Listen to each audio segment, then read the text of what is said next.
My word! Yes, evidently the razor wasn't invented till sometime in the late 80s.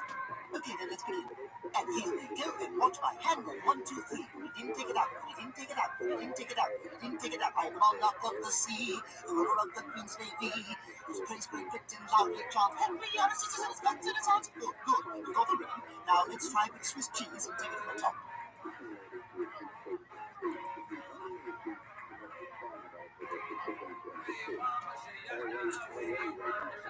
I really enjoyed the movie tonight, and I'm not tired at all. Oh, good, good. I enjoyed the movie too. Oh, hey, I hear they're extending our store hours until 9:30. Oh, that's great. Let's have sex! I'll be right back. What the hell is wrong with you? I can't do this, I can't do this. I think I'm not. I'm so nervous. See, listen, I don't even know what that is. Get in there. Get in there right now. Get it out, don't do it out. Listen, you march in there right now. Insert your phallus into her vagina. Go! I'm sorry, that's never happened to me before. Which part? The 8 seconds of sex or the 40 minutes of crying? I guess both. Do I give you money or something? Yeah, I'm gonna go. 8 seconds? That's twice as good as you did in rehearsal. Stu, I heard from Juan in Car's during installation about what you did to Fran last night. You know, intraproper sex is prohibited, regardless of how hilariously brief and unsatisfying it was. You're fired.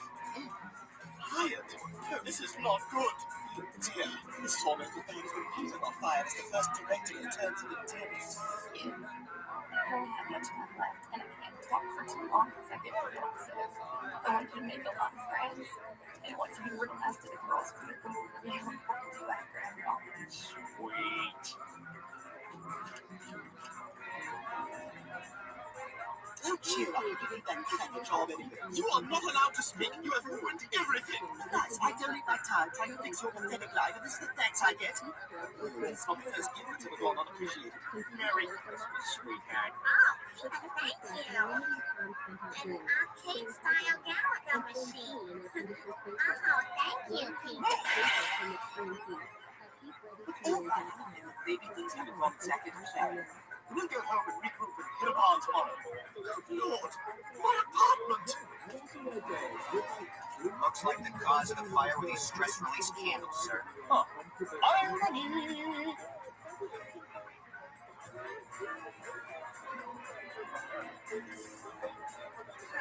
This place is pretty depressing. It's just like old times. Like Cleveland.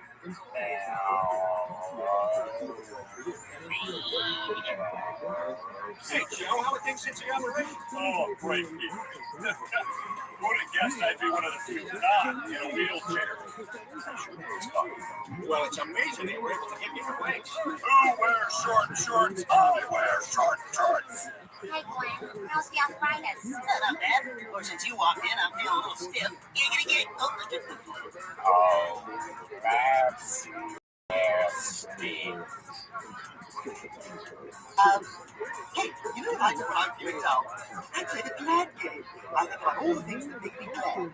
Let's try it, shall we? Pin wheels. A big wedge of cake from the fair. A doodad to wear in your hand. All right, I'm sorry, it's all my fault. No, it's my fault. My whole life's been a mess ever since that near-death experience. I mean, nothing goes right. Wait. Near-death experience? At the community pool?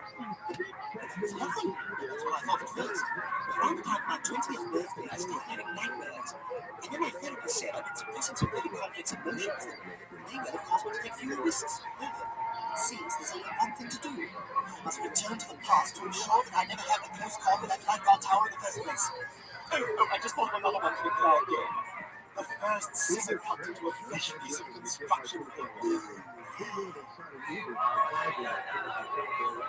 Alright, here's what we do. You buy me one of those time travel watches, and I'll go back to my own time and stop that near-death experience. I can't afford one. I don't have a job thanks to you. I say, how hard is it to get a job? Even I had that job at the airport.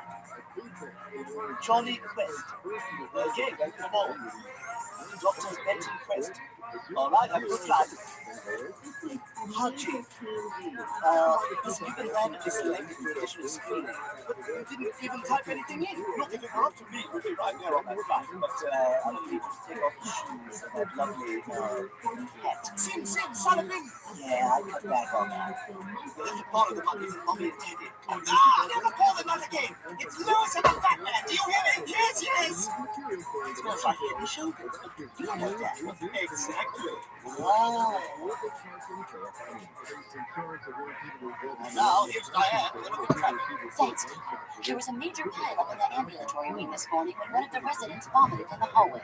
And in international news, I'm fairly certain that Filipino nurse is still coming.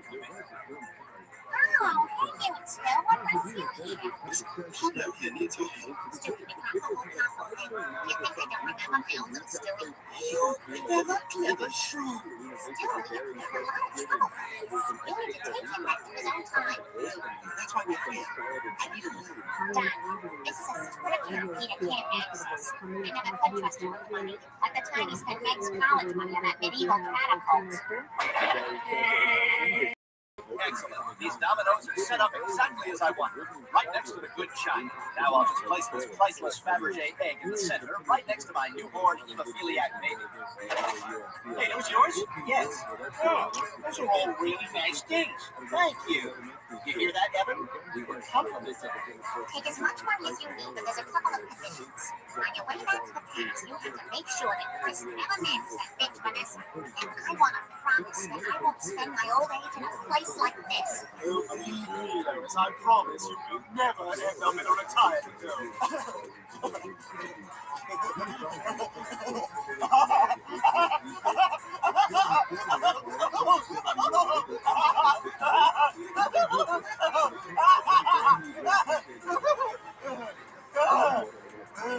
All right, let's do this.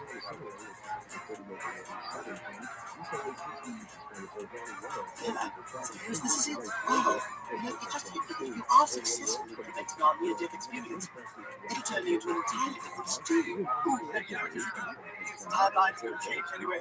You can get really fat. Like just go buy a whole pint of ice cream and shovel down the whole thing and just really ping out. Ooh, that's brilliant. Hey, you know, the city thinks I'm paying this parking ticket. They are dreaming. No, I'm not really going to do it. Goodbye, Stewie. So long, Stewie. If anyone has any objection to this union of Chris and Vanessa, let them speak now. Forever hold their peace. I do. So, by all means, don't let us keep you enjoying the reception, where I'm sure they'll be playing chicken dance. So, enjoy the chicken dance. Damn, I overshot it. 1974, University of Denver. I say, Condoleezza Rice goes here. I ain't never gonna let a man get me down, pretty brother. My Vandals, that's how.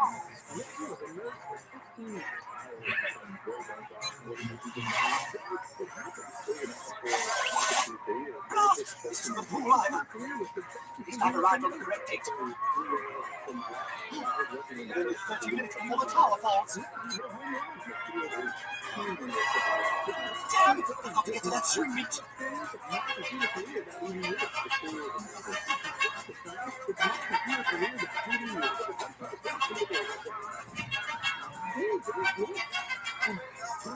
Hi, Steve. Hi. Smells good. Dinner's ready.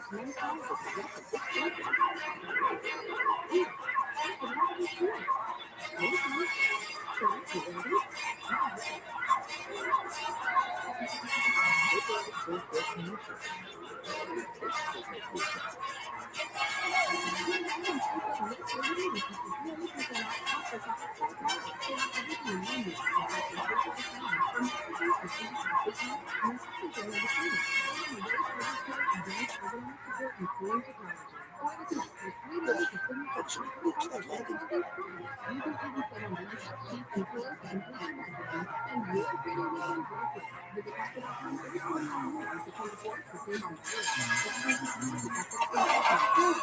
Don't press that! Future 35-year-old virgin! Fran! In the devil? Yes, I did! I stopped the tower from falling! And you from the future? From the future? I work in a highly successful vehicle for every playboy. It's so funny, I asked that very same question and never got an answer. Well, then you're as disposable as she is! Come on, my little champion. Oh my god, at least I have the decency to carry me, you lazy skank! Of course it is comfortable. Hey, thanks again for explaining toolbox to me, mister. I'm sorry, I didn't get your name. You can call me Rob. Huh? You know, I've always really liked that name. Rob.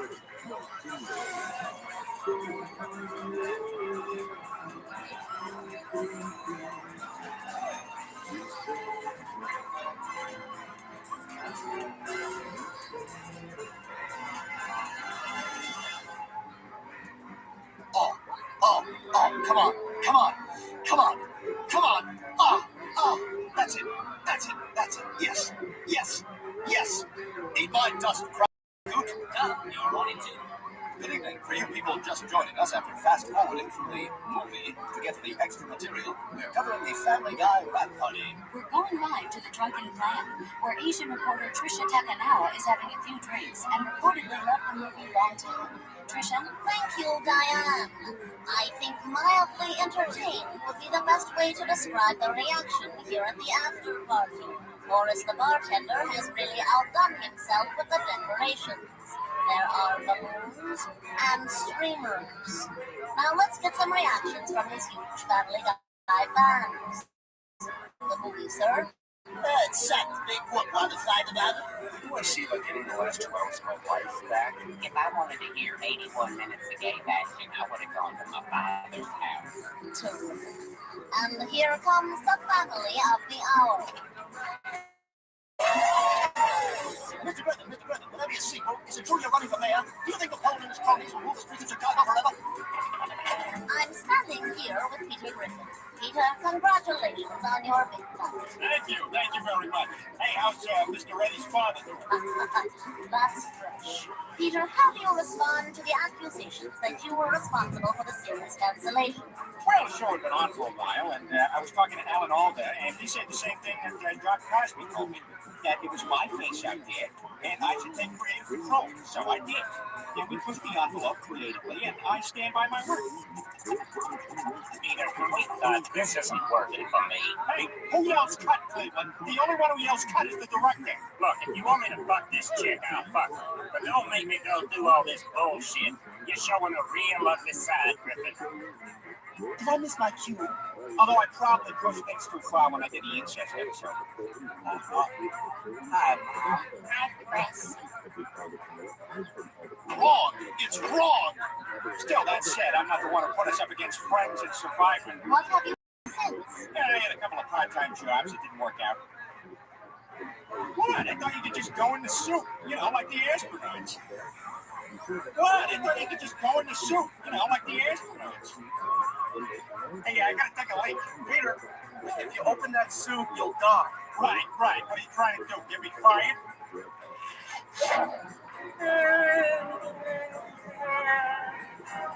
And your wife Lois is looking very lovely. How does it feel to be back? It feels good. It was a very dark period for me for a while. Registration. Oh, fuck you. Do you know who I am? I'm afraid I don't, ma'am. Please give me your license and registration. Ma'am, what are you doing? I'm gonna kick your ass.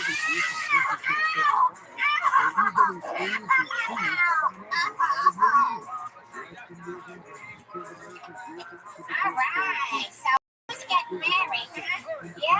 Alright, sweetheart. We're gonna have some fun, huh? Yeah. 3, go!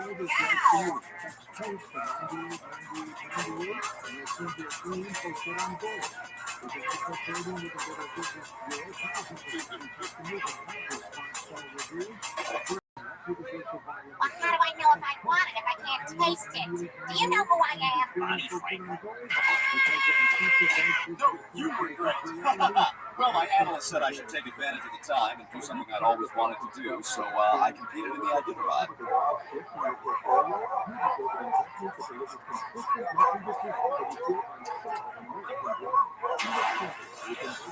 Would you take a bathroom break? We're gonna bathroom? Oh, God.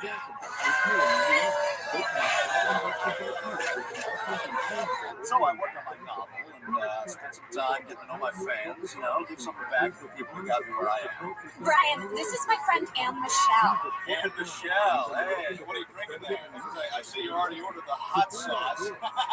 Hey, bartender, who's like me up to hump to get a dry martini around here? How'd you feel? Ooh, hey, got my wallet here. What do you guys get this? I did a guest spot on the West Wing. It's not normally what I do, but I really got a chance to flex my dramatic muscle. I got 8 guys from Tallahassee who want this bill pushed through. What's the latest on those refugees? They on the coast yet? We're just getting a lot of internet chatter. I think we can justify raising the threat level. What you do on your own time is not my business, but damn it, when you're here, I want you to maintain a professional. I need to talk to Jerry about how we're going to spend the unemployment numbers. Somebody get my wife on the phone. Tell her I changed my mind. Blue dress is fine. Then I need the briefing for that meeting on the situation in Argentina.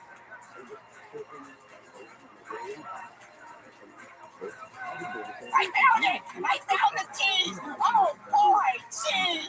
I love you, cheese. Yeah, I did a lot of things, but the thing I think I'm most proud of is when I volunteered to entertain troops.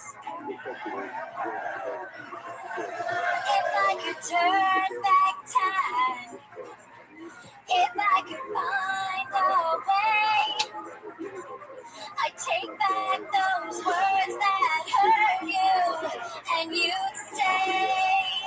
If I could reach the stars, I'd give them all to you.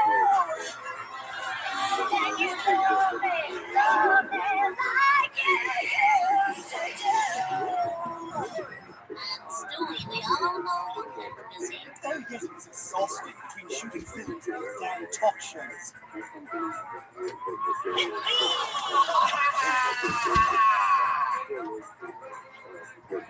I think it would have to be fun.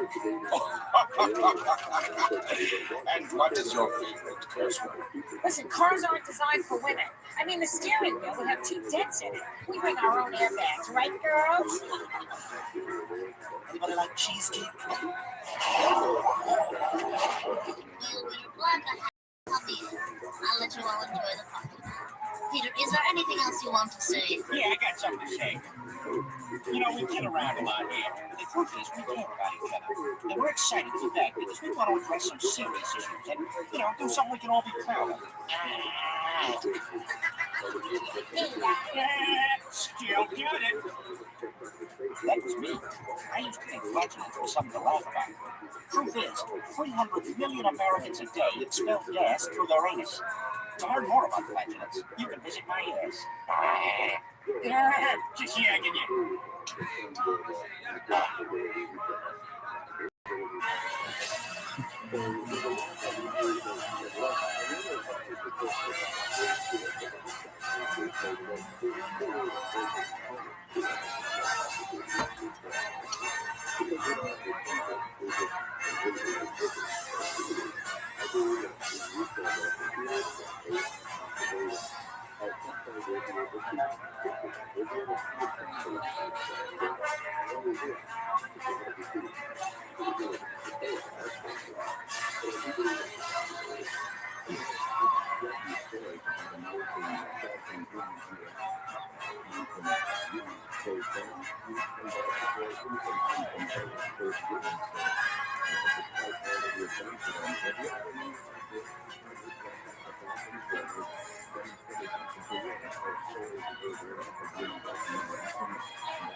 It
seems today that all you see is violence and movies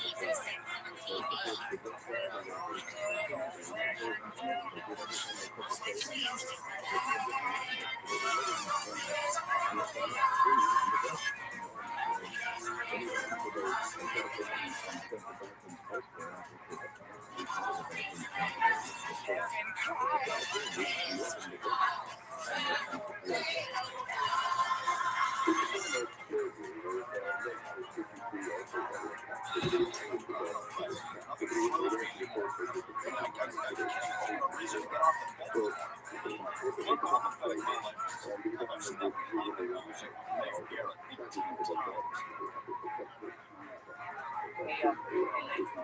It's been a while.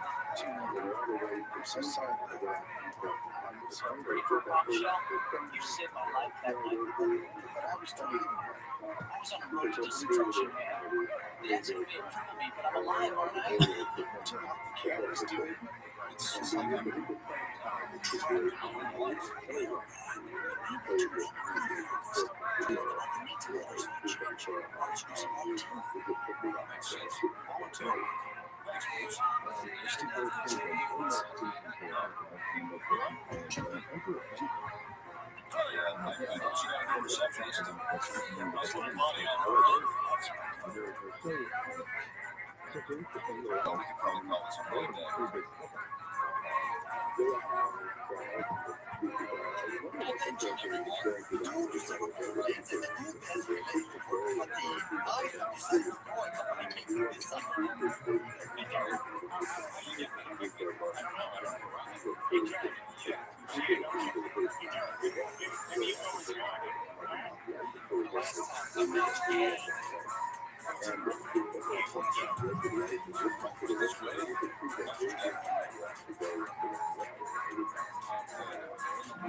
This dog is trying to kill me.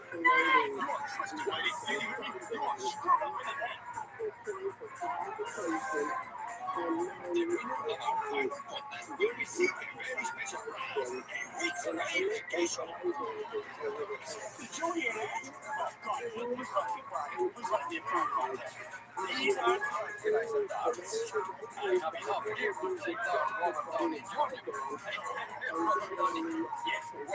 last one left standing wins. Let the game begin.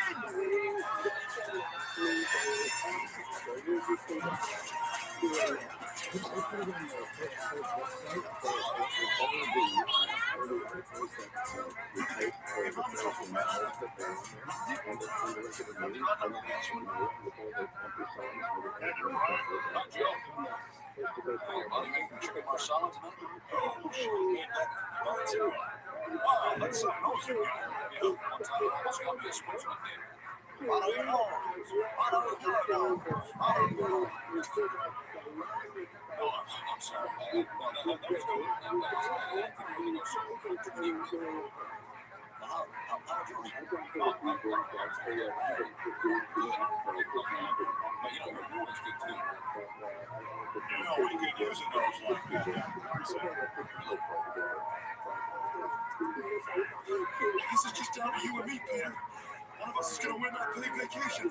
I don't want to pay forever. You okay?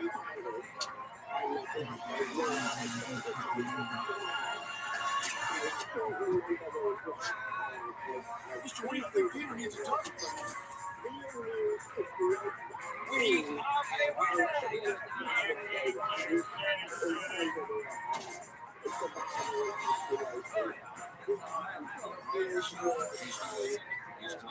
Well, looks like that's it. Hey, Brian, what's with the jug and love routine? See how we're doing. Oh, yeah? How good are you?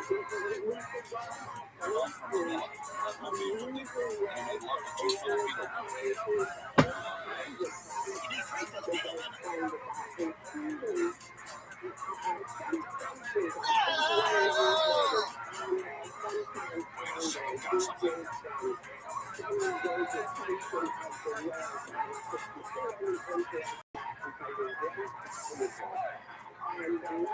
This could be the real deal, boys. Let's do it.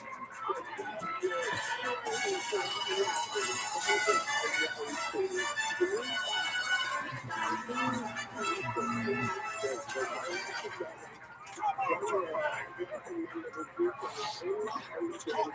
Yes, all right, we got it. This is great. This is what I'm looking for.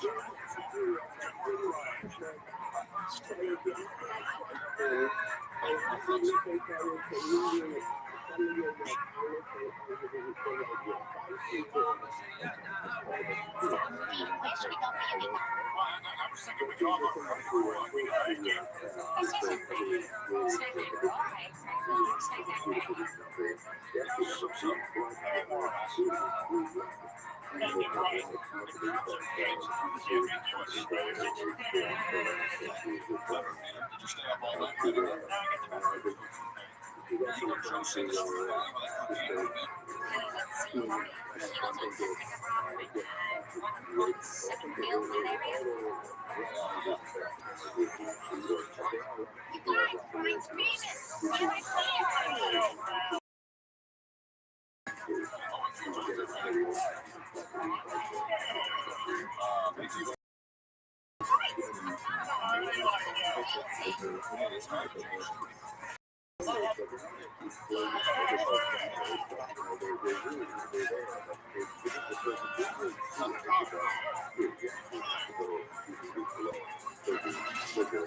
Nice work, rookie. You're a credit to the board. You're just a generic pop number, Brian.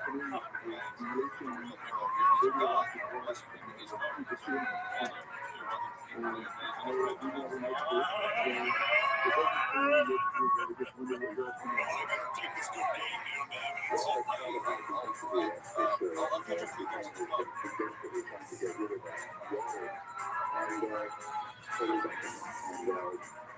it's sad we're taking a cruise to the Bahamas.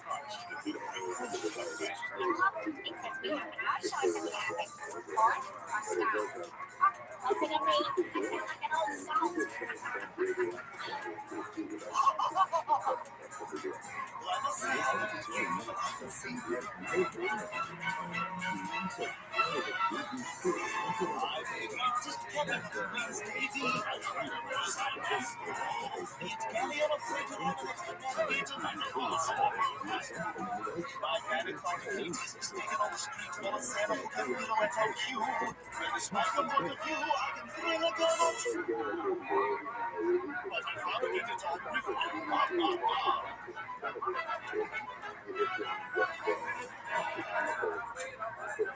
Sorry to be tardy on the party. You got it, on receipt. Put down the fork. So, how was your day?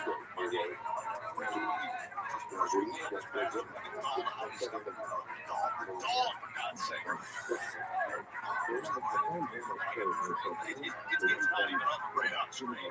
These are decent teamwork. Evaporated like a sticky mud puddle. So you can see reflection. And the next thing it's a oil spot. You try to drive a steer effect. The truth.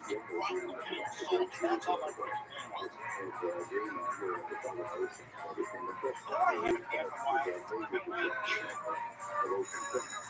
Take it from me, brother McCartney. Yourself. Well, kids, I'm gonna pass this off now to Hey, kids, you know why I'm happy? I'm free of this. TVs.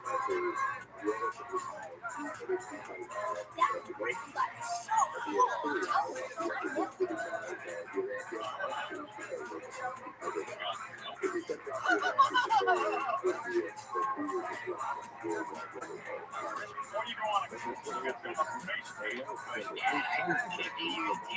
You can get something called melanoma. Oh, that's just fancy for sex or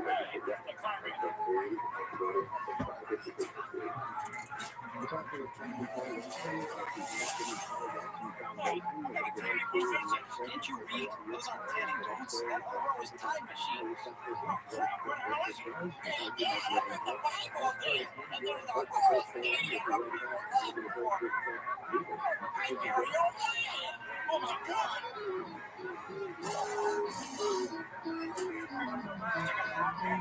And now, here's something we hope you really like.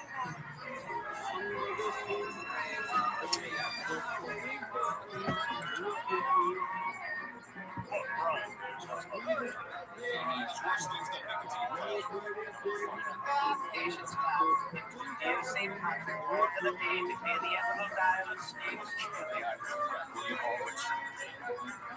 Open it! Yeah, let me go! Help! Help! Where's the stash? I'm for a freaking body cavity search, I swear! There's no reason to say this. I think you're right. This is really jealousy. Under Joe, is that her? By the way, Horowitz, she showed Joe your version of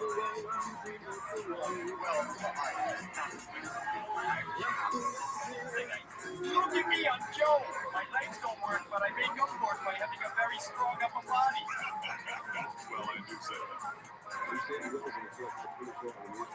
Our real fans see being invisible for us.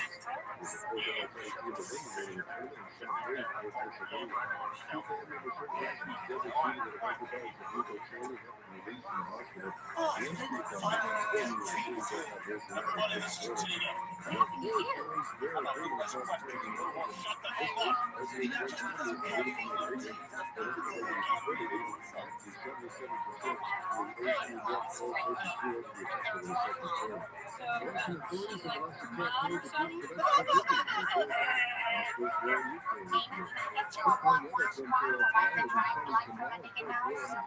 show you a channel most doesn't know about.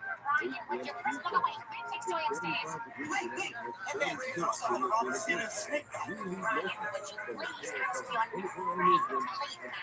Oh, sorry. Things get a little too real for the second one. Look at you two. Quasimodo and pumpkin. Standing 10 pounds on the lawn. To me.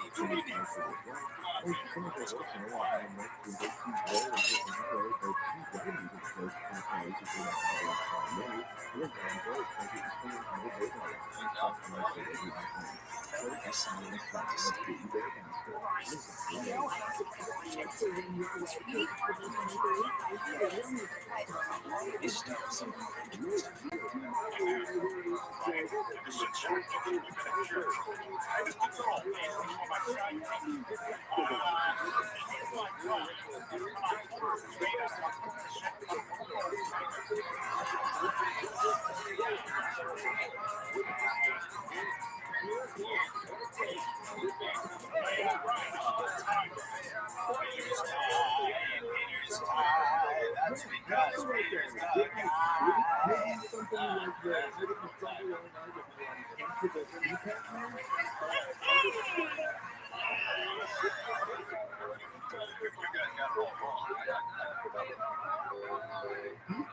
so sorry.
Hey, softball this afternoon. Bunch of us addicts will take you on the private teenagers from across the lake. Okay, come on, everyone. Exercise is an important part of the recovery.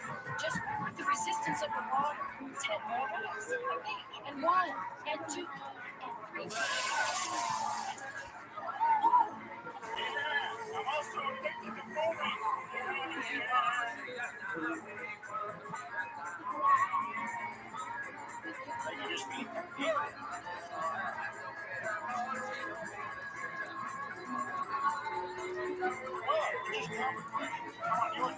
I've been observing your behavior. I don't like it.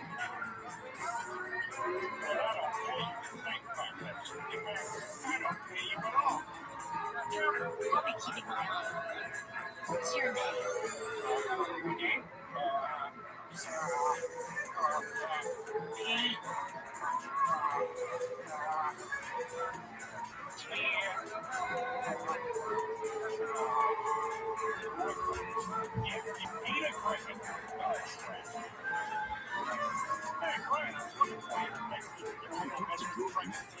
Security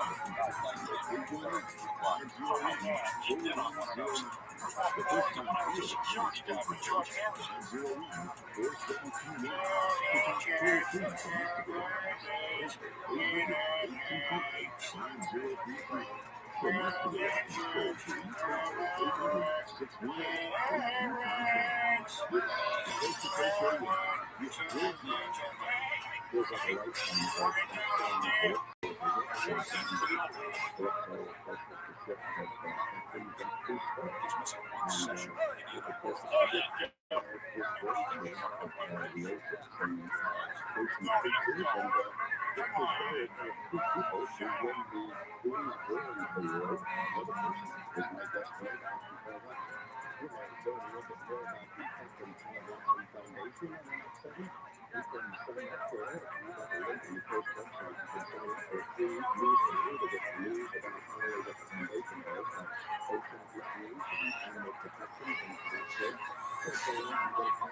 I have a pre-existing relationship with this degenerate. You are a fastidio.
In all my years of research, I've never seen a virus reproduce this quickly.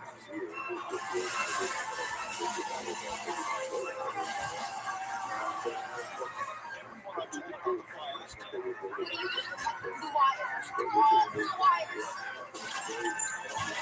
Face it. He's never coming out of that coma.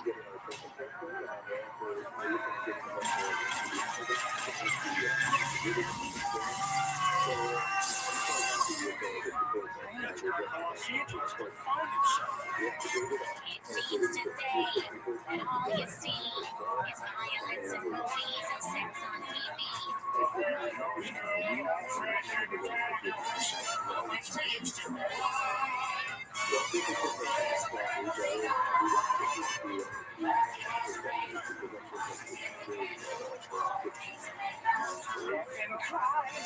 Reader,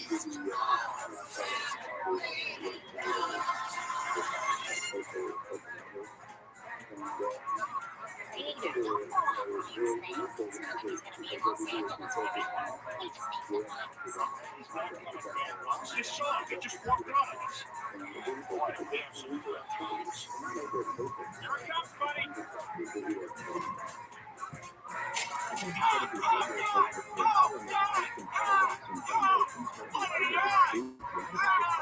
Well, if he does come back, I want everything to be just how we left it. Easy! Massage the scalp. You're washing your baby's hair, not scoop falling off your Christmas trees. Holiday rope. You guys got a letter from Brian. Time on that head. Let me see. Oh, I'm sorry, sweetie. Now, better? You are some piece of hair. Greetings from California. We've been very busy. We're having a great time trying to make it as a writer in LA.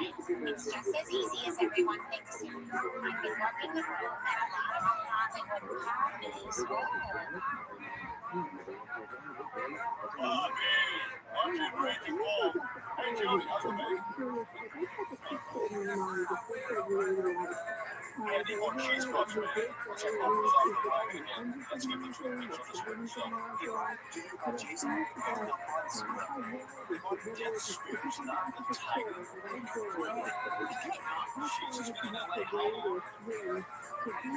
You the actual couple named Karen. Shot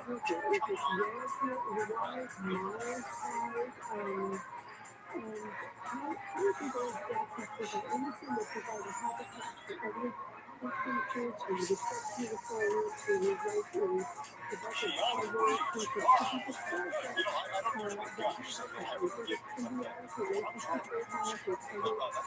Anyway, when I was writing Reduce Go, I couldn't think of anyone other than you.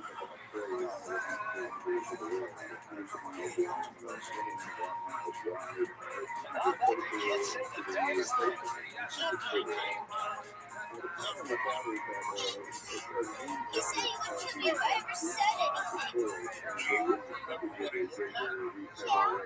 He had a scar on his arm. And he had a big, stupid doodle head. A big, stupid doodoo head. It's like the things these children have right. If you have a child, you have to explore the way to get a feature in Los Angeles. You want to have a child workshop. Our next audition will be held in New York, Chicago, and Rhode Island. Hey, maybe Stuart can get on that show. Yeah, we can get a free trip to LA and see Brian. He's heading to California since I told my other family. Guys, I just got invited to a party at Sharon Tate's house. You guys can come. She had a promise not to embarrass me. Talk, Daniel! You don't conform my plans for the domination. Who are you working for? The Indians? The French? You've taught your way to work. Get tamed in this room. I like your taste. I think she and I are going to have a good time together.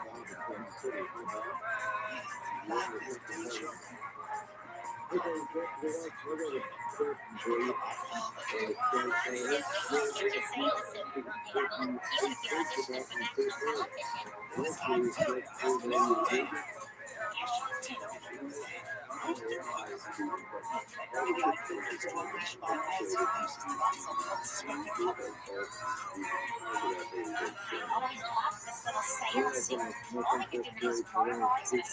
Or you could make yourself useful for my brother.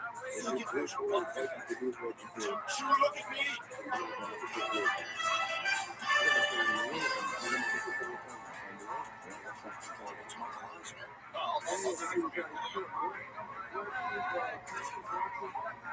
Oh, here you go, Mr. Eisner.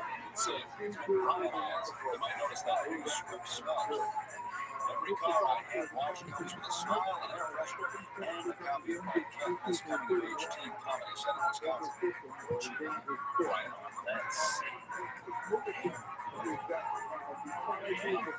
See you at Disneyland.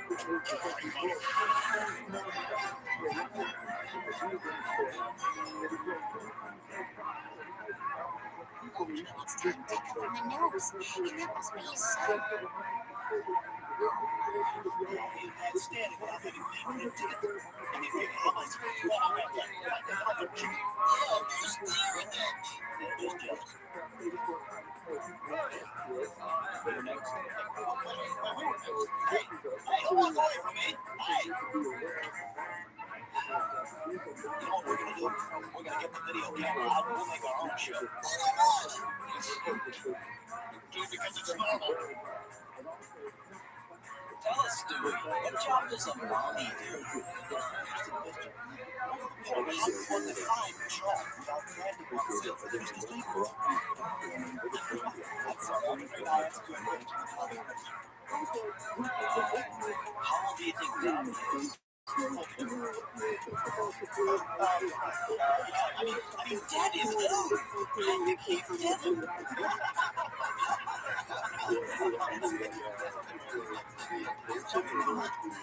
Dad is 6 now. Mr. and Mrs. Griffin, he's adorable. Congratulations, Stewie's gonna be on the show. Did you hear that? I was working on the road. He was 6 years summer and he always says I'm the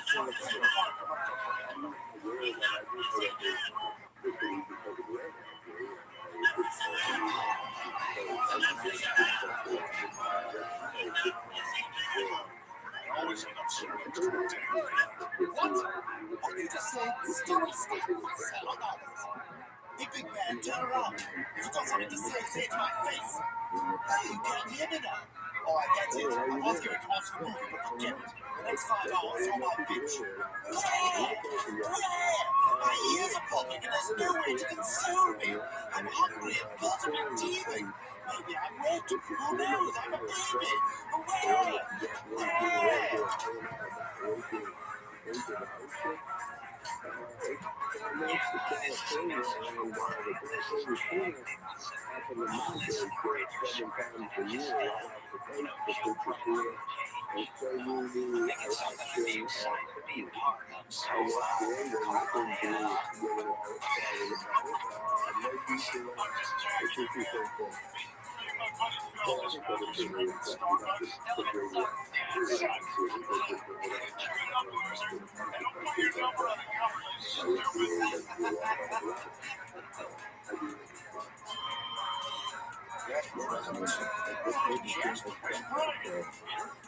It's me. Jasper's not customer because he's place while he's working for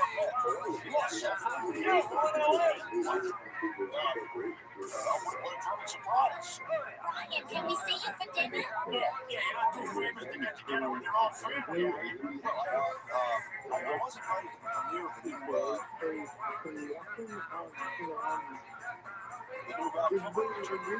I'd much rather take you guys out to dinner. How about you show up for 10 o'clock? Okay, see you later, Mr. Dixon. Crap, I didn't put your hand through the scoop with me. I'm pointing. Right, okay, I'm back. Tell me everything I'm hearing. Brian. Can I? Catching up. Okay, I'm in love. He's on the phone. I know, I'm right. How's the writing freaking going? Oh, okay, I have somebody who has to read me. Really? Oh, thanks, that'd be great. Do you like that kind of thing? Yeah, it's all right, sure. Talk about a show. Oh, nasty. Come on, let me out to me. It says here, this is the actual letter. Please my pull up and laughing. And ViralRabbi told me he was just giving the transvestite a right off. Hey, Peter, it's Grandma. Oh, hey, Grandma. Guess what? Last night I had breakfast with grandkids.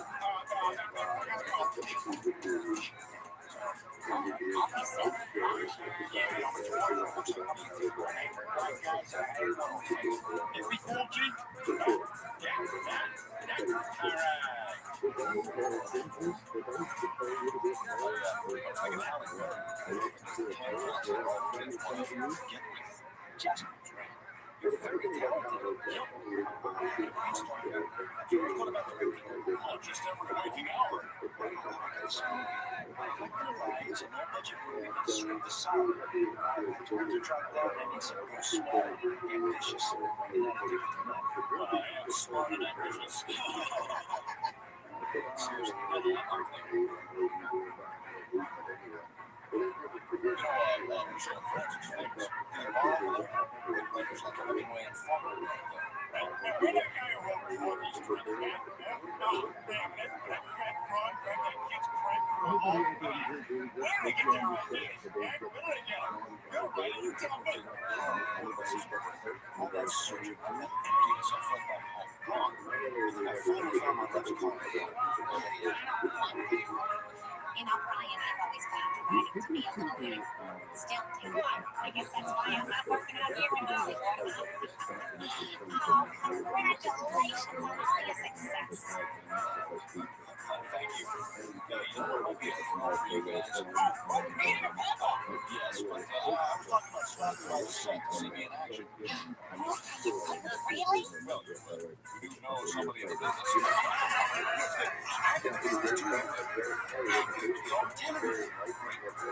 When I make my beats, I focus on all the talking about the book.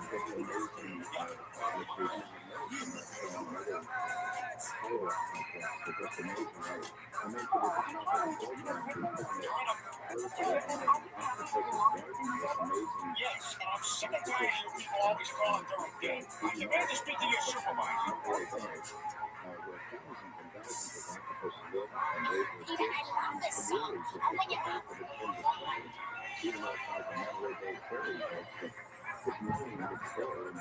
Ryan, I got time. I like that. Come in. So, you ready? Ready to shoot you for a scene? I sure am. Where's the set? Second door on your left. Glad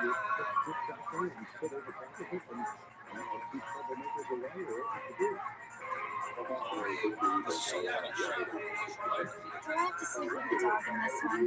Hey, can someone find Paul? He's got no ringside legal behind. So this is some kind of shampoo commercial, right?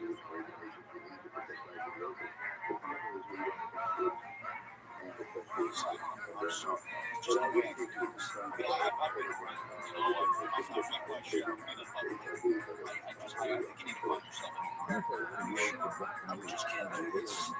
Is this anywhere you bring any watching cars? At least here you can be creative. Elevators move forward. Please absolutely possibly consider doing something like this. Unless it's Austria first. Of course. This is bad.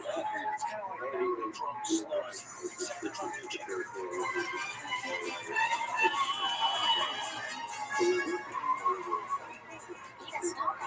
Brian said he was going to be on the set all day. The set? Listen to me. 2 days in Hollywood, I sound like a contract player.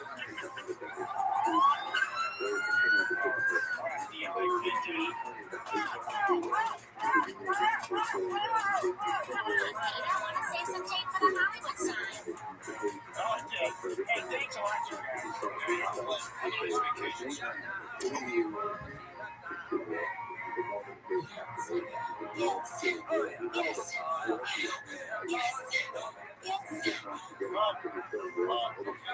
Let's take Jenna. But let's try to get a lot of subtext this time. Your husband's always away on business, and you feel increasingly isolated and unloved.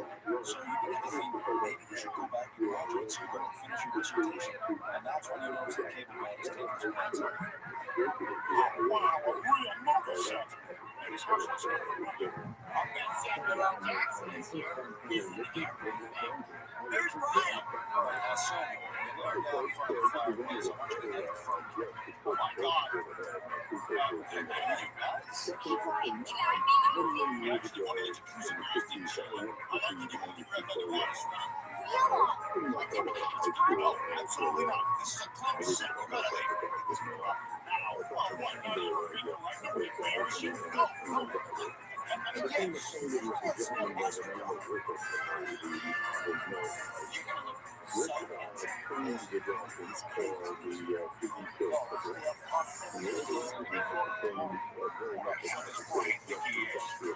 maybe he thought we'd get to the point. I mean, it wouldn't be the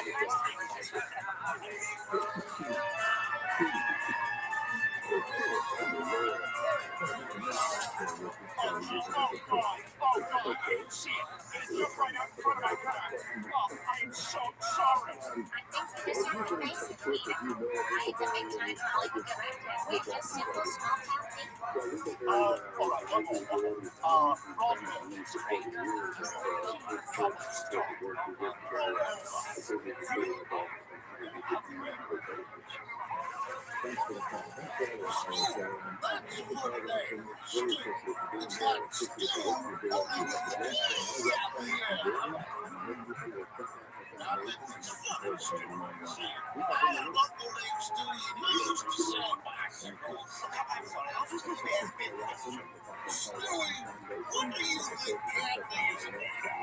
Some trying to fuck. What kind of question is that? Okay. When I was a little boy, I would play skitball. Okay. Okay, finish. You know it's my fault, really. I'm sorry. Finish with English. Kids say the dog is like kids never shut the hell up. That's another one we can go through. That blue face the boy. This is what we told you. I will be sure. But you could. Still get you out there.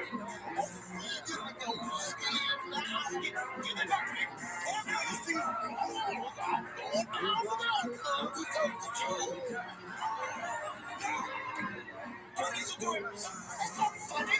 That's just saying what happens when you get scared. Oh, here I go. Down the slope. Oh, I'm going six hops over the bottom. Stop it. Stop running it. Stop even using real words anymore. We'll be back with a little girl from the line who sticks right with her sister's big man. Everybody see what's going on? Come on. You like the jump rope, don't you?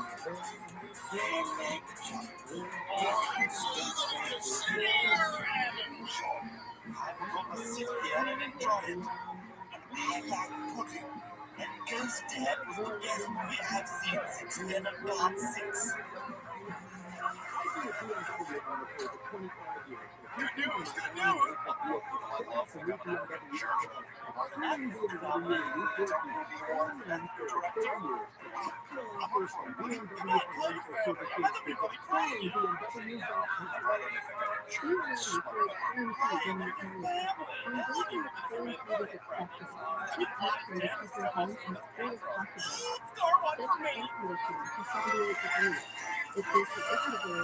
Welcome back to Ease It Up Video Awards pre-show.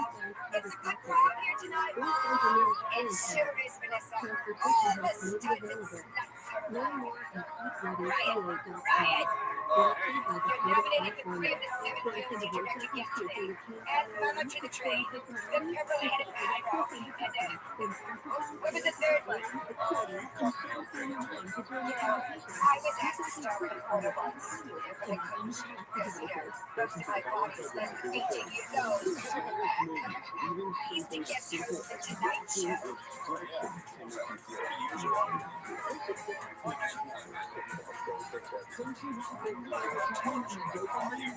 Good night, Bart.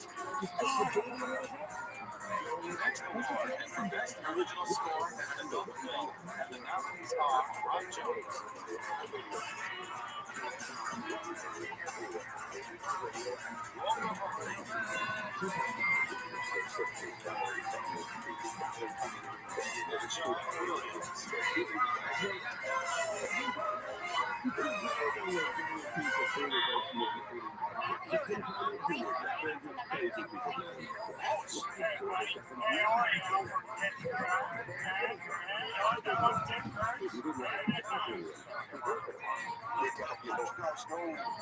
Jack's mom. Ryan, why didn't you tell us?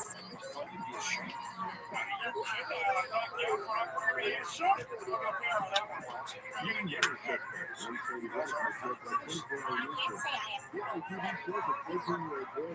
This is what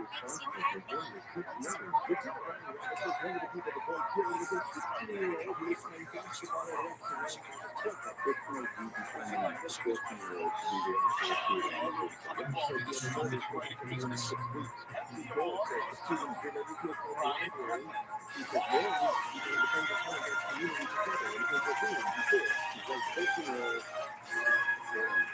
happy. This is on Twitter. A one night my incredible production team working with people shaped like Ryan like welcome to my face.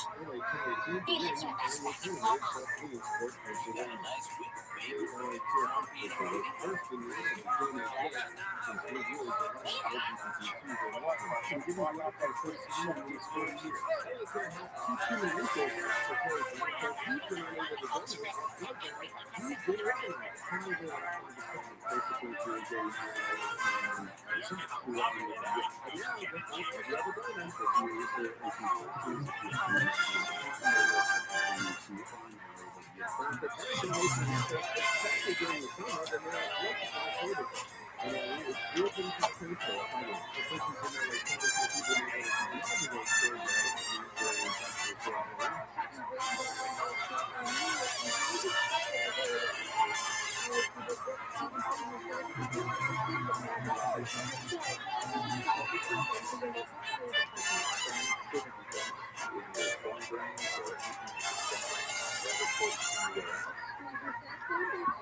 Thanks, and I hope you have a wonderful Monday.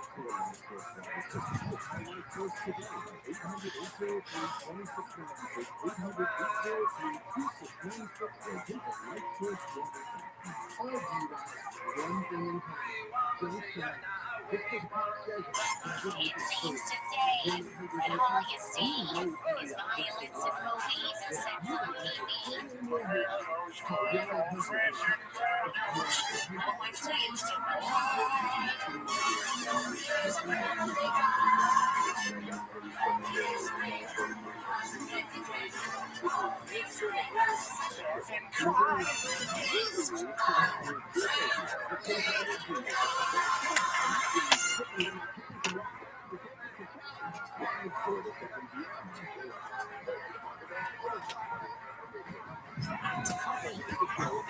Stewie these stories.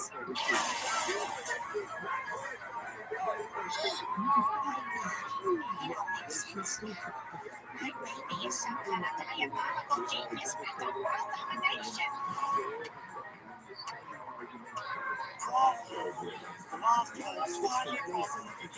Stewie, all these months I should have been paying attention to what you've been saying. You're an evil child.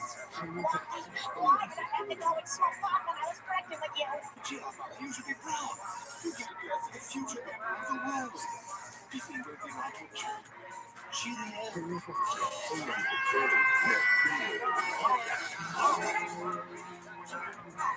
I just had a strange dream. That Stewie and Cheerios and it's gone. All right, get up. It's open today for the search. Hey, Chris, hey, come on, the front way. Peter, you can't just pull the kids out of school for a baseball game. There's nothing these kids learn in school again on the street. It's 3 o'clock. Where the hell is Louis? Well, you tell me. Louis left his house at 2:15 and has to travel a distance of 6.2 miles and only 5 miles per hour. What time will Louis arrive?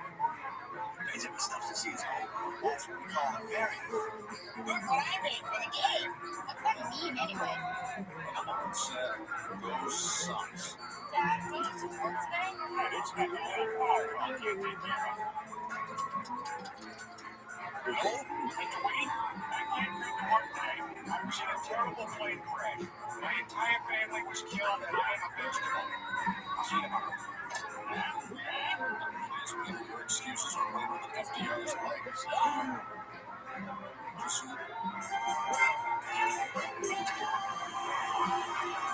Here it comes, Jeremy. I got it.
It seems you've made a full over me.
Dinner just isn't dinner without you.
Timmy looks lost. She's out in the orchard, Mom.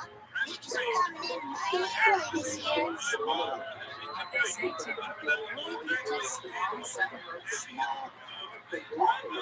What's that I see? See this ball that got a big smoke on top?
Yeah, some company hired me to see what they say. That's ridiculous. I don't need it. Yeah. Everything looks the same.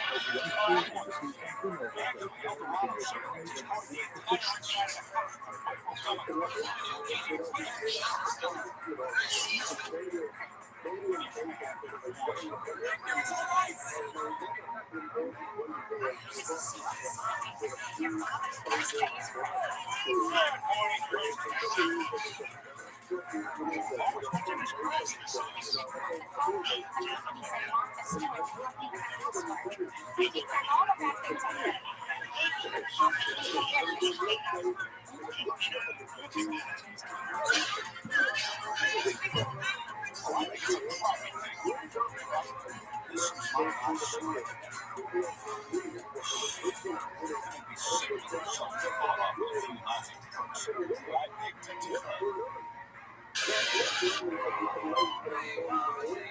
You don't need to park here, Mr. Griffin. You have an executive parking space now. That looks exactly like my old space. Yeah, but this one comes with your own company signal. Morning, Mr. Griffin. Nice day. It's absolutely cloudy. One of the worst days I've seen in years. So, good news about the Yankees. Heck, the cheaters. That's what they are. It's awful. It's gaudy. It's got I hate to do you. Make me sick, you fat sack of crap. The best there is. You just said you hated me. But not you, the president, the you who said you hated you.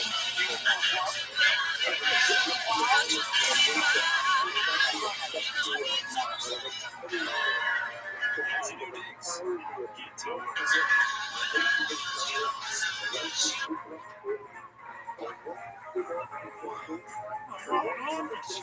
I guess I better get busy.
What's the big assignment you got for me, Chairman of the Broad?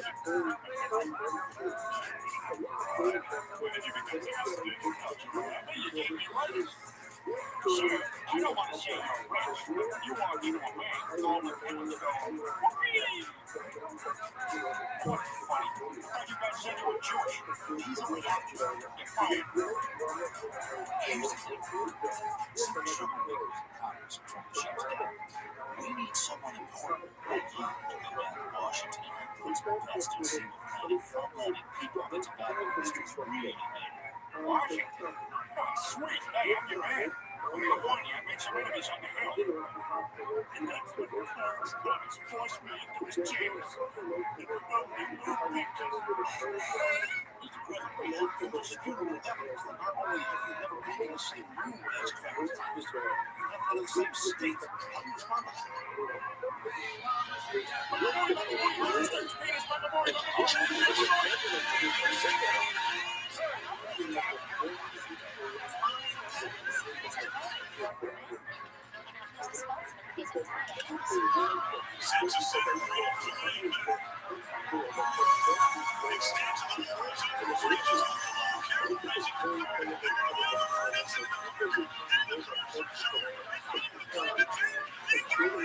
It's been forever since I had to smoke. Stop staring at my tail! Yeah, she don't sound like a guy who's going to I saw her one time again in the car on the outside. Excuse me, how long will be a push? Yes. Oh, great. And what's your friend's name? What's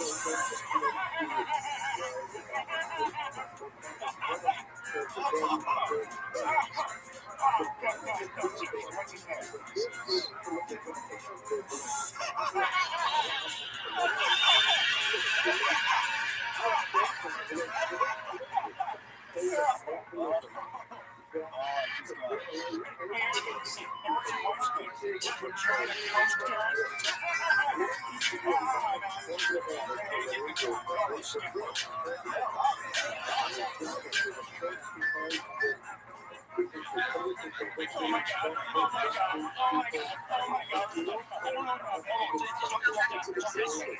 This girl didn't have a family. Be like she never existed. And grab a hold of yourself. All right. Listen. You shot me almost down the throat. I'm going to hit him with the stool. I don't know.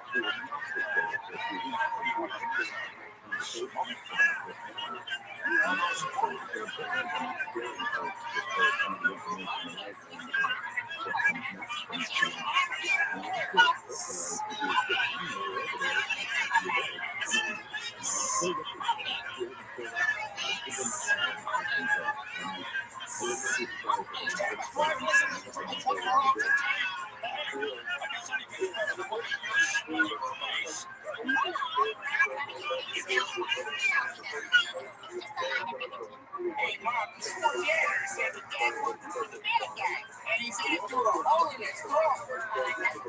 If I had a hole in my throat, how do you get that?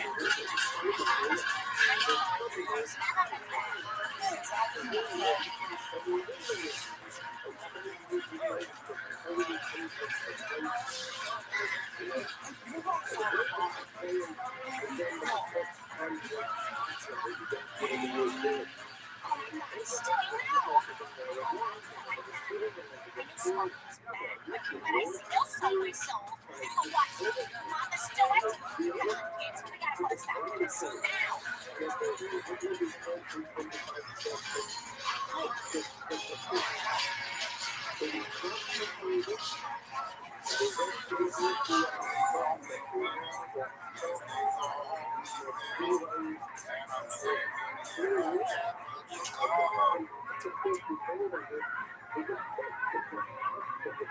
Abdul's a friend of the tobacco industry.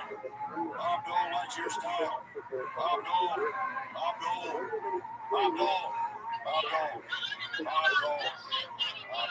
There you are. And I'm constantly smoking. That cigarette company is evil. We can't be a part of this anymore. This is the best job I ever had. Hey, since I became president, profits have been higher than Alyssa Milano. Cheap shot, Joel. Mr. Griffin, time for a speech. What about your son? We have a car.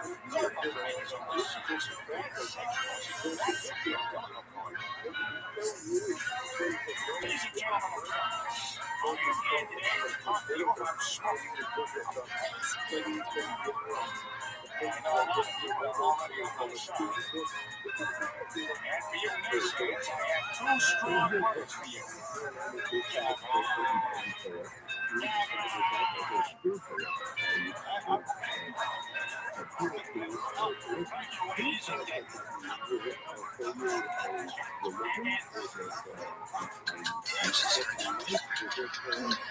Some ash. Maybe needs to suck ash. Ass. It's Baby. Start. Always was right. Children on that floor shouldn't smoke. Well, how dare I just stupid jerk? Cigarettes are bad. Mr. Rabbi is right. Swiping is a horrible vice. It's like it's because the polls are air. Voted convincing polls, calories black. Cigarettes killed my father and raped my mother. Gentlemen, I propose to say that every company is by buying the Eldorado cigarette company infinity million dollars. That's the spirit, Frank. All in favor of finding this illegal extract $100 million. Say aye. It bankrupt us.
Right now, 24/5, 24/7 enjoy.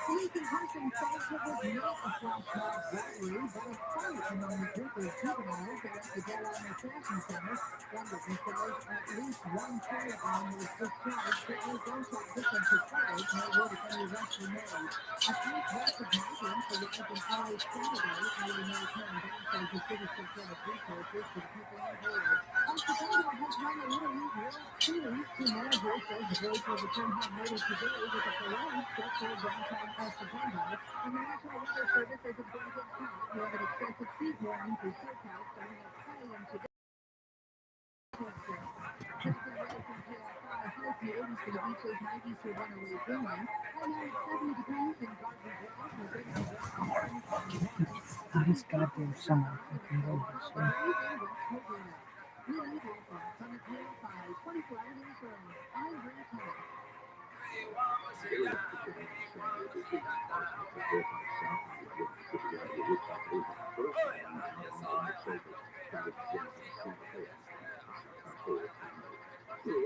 Hey, Prime members, you can listen to Tides of History ad-free on Amazon Music. Download the app today.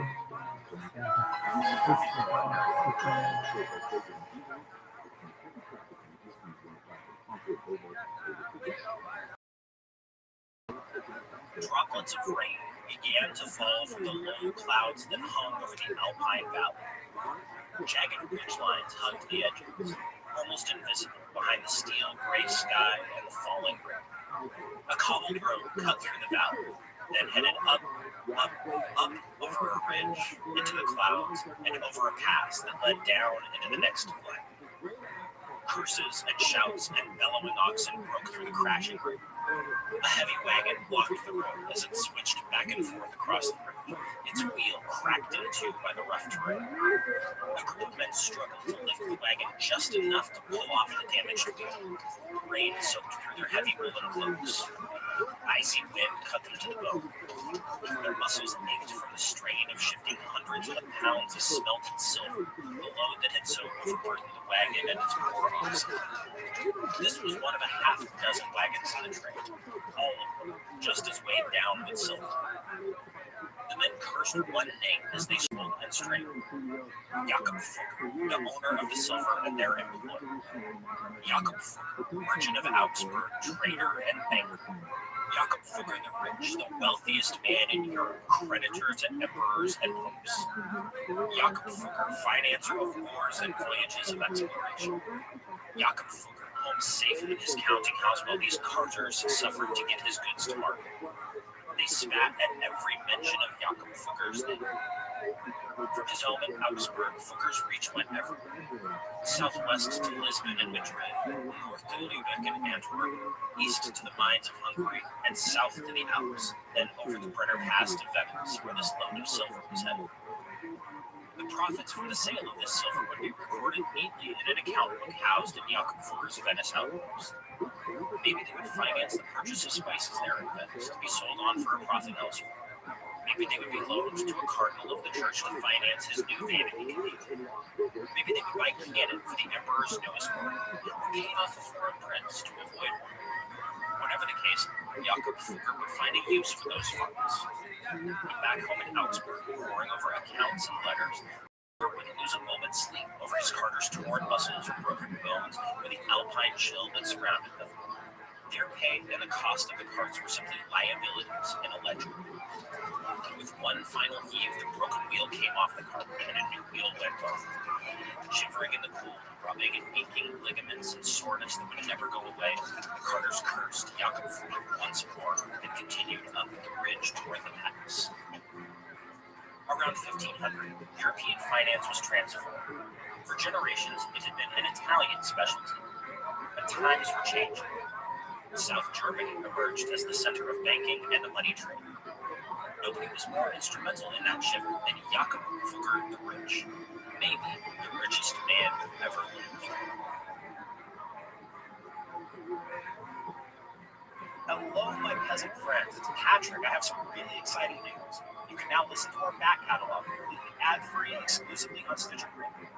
Plus, you can listen to every new episode ad-free too.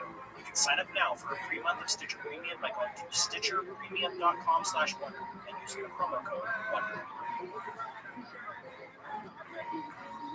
Hi, everybody. From Wondering, welcome to another episode of Tides of History. I'm your host, Patrick Wonder. Thanks for joining me. For most of the Middle Ages, banking was dominated by Italians. Genoese, Florentines, Venetians, Lucchese, Sienese, all of them made their mark at different times and places between about 1200 and 1500. When King Edward I of England, the Longshanks, the bad guy in Braveheart, needed a loan to fight his incessant wars, he turned to the Ricciardi bankers of Lucca. When Isabella of Castile was looking to finance Christopher Columbus's first voyage, she turned to Genoese financiers. When Charles the Bold of Burgundy needed money to fight the Swiss, he turned to the Medici of Florence. When merchants needed to transfer funds from place to place or took out a commercial loan, they used the bill of exchange, another Italian invention. Double-entry bookkeeping and accounting in general was another Italian invention. It's not just that Italians dominated banking. They had essentially invented it. Around 1470, something happened. All of the big Italian banking houses ran into trouble. Credit got tight. Princes defaulted on their loans. Margins grew slimmer. Amid a general economic downturn, some of the most successful banking families in Europe went belly up. Last week, we talked about the rise and fall of the Medici Bank, one of the dominant financial institutions of the 15th century. By 1490, it was a spent force, and a few years later, it crashed completely. It wasn't alone. Italian banking would eventually come back to life, and things would never be the same. The dominant position of the Italians was gone for good. The landscape in 1500 looked much different than it had 30 years before. A new group of bankers emerged, the South Germans. Quite suddenly, within a single generation, the center of the European financial world moved hundreds of miles north of the Alps. Cities like Nuremberg and Augsburg were the centers of banking in this new arrangement. South German merchants and financiers popped up in every new market and emerging industry at the beginning of the 16th century. Their hard-headed mentality dominated the next 100 years of business. Of those South Germans, the most important firm came from Augsburg. It had existed for generations. Right around 1500, it blew up into an institution of international importance. Its head was a man named Jakob Fugger. One recent author has called him the richest man who ever lived. While that's a great title for a book, the statement probably wasn't true. But Fugger did get incredibly wealthy by exploiting every trade opportunity that popped up across a rapidly changing Europe. The new Portuguese trade with India, the Antwerp financial market, state finance, and mining. Fugger and his firm had fingers or whole hands in all of those pockets. He was the man who bought the title of Holy Roman Emperor for Charles V, the most powerful ruler of this entire period. His financing arrangements set off Martin Luther's tirade on indulgences, the 95 Theses, the Protestant Reformation. Safe to say, Jakob Fugger was a pretty important guy. He wasn't an especially charismatic. He patronized artistic creation, but nothing too flashy. He donated to charity, but not too much. He rubbed elbows with emperors and popes, and said little that's gone down in the history books. He was basically the stock character of the hard-headed, sharp, and ruthless merchant prince. So focusing on Jakob alone commits a great crime that we see in a lot of writing on business leaders of the present and the past, from Steve Jobs to John D. Rockefeller. This crime is treating the deeds of individual visionaries as the end-all explanation for both individual success and broader economic change. Today, we're going to take a different approach. Jakob Fugger will be here. He'll get plenty of attention. But more than that, he, and especially his family, will be our entry point to a shifting world of banking and finance. For most of the Middle Ages, banking had been a fringe of merchants and city dwellers, the occasional cash-strapped king.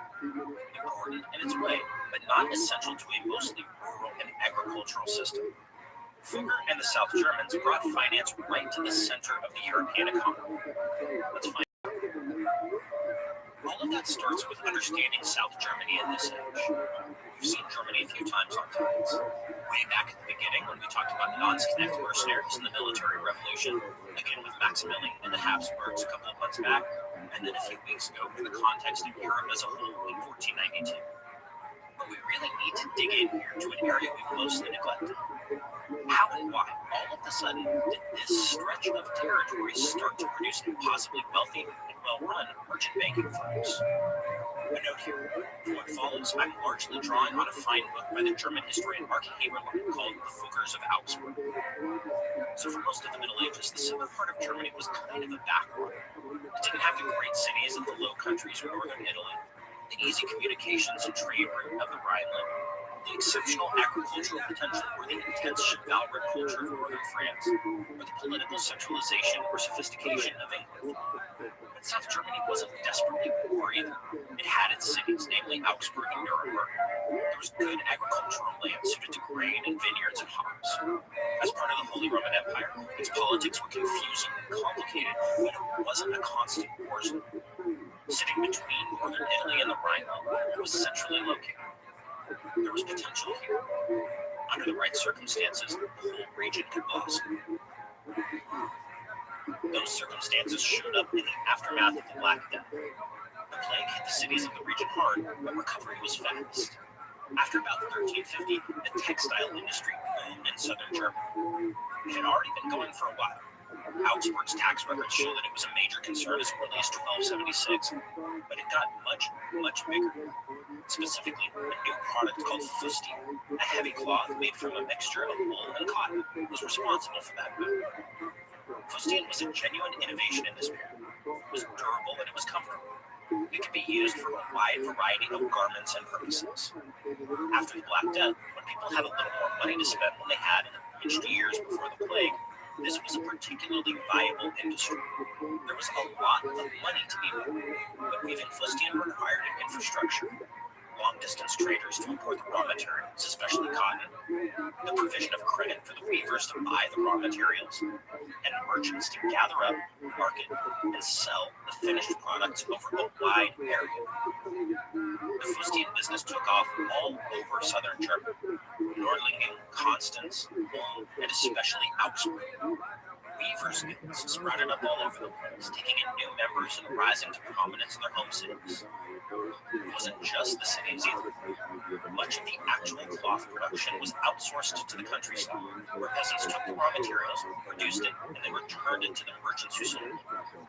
But the cities were where the action was, and they pulled in large numbers of rural migrants. In the year 1367, one of those rural migrants showed up in the city of Augsburg.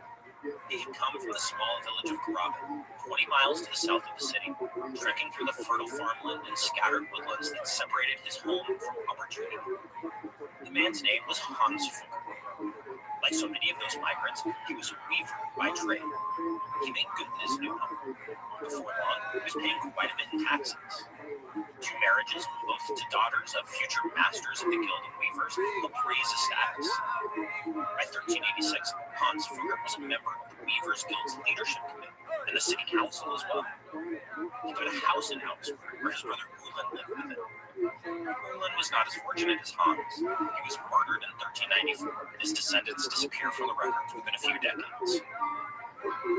But Hans Fugger kept on rising.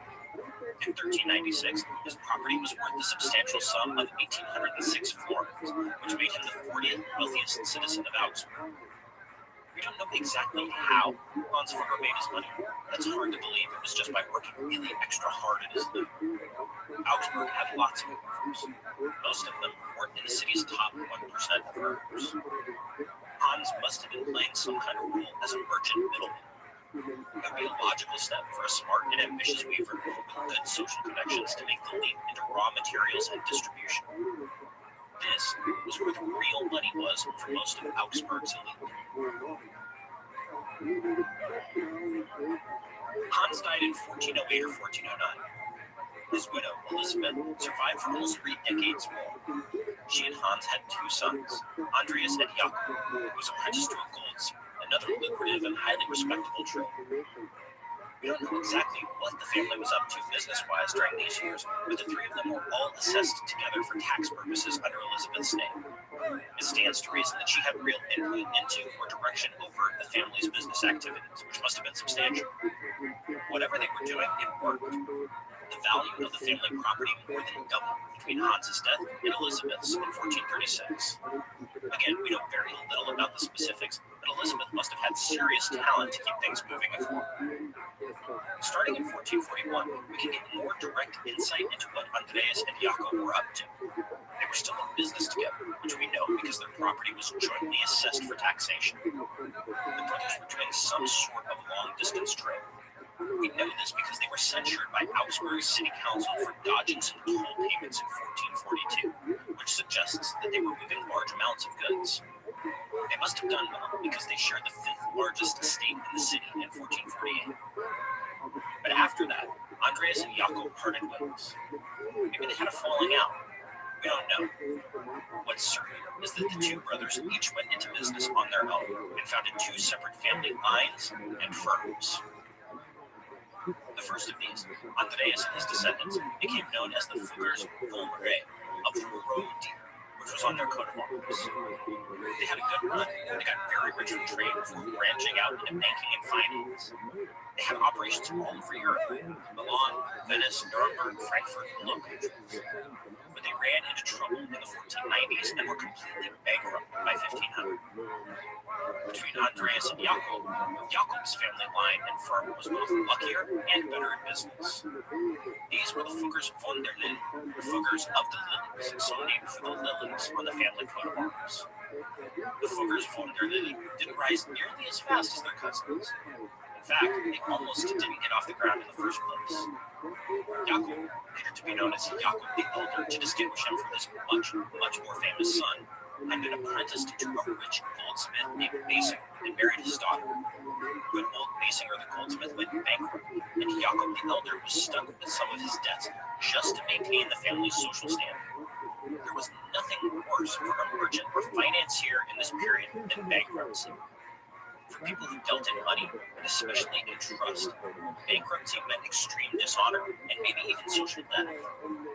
Nobody wanted to associate with someone in that position. The stain wasn't limited to the person immediately responsible for the bankruptcy. But Jacob the Elder escaped this disaster and slowly built his business and a reputation for extreme probity and trustworthiness. For the next 25 years, he rose to leadership of the Weavers Guild and did a lot of long-distance trade before he died in 1469. As with Jacob's mother, his widow kept the family property together and actively managed it well into her son's adulthood. Those sons proved to be talented and capable. Three of them stand out: Ulrich, Georg, and Jacob the Younger.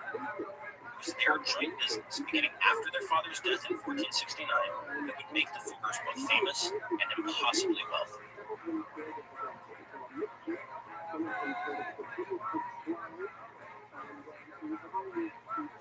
The average break-in lasts 8 to 10 minutes, so fast response is crucial.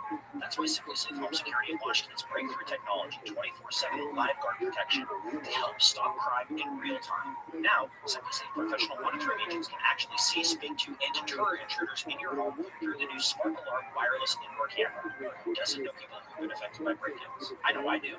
No matter how safe your neighborhood is, they still happen, and having a live person speak to an intruder could easily have stopped them before they were finished. I know that would make me feel better. The new Smart Alarm indoor camera is the only indoor security camera that can trigger the alarm and instantly deter intruders with a built-in siren. With advanced motion detection and vision AI, the Smart Alarm indoor camera can sense the difference between potential intruders and pets to reduce false alarms. Right now, Tides of History listeners get a special 20% off any SimpliSafe system when you sign up for a free month trial of Fast Protect monitoring. This special offer is for a limited time only. Visit SimpliSafe.com/Tides. That's SimpliSafe.com/Tides. There's no safe like SimpliSafe. Angie has made it easier than ever to connect with skilled professionals to get all your home projects done well. Just bring them your project online or with the Angie app and answer a few questions. With Angie, you can book instantly at an upfront price or request and compare quotes from multiple pros so you can find the best price for your project. So the next time you have a home project, just Angie that and start getting the most out of your home. Download the free Angie mobile app today or visit Angie.com. That's ANGI.com.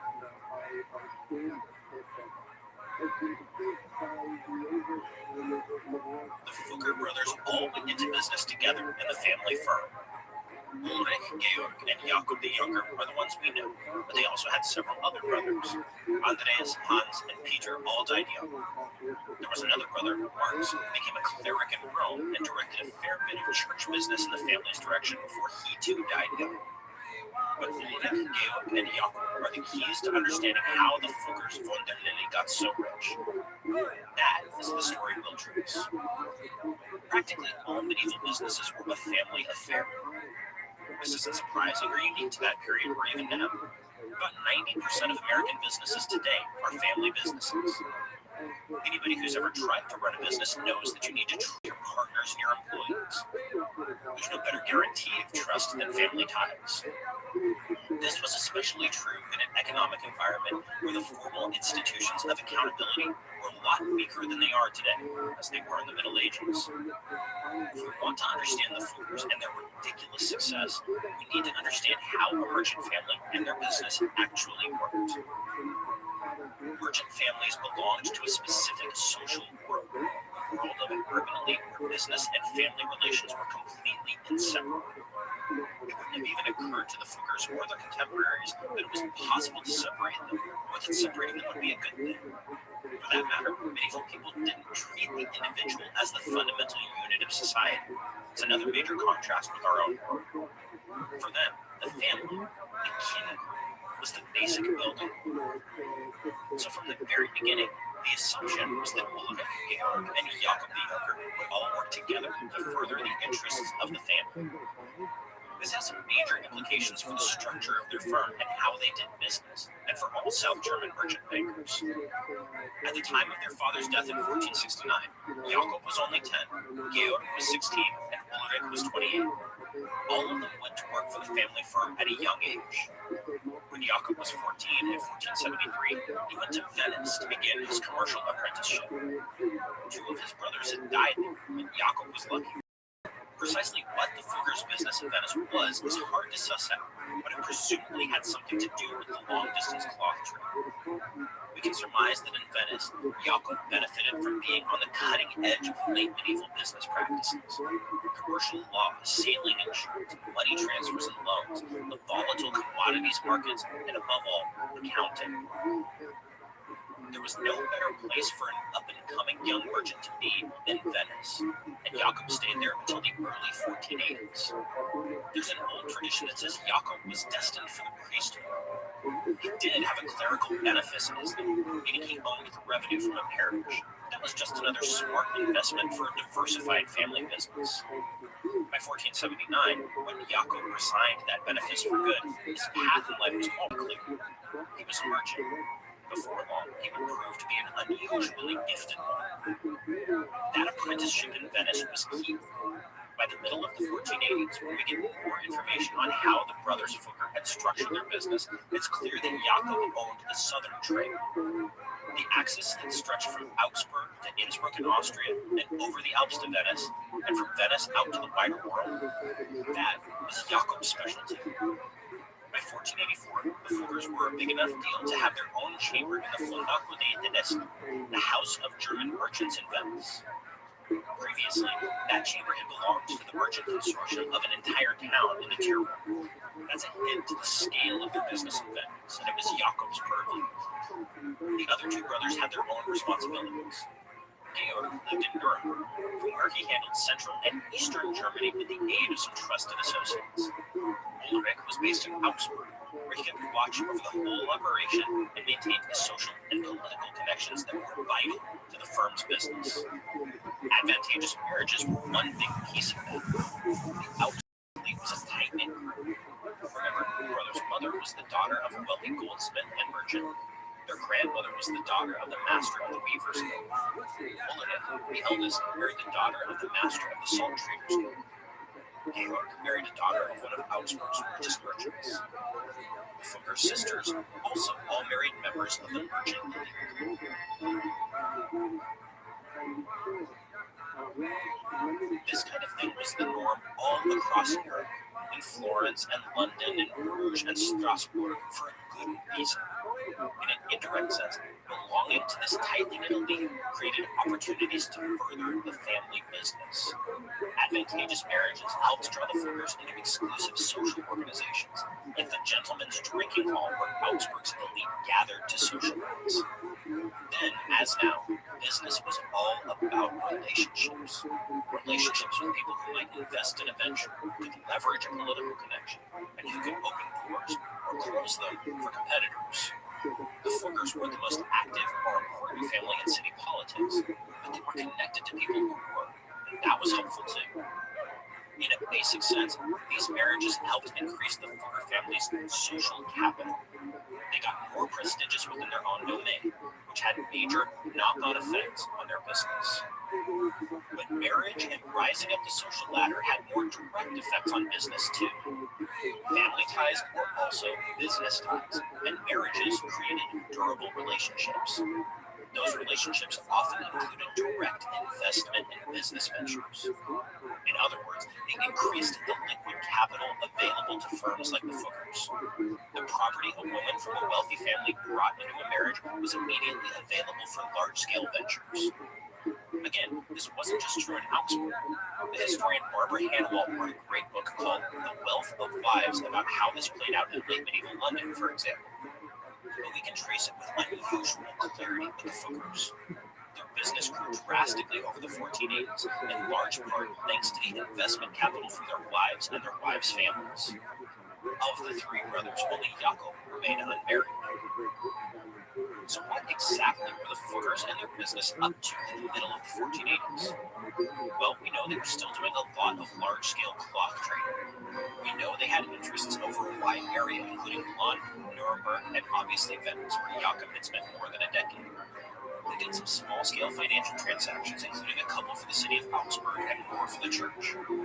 But the real turning point came between about 1485 and 1490. I mentioned a moment ago that the Fuggers had started to branch out into small-scale financial transactions. In 1485, they made their first substantial loan. It was to Archduke Sigismund of Tyrol, a member of the Habsburg dynasty. Tyrol was an alpine region. Today, it spans a little bit of northern Italy and a little bit of southern Austria, and it was centered on the city of Innsbruck. Now, Archduke Sigismund was perpetually short on cash and not a particularly accomplished ruler. His major achievements at this point were doubling Charles the Bold of Burgundy and writing up enormous debts. He owed 60,000 florins to the director of Tyrol's financial administration. That was just one of many large outstanding sums. The Fuggers loaned him only 3,000 florins, a relatively small amount, but this mattered for two major reasons. First, it was the beginning of the Fuggers' special relationship with the Habsburg dynasty, which would be the major source of their wealth and power moving forward. Second, the Fuggers didn't charge interest on this 3,000 florins. Instead, they took their repayment in silver. This was the beginning of the Fuggers' interest in mining, the second pillar of their soon-to-be enormous wealth.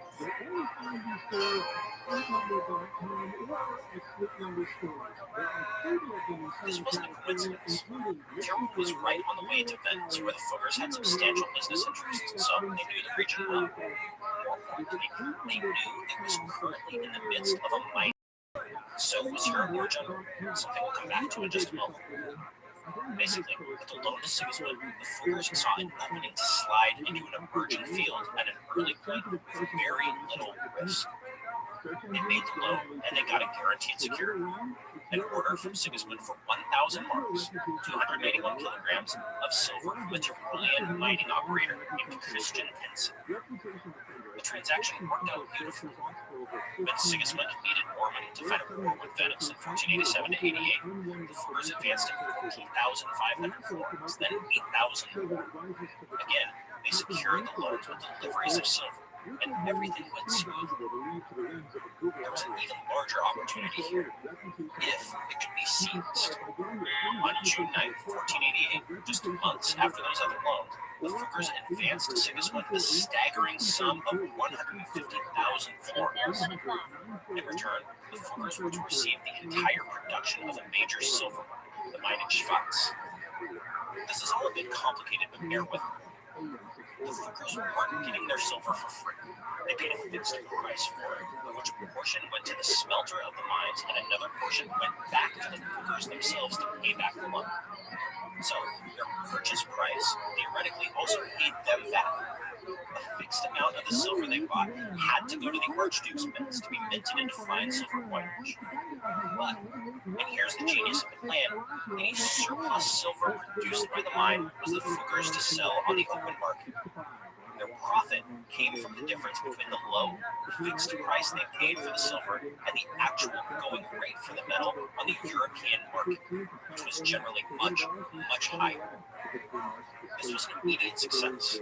It generated huge profits, and Sigismund made still more cash, which the Fookers were happy to provide. In return, they got still more silver from smelting works in Innsbruck, from another mining complex, and then they got coinage fresh from the mint as well. The Fookers were going big time. When Archduke Sigismund was forced out of Tyrol and Austria in 1490 and replaced by his cousin Maximilian, the Fookers continued the relationship. By doing so, they hitched themselves to Europe's up-and-coming dynasty. It was a sharp calculation. Maximilian was the son of the Holy Roman Emperor and almost sure to succeed his father. As we talked about a few months back, he had married the heiress of the Duchy of Burgundy, Mary, and ruled there while his son Philip the Handsome was coming of age. Maximilian had extensive lands. They were getting more extensive now that he'd acquired Tyrol and Austria, and he was always on the lookout for more. The soon-to-be emperor was personally brave, he was a pretty decent soldier, and above all, he was a amoral politician. If you were a member of an up-and-coming firm like the Fookers, Maximilian looked like a pretty great bet. Before long, the Fookers were in deep with Maximilian. 120,000 florins in 1491, another 120,000 in 1492, and still more loans in the following years. Paid for soldiers and diplomatic missions. They bought off delegates in treaty negotiations. They paid for Maximilian's second wedding and bought back territory that he'd had to mortgage. In return for all of it, the Fookers got silver, and still more silver. Between 1485 and 1494, according to one estimate, the Fookers advanced Sigismund and Maximilian 624,000 florins. That same estimate suggests that the Fookers made more than 400,000 florins in profit on those advances. Now, 400,000 florins is probably a bit too high, but it's in the ballpark. The Fookers made literal tons of money on these transactions. So, in short order, the Fooker brothers, Ulrich, Georg, and Jakob, had transformed themselves from long-distance traders, mostly in cloth, to some of the biggest financiers in Europe. It's worth briefly going over the mechanics of it. The Fookers were already long-distance merchants in 1485, and by any metric, very prosperous ones. This means they had a lot of liquid capital at their disposal, but still nowhere near the sums they would soon be lending to Sigismund and Maximilian. Where did the rest come from? In large part, it came from something we talked about earlier: their family, social, and business ties in Augsburg. They took deposits from patricians and wealthy merchants, presumably their in-laws, who were all rich traders of one kind or another. In other words, the Fookers mobilized their social networks for capital. It's also possible that they took money from influential political figures in Innsbruck, but this was secondary. One of the characteristic features of the South German firms like the Fookers was their extreme preference for keeping their business associations very close, preferably in the family. Nothing about the Fookers' activities to this point was especially innovative.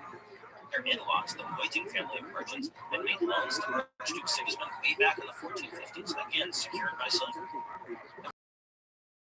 Done the same kind of long-distance trade. The Whitings, to stick with the same example, had business ties in Venice, Genoa, and Persia. They were hardly unique.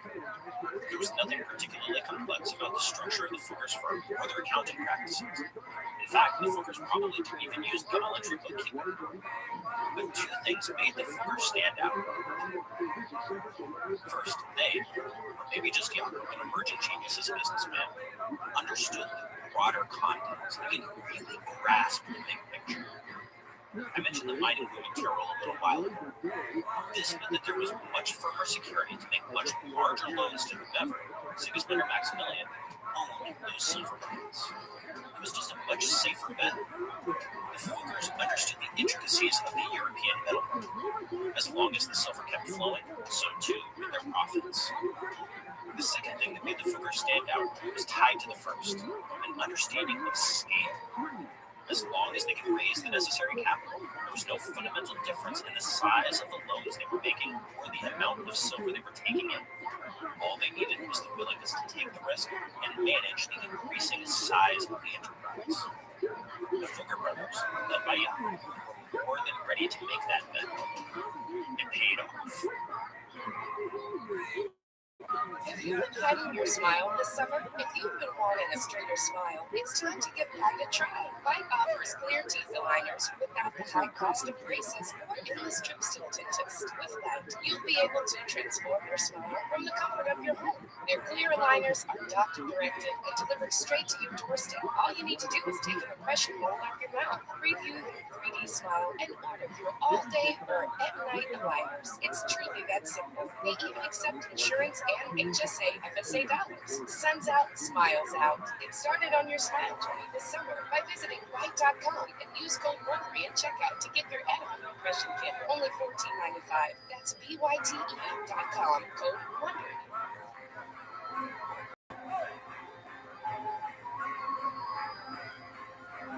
Having precious little Jakob Fooker in a podcast episode that's ostensibly about him is an intentional choice. Jakob wasn't particularly interesting as a character. He married late and had no children. He patronized artists and he collected some incredibly expensive gems and jewelry, but he wasn't particularly flashy. With all that said, Jakob Fooker was a heck of a businessman. He really was a talent, maybe even a genius, who happened to find himself in the perfect situation to make the most of his gifts. Years up to 1494, what we focused on so far, provided that situation. But in 1494, a couple of important things happened. First, the brothers Fooker remade their firm. On August 18th of that year, the three signed a 6-year contract that formally defined their business as Ulrich Fooker and Brothers of Augsburg. It included specific rules on capital investment, withdrawals, and what rights other family members had over the firm's capital, and generally brought them up to speed with prevailing practice among South German firms. The 6-year contract was long. The Medici had done business the same way with each individual partnership contract. On paper, all three brothers were equal. Ulrich, as the eldest, even got his name on the company. But what was clear, and what would become even clearer in the 1502 and 1510 contracts that continued the business, was that Jakob was emerging as the leader. Later in 1494, the Fookers expanded their mining interests in both silver and another good, copper. They signed a contract with a mining engineer named Hans Thorson, who was leasing some mines in present-day Slovakia, then part of the Kingdom of Hungary. This was a straightforward financing and distribution agreement. It was actually run separately in separate contracts from the family firm proper. The Fookers put up the cash, Thorson ran the operation, the Fookers distributed the goods, and everybody profited. Shortly after, the Fookers got in deep, picked up a lead mine, and they built their own additional smelting works, hammer mills, and all sorts of other things. So, embodiment of the changing context that Jakob and his brothers took advantage of. The whole operation was built on a new mining process, the Siger process, which was effective but also required high capital investment to get off the ground. The Fookers had capital to spare, and the results were wildly profitable. The Fookers mining complex in Neufeld was an enormous operation that pumped out silver and copper in mind-boggling quantities. To market and sell the products of their mining business, the Fookers built a huge distribution network all across Europe. Part of the middle went north. First, to cities like Krakow and Leipzig for distribution inland, and then second, to ports on the Baltic, where much of it was eventually shipped west to the emerging market of Antwerp. From Antwerp, it went to France, England, and the rest of Europe. The other major route went to Venice, another key distribution. All of this required new offices and salesmen at key points, and that meant adding hundreds of employees. Through this mining and distribution network, the Fuggers controlled somewhere around 40% of European copper output. Profits from the combined silver and copper trade ran into hundreds of thousands or even millions of florins over the course of the following decade. Mining was the core of the Fuggers' business interests. It was their bread and butter, and it brought them huge amounts of liquid capital through the sale of silver and copper on the open market. But it was also deeply connected to their other activities. The loans to Sigismund and Maximilian had given them Tyrolean silver in the first place. Those connections to the core of the Kingdom of Hungary, where their Neusville complex was located, kept their mining investments safe and profitable. The church constantly required banking services to transfer money around its vast and widely dispersed holdings. Money from France, Germany, and the Low Countries to Rome, profits from indulgent sales in Lorraine, crusading subsidies from Rome to Hungary, transferred through the Fuggers' office in Venice. This wasn't a particularly large business compared with mining, but it was important beyond its financial impact. The papacy was a major political player, and having a good relationship meant help when the Fuggers' business interests were threatened. When the Hanseatic city of Lübeck impounded Fugger copper, the full force of the papacy and their close associate Maximilian, and then Holy Roman Emperor, fell on the city. The Fuggers got their copper back, and future shipments went through Lübeck safely. In other words, the Fuggers could call on the highest political and spiritual authorities of their day in what amounted to a business dispute. Georg Fugger died in 1506, and Ulrich in 1510, leaving Jakob alone as the head of the firm. Now, the deaths of his two brothers drastically affect how we think of Jakob and the whole business. Jakob took firm control in the aftermath. He cut out his nephews, Anton and Remo, the sons of Georg, from management except on very specific terms. Because of this, it's easy to treat the business as success as Jakob's doing. It wasn't. He had played a major role in a couple of things. It's safe to surmise that the loans to Sigismund and Maximilian and the security in Tyrolean silver were probably his doing. We can see him as the leading figure in managing those interests from the late 1480s on. The large-scale distribution of goods through Venice was likewise his purview. Jakob's experience in Venice, one of the most advanced business environments in Europe, may have made the firm's management more efficient. We know Jakob did a lot of personal auditing of the firm's books and accounts, and he traveled widely to the branch offices. But at the same time, we know that other pieces were his brothers doing. Ulrich and Georg built the wide geographic scope of the firm, from Italy in the south to Poland and Hungary in the east, and the Low Countries in the west. Ulrich had actually been the first of the family to extend credit to a Habsburg. Ulrich and Georg had begun doing business with the papacy while Jakob was still a teenage apprentice. Ulrich and Georg had expanded the firm's purview from common textiles and silk, spices, and high-value trade goods. In other words, the Fuggers' beginnings as financiers and their distribution network, which they would exploit so beautifully, all predated Jakob's active management of the firm. The historian Jakob Strede, writing almost a century ago, pointed out that if not for Jakob's long period of sole management, Ulrich Fugger probably would have been the famous one. But Ulrich and Georg died, and Jakob took ruthless control over the whole operation. In many respects, the Fugger firm had been typical of South German styles of organization. It was a family business, organized as a partnership. It was maybe a bit more centralized and concentrated than most, with management in the sole hands of the three brothers rather than a more extended family group, but this was still within the normal bounds. This changed after Ulrich and Georg's deaths. Although the company was formally renamed Jakob Fugger and his brother's sons after his brothers died, Jakob took over sole management. This wasn't normal. There are practically no other South German firms or firms anywhere else in Europe of this size or scale anywhere close to it that were run as sole proprietorships.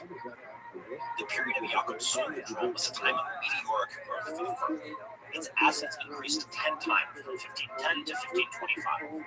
According to one estimate, it controlled perhaps 2% of Europe's entire GDP at the end of Jakob's life. This is the source of the richest man who ever lived line, by the way, though I'm sure you can see the fallacy in equating a massive international firm's assets with one man's personal wealth. Now, it's almost impossible impossible to give a full accounting of the firm's activities. It had too many offices and too many different interests, and that was getting to be the case even before the deaths of Georg and Malone. Instead of trying to list them all, let's just go over the major areas and how they fed into broader shifts in the European economy and society. So first we have mining. We've already talked about that, but it bears repeating because it was the foundation of the fuckers' wealth. Without ever achieving a full monopoly, despite their best efforts, they had effectively cornered the European copper market. Copper was an essential material for casting bronze cannon in an age of almost continuous gunpowder warfare. On top of that, the fuckers got vast amounts of silver from the Tyrol and as a byproduct of their copper smelting business. Silver was pretty valuable as the basis for the everyday coinage that everybody used across the continent. The amounts of both metals they refined, distributed, and sold were simply mind-boggling. Their distribution network required sizable offices in Venice and Antwerp and routes stretching the length and breadth of Europe. It's hard to say precisely how great their profits were, but they were well north of 1 million florins in the first 2 decades of the 16th century, and potentially much, much higher than that. Second, we have state finance. This wasn't entirely separate from mining. Remember, the fuckers had gotten their first Tyrolean silver mines as security for loans first to Sigismund and then to Maximilian. They got other securities, again based in rights to mines or favorable contracts for the sale of metals in return for other loans. In 1515, for example, the fuckers and another Augsburg firm, the Hochstädters, formed a consortium to loan a huge amount of money to Maximilian. In return, the consortium received exclusive rights to the entire copper output of the Schwarz mines in the Tyrol. We're talking about money in the hundreds of thousands of florins, enough to fund entire wars. In 1519, the amounts of money got even bigger. Old Maximilian finally died, but the fuckers' relationship with the House of Habsburg was just beginning. Maximilian's successor was his grandson, Charles V, who was already king of Spain as the grandson of Isabella and Ferdinand. Charles naturally wanted to succeed his other grandfather as Holy Roman Emperor, but that was an elective position. The votes would have to be bought. It wouldn't come cheap. King Henry VIII of England and King Francis I of France were both active candidates, and Francis succeeded in getting pledges for votes from 2 of the 7 electors. This meant that at least 4 of the others would need to be bought, and they demanded a ridiculous price. 851,918 florins, of which Jakob Fugger provided 2/3. His firm handled the bills in exchange for the remainder, which came from another German firm and 3 Italian companies.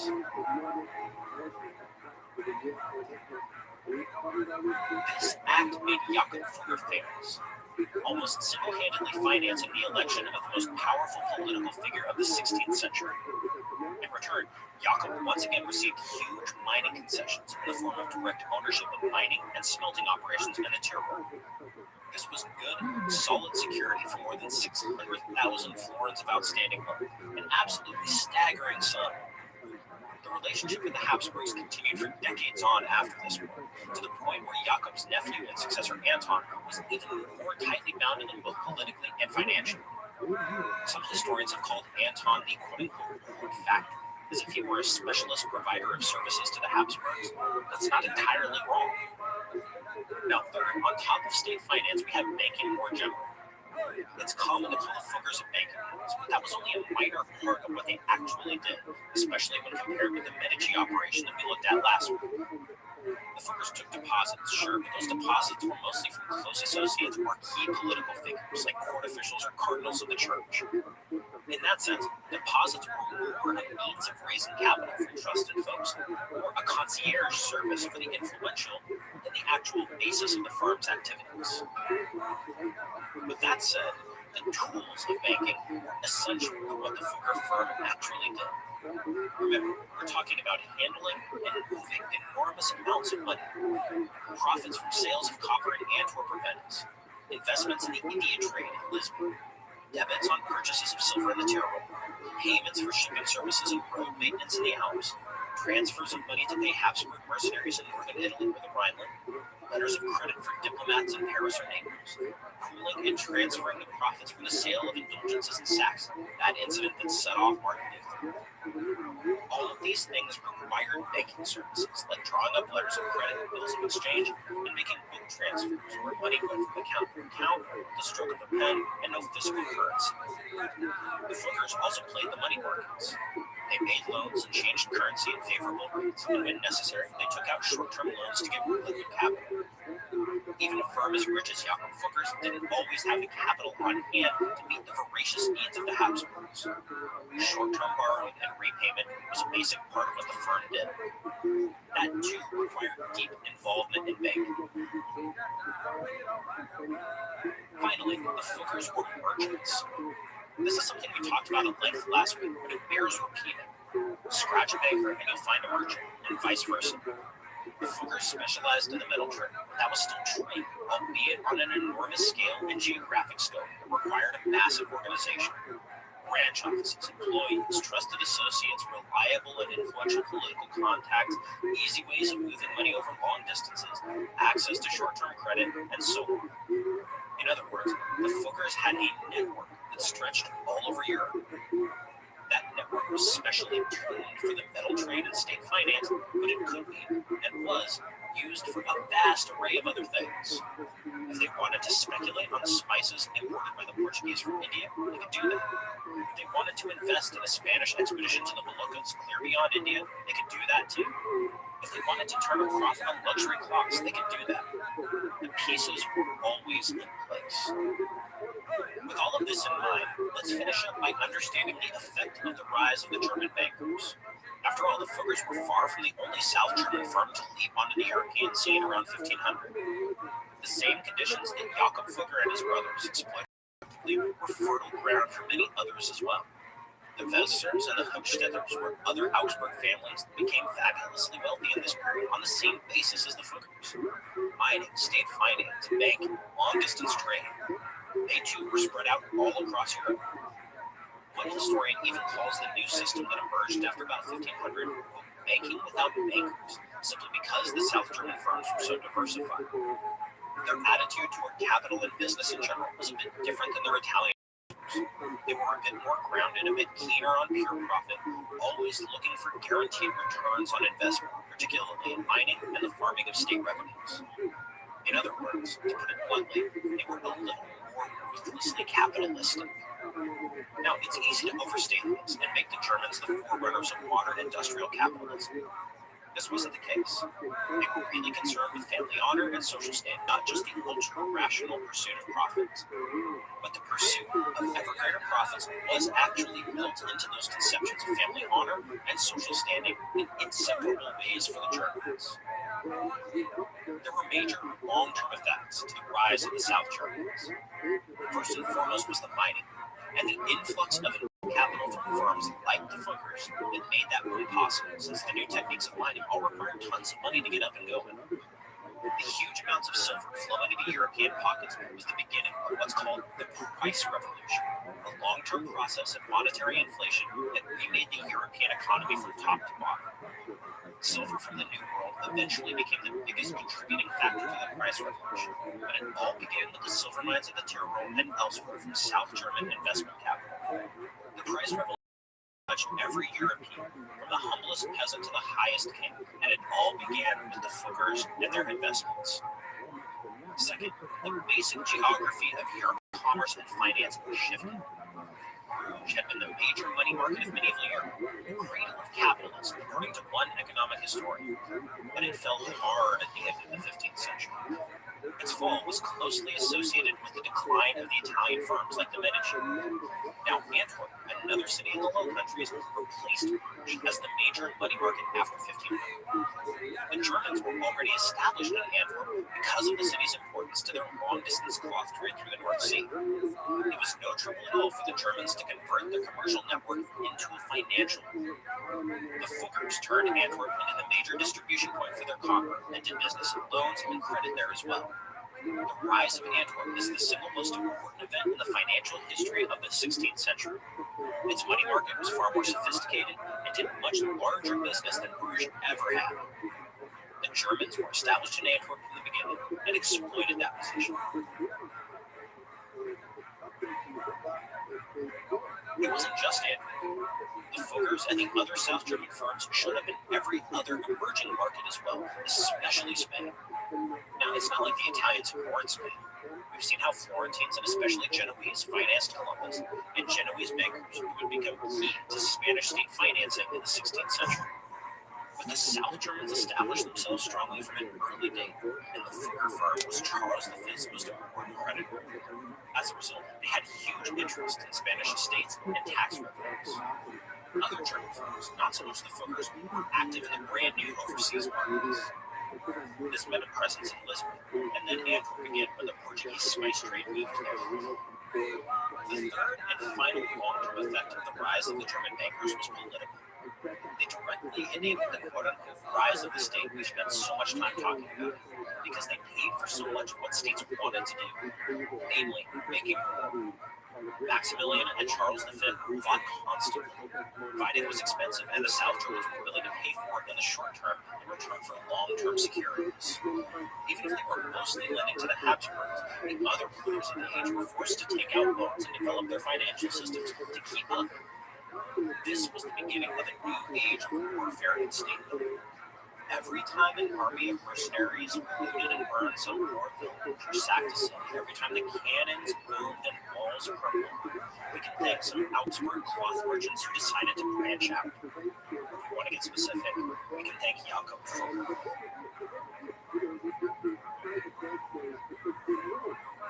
Next time on Tides, we're going to head back south of the Alps to explore a fascinating place. Renaissance Italy, where labyrinthine, backstabbing politics created modern diplomacy and state finance and a never-ending round of wars and negotiations. After that, we'll be talking about the colorful condottieri, professional mercenaries who defined the late Middle Ages in Italy. Until then, thanks so much for joining me. Be sure to drop me a line if you'd like to chat about the fall of the Roman Empire or the rise of the modern world. You can find me on Twitter at Patrick_Wyman or on Facebook at Patrick Wyman MMA. You can follow the show at Tides History. Tides of History is written and narrated by Patrick Wyman. The sound design is by Derek Behrens for Airship. The sound engineer is Sergio Enriquez. Tides of History is produced by Morgan Jaffe and Leah Sutherland. From Wondery, the executive producer is Hernan Lopez. Thanks again for listening. Until next time, from Wondery, this has been Tides of History. They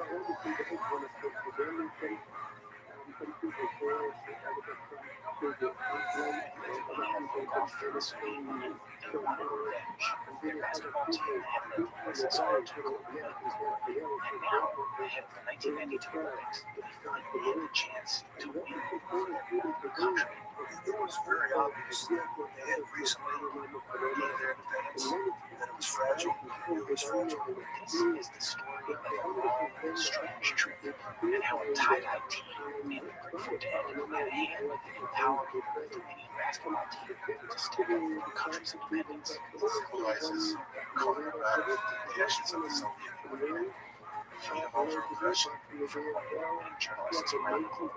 Stories that explains the world is a podcast that unveils some of the wildest and most surprising sports stories you've never heard. Listen to Stories that Explains the World on Wondery app or wherever you get your podcasts. You can listen to Sports Explains the World and be free on Wondery Plus.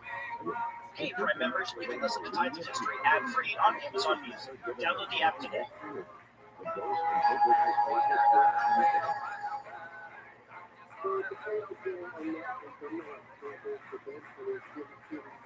Hi, everybody. Welcome to another episode of Tides of History, a mini-sode. In today's episode, Leah and I are going to chat about a few things that got left out of our previous two episodes, things that we didn't have time for, things that got cut out. We're going to talk a little bit more about Jakob Fugger himself. We're going to talk about the Antwerp financial markets. We're going to talk a little bit at the very end about Renaissance art and how all these rich people put their money to some very aesthetically pleasing uses. Yeah, and you know what? I have a question. We spent a whole episode on Jakob Fugger, and we did not talk about Jakob Fugger. What's the deal? Well, it's because Jakob Fugger isn't that interesting. What? Yeah, no, I mean, I can see that. He sounds kind of boring. I mean, like Cosimo Medici, I can see clearly in my mind he exists as this very cool, cloaked, I mean, he might have been an angel, but like a very cool, like, I'm wisping through the streets with my cloak and whipping it around, or I'm pulling out my account books, and I feel like I know who that guy is. Oh, yeah, Cosimo was out here fathering illegitimate children, and just Cosimo was in the business. He was in the business. And then Jakob Fugger to me is like the little accountant with his nerd glasses behind a desk, and he's sitting in a dark room, and he's not actually a man, he's a scarecrow stuffed with money who might be running an empire. He doesn't exist to me. And to make Jakob Fugger interesting as a character, I think you basically need to pluck individual lines out of context from letters he wrote or things that people wrote about him, and then you need to try to build a personality out of those, which is not great historical methodology. And as far as we could tell, he was really concerned with profit. He was really concerned with family honor. He was really concerned with getting returns on his investment. And there are a couple of times when you can kind of see a little bit of resentment of the noble class poking through. Like, so he does this thing where he buys some of the jewels of Britain that had belonged to the Valois dukes, and which were supposed to go to Maximilian, but Maximilian had to pawn them for revenue. So Jakob Fugger buys them and he keeps them. He spends an enormous amount of money on these jewels, and he gives them as a gift to his wife, who he eventually married. But she never wore them in public, and she couldn't really wear them in public because there were sumptuary laws about who could wear what. So he buys these to prove that he can, to prove that he's got the money to do it, but then they're never shown in public. And I think that tells you a great deal about Jakob Fugger's personality and why it's not that interesting. I don't know, that makes me not like him at all. Yeah, I don't think he was a great guy. Yeah, interesting. Do you think that was a product of where he was from Augsburg, as opposed to Cosimo living it up in Italy? Yeah. There was you mean in the sense that maybe there was a different culture of Yeah. consumption or Values. Not necessarily. I think a lot of that is really specific to Jakob Fugger.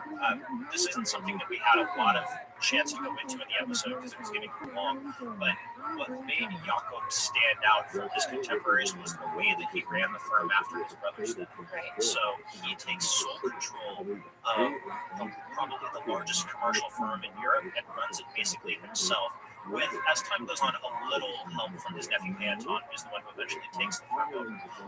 That was not good, right? I talked a lot about how these were all family businesses. Fugger firm was a family business, and technically, Jakob Fugger's firm was a family business even after his brother's death.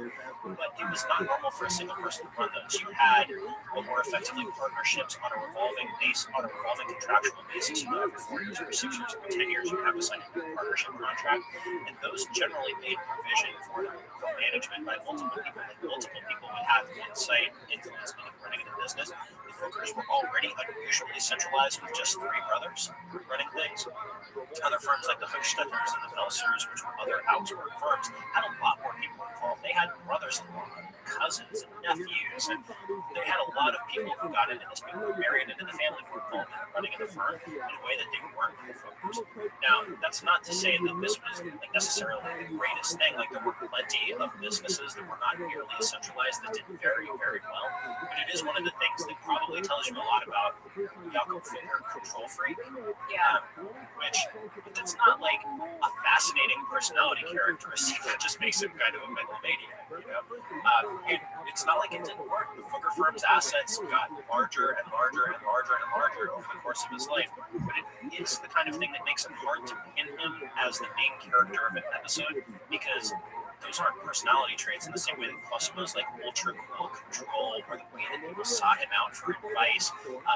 Cosimo was asked for advice from popes, and even his political rivals wrote to him to ask him, what do you think of this? Because Cosimo knew. Cosimo had information. Cosimo knew how to play those cards. Cosimo was a political figure in addition to being the greatest banker of his age, in a way that Jakob Fugger, he's still deeply involved in politics and obviously a great banker and financier.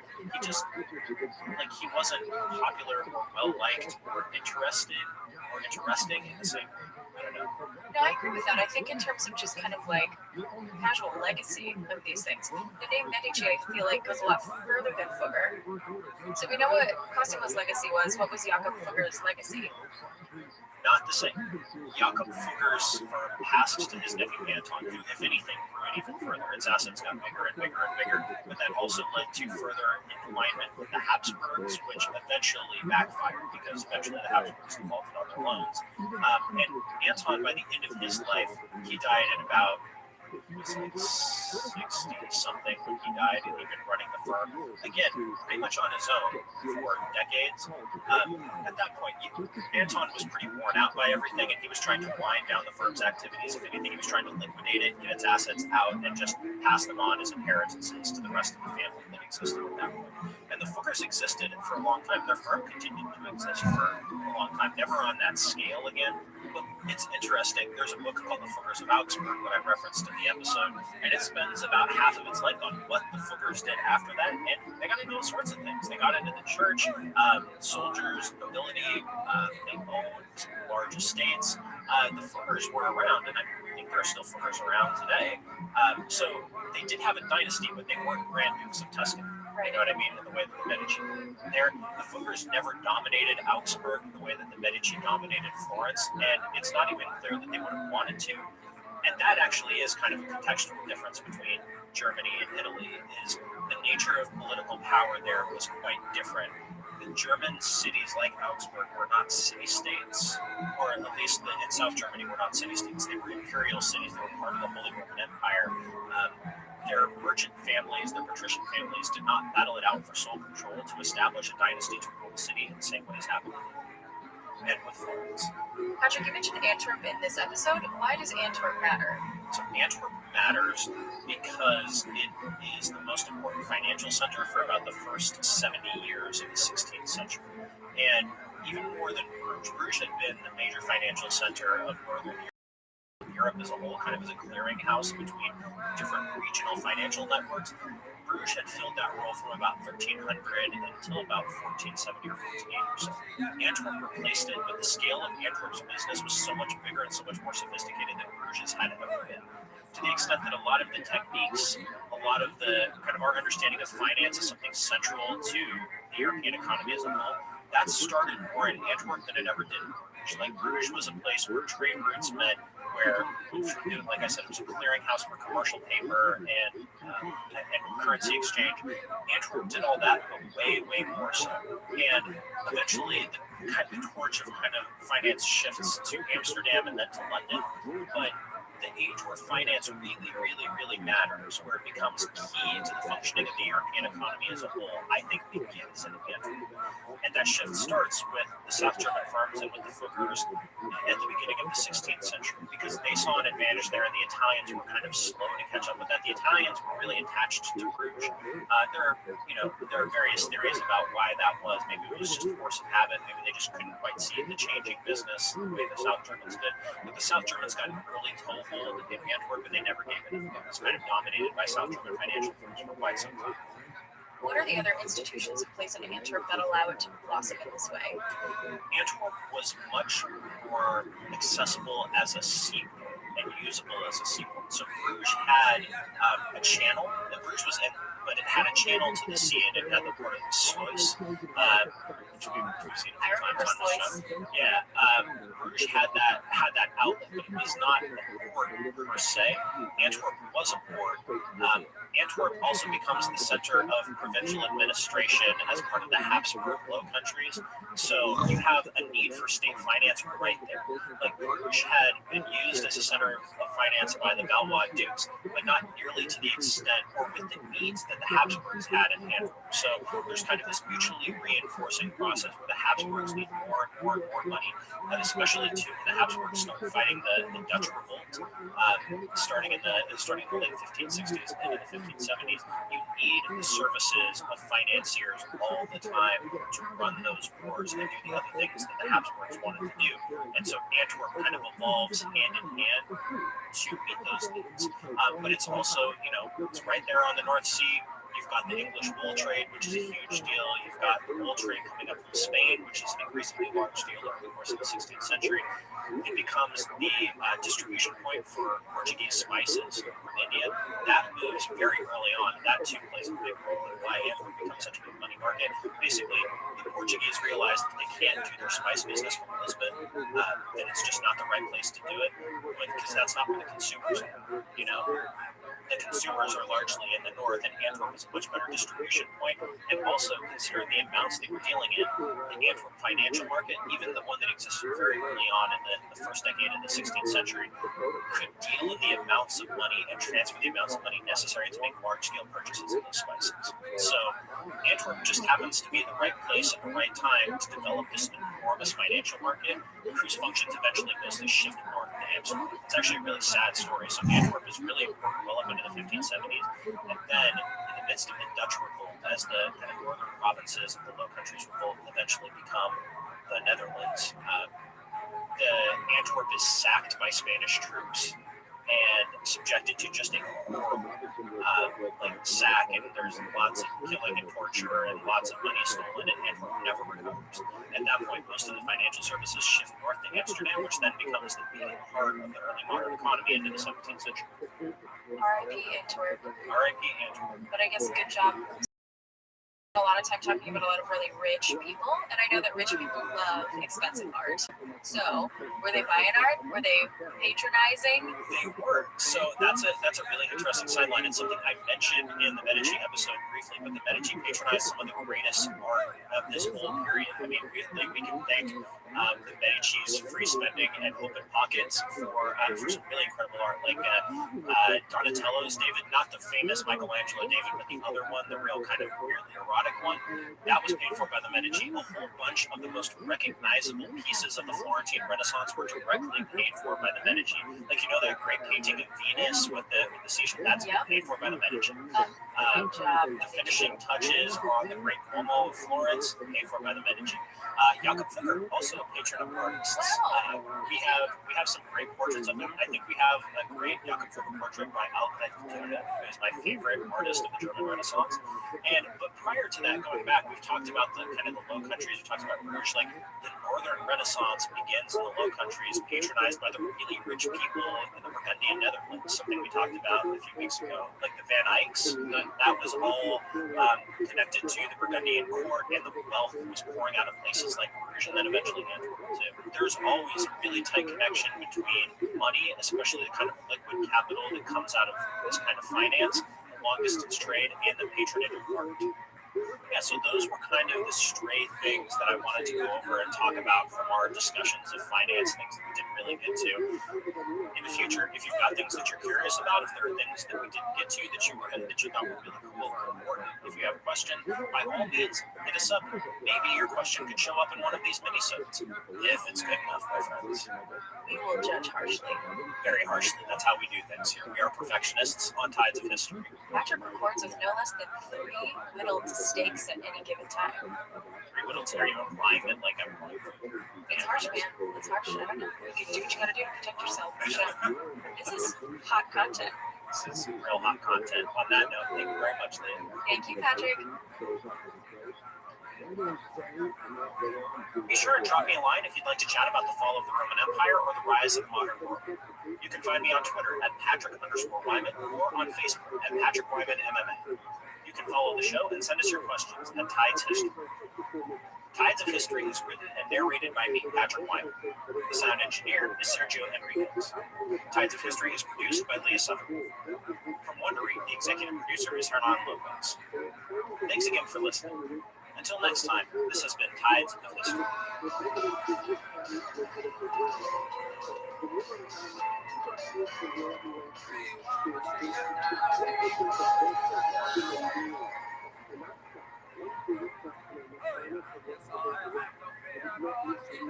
The 5G home internet can leave you with slower speeds during its busiest hours. Why deal with that? Switch to Cox Internet with 2 times faster download speeds than T-Mobile 5G home internet during peak hours. Visit Cox.com/5G home to learn. Hey, Prime members, you can listen to Tides of History ad-free on Amazon Music. Download the app today.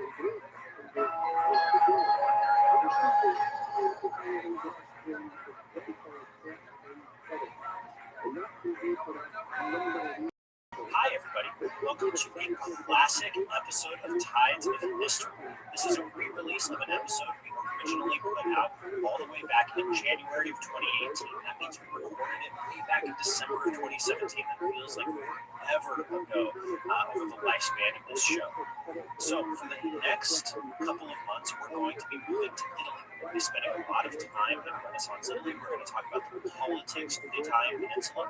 Coming up in next week's episode, we're going to be talking about the famous mercenaries of Italy, the Picoftheday, in the episode after that. And then we're going to spend a month on the Italian Wars, the great geopolitical conflict of the early 16th century, which took place, as the name suggests, mostly in Italy. So, with that in mind, I wanted to come back and give you guys a slice of life. We're going to be talking about life in Renaissance Florence here in this episode today. I want you to understand what it's like to live in one of these cities, to be surrounded by the hustle and bustle, to understand how the unique economic and social environment influenced Renaissance. So something like humanism, how that was a useful set of skills for a person to acquire in this time and place, how that grew out of the context, how it was connected to it, and also just what it felt like to be there. So we're going to do a lot of top-down stuff in the episode on the politics of the Renaissance. We're going to be talking about more specifically what was it like to live in one of these cities. I hope that this episode will give you a little sense of what that was like. The distant ringing of bells marked the summer evening's late sunset. It was warm and pleasant, with a thin breeze cutting through the fading heat of the day. As the last of the sun's rays disappeared over the Tuscan hills, a steady stream of men walked down paved streets to the plain, unadorned door of a palazzo, and knocked for entry.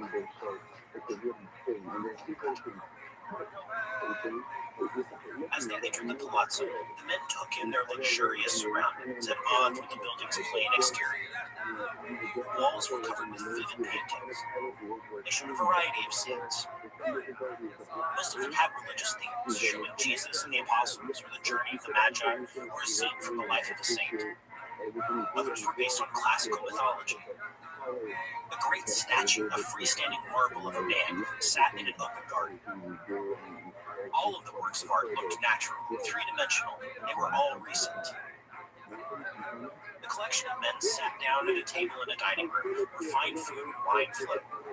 It was the conversation, not the fear, that had drawn them to the palazzo this evening. These were merchants and bankers, investors, government officials, and a few professional writers and scholars. They were all highly educated and wealthy, among the richest people in all of Europe.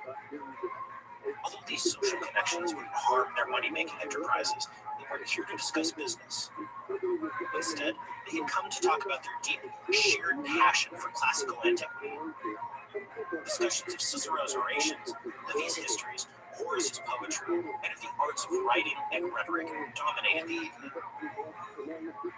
The city was Florence, and the year was 1427. In these dinners and conversations between learned men, in the art that increasingly graced their walls, and the concepts that lay beneath them, the Renaissance was in full swing.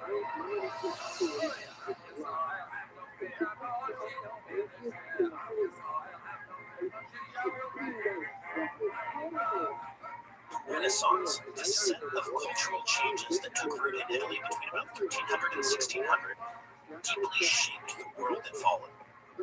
Some aspects of it are still with us today.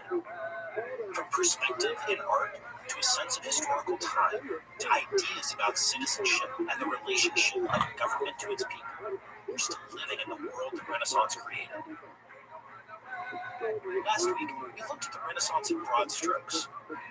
We talked about the term itself and why it's not ideal. There were plenty of people throughout society who weren't really participants in this cultural flower, especially poor people and most women. The concepts that spread through this period weren't as revolutionary as they seemed a century ago, or as they're still presented in high school history textbooks. The Middle Ages weren't a dark, backwards time. Because of that, we can't really see the Renaissance as a sudden burst of light in a darkened room anymore. With all of that said, the idea of the Renaissance still has value. Even if the ideas that were bubbling to the surface weren't bolts from the blue that shook the foundations of the world, they were still pretty dang innovative and interesting. The rediscovery of the classical past that defined the Renaissance was, in fact, a big deal. The humanists who studied ancient texts and the ideas they contained actually were incredibly influential. The educational program rooted in the Roman classics and the pursuit of verbal and written eloquence eventually spread north from Italy throughout Europe.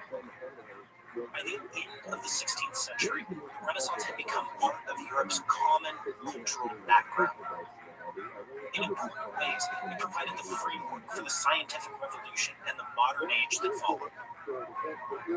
It's important to emphasize that the Renaissance wasn't a collection of ideas put forth by ivory tower scholars with no connection to the broader context they lived in. it was a product of a particular time and place.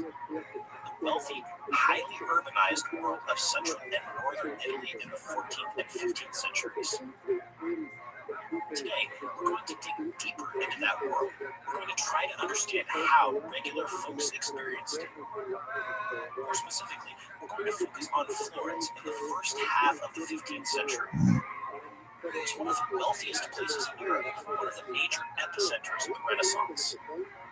The incredible concentration of scholarly, artistic, economic, political, and literary talent, all packed into a city of about 100,000 people, has rarely been matched before or since.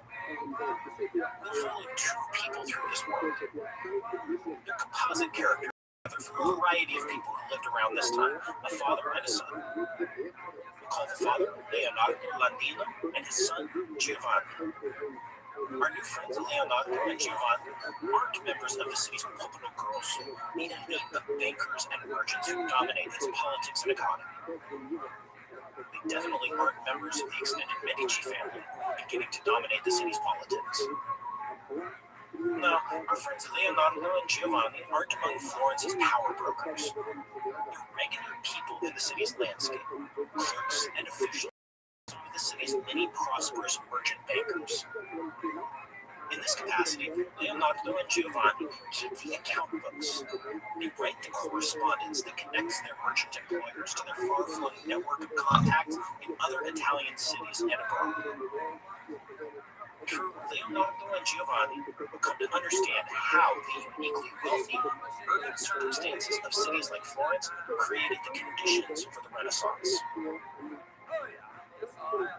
It's key that we know Leonardo and Giovanni keep the books and correspondence. You see, people like Leonardo and Giovanni needed an education to do that job right. The education they got was increasingly rooted in the ancient Roman classics and based on standards drawn up from those texts. The quality of that education helps to determine future prospects for advancement for knowledge workers like them. It incentivized eloquence, which came from the command of what the ancient authors had to offer. It wasn't just businesses that needed eloquence and high standards of education. It was the city's government, too. Diplomatic letters, persuasive speeches, ideas about how things were to be run, all of them combined the educational currents that were running around with the day-to-day realities of the political, economic, and social context.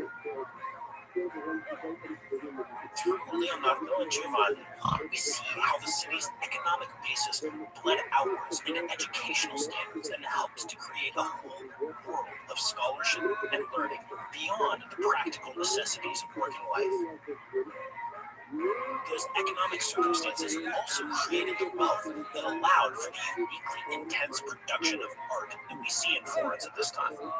The revival of classical standards also helped to create the standard of taste that we see reflected in Renaissance art. These two people will help us understand how all those factors played together. So let's begin with Leonardo. The elder Landino immigrated to Florence from one of the surrounding towns in the year 1400. Leonardo was an enterprising young man. He was the son of a priest, something common enough in those days. Because of that background, Leonardo had received just enough education to be literate and numerate. His education was nothing fancy, just the ability to read and write in Latin and the Florentine dialect of Italian. He also learned basic arithmetic. In a Florence that was still trying to recover from the demographic disaster of the plague, where half of the population had died, there was great demand for people with those skills. The city's population had recovered quickly by drawing migrants like Leonardo in from the countryside. Leonardo quickly found work as a clerk for Francesco Datini, one of the wealthiest and most important merchants in Tuscany, even in Europe as a whole. Datini actually made his home in Prato, some 25 miles outside the main city, but his business interests were intimately tied to Florence. Beyond Florence and Tuscany, Datini's network stretched all over the continent. In that sense, Datini is a representative of what made Florentine business stand out, its wide-ranging character. Before we get to Datini, Leonardo, and eventually Giovanni, we need to understand the basics of what made Florence so special. You see, the Florentines differed from other Italian merchants like the Venetians, who we discussed at length back in the episodes on the economy. The Venetians and the Genoese were adventurers, especially before the Black Death. Their merchant galleys fanned out across the Mediterranean and beyond. They did business with Mongols in the Crimea on the edge of the Great Eurasian Steppe. They bought spices from Mamluks in Alexandria. They had lucrative trading rights in Constantinople. As we saw with our friend Pietro, the Venetian merchant, they bought and sold in Bruges all the way up in the Low Countries. The Florentines, on the other hand, weren't merchant adventurers, not in the same way that the Venetians and the Genoese were. In large part, it's because the city didn't have a port. Florence is an inland city. Pisa, which we know for its leaning tower, was Tuscany's great port. It was Pisan merchants who were out there in the Mediterranean with the Venetians and the Genoese, trading in silks and spices and mixing it up with foreigners. The merchants and bankers of Lucca, another of the great Tuscan cities, fanned out throughout Europe long before the Florentines did it. Siena, another Tuscan city, brought in a fortune in banking, working closely with the papal court. The great economic historian Richard Goldthwait points out that at first glance, there was nothing about Florence that pointed in the direction of it becoming an economic powerhouse. It wasn't located on the Mediterranean. It didn't have any great natural resources in the immediate vicinity. It wasn't even located on the major trade routes that crisscrossed Tuscany, much less the ones that connected other major Italian cities. What Florence did have was the River Arno, which gave it access downstream to the sea. The river also created the broad, exceptionally fertile floodplain that eventually powered the city's demographic growth. The whole region was suitable for wool production. Because the Apennine Mountains were so close, you could graze your sheep in the mountain pastures in the summer and then bring them down to the plain in the fall. This formed the basis for the cloth industry that would eventually become essential to the city's economic well-being. Compared to other major Italian cities, Florence was a bit of a late bloomer. It didn't really come into its own until the middle of the 13th century, long after cities like Venice and Genoa had already become prominent. Without an outlet on the Mediterranean, the Florentines had to get creative. They found their niche, and they excelled in it. So what was that niche? Well, the Florentines got really, really good at building networks abroad. That may not sound too special. After all, we saw our Venetian friend Pietro doing just that in an episode a couple of months ago. What set the Florentines apart was how good they were at it, and how dense those long-distance networks became. Even more so than their Italian brethren and their competitors.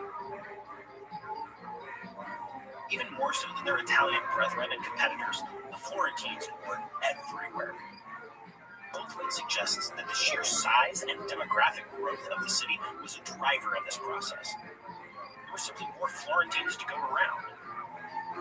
Once the networks had been established, once the Florentines had gone out into the world, the actual kinds of goods they were trading were less important than the fact that the network existed. If you could trade cloth, you could trade almonds or iron ore or finished weapons or luxury goods, whatever. Why? Because you had the right contacts in the right places. You understood how cities and people connected to each other. You understood how to keep tightly controlled accounts over enormous distances. Everybody in Florence, even humble shopkeepers and cloth workers, understood on a fundamental level how credit worked. And if you understood how credit worked, you needed to understand how account books worked.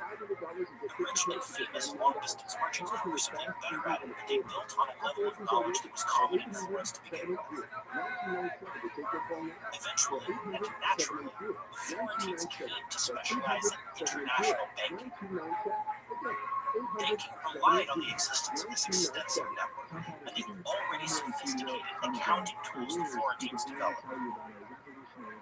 If you had people with deep connections scattered throughout Europe, you had plenty of capital and a lot of knowledge of how to move theoretical money around, banking was the logical next step. Instead of physical goods, you were simply moving money. The Florentines excelled at it. Successive generations of power players like the Medici's emerged, made rich and famous throughout Europe by banking. What's remarkable about Florence is that the basic shape of this business network was more or less in place by the beginning of the 14th century.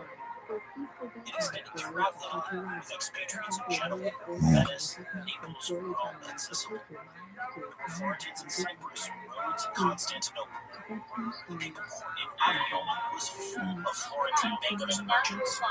They were all over Provence and Champagne in France. Others did business in Barcelona, Valencia in Spain, Lisbon in Portugal, and the great ports of North Africa like Tunis. You couldn't shift money around in the emerging financial and commercial centers of northwestern Europe like London, Paris, and Bruges without tripping over a Florentine banker or merchant. Now that network wasn't static over time.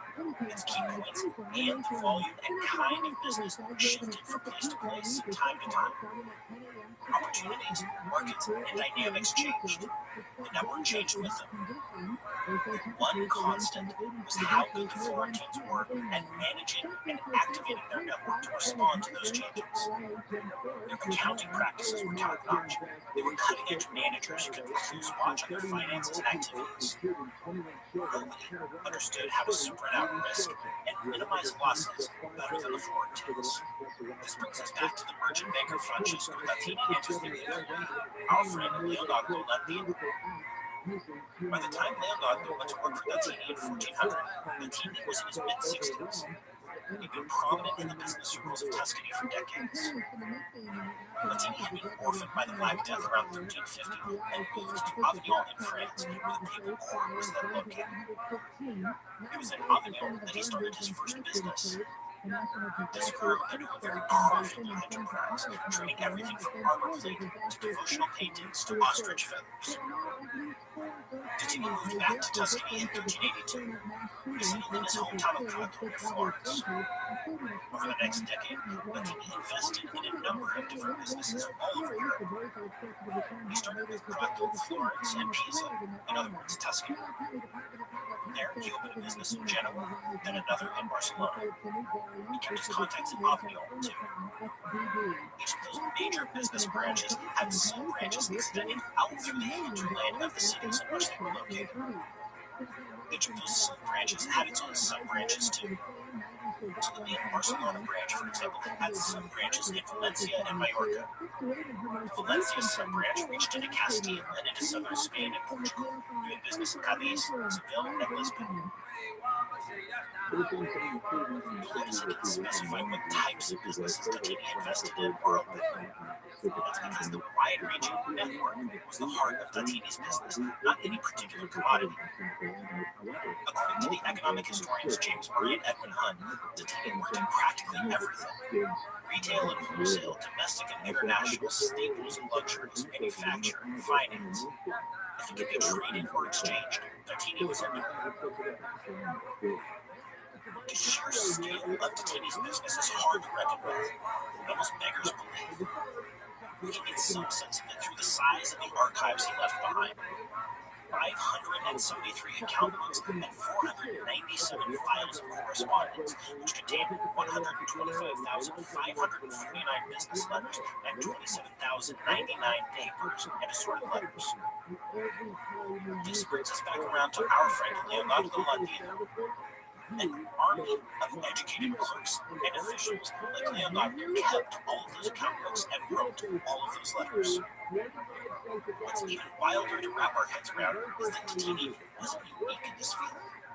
He was one of the wealthiest men in Florence, sure, but there were dozens of other companies that ranged from roughly the same size down to sole proprietorships doing the same thing.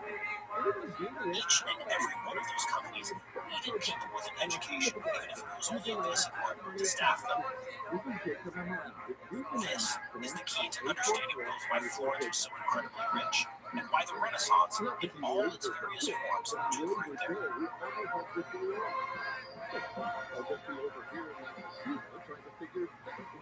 The average break-in lasts 8 to 10 minutes, so fast response is crucial. That's why Simply Safe Home Security launched its breakthrough technology, 24/7 lifeguard protection, to help stop crime in real time. Now, Simply Safe professional monitoring agents can actually see, speak to, and deter intruders in your home through the new smart alarm wireless indoor camera. Who doesn't know people who've been affected by break-ins? I know I do. No matter how safe your neighborhood is, they still happen, and having a live person speak to an intruder can easily have stopped them before they were finished. I know that would make you feel better. The new smart alarm indoor camera is the only indoor security camera that can trigger the alarm and instantly deter intruders who are built inside. With advanced motion detection and vision AI, the smart alarm indoor camera can sense the difference between potential intruders and pets to reduce false alarms. Right now, Tides of History listeners get a special 20% off any Simply Safe system when you sign up for a free month trial of Fast Protect monitoring. This special offer is for a limited time only. Visit simplysafe.com/tides. That's simplysafe.com/tides. There's no safe like Simply Safe. Trying to get home to stream that highly anticipated series finale? Well, it may take longer with T-Mobile 5G home internet. You can be stuck with slower speeds during the busiest hours because you share your network with cell phone users. Why deal with that? Switch to Cox Internet with 2 times faster download speeds than T-Mobile 5G home internet during peak hours. Plus, Cox offers free panoramic Wi-Fi equipment and a 30-day money-back guarantee. Why not switch? Visit Cox.com/5G home for details. T-Mobile prioritizes certain T-Mobile phone users over home internet users during times of congestion. So let's get back to our friend Leonardo. It's 1400, and he's just moved to Florence from one of the outlying towns in Tuscany. Leonardo isn't moving to a city with no upward prospects. His father, the priest, has secured a job for him with the Datini firm in Florence. One of the priest's childhood friends had previously made the journey to the big city and has worked for Datini for years. It's a simple matter for the priest to write a letter to his old friend and secure an entry-level job. This kind of patronage was the bread and butter of Florentine society, the oil that greased the wheels of social advancement. As Leonardo worked his way up the ranks, he would have a friend within the company and the city more broadly. Leonardo's patron would have the use of a potentially talented young man in his hip pocket. As with the overseas business networks we've talked about, those internal social networks, both horizontal and vertical, were key to understanding how Florence worked. Trust and loyalty were essential. They were the personal glue that bound people together. We'll come back to this a little later. So Leonardo, who was around 18 at this time, is now a resident of Florence. The city vibrates with the energy of commerce and activity. The streets are crammed full of people. Cloth workers, the bread and butter industry of the city, who turn raw wool or half-finished cloth into the finished luxury product for export. The butchers who work on the famous Ponte Vecchio. The artisans, the goldsmiths, painters, builders who keep the city humming. And the rich, well-dressed Popolocros, the city's elites of merchants and bankers like Leonardo's master Datini, who run both business and government. Most of all, there are masses of people just like him, the rising group of clerks and officials who work in the city's businesses and government. If we want to understand the Renaissance, and more specifically the impact of the Studio Humanitatis that we talked about at length last week, we need to understand Leonardo and people like him. Education was essential for them. They had to be able to write to handle the account books. They had to be able to read reports from branches in Barcelona and Avignon and Bruges. They had to be able to send out instructions to those branches. If they worked in a government instead of private business, they needed to be able to compose instructions and diplomatic letters. This meant that there was a big pool of people with the basic tenets of education under their belts. Italy had already stood out in this regard for a couple of centuries by the time Leonardo moved to Florence. Another reason legal experts with university educations from fine institutions like the University of Bologna everywhere. This is the context that produced enthusiasm for more advanced instruction and learning. This was the basic framework that encouraged the Studio Humanitatis. The Studio Humanitatis often gets lumped under the heading of humanism now. Scholars argue about this, with some saying it's still a worthwhile term and others ditching it. I don't like it. Even if it's a handy label, humanism makes it sound like an organized movement, a set of defining beliefs that people can subscribe to. That wasn't the case. At its core, the studio Humanitatis was simple enthusiasm for the classical past and superiority over present times. That enthusiasm expressed itself in activity and the study of the classical past. It eventually became an educational program, but we have to bear in mind that it grew out of already educated people taking the initiative on their own. If we focus solely on the professional humanists, the really active writers and researchers, we might be fooled into thinking this new learning was pretty limited to a small group of people. But that couldn't be further from the truth. There's a great recent book on this by the historian Brian Maxon called The Humanist World of Renaissance Florence. Maxon's major point is that beyond the literary luminaries, there was a whole world of people with some measure of interest in the classical past. It wasn't just a hyper-educated scholarly elite. There was ordinary people extending downwards into the ranks of folks like our friend Leonardo. So Leonardo has moved to Florence and is beginning to find his way. He works for Tatini's Florence branch as a secretary, reading over and summarizing the voluminous correspondence that comes in from Barcelona and Genoa and beyond. Leonardo is competent in his job, but he reads better than he writes. His Latin style is functional but crude, and his Tuscan is only a little better. If he wants to move up in the company, to be trusted with more difficult assignments, he needs to improve. One day in the office, Leonardo mentioned his desire to improve his writing to one of his co-workers in Tatini's firm. This man came from a better-off Florentine family and had a bit more education under his belt than Leonardo. He'd spent a few years studying law in Bologna. He was a bit older, too, and had a bit more money to his name. To help Leonardo with his writing, he loaned the new arrival a book, a copy of the speeches of Cicero. This was Leonardo's entry point into a new world. He devoured his borrowed copy of Cicero's speeches, then asked around the office until he found a manuscript of Cicero's letters. From there, he moved on to Livy and a series of other classical authors.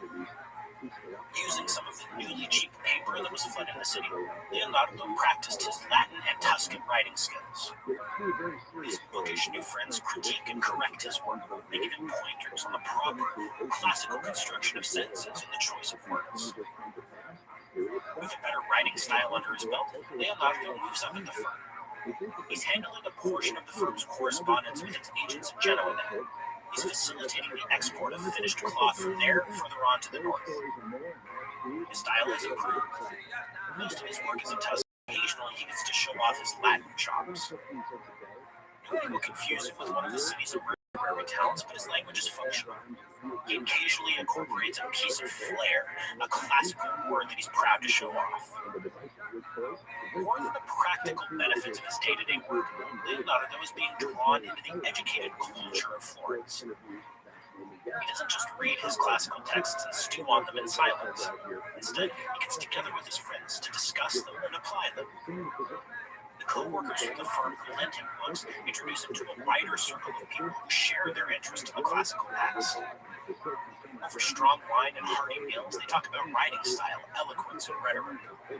They debate interpretations of Cicero and Livy. A new moment in history was dawning, they thought, and through their studies, they were participating in that world.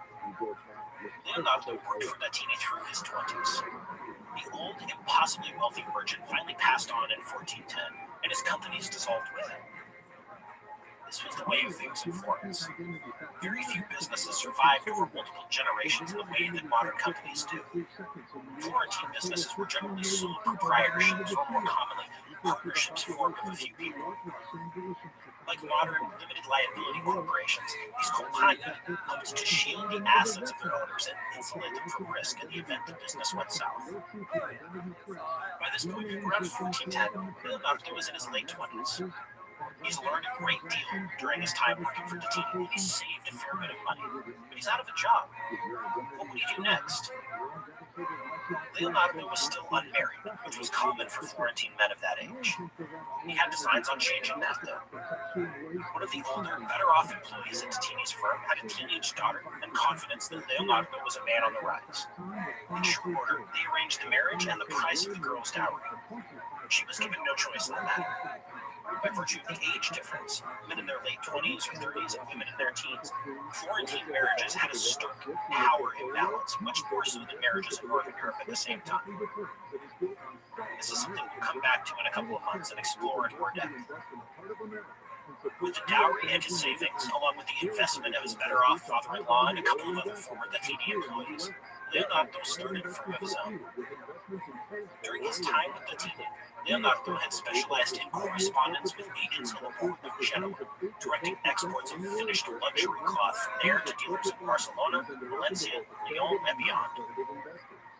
In other words, Leonardo was deeply involved in the distribution network that stretched outward from Genoa.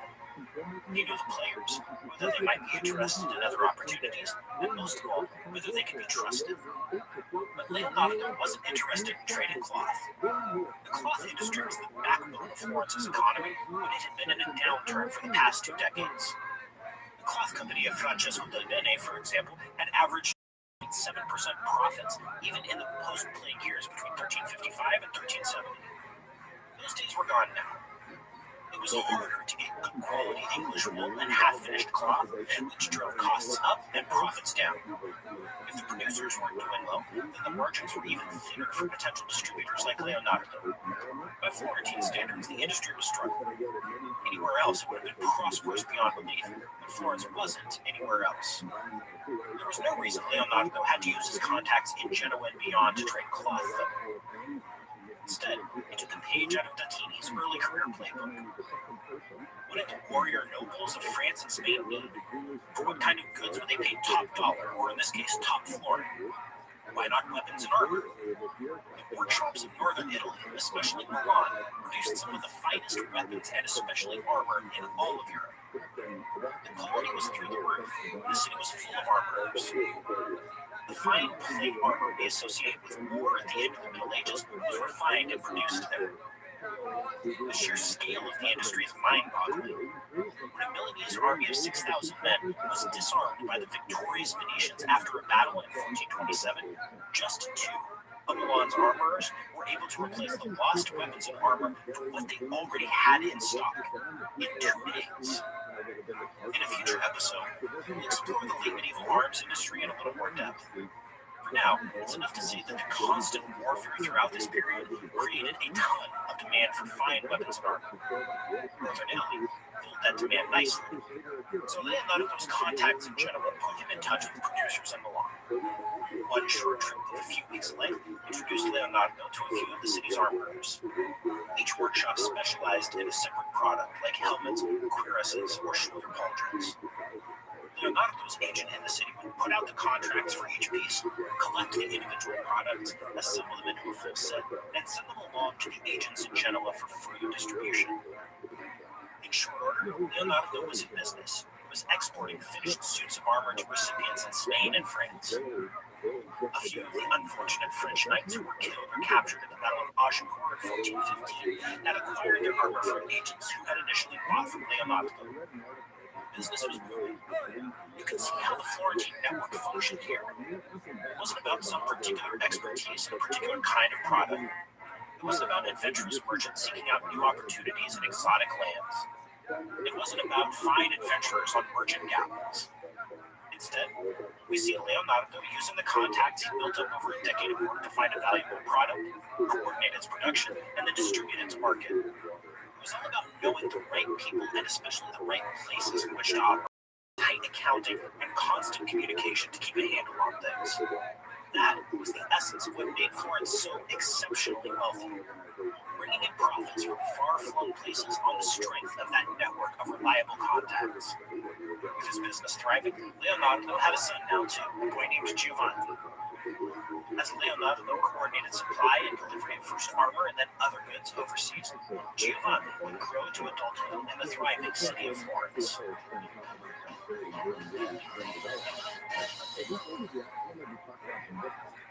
If you ever met Juan Carlos Guzman Betancur, you'd love him. He's charming, engaging, he doesn't miss a trick. That's usually how people are in his line of work. Just keep in mind one thing. Anything and everything he tells you is a lie. Call Juan, available exclusively on 13 Plus, provides a unique exploration into the life of one of the most successful wandering con men the world has ever seen. Juan has smuggled himself into over 50 countries, stolen millions of dollars in goods, and duped countless people along the way. My name is Darryl Brown. I'm an investigative reporter, and in Con Juan, I'm joined by former Metropolitan Police Detective Christian Plowman on a journey to follow the breadcrumbs and track this evasive fraudster across the globe. It'll take almost 2 years, but we eventually come face to face. Listen to Con Juan ad-free and exclusively on Wondery Plus. Join Wondery Plus in the Wondery app or on Apple Podcasts. Leonardo's business flourished throughout the 1410s and into the 1420s. His son Giovanni was born in 1411. By 1416, his education had already begun. He learned to read and write in Latin and Tuscan and picked up the basics of arithmetic. Because of his father's business, he spent his earliest years in an office, surrounded by the sounds of shuffling papers and questions about orders and shipments. Giovanni learned early about account books and correspondence. As a child, Leonardo had a basic education. It was later in life that he improved his style and began dabbling in the classics as a hobby, like so many other Florentines. Giovanni, by contrast, would be raised in a world of humanistic education. Education had been key to Leonardo getting ahead in the world. He ensured that his son would have the finest instruction from the get-go. So what would that education look like for the son of a Florentine businessman on the way up? Well, at the beginning, it would be extremely basic. Giovanni went to classes run by a schoolmaster along with a half dozen other boys. Like him, the boys were the sons of up-and-coming businessmen. The boys started by learning a plain, simple, unadorned Latin grammar, just as Giovanni's father had done. This had been more or less standard educational practice since at least the 12th century, if not before. After that, though, the similarity stopped. Giovanni was exposed to classical authors in great depth, especially Cicero. He learned to imitate the style of those authors and to compose correspondence in the elevated style of the Ars Dictaminis, the art of letter writing. This had been essential to Leonardo's success in his business, and Giovanni would learn it too. I've said it before, but it bears repeating again for emphasis. This was practical education for a young man like Giovanni. If business relied on activating the international network of contacts via correspondence, then knowing how to write those letters most effectively was essential. Beyond practical use, knowing Latin was a sign of social prestige. The more classical sounding the Latin, the more prestigious the user. The more able the writer was to sprinkle allusions to classical authors, the better. Leonardo wanted his son to be right on the cutting edge of that prestige. It would be Giovanni's ticket to success not just as a businessman, but to the more elevated social circles that dominated Florence's government and politics, as well as its economy. Remember earlier when I talked about how Leonardo got together with friends to discuss classical texts? Well, the connections he made in those discussions had helped him acquire the investment capital to start his business. The people he had met there were business associates and patrons as well as his close friends. This kind of educated, humanistic culture was becoming increasingly common among Florence's popolo grosso.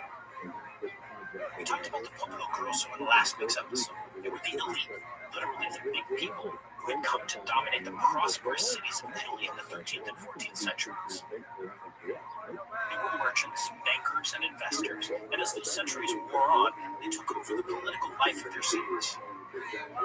Leonardo and even Giovanni would never be among them. Social mobility only went so far for the son and grandson of a priest from a minor village, even in a buzzing, prosperous city like Florence. But they could come to rub elbows with them, and perhaps their sons and grandsons might have that opportunity.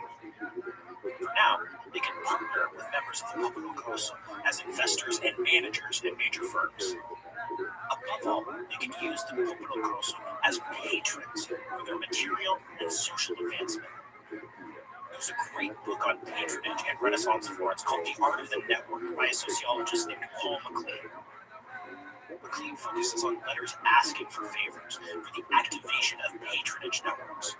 His argument is both simple and compelling. Florentines used their friends and followers to their advantage, and in these relationships they constructed their sense of self, of being an individual. Letters, the kinds of letters that people like Leonardo and Giovanni were trained to excel in writing, were essential to that process. If you wanted to ask for favors, it helped to be skilled in the art of that medium. As Giovanni grew into his teen years at the end of the 1420s, this was increasingly his world. For advancement, he would rely on relationships he cultivated, which his father cultivated for him. The skills he built through his education would be the foundation that launched him into his career. You see, this education wasn't just about the art of letter writing. Above all, the kind of humanist education that Giovanni received was about rhetoric. It was about learning how to persuade the reader, or in verbal form the listener, of what he was saying. If Giovanni went on to follow the kind of business path his father had, that rhetorical skill would be turned toward building the kinds of relationships over long distances that made his business possible. Alternatively, he could use it to build relationships with Florentine patrons who might serve as partners or investors. If Giovanni went on to work in government, say as a diplomat, that rhetorical ability would be used to persuade the Venetians or the Milanese or whomever of the rightness of the Florentine position. Brilliant orations and persuasive letters peppered with classical allusions were becoming the bread and butter of Italian politics. Either way, rhetorical brilliance was the desired outcome of this practical education. So let's hear an example of the kind of letter Giovanni would be accustomed to writing. It'll sound a bit strange to our ears, but it's worth understanding what the world of people like Giovanni was like. This 1429 letter is from an office seeker named Francesco Nardi, writing to Averardo de' Medici, a cousin of the great Cosimo de' Medici, who ruled Florence from behind the scenes. Honored like a most singular father, in the past few days, having confidence in your fatherly assistance, as I know I can, I wrote to you that it be pleasing to you to be with Cosimo, that he condescends to write to Rome, that I should have a reappointment to this office. And from you I have had no reply, such that I think my letter will have suffered from a bad service in the mail. Thus, again, I pray and beg of you, my Averardo, that you would want to be the means by which I had this reappointment, or some other office, so that I were able to return here. It would give me the heart to be a man like the others. You understand my meaning. So, letters like this are common. Thousands of them survive from Renaissance Florence. Our friend Giovanni had become an expert in writing them. This was both a straightforward request for a service from Averardo to talk to his powerful cousin Cosimo about an office, and a way of building a longer-term relationship of patronage between the lower party, Francesco, and the higher party, Averardo. In the Florentine context, there was a rhetorically right way to do this, and a wrong way. Giovanni learned the right way to do it.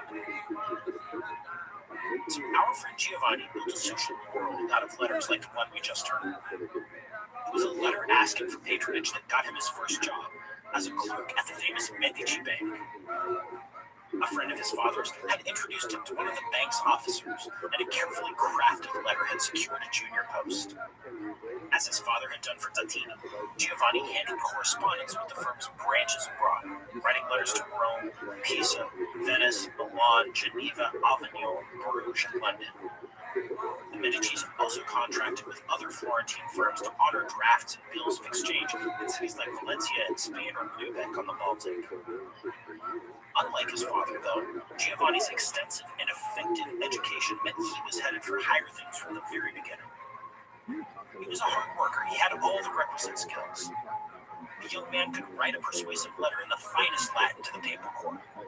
He could deliver a speech to a visiting dignitary the bank wanted to impress. Along with all that, he could keep tight rein on the account books, just as his father had taught him in his youth. Beyond the practical, though, Giovanni's education meant that he could discuss Cicero and Livy with sophistication. He had opinions on Latin poetry. While not a noted writer himself, he could rub shoulders with the city's intellectual elite and hold his own. Even more so than his father had been, Giovanni was part of the humanist world of Florence. At any given time, there were only a few really active humanist writers in Florence, people like the great historian Leonardo Bruni. At the same time, there were hundreds or thousands of people who were actively interested in classical learning for its own sake. Concepts of historical time and progression from one age to another, of rhetoric, persuasiveness, and literary style, they weren't limited to a tiny intellectual elite. To me, this is the truly remarkable thing about Renaissance Florence. The city was full of literate people. In 1427, 80% of male Florentines could sign their names. Between 67 and 83% had some measure of education. Of course, not all of them were enamored by Cicero, but the portion of the population that had the baseline skills to be able to participate in humanist culture was shockingly high. When we're talking about why the Renaissance exploded in Italy at this particular time, we can't forget this. Florence was full of people like Leonardo and Giovanni. They were business people whose specialty lay in finance and trade, but they had interests that extended beyond the movement of goods and money. The new tools of the Studio Humanitatis proved helpful for their work and their social lives. We should never forget that a large part of the humanist project was pure enjoyment. When Leonardo and Giovanni got together with their friends to discuss the latest classical text one of their members had discovered in a monastery library, when they attended lectures on ancient Greek, when they wrote Latin poetry of their own, even if it was bad poetry, all of this was an expression of enjoyment more than a practical, cynical ploy for advancement. There's one other part of the Florentine Renaissance that seems obvious, but which I haven't touched on much: art. As I mentioned in the last episode, that's mostly because I'm not an art historian, but I also wanted to leave it for last because I wanted you to have the full picture of what Florentine society looked like, so you can understand the material world this art and architecture came from. Think about the businesses that Leonardo and Giovanni are in. Leonardo arranges the shipment of high-value goods from producers to consumers via a network of agents. In the case of the arms and armor with which he began, he's essentially deriving profits from the surplus created by peasants in France, Spain, and elsewhere. The profits of the Medici Bank, from which Giovanni makes his living, are even more indirect. They're drawing interest off deposits from people like Leonardo, but even wealthier, who are doing business all over Europe. Once again, they're pulling profits from these ventures all the way back to Florence. The upshot is that Florence's cloth industry, its long-distance merchants like Leonardo, and its bankers like Giovanni and his employers were sucking in money from all over Europe. This was the root cause of the enormous wealth of Florence. It created incredible fortunes among the political grosso and elite of merchants, bankers, and investors we talked about earlier. So what did they do with all that money? Well, a lot of it went toward art. The economic historian Richard Goldthwait has a great book on all this called Wealth and the Demand for Art in Italy. Goldthwait points out that in Northern Europe, elites tended to hoard their wealth in the form of gold and silver treasures. In Italy, by contrast, they either spent the money or, more likely, they deposited it in banks like that of the Medici. What this meant was that Florentines, especially the elite, had a ton of liquid capital at their disposal. They were looking for things to spend it on, ways to invest it and put it to use. But just having all that wealth doesn't explain why Florentines, and Italians more generally, chose to spend it on art. According to Goldthwait, the core factor here was the expansion of religious life in the 14th and 15th centuries. More religious houses. Cathedrals like the Duomo in Florence got bigger. In general, the religious world of the late Middle Ages was more filled with material goods of higher quality and cost. The first step toward creating demand for art more generally was the demand for religious art to fill up those kinds of spaces. Patrons competed with each other for bigger, better, more expensive, and higher quality pieces of artwork. The Florentines outdid all the rest of the Italians in this regard. They wanted fine, freestanding statues like Donatello's incredible David. They allowed Brunelleschi to create the incredible dome of their new cathedral, which was a huge risk at the time. They wanted the bronze doors of the baptistry and created a formal competition to cast them, a competition eventually won by Ghiberti. This competition created a marketplace for art, and eventually it burst the bounds of religious devotion to become an industry in itself. It's worth quoting Goldthwait here. The market potential for the pictorial arts was enormous. For mural decoration, it was nothing less than the walls of every church. For altar pictures, nothing less than all the altars in those churches. And for panel painting, nothing less than every home and even every room in the home. So Florentines filled first their churches and their monasteries, and then their homes with pictorial art. We can imagine our friends Leonardo and Giovanni commissioning some more or less simple wall paintings for their homes as they grew more prosperous. More than any generation of people before them, dating back to classical antiquity, the lives of Leonardo and Giovanni have been suffused with artistic production. It was everywhere around them. It was in their churches, it was on their public buildings, and it was even in their homes. Art and the taste for it were becoming part of the identity of a cultured person. If we believe Goldthwait's argument, and I think he's right on this, then this was the beginning of the modern culture of consumption. This culture of consumption grew out of the material wealth of cities like Tuscany. Even more than that, it grew out of the existence of a class of people like Leonardo and Giovanni with education, resources, and a developing sense of taste. By focusing on Leonardo and Giovanni, we've seen how the world of the Renaissance grew out of the material circumstances of a particular time and place. Florence was wealthy and full of educated people. This was the context that produced the obsession with education and the genuine passion for classical antiquity that defined the Renaissance. The concepts that would shape the future world so profoundly and still affect us today grew out of the lived experiences of people like Leonardo and Giovanni.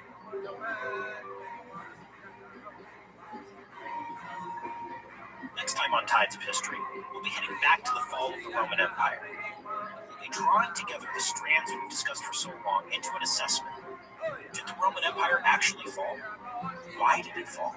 And why does it still matter today? In March, we'll be coming back to the ages and early modernity to talk about something fascinating and essential, the printing press. Thank you so much for joining me here today. Be sure and drop me a line if you'd like to chat about the fall of the Roman Empire or the rise of the modern world. You can find me on Twitter at Patrick_Wyman or on Facebook at PatrickMMA. You can follow the show at Tides History. Tides of History is written and narrated by me, Patrick Wyman. The sound designer is Jeff Schmidt. The sound engineer is Sergio Enriquez. From Wondery, the executive producer is Hernan Lopez. The associate producer is Leah Sutherland. Thanks again for listening. Until next time, from Wondery, this has been Tides of History.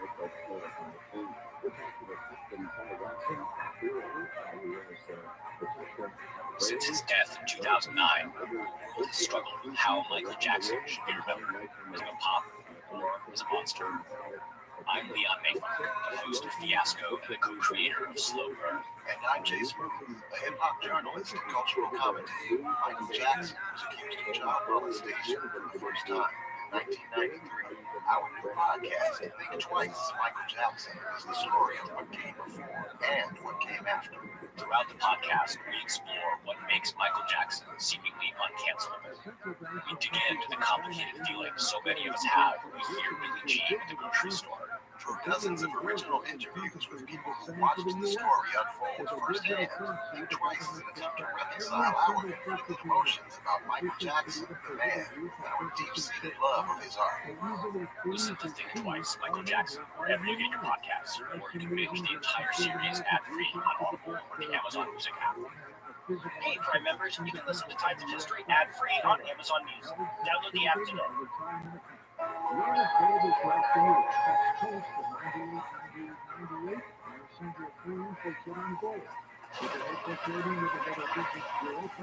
Lightning in the early evening sky. Rain poured down onto the flagstones of the old Roman road. Thunder cracked and rolled, drowning out the pounding of the horses' hooves on the pavement. The rider was soaked to the bone. His hat a soggy mess, and his cloak weighed down with hours' worth of pounding rain. He shivered in the late winter glow. His thighs chafed and his hips aching with the effort of gripping the horse as it galloped down the road. There was no time to waste here in February of 1454. His leather saddlebags carried urgent diplomatic dispatches, vital information from Giacomo Milan, an experienced backstabber and ex-mercenary named Francesco Sforza. The dispatches would tell Sforza precisely what Cosimo de' Medici, the de facto ruler of Florence, intended to do. There was a possibility of peace, an end to decades of costly warfare between Florence, Milan, and Venice. But the endless double-dealing of Italian politics meant that only reliable information could make peace a reality. If the courier failed, if the information in his saddlebags proved to be wrong or out of date, this road could just as easily hear the footsteps of thousands of well-paid mercenary soldiers when the spring began. Francesco Sforza, a man who could reputedly bend iron bars with his bare hand, and who had made his life and fortune through double dealing and triple crosses and war, was nobody's fool. Neither was Cosimo de' Medici. Nobody survived the labyrinth of Italian politics for as long as these two without talent and skill, and that meant choosing the right sources of information. There was no margin for error. Now when poison, assassination, vicious rivals, and the machinations of other powers were always lurking around the corner. This was the world that produced the roots of modern diplomacy, tools of state finance, even the idea of republican politics. All of them bound up with the cultural flowering of the Renaissance. This was the laboratory from which Machiavelli drew his famous lessons on the appearance and reality of our politics. The social courier spurred on his exhausted and miserable horse. Milan lay just down the road, just a bit further. Francesco Sforza was waiting. So was the future of Italian politics, the crucible that forged much of what we take for granted about our own modern politics. Hey, it's Patrick, and I've got some really exciting news. You can now listen to our entire back catalog completely ad-free, exclusive on Stitcher Premium. If you enjoyed our episode back 10 on Chivalry, on Peasants, that great interview we did with friend of the show, Dan Jones, on the Knights Templar, you can come back to that completely ad-free anytime you want. In addition to our archive, you can also listen to every new episode ad-free, as well as tons of other ad-free wonders from John, Dr. Death, and American Innovation. Plus, Stitcher Premium, you'll get access to hundreds of hours of original content, audio documentaries, and exclusive bonus episodes from some of your other favorite podcasts. You can sign up now for a free month of Stitcher Premium by going to stitcherpremium.com/wonder and using the promo code WONDER. Then, once you're signed up, just download the Stitcher app for iOS or Android and start listening. That's stitcherpremium.com/wonder and promo code WONDER. Hi, everybody. From Wondery, welcome to another episode of Tides of History. I'm your host, Patrick Wyman. Thanks for joining. Italy was the most complex and unique political landscape in the later Middle Ages. It was a patchwork of independent city-states, small lordships, urban communes, and territories controlled by the Pope. No great feudal overlord exercised control over the fractious lot of them. Enormous amounts of money flowed through Italy thanks to the activities of bankers and merchants, the densest concentration of wealth on the continent. The result of that combination of money and division was a fiendishly complicated political landscape. Its dynamics differed fundamentally from what was happening elsewhere in Europe. This was Machiavelli's laboratory, a backstabbing arena for power politics on every scale from the local to the international. In effect, the whole peninsula was a crucible that superheated the political players in the game and forged them into efficient states designed to win conflicts that could go on hot and cold for years or decades at a time. As a result of that, Renaissance Italy was the birthplace of much of the machinery of the modern state. Diplomacy, as we understand it, was born here. So was state finance. War became a professionalized art and science. The constant conflict that defined Italian politics demanded new tools to face those challenges. More than a year ago on Tides, we talked about the Renaissance as a cultural and social phenomenon, about the new humanist learning and the rediscovery of the classical past, about how that grew out of and fit into the unique world of Italy. This political crucible was the context in which humanistic learning flourished, in which patrons paid for incredible works of art and architecture. They're not separable.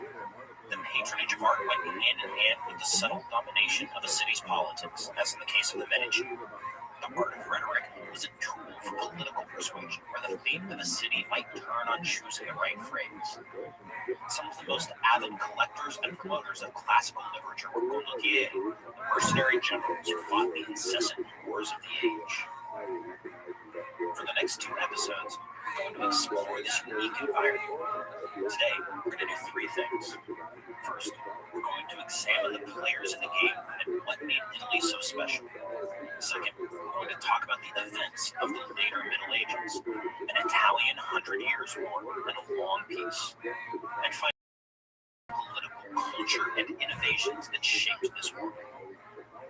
Next, zero in on one aspect of late medieval Italy, the practice of war as carried out by the condottieri, the famous mercenaries who charged enormous sums of money for their invaluable services. Let's begin with Italy itself in the later Middle Ages, in the 14th and 15th centuries. That's when we'll be talking about today. What made it unique in comparison to the rest of Europe? We can point to three major factors.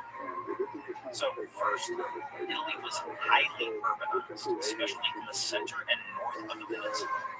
Nowhere else in Europe had such an extreme concentration of cities and large towns. The Low Countries, including places like Bruges and Antwerp, came closest in terms of population density, but it was a much smaller region. The Rhineland boasted urban outposts like Strasbourg and Cologne, and South Germany had quite a few cities, but the area wasn't nearly as dense and the cities weren't nearly as big. Outside those spots, Europe was mostly rural. On this front, Italy stood alone. It wasn't just the biggest cities like Venice, Milan, Florence, Rome, Genoa, and Naples that set Italy apart. There was also the dense network of smaller urban areas. By itself, Tuscany had Florence, Siena, Lucca, Pisa, and a profusion of smaller cities. Verona, Vicenza, and Padua were in close proximity to Venice. Milan had Pavia, Piacenza, Bergamo, and Brescia.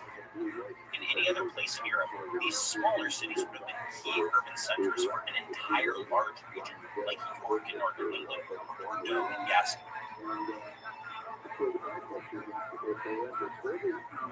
The fact that cities were so large, and there were so many of them, had huge effects on the economy, society, and politics of Italy. England's nobility was rural.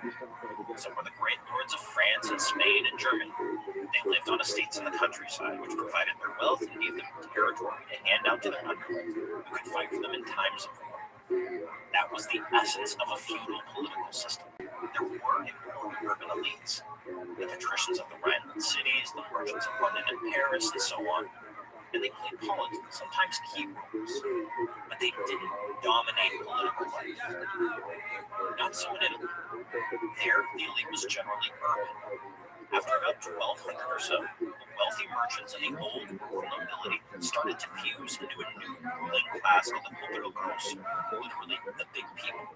They were based in cities, places like Florence and Milan and Venice, and they usually made their money from trade, banking, and manufacturing rather than land holding. Their outlook was fundamentally different.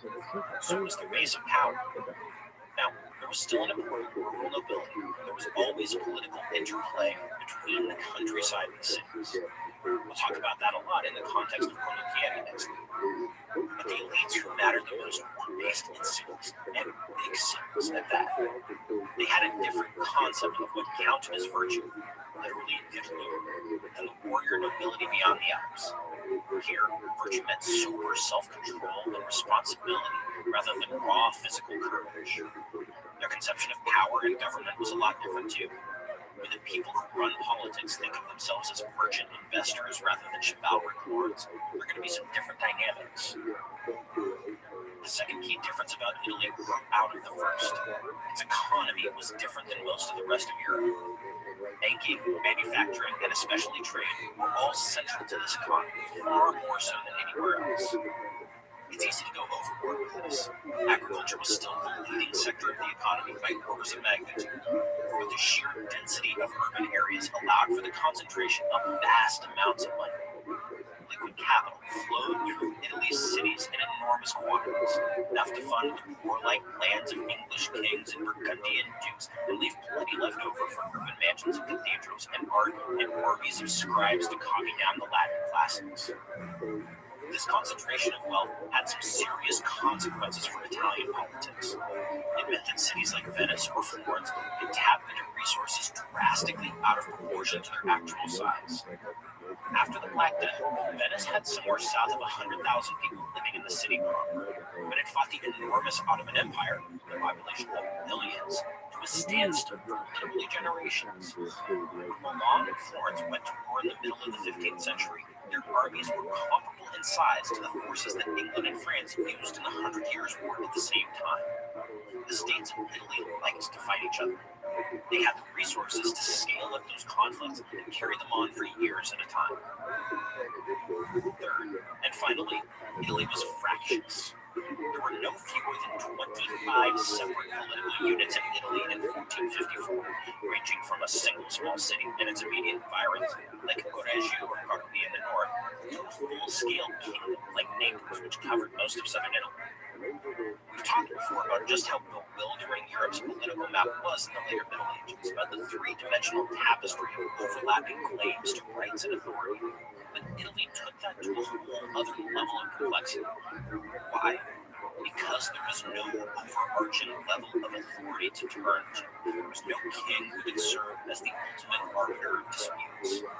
Italy had once been subject to the Holy Roman Empire, but no emperor had succeeded in exercising much authority there since the 13th century. After the middle of the 14th century, any imperial influence on Italian politics was a local matter. It wasn't one of external control. The upshot here is that all across Europe in this period, long-standing conflicts about authority and jurisdiction were getting settled in the direction of the king. We've talked about this a lot on Titles.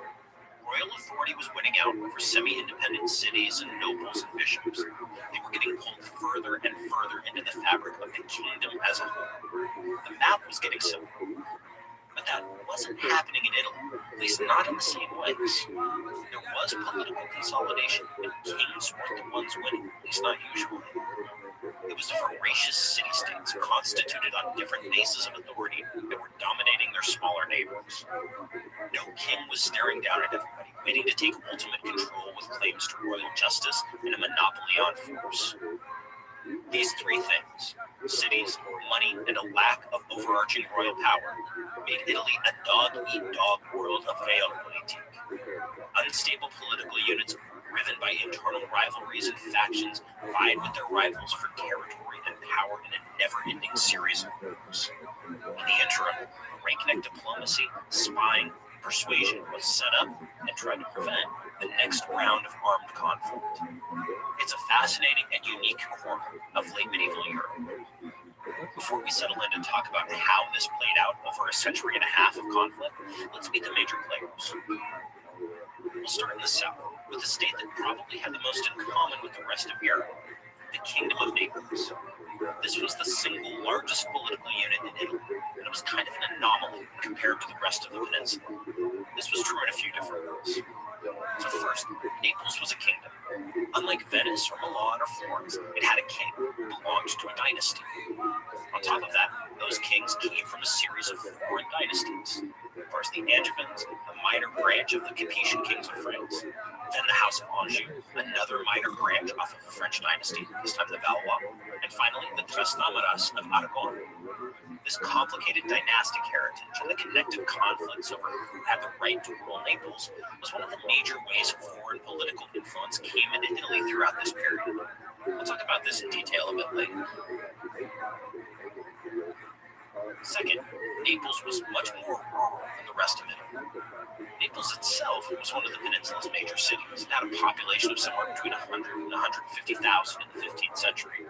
But it didn't have the same kind of urban elite that defined its politics. Instead, it had the king, and it had a powerful noble class based in the countryside, the barons. Those barons were hard to control. The key task of Neapolitan kings was reigning in and winning over the nobility. In this sense, Naples had far more in common with France or Aragon or Castile than it did with northern Italy. For these two reasons, Naples was a bit different, but it was still a key player in Italian politics. Every major political development that affected Italy as a whole included Naples. The Italian peninsula, next comes Rome and the Papal States. In addition to being the spiritual leader of the Universal Church, the Pope was also a Renaissance prince who ruled over a collection of physical territories in central Italy. These extended from the city of Rome itself across the Apennines, the mountainous spine of Italy, to the Adriatic coast. This was a diverse collection of rural lordships and urban communes, each with their own complex internal dynamics and would-be rulers. A lot of the famous condottieri, the mercenary captains who provided the soldiers for Italy's interminable wars, actually came from the Papal States. They had their own territories, which they used as bases, and then they hired themselves out to other states on a contractual basis. On top of these local politics, the Pope overlaid his own administration, officials directly loyal to him. These were often members of his extended family. Nepotism was a way of life in Renaissance Italy, and nowhere more so than with the popes. The Papal States were a rich source of power and revenue for all the Pope's many illegitimate children, nephews, and cousins. In return, they provided some stability for papal rule.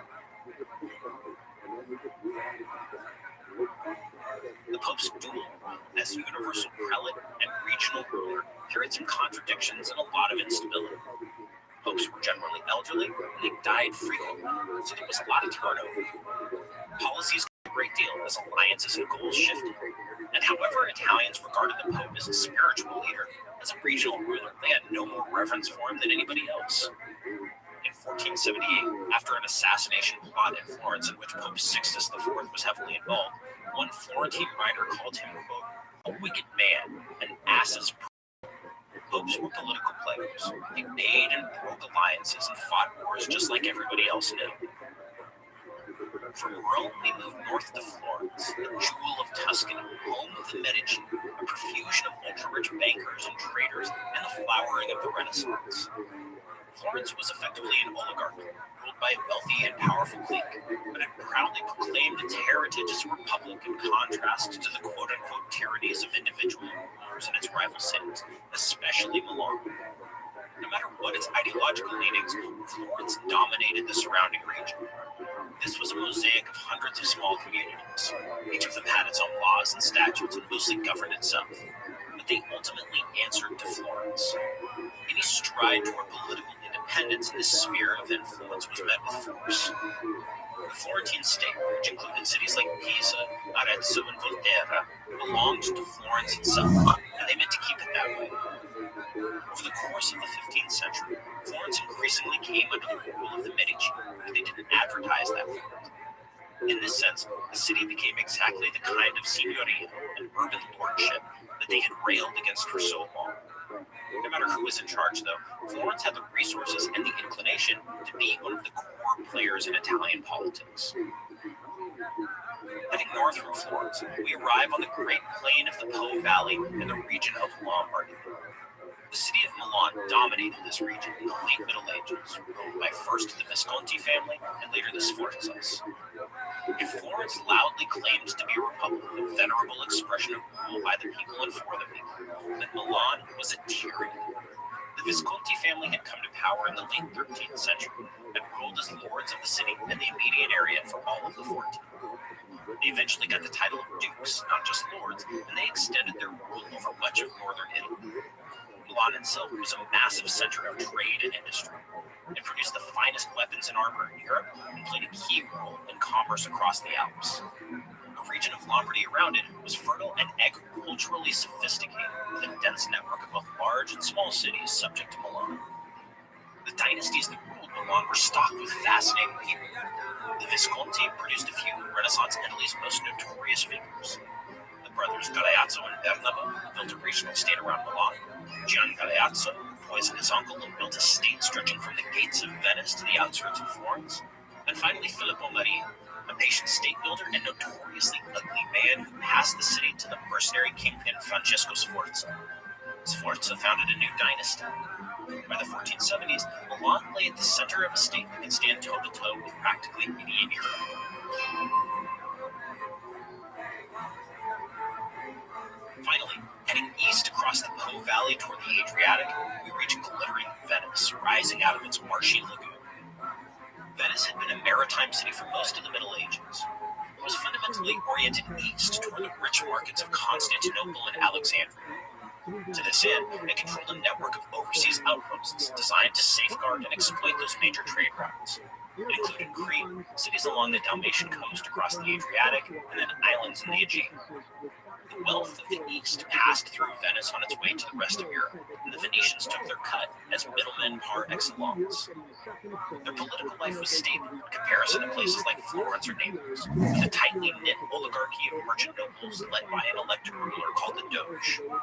A sophisticated system of government and financing went along with that, and the Venetians could draw on shockingly large resources when they decided to, or were forced to fight a war. Genoa was Venice's great rival for most of the period, another maritime city, but its opposite in every way. Located on the other side of Italy, unstable and divided into warring lands with a weak state and essentially privatized overseas possessions. The two fought for centuries before Venice emerged as a winner. After 1400 or so, though, Venice increasingly turned its attention to mainland Italy. With shocking speed, built a large territorial state across the Po Valley in northern Italy, stretching all the way from the borders of Croatia to the doorstep of Milan. In doing so, Venice wound itself tighter and tighter into the convoluted politics of Italy. Those states, Naples, the Papal States, Florence, Milan, and Venice, were the major players we'll be dealing with. There were many, many more pieces on the board. I mentioned Genoa, which basically faded from the scene at the beginning of the 15th century. There was also Siena, Lucca, and Tuscany, the Kingdom of Sicily in the far south, which was occasionally united with Naples, and then the Duchy of Savoy, wedged between Milan and France in the Alps. On top of that, there were a profusion of duchies and tiny republics and single-city lordships. These smaller pieces were caught in between the machinations of the great powers, and one by one, they fell away. The average break-in lasts 8 to 10 minutes, so fast response is crucial. That's why SimpliSafe Home Security launched its breakthrough technology, 24/7 live guard protection, to help stop crime in real time. Now, SimpliSafe professional monitoring agents can actually see, speak to, and deter intruders in your home through the new Smart Alarm wireless indoor camera. Who doesn't know people who've been affected by break-ins? I know I do. No matter how safe your neighborhood is, they still happen, and having a live person speak to an intruder can easily have stopped them before they were finished. I know that would make me feel better. The new Smart Alarm indoor camera is the only indoor security camera that can trigger the alarm and instantly deter intruders with a built-in siren. With advanced motion detection and vision AI, the Smart Alarm indoor camera can sense the difference between potential intruders and pets to reduce false alarms. Right now, Tides of History listeners get a special 20% off any SimpliSafe system when you sign up for a free month trial of Fast Protect monitoring. This special offer is for a limited time only. Visit simplysafe.com/tides. That's simplysafe.com/tides. There's no safe like SimpliSafe.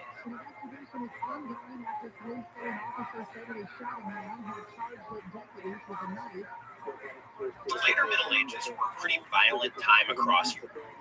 We're all familiar with the 100 Years' War between England and France, which at various times also included the Low Countries, the Holy Roman Empire, and Castile, among others.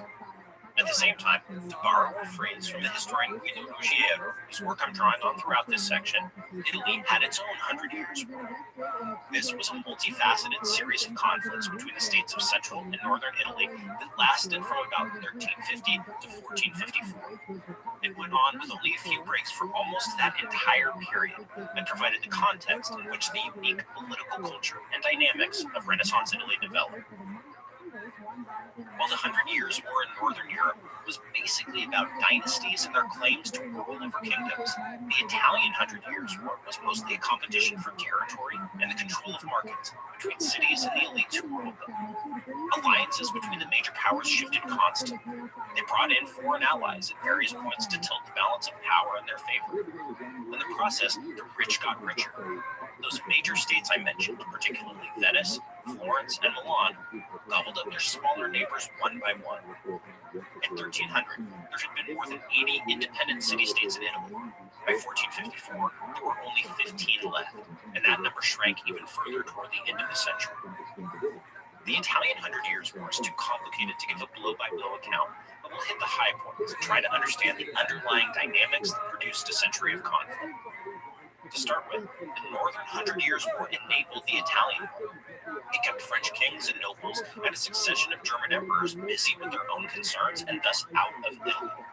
The last Holy Roman Emperor to do much in Italy left in 1329. The next visit was a brief one, literally just for a coronation and without an army in 1354. At the same time, the Northern 100 Years' War produced huge numbers of soldiers who got demobilized during temporary truces north of the Alps. This provided a ready body of hired mercenaries who could further the ambitions of Italian states, at least those who could pay for their services. What we see in Italy in the years after 1350 is a bunch of aggressive, expansionistic little states that were free to pursue their ambitions. They had the resources to pay for those ambitions. There were soldiers around who could be incentivized. Remember, these were rich states to fight to achieve those ambitions. It was a perfect storm to produce generational warfare. With that said, the political stew that developed after 1350 wasn't a sharp break from earlier practices. Italy's cities had fought each other for a long time. They had often used hired mercenaries to do that. What changed was the scale and duration of those wars, and the resources the participants could bring to bear on the proceedings. The first of these major conflicts was between Venice and Genoa between 1350 and 1355. Even as the Black Death raged across Italy and pulled thousands of people into early graves, the two great maritime states of Italy fought a serious war for control of the seas. Now, wars between Venice and Genoa were nothing new. Depending on how you count them, they had fought at least 3 major conflicts before this, mostly over issues of trade in the eastern Mediterranean. The war between 1350 and 1355 marked a turning point, though. It shifted the focus solely from the seas to Italy more generally. Looking for allies at a desperate point, Genoa submitted to the rule of Milan, bringing the rising power of northern Italy into the fray. The tide turned against Venice. The entire Venetian fleet was captured, and the Doge of Venice was executed after an attempted coup d'etat. That's a whole other story. To make matters worse, the strategically vital Dalmatian coast, just across the Adriatic from Venice, fell into the Kingdom of Hungary shortly thereafter. This was not a great time for La Serenissima Repubblica, as Venice was known. This wasn't the last war between Venice and Genoa, but the next one would be. Went back at it between 1378 and 1381 in a conflict known as the War of Chioggia. This one was fought to the very end, and it very nearly spelled the doom of Venice itself. This war began even more permanently than the last one had ended for Venice. A Genoese fleet completely blockaded the Adriatic, cutting off Venice from its overseas trade and supplies. The Kingdom of Hungary allied with Genoa, sending an army to besiege Venice itself. To make matters worse, the Lord of Padua joined the fray on the Genoese side, cutting off Venice from the Italian landward side as well. This meant that Venice was totally surrounded, protected only by the maze of marshy lagoons that surrounded the city. The Allies entered the lagoon itself and took the key port of Chioggia. For a minute, it looked like Venice was finished. But somehow, through incredible leadership, resilience, and more than a bit of good luck, Venice turned the tide. They sank ships to block the channels into the lagoon, turning the besiegers into the besieged. The Genoese fleet was destroyed off Chioggia, and the last attackers surrendered. Peace signed the next year didn't look great for Venice on paper, but the war marked the end of Genoa as a major maritime and Italian power. Venice, with its stable institutions, quickly recovered. At the same time as Venice and Genoa were duking it out, the papacy was looking to get back into the territorial game. Think back to our episodes from last year, and you'll recall that the popes were unceremoniously ejected from Rome and spent pretty much the whole 14th century ensconced in the city of Avignon in southern France. The papal states mostly devolved into the control of local notables, like the Orsini and Colonna clans in Rome itself. But the popes never gave up on recovering their lost territory, which amounted to most of central Italy. To pay for this task, the popes collected crusade taxes from all over Christendom. They hired mercenaries. They sent papal legates to accomplish the task. One of them, a Spanish cardinal named Albornoz, mostly succeeded in rebuilding the papal states in the 1350s and the 1360s, but at the cost of constant warfare and increasingly complex conflicts with the existing powers of Italy. Milan was the first to oppose the expansion of papal power. An exasperated Pope Urban V even proclaimed a crusade against his ruler, a guy named Bernabo Visconti. That conflict went on into the middle of the 1370s, and it was immediately followed by a war between Florence and the papacy called the War of the Eight Saints.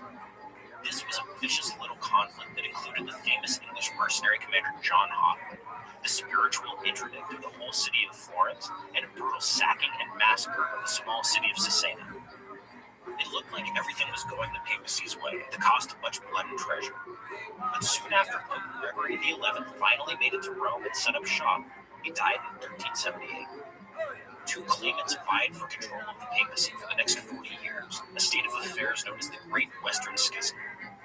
The popes had other concerns, and the other states of Italy went back to their rivalries and wars. The prime mover of the next generation of conflicts was the ruler of Milan, a guy by the name of Gian Galeazzo Visconti. Actually, Gian Galeazzo didn't start out as the ruler of Milan. Gian Galeazzo's father had shared the rule of the region with his brother, Bernabo. Bernabo was quite the character. I mentioned a moment ago that he was excommunicated by the Pope and the target of a crusade.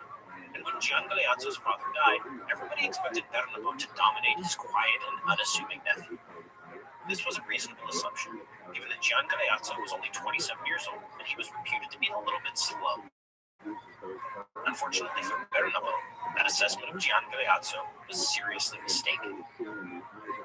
As it turned out, Gian Galeazzo had both big plan and ability to carry them out. The first step of those plans was getting rid of Bernabo and taking the city of Milan itself. To do that, Gian Galeazzo reorganized the bureaucracy of his lands around the city of Pavia, which drastically raised his revenues. More importantly, he built a serious diplomatic operation, the very first of its kind in Western Europe. Gian Galeazzo bought an imperial title from the Holy Roman Emperor. Then he made alliances with the Swiss and French lords who controlled the Alpine passes around Milan. Florence and Venice both disliked Bernabo, who'd been an aggressive expansionist for decades. Gian Galeazzo cut deals with both of those cities. By 1385, Bernabo Visconti was totally isolated and surrounded by enemies. Gian Galeazzo had created that situation without tipping his hand in the slightest. In that year, 1385, Gian Galeazzo felt a sudden burst of religion. He announced that he was going to take a pilgrimage to his uncle's city of Milan. He camped outside and invited his uncle to come out and parley with him. A nice little family reunion, or so it seemed. But the second Bernabo stepped foot in Gian Galeazzo's camp, his nephew arrested him, then entered Milan as a welcome liberator. Conveniently, Bernabo died in prison soon after. He was probably helped along by a little poison from his cunning nephew. Gian Galeazzo now ruled Milan, Pavia, and a large chunk of Lombardy. The next several decades of Italian politics basically revolved around him and his ambitions, which weren't limited to what he already owned.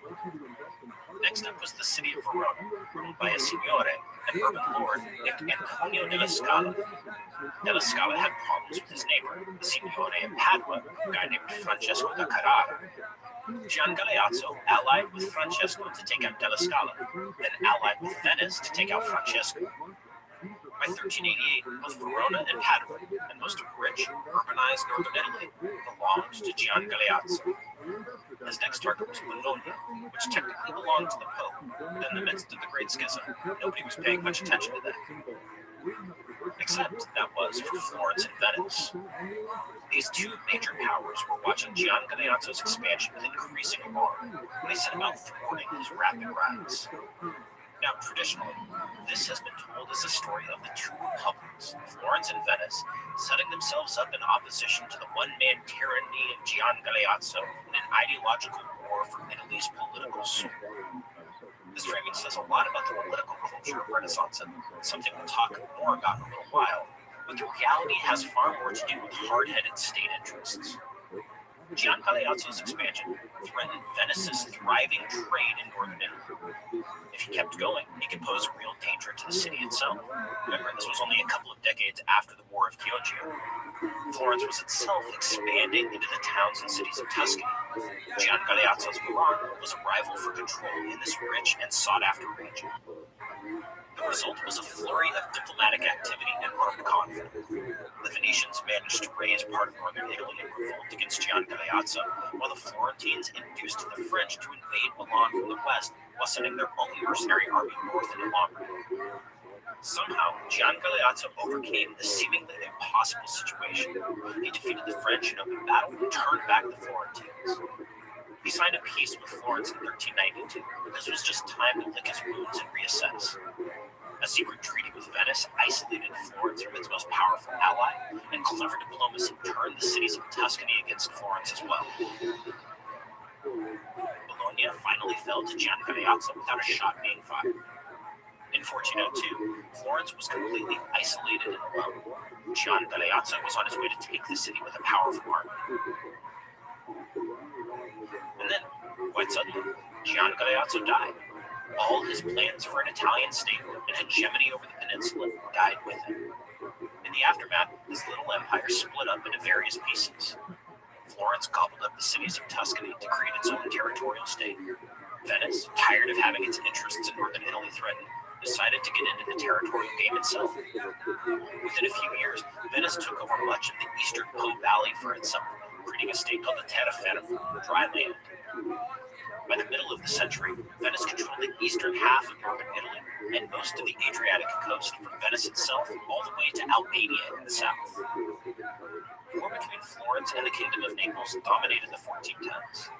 The next major round of conflicts in northern Italy followed in the 1420s.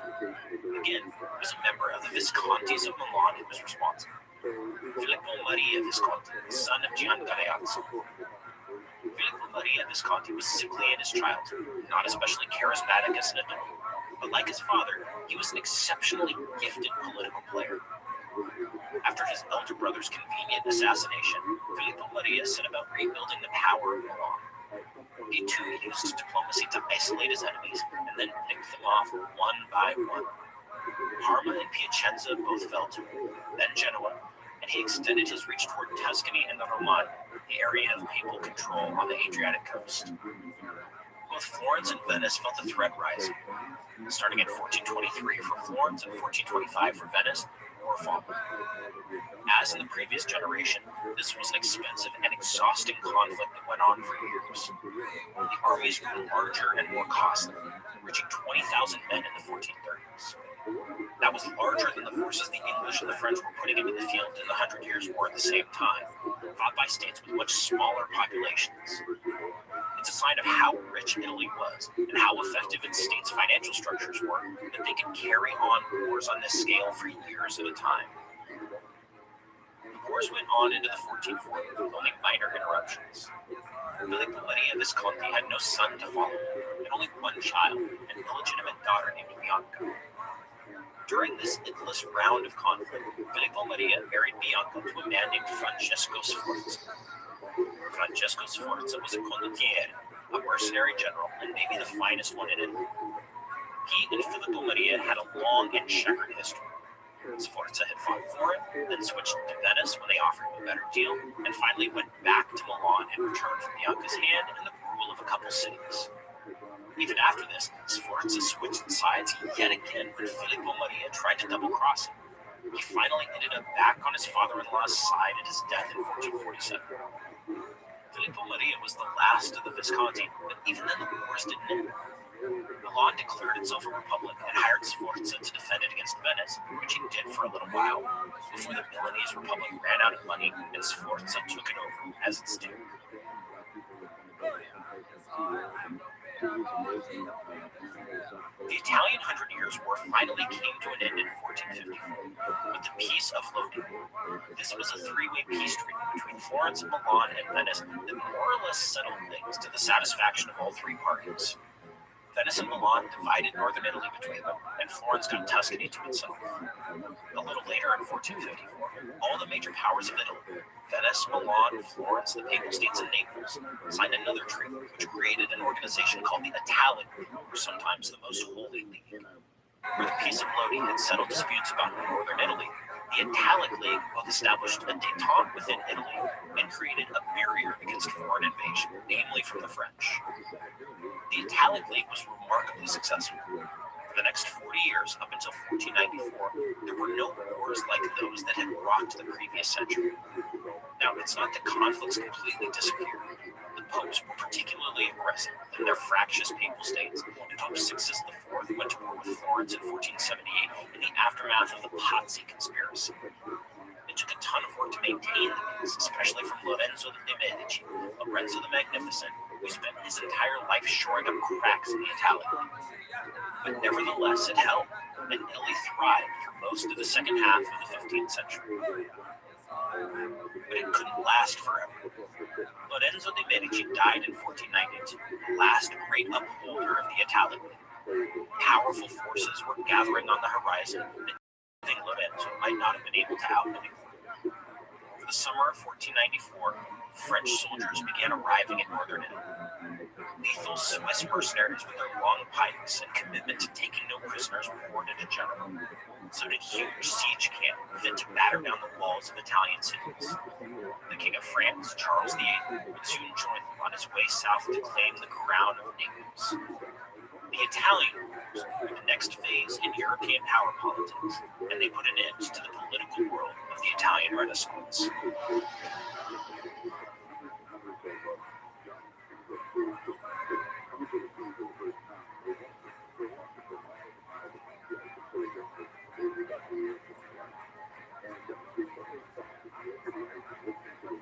Over that century and a half, from roughly 1350 to 1494, Italy was its own little political sphere. That's not to say it was cut off from the rest of Europe, far from it. We've seen the intrusions of the Avignon popes and their eventual reclamation of the Papal States. I mentioned the involvement of the French in that 1391 campaign against Milan, and the Kingdom of Naples was a constant site of foreign entanglements, as kings of Hungary and Aragon and French princes fought to claim its crown.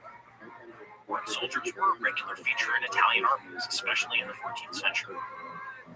But by and large, Italy had its own political culture, meaning the set of beliefs and assumptions and rules that defined the political game for those who played it. The culture of Renaissance Italy more broadly, the legacy this time and place bequeathed to the world that followed, grew directly out of this special political dynamic. Back at the beginning, I mentioned the major factors that set Italy apart from the rest of Europe.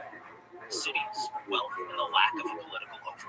A king who could act as the ultimate arbiter of internal conflict. The result was a simmering stew of tensions that was always at risk of boiling over, both within political units and between them. With a couple of notable exceptions, Italian states were as fractious and unstable internally as they were in their external relations. Political disagreement was baked into the DNA of Italian cities, as much a part of their makeup as contracts, trade, and public goods. The precise form of internal conflict varied from place to place, but factionalism was constant. This was largely the legacy of the Holy Roman Empire in Italy. The history of that is way too long and complicated to get into fully, but suffice to say that emperors regularly tried to assert their rights over Italy during the 12th, 13th, and early 14th centuries. Their greatest opponents in this were the popes, ironically given the whole holy thing, and the people and cities of Italy were caught in the middle. The result was that generations of Italians were forced to pick sides, emperor or pope, in these conflicts. Those who followed the emperor were called Ghibellines, and supporters of the pope were called Guelphs. These labels lasted for a very long time in Italian politics, way after the conflict between pope and emperor was a distant memory. Factionalism was a deeply rooted habit, and if you were picking sides, you might as well choose labels that had a long and venerable history. This is why you still hear about Guelphs and Ghibellines in the 15th century. Factions, whatever they were called, were a product of the basic divisions in Italian political culture. The Popolo Grosso, the political, financial elites who ran things in the cities, were constantly on the brink of war with themselves. Class conflict between guildsmen and laborers and the elite added to the fermenting stew of instability. Violence in the streets was a regular occurrence, to the point where a lot of cities voluntarily submitted to an external war to bring peace and order.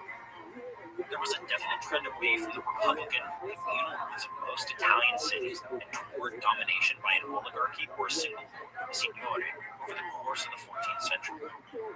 Florence was a prime example, as its Republican heritage eventually morphed into rule by aristocratic factions and then the dominance of the Medici. Venice was an exception to the general internal disorder that characterized most Italian cities. Its political system was highly stable and organized, with a closed aristocracy and an elected rule, the Doge. There had been a more popular Republican element to Venetian government, but it slowly declined over the course of the 13th century and was effectively dead by the 14th. The Venetian people lost their say in governance, but the flip side was much greater stability for the system as a whole. We need to spend a little bit of time on republicanism and communal life. There's a long-standing argument that medieval and Renaissance Italy was the birthplace of modern republicanism, where the popular elements of government were tried and tested. Liberty had a shot. Now, there's some truth to this. Cities did develop a form of self-government based around the commune, starting around the end of the 11th century. In a few places, Venice, Genoa, Florence, Lucca, and Siena, to name a few, this did turn into a kind of republican political system, with elected officials and some measure of power in the hands of the people, however that might have been defined. In most of Italy, though, communal government was replaced by the rule of an individual, a signore. The Visconti of Milan were the quintessential signore. This process was mostly complete by the beginning of the 14th century.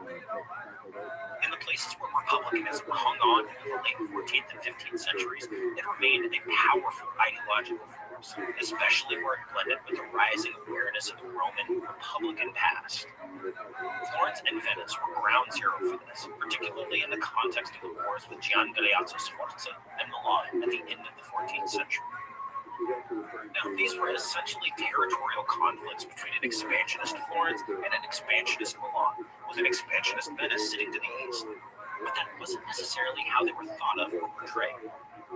The historian Guido Ruggiero points out that these long and punishing wars were fought not just with money and mercenaries, but also with ideas. Venice and Florence, quote, mobilized the intellectuals who staffed their bureaucracies and the cultural leaders of their cities to defend and legitimate their cause. It wasn't enough to be fighting for territory. They had to persuade both their citizens and a broader audience throughout Italy that their cause was just. How did you do that? Well, you made an argument about virtue and civic life.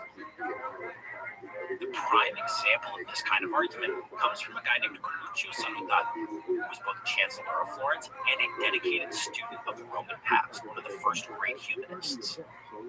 This made Salutati both a key political player in the conflicts with Visconti Milan and a conduit for the kind of classical learning that was the essence of the Renaissance. In Salutati, we see the fusion of these two strands, fractious politics and the past as weapon in the present. For Salutati, true civic virtue, life of liberty and purpose, can only be found in a properly ordered republic, not in the tyranny of a signoria like Visconti Milan. The ideal that Salutati presented was one of active civic life and service to city and society.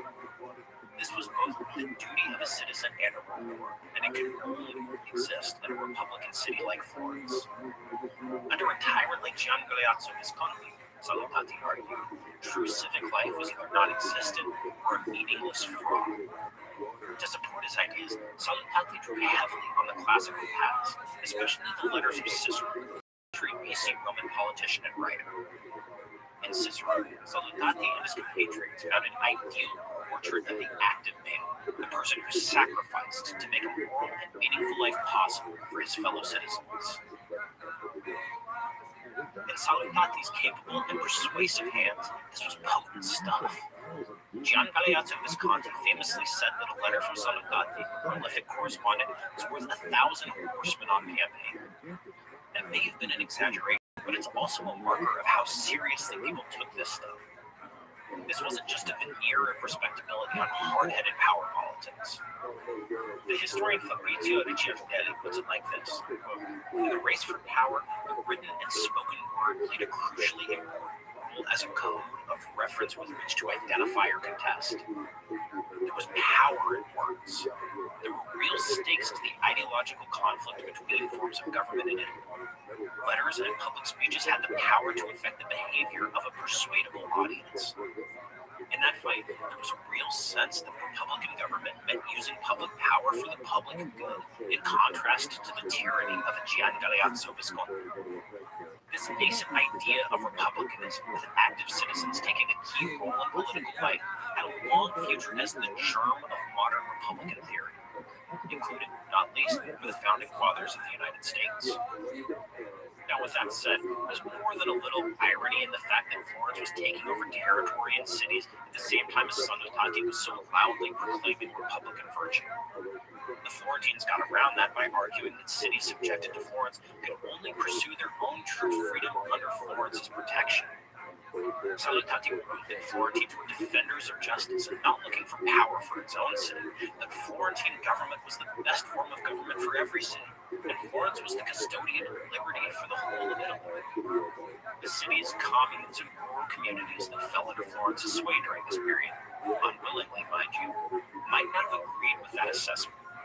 Whatever its pretensions and ideological leanings, as powerful as they may have been, the Florentine state existed for the benefit of Florence. The letters of Salutati and this culture of information and persuasion helped form the roots of modern diplomacy. We've seen how complicated and frankly backstabbing this political world can be, and it created the need for a new kind of permanent diplomacy. Even during times of peace, as rare as those were, the threat of war was never far away. Only constant streams of information and regular communication between states can maintain safety, find an edge on an alert and dangerous road. It's not surprising we find the Visconti of Milan at the forefront of this new practice. Gian Galeazzo maintained resident agents all over the place, with enemies referred to as, quote, the Duke's man here, or even, quote, the Duke's spy. They handled official communications and presumably fed him the information necessary to make as many wars and maneuverings possible.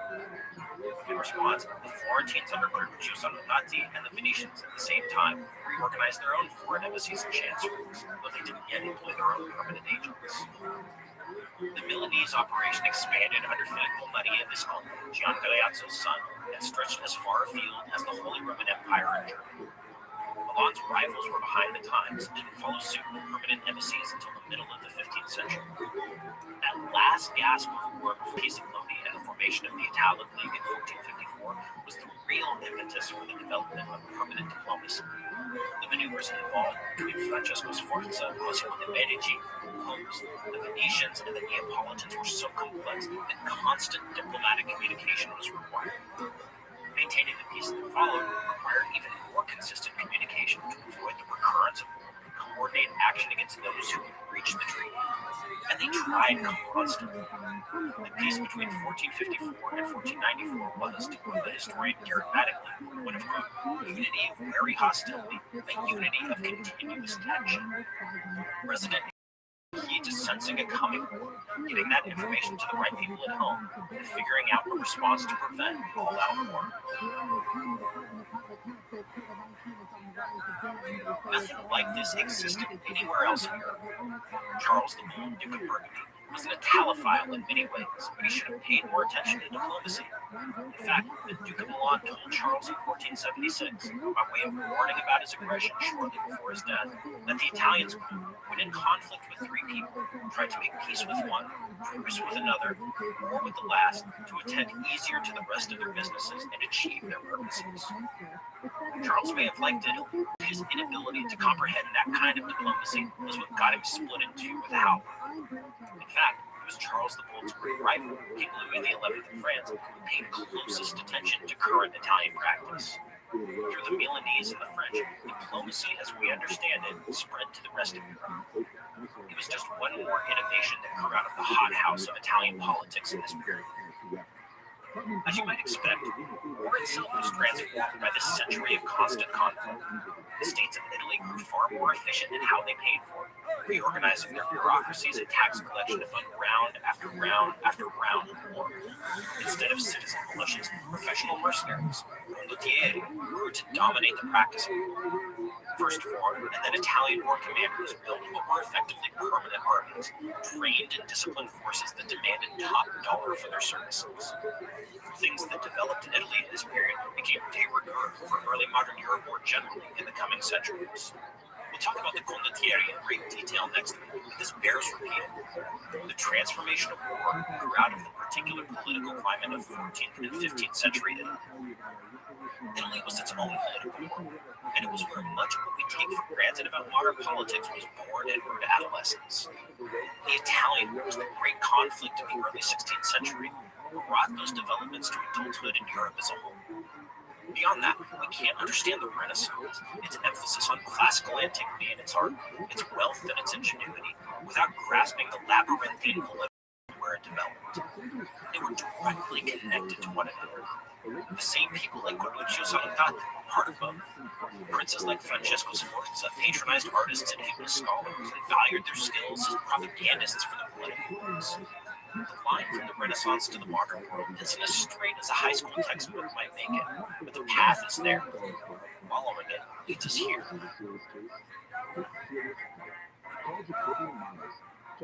Thanks so much for joining me today. Be sure and drop me a line if you'd like to chat about the fall of the Roman Empire or the rise of the modern world.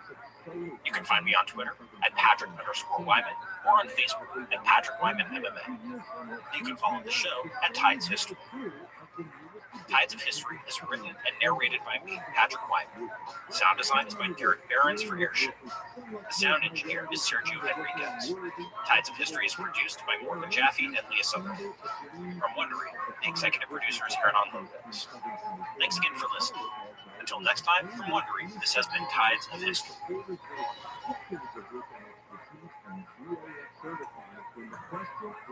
Trying to get home to stream that highly anticipated series finale? Well, it may take longer with T-Mobile 5G home internet. You could be stuck with slower speeds during the busiest hours because you share your network with cell phone users. Why deal with that? Switch to Cox Internet with 2 times faster download speeds than T-Mobile 5G home internet during peak hours. Plus, Cox offers free panoramic Wi-Fi equipment and a 30-day money-back guarantee.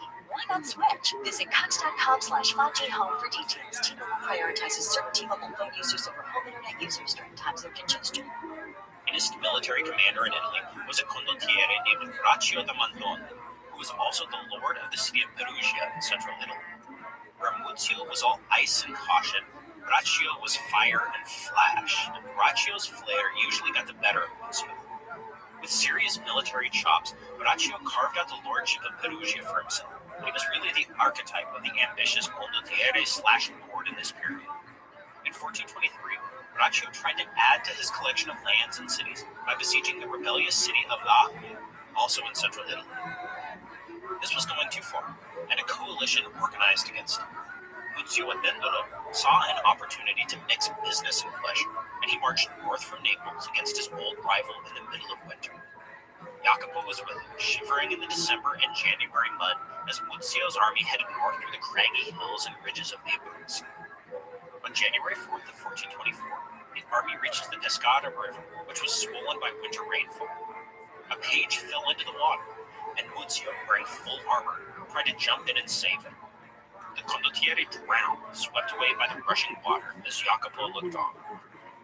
It was an odd end for a famous general.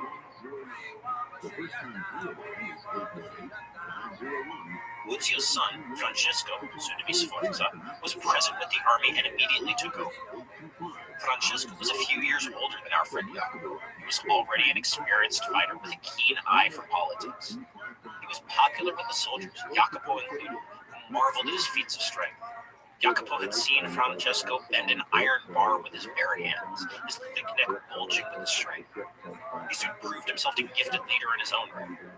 As winter turned into the burning summer of central Italy, Francesco's mercenaries were joined by soldiers from Naples and Milan. Braccio was sieging L'Aquila, and the Allied army approached. It was June 5th, a blisteringly hot day. The sun beat down on the metal plates of Jacopo's army. He and the rest of Francesco's soldiers were on the left side of the army. Jacopo was part of the reserve squadrons held back from the main body. He could hear the sounds of battle ahead of him, see the collision of men-at-arms before they disappeared into the rising clouds of summer dust. His lance already felt heavy in his hand. He could hear his pulse pounding inside his helmet. Then he heard the order to advance. Along with the rest of his comrades, he put spurs, moving to a trot. Then, as one unit, he began to gallop. He swerved through a maze of corpses that saw the enemy ahead. With a crash of steel on steel and neighing horses, they slammed into Braccio's remaining soldiers, who gave way in front, running back, leaving behind trails of dead and dying men. Braccio was among them, blood gushing from his neck. He would die 3 days later. The death of Braccio da Montone marked the end of the second phase of the condottiere, where Italian commanders, rather than foreign ones, dominated, but with a keen eye toward their own ambitions and advancement. There would be a few condottieri who would make good later. Francesco Sforza, Jacopo's commander and Muzio's son, was the most prominent of them, but things were changing.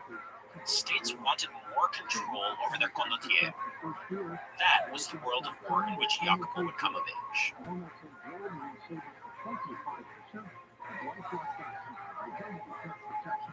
Have you been hiding your smile this summer? If you've been wanting a straighter smile, it's time to give Bite a try. Bite offers clear teeth aligners without the high cost of braces or endless trips to the dentist. With Bite, you'll be able to transform your smile from the comfort of your home. Their clear aligners are doctor-directed and delivered straight to your doorstep. All you need to do is take an impression mold of your mouth, preview your 3D smile, and order your all-day or at-night aligners. It's truly that simple. They even accept insurance and HSA FSA dollars. Sends out, smiles out. Get started on your smile journey this summer by visiting Byte.com and use code WONDERY at checkout to get your at-home impression kit for only $14.95. That's BYTE.com, code WONDERY.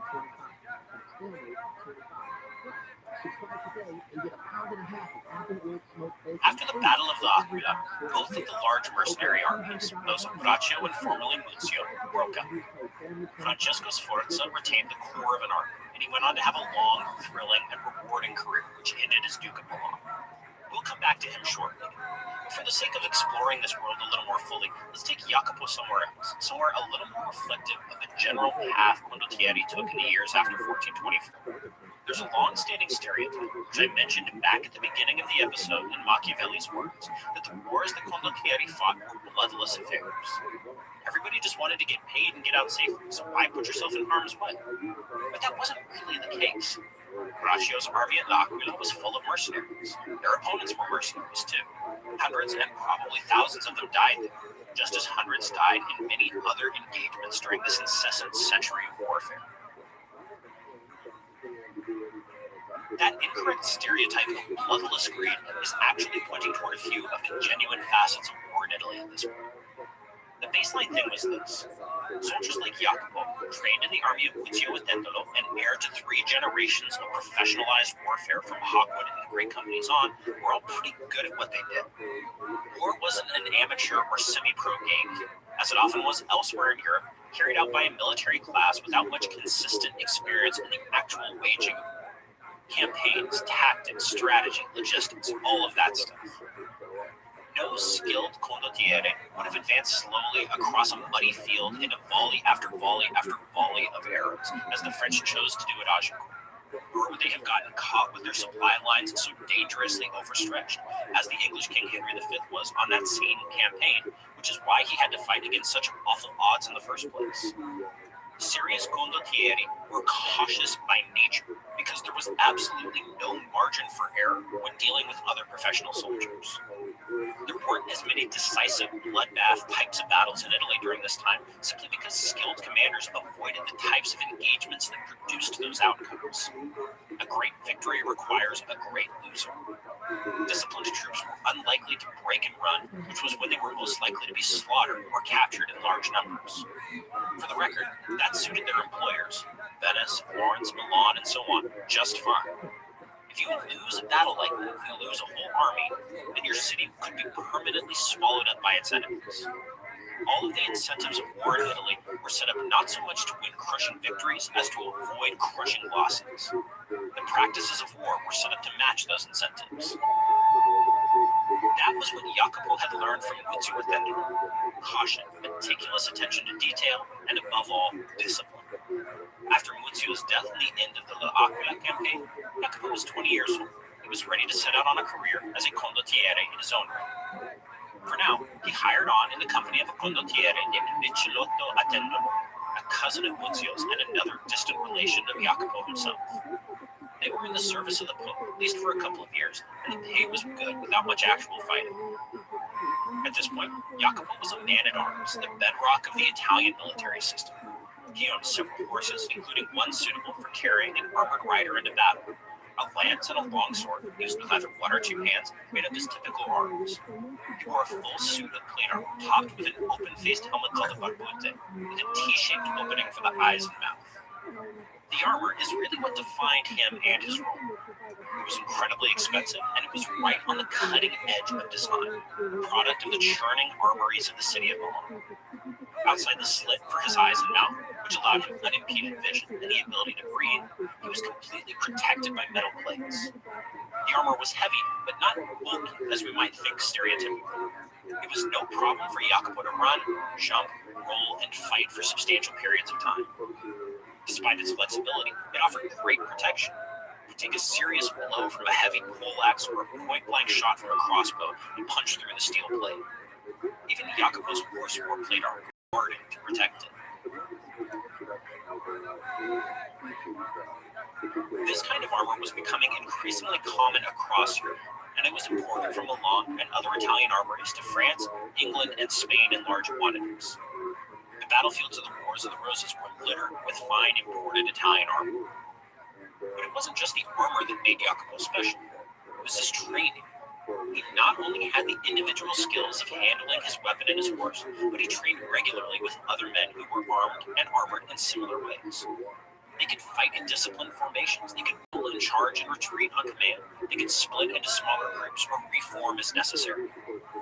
Now, men-at-arms all across Europe had the raw punch of a thundering charge, their lances propelled forward by the massive weight of armored men on armored horses. Jacopo and other professional condottieri could do that, but they could also do a lot more. It made them sought-after hires even north of the Alps. The Armagnac faction in the 100 Years' War hired men-at-arms from Milan in 1423 to fight against the Burgundians. 2,000 of them were in the French army that fought the English at the Battle of Verneuil in northern France in 1424. They performed admirably there, even as the rest of the French were destroyed in a grinding and disastrous melee. On an individual basis, not much set Jacopo apart from a French or English or German man-at-arms. His armor may have been a little bit better. He may have been a little more skilled with his weapons. But what really distinguished him and the Italians as a whole from what was happening elsewhere in Europe at this time was the fact that he was a professional. He was part of a professional group that trained and fought together. He and the men he hired on with and trained with could do things in the heat of battle, with crossbow bolts pinging off their armor, the summer sun beating down, pulse pounding, that required incredible focus and preparation. Even if there was a lot of turnover from year to year, the new hires were usually drawn from the same institutional background. There were minor differences between how the major condottieri ran their companies and what they emphasized, but they all shared the same commitment to discipline and training. After a couple of years with Michelotto at Dandolo in papal service, Jacopo decided it was time to find a better and more lucrative deal. War was heating up between Venice and Milan, and both sides were hiring soldiers. Now, Jacopo decided, was the time to take a step up from being a simple man-at-arms to being a real condottiere. He convinced a few other men-at-arms from Michelotto's company to join him, and he wrote home to his father and cousins to see if any others could be found. As he headed north toward Venice, which he thought would be a more reliable paymaster than Visconti Milan, Jacopo gathered a dozen men-at-arms and their supporting troops. They joined the army of Francesco da Carmagnola, a wily and experienced soldier whom Venice had hired away from Milan to lead its armies against his former employer, Filippo Maria Visconti, the Duke of Milan. So how did this work? How did you join a condottiere's army? Well, you did it by signing a contract, condotta. Hence, condottiere meaning someone with a condotta.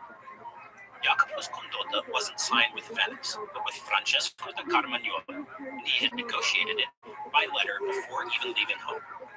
The first clause of the contract specified that Jacopo would provide a dozen lances, the basic unit of the army, each led by a man-at-arms with 2 supporting soldiers each.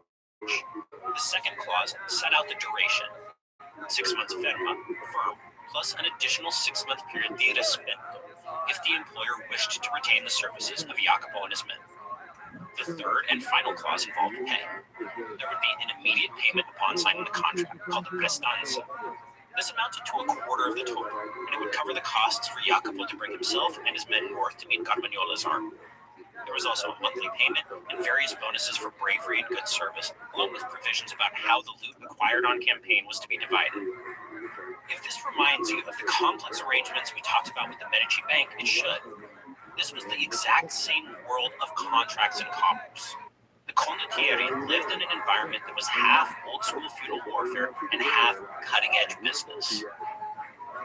So with money in hand, Jacopo and his men-at-arms joined Francesco da Carmagnola and the Venetian army. This brings us back to the scene at the beginning, with Jacopo ambushing those Milanese soldiers. They campaigned through the Po Valley in northern Italy and captured the city of Brescia from the Milanese, but Carmagnola didn't. Maybe he was just being overly cautious with a strong enemy army close, but more likely, he was trying to stretch out his contract and get maximum value for minimum effort. Finally, facing pressure from his Venetian employers, Carmagnola invaded Milanese territory. The Milanese army met them near the town of Lodi, and the result was a massive victory for Carmagnola and Jacopo along with him. More than 8,000 Milanese soldiers were captured. The aftermath of the battle says a great deal about the downsides of war, those complaints that Machiavelli and many others pointed to over the years. Carmagnola immediately rearmed from stocks created by the thriving Milanese arms industry. Carmagnola retired into winter quarters instead of immediately following up by taking the now defenseless cities in Milanese territory. A great victory turned into absolutely nothing of value for the Venetians, despite the huge amounts of money they'd spent hiring Carmagnola and men like Jacopo for a full campaign. Over the next few years, Carmagnola listened to offers from the Visconti to defect and bring his troops over to the Milanese side.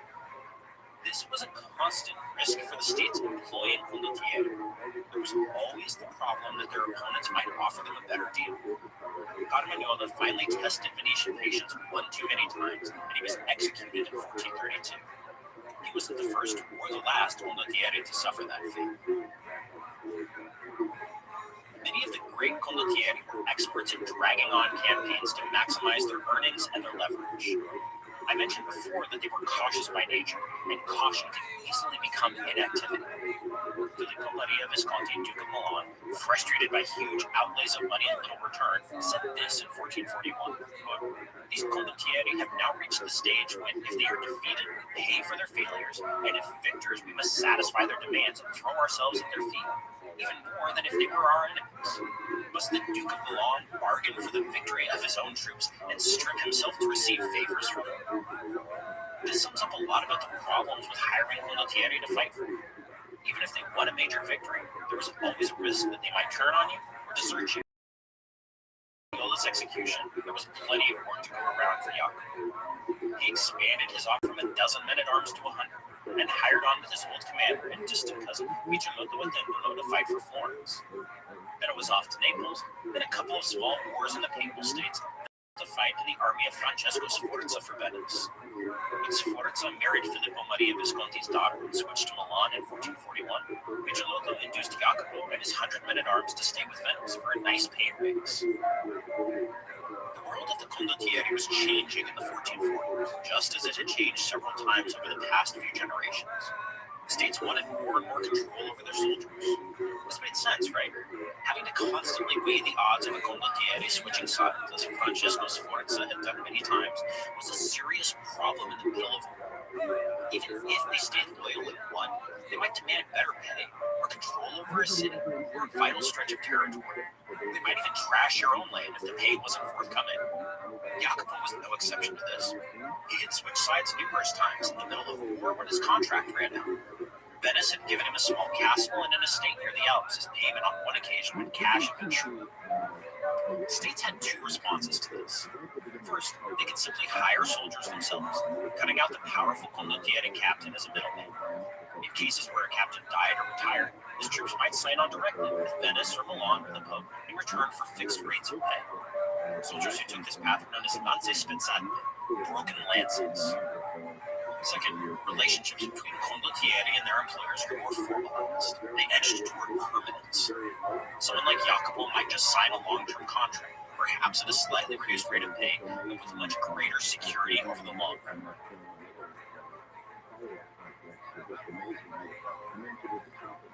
As he aged into his 40s, before the end of the long wars between Venice, Milan, and Florence, the prospect of constantly hunting for his next contract became less attractive to Jacopo. He'd never been as ambitious as his distant cousin Francesco Sforza, who was in the process of becoming Duke of Milan in his own right. Jacopo had spent much of his career fighting for Venice, and when an offer came to sign on with him, he na Repubblica permanently. Jacopo agreed. The pay was fair. The Republic sweetened the deal with another lovely estate and a castle near Padua. In return, Jacopo provided a few hundred lances and commanded them in the field. As the Peace of Lodi was signed in 1454 and the Italic League formed in the aftermath, standing armies were becoming the norm all across Italy. The treaty that created the Italic League actually required them for member states as an always existing deterrent to the constant warfare that had riven the past few generations. Jacopo saw little action but kept drawing a paycheck through the 1450s, and he finally retired to his estates just before the Venetians and the Ottomans went to war in 1463. He was lucky to have avoided it, as most of the mercenaries who went to Greece to fight the Ottomans didn't return. By then, Jacopo was nearly 60 years old. He'd been a soldier for more than 40 years. Over the course of his long life, Jacopo had seen the transformation of warfare in Italy. He'd gotten his start with men who had personally known John Hawking in their youth, who had seen the great companies of foreigners firsthand. That had been the age of independent companies that could drive their own markets. The next generation, the one Jacopo learned from just as it was finishing up, was one less of independent companies than independent condottieri. The lords/soldiers with their own ambitions that they furthered through mercenary warfare. Finally, Jacopo spent his mature years in an environment of increasing permanence, where contracts were longer and more stable, and condottieri were forcibly transformed into servants of an Italian state. Jacopo's fine estates and castle in Venice's Terraferma, the dry land, physically bound him to his employer. He was happy to be tied down in them. His back ached constantly from the many slipped and herniated discs he'd suffered while wearing heavy armor for years. He had scars, from crossbow bolts from a sliver of stone sheared off by a passing cannonball, and from that glancing sword blow that had cut across the bridge of his nose. Many shots to the head had left him with a shaky memory. But he was alive, and he was well off with land and resources to pass on to his children. He had never maneuvered himself into his employer's dungeons and never earned a dose of poison or an executioner's axe for one double cross. That was more than a lot of his contemporaries could say. War for profit had been good to Jacopo.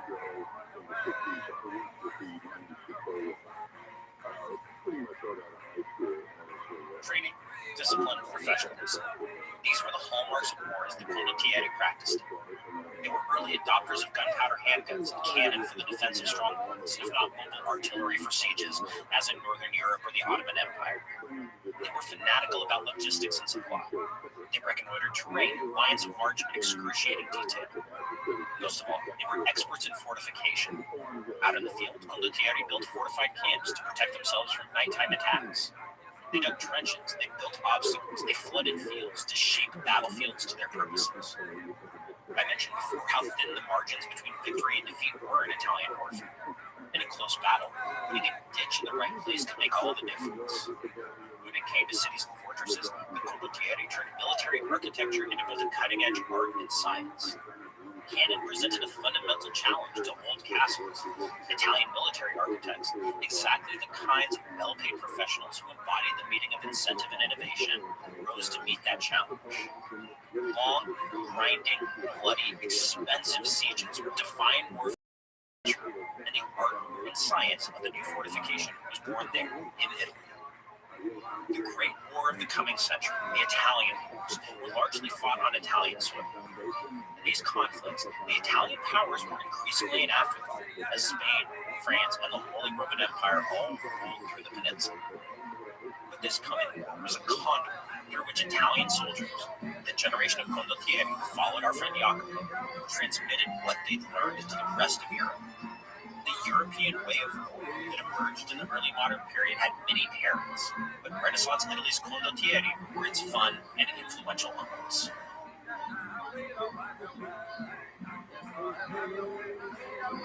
Thanks so much for joining me.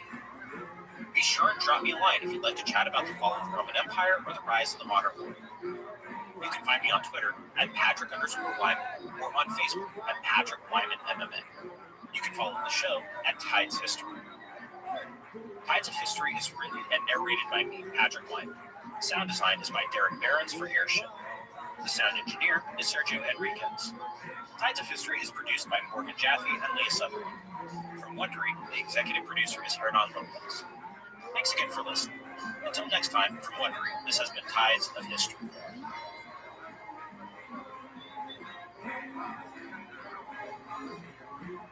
If you ever met Juan Carlos Guzman Betancur, you'd love him. He's charming, engaging, he doesn't miss a trick.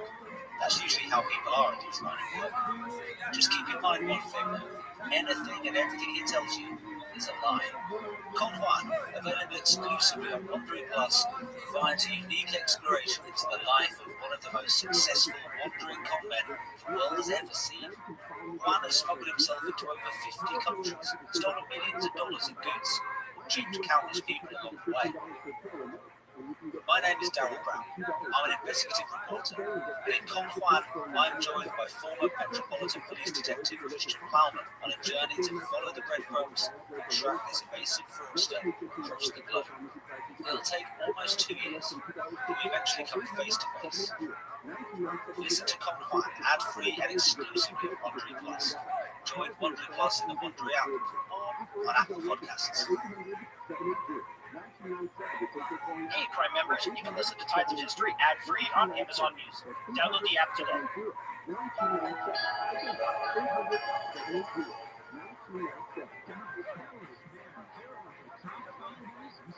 Hi, everybody. From Wondering, welcome to another episode of Tides of History. As always, I'm your host, Patrick Wine. Thanks for joining. We've got some great company with us in the studio here today. He's our first 3-time guest on Tides. He's a true friend of the show, but it has been a full year since he's joined us.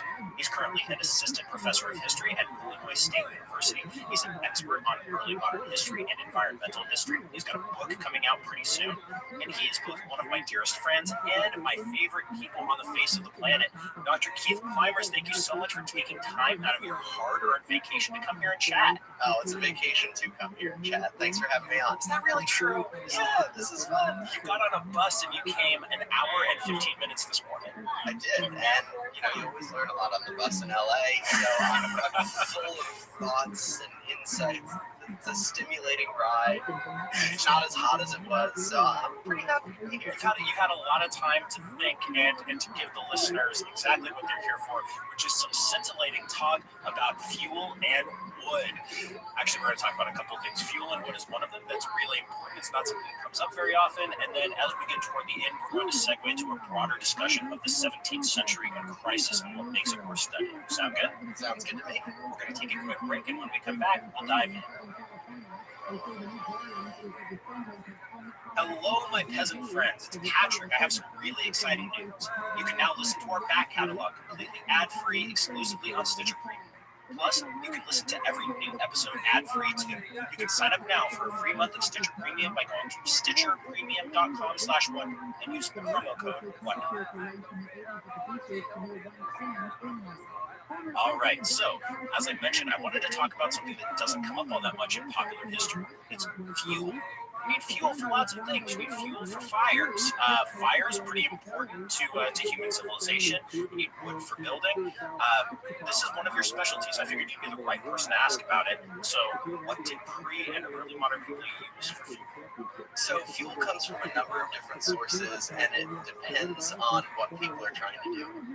For domestic fuel in Europe, for the most part, it's coming from wood. Coal, mineral coal, is going to be an important source that's going to rise really first in England. And Will Cavern's written a wonderful book, The Smoke of London, all about this, that chronicles the very early rise of domestic coal use in London in particular, which is related to wood use and wood supply and things like that. In a number of other places, there's other sources of fuel that would be used as well. So I know you spent some time in Ireland and know the lovely smell of a turf fire. I do love a turf fire. And so turf is cut peat from bogs that's dried out in bricks and is used as a fuel source as well. Anyone who's ever had a scotch that is really smoky knows that smell, because that's the fuel that's used in that case to impart odor and flavor. But it is also a really important fuel supply. So you have turf, you'll get furs, which is somewhat similar. So dried plant matter that's being used, or dried peat is being used as a fuel supply. In some rare cases, you'll get dried animal dung, though it's more common in places that are not Europe. So in South Asia, in particular, animal dung has been, and in some cases continues to be, an important source of fuel for cooking, for heating, for things like that. But in Europe, the story tends to revolve around wood and then later coal. Turf matters, and peat matters. It matters in the Netherlands, it matters in Ireland and in some parts of England, and it really is critically important in some local spaces. But the biggest parts of the story and the parts that historians have really tended to emphasize have been wood and coal. It seems like, as a general rule, turf or peat tends to be most heavily used in places that aren't especially densely populated and are kind of around the fringe of Europe. Yeah, I mean, you need bogs. you don't get peat without a bog. I do think, as you said, it can be easy to ignore these things, right? Even if we're thinking beyond sort of big battles, kings and queens, church people, popes, nuns, things like that, we think about agriculture. But it's easy now, particularly in the era of centralized heat and centralized air in significant portions of North America and Europe.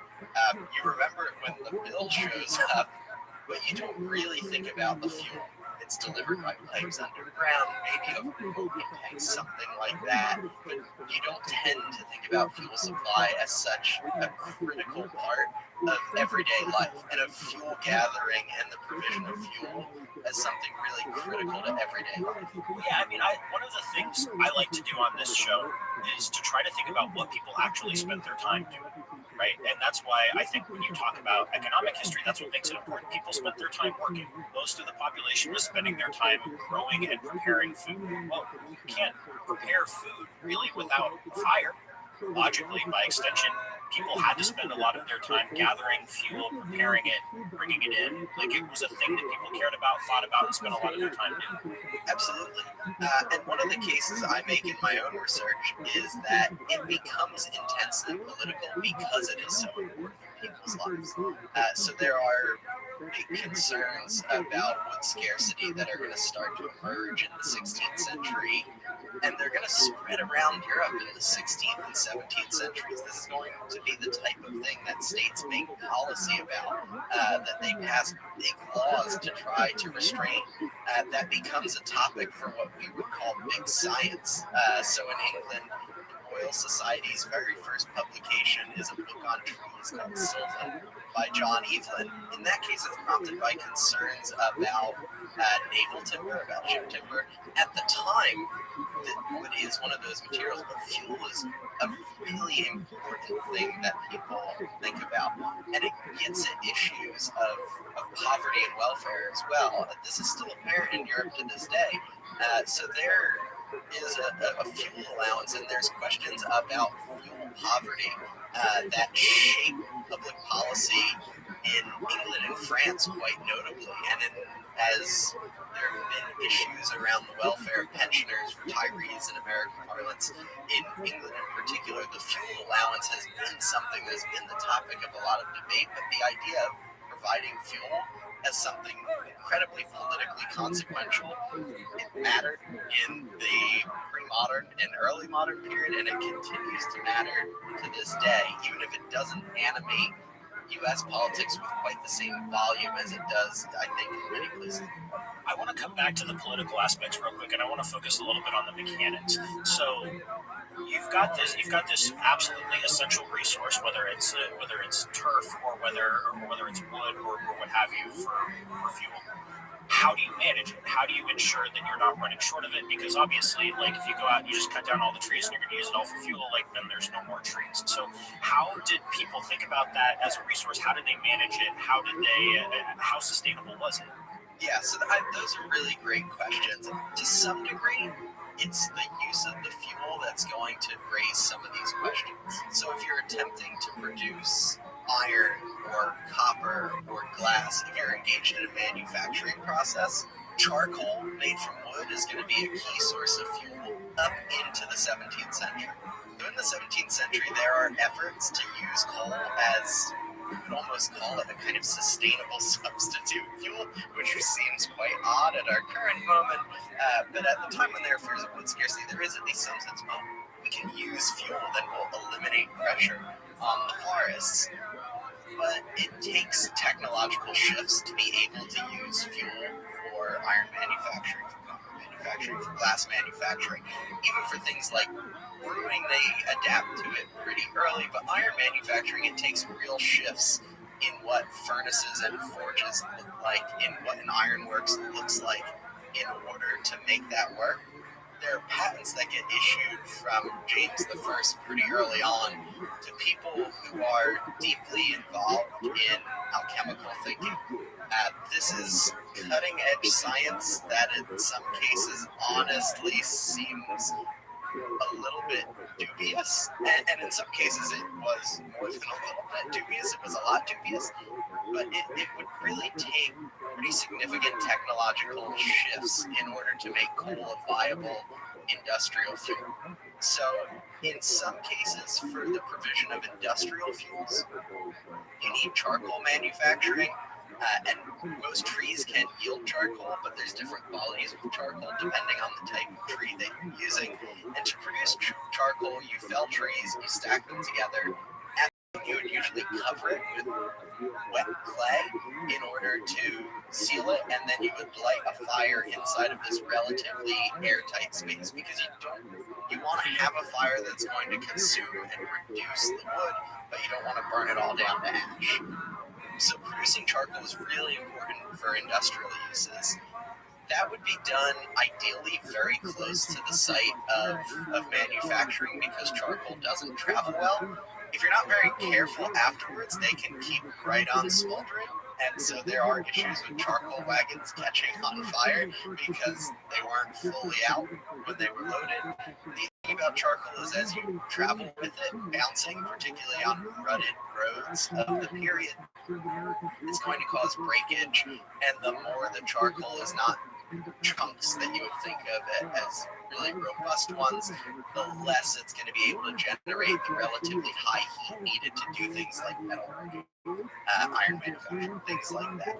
So charcoal production is going to be really critical for processes, manufacturing processes. Yeah, I'm just thinking about like the massive expansion of mining and smelting in the 16th century. Like I just finished writing a book chapter on Jakob Fugger, and he's putting a copper smelting works here and more over there, and it's just this enormous rise in the scale of mining. And it wasn't just that guy; it was this whole kind of mining industry. Martin Luther's father, for example, was a mining entrepreneur.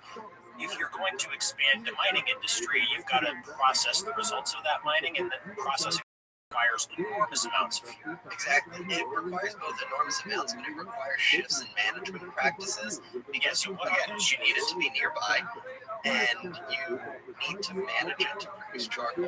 The goal is also, when doing this, to do it in a way that's going to reproduce the fuel relatively reliably and over long time scales. So in England, a word that comes up frequently is posterity.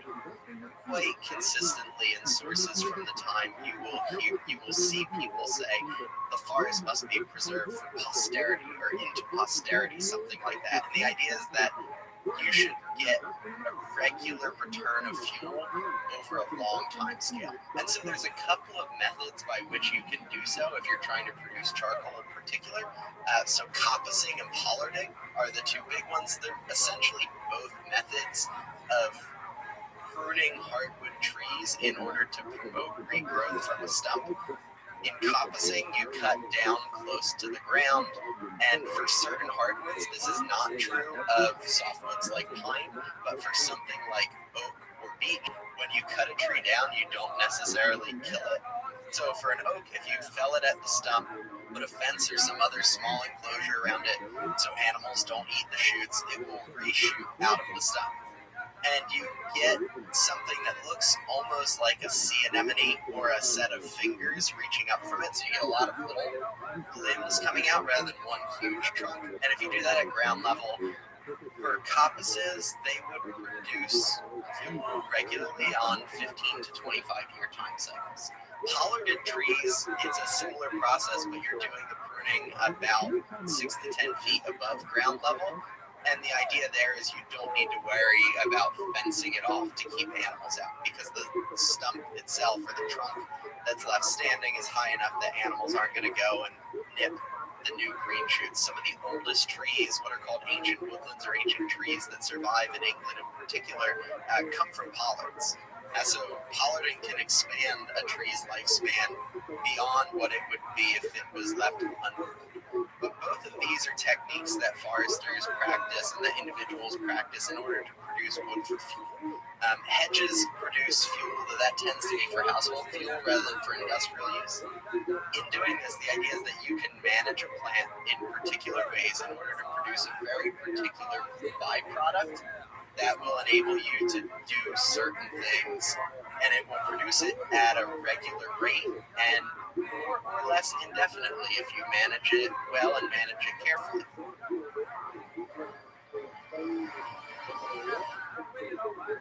The average break-in lasts 8 to 10 minutes, so fast response is crucial.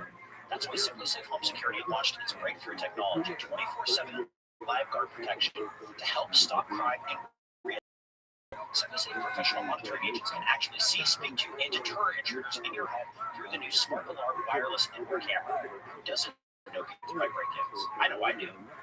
No matter how your neighborhood is, they still happen, and having a live person speak to an intruder recently has stopped them before they were finished. I know that would make me feel better. The new Smart Alarm indoor camera is the only indoor security camera that can trigger the alarm and instantly deter intruders with a built-in siren. With advanced motion detection and vision AI, the Smart Alarm indoor camera can sense the difference between potential intruders and pets to reduce false alarms. Right now, Tides of History listeners get a special 20% off any SimpliSafe system when you sign up for a free month trial of Fast Protect monitoring. This special offer is for a limited time only. Visit SimpliSafe.com/Tides. That's SimpliSafe.com/Tides. There's no safe like SimpliSafe. Ryan Reynolds here from Midway. With the price of just about everything going up during inflation, we thought we'd bring our prices down. So to help us, we brought in a reverse auctioneer, which is apparently a thing. Mint Mobile Unlimited Premium Wireless. And then you get 30, 30, then you get 30, then you get 20, 20, 20, then you get 20, 20, then you get 15, 15, 15, 15, just $15 a month. So give it a try at mintmobile.com/switch. New activation and upfront payment for 3-month plan required. Taxes and fees extra. Additional restrictions apply. See mintmobile.com for full terms.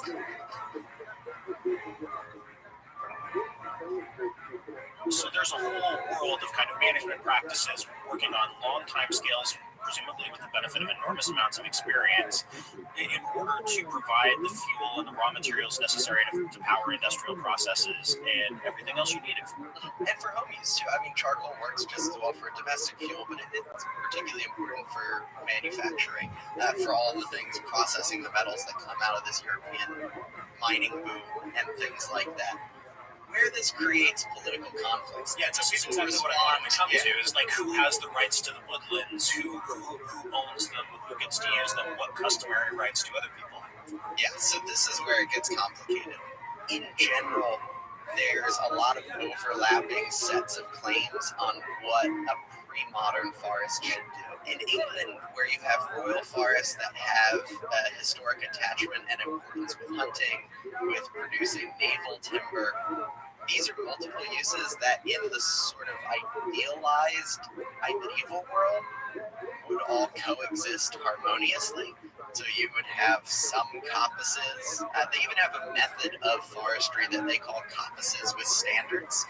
And standards are big, tall trees that are going to be used for large-scale construction timber or occasionally shipbuilding. And so the idea is you would manage the forest by having some hardwoods that are cut on these 15 to 25-year regenerative cycles of coppicing. And then you would let a few others that would get to grow to be much taller and would remain unpruned and then could serve as construction and ship timber. And that's a sort of idealized fantasy. In many cases, European peasantries have common rights in woodlands. This goes for both domestic fuel gathering, which in England is called houseboat or houseboot, or fireboot. So houseboat or houseboot is the ability to gather small bits of wood to do home maintenance and repair fire boom is the idea that you can gather twigs, sticks, occasionally cut a limb, though that always gets controversial, to provide fuel for your home. You have hedge boot. There's lots of these things that get appended with boot at the end that essentially allow for small-scale gathering in order to provide for or maintain a house or a property. There's fence boot that shows up in cases if you want to build an enclosure.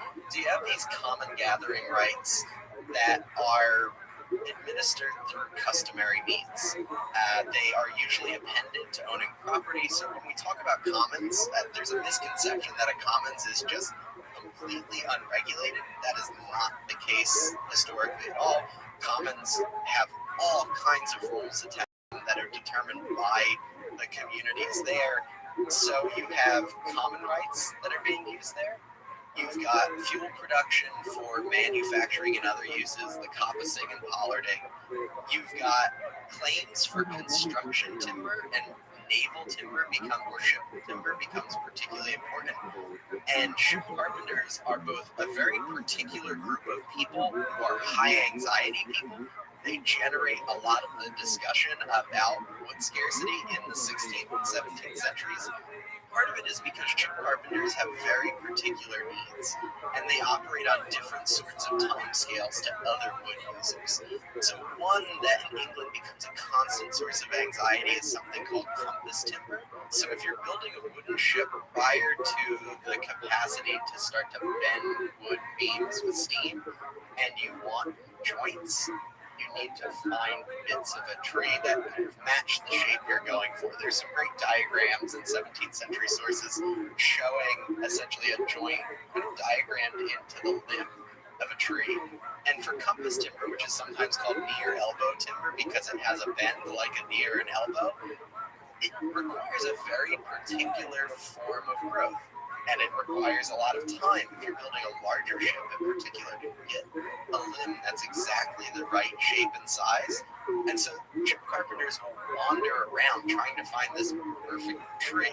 Ship carpenters have really particular needs, and they're making demands on the forest that in many cases require much longer growth cycles. The other group that's going to make demands is managing forests for either domestic or wild animals. So there's rights to pasture animals in the forests. Pigs going and eating acorns and beech nuts or mast is a critically important tradition in much of Europe. It's sometimes called pannage. And so if you think about all the kind of European specialty hams and things like that that are popular in grocery stores today, part of the tradition they emerge out of is this common right to let animals pasture in the forest. This can be a key source of protein for poorer households in particular, and a key source of household income. In a world in which cash was often hard currency, was often very scarce, being able to sell a pig at market could be a huge deal. Yeah, and there's a post-Black Death pig boom. Pigs require you to spend a little time on them. They need you to keep an eye on them while you take them out into the forest to do that kind of stuff.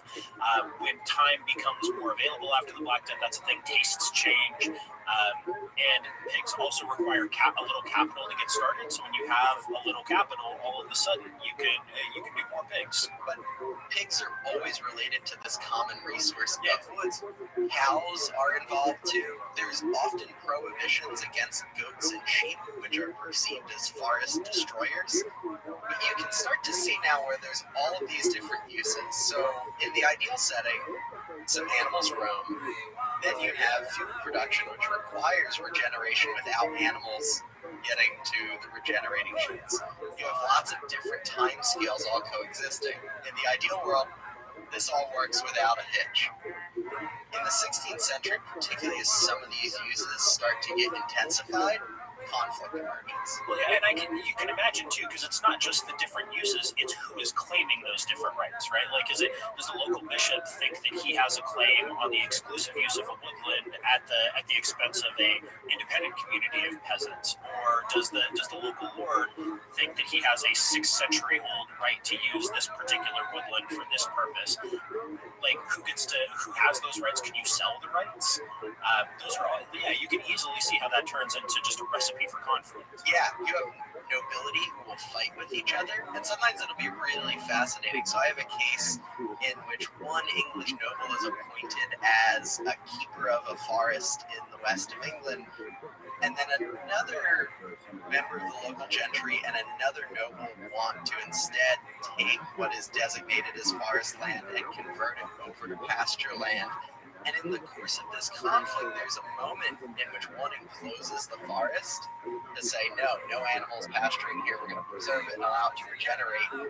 And a group of armed men leading a bunch of sheep hack a hole through a hedge and send sheep into the breach to try to penetrate the enclosed forest.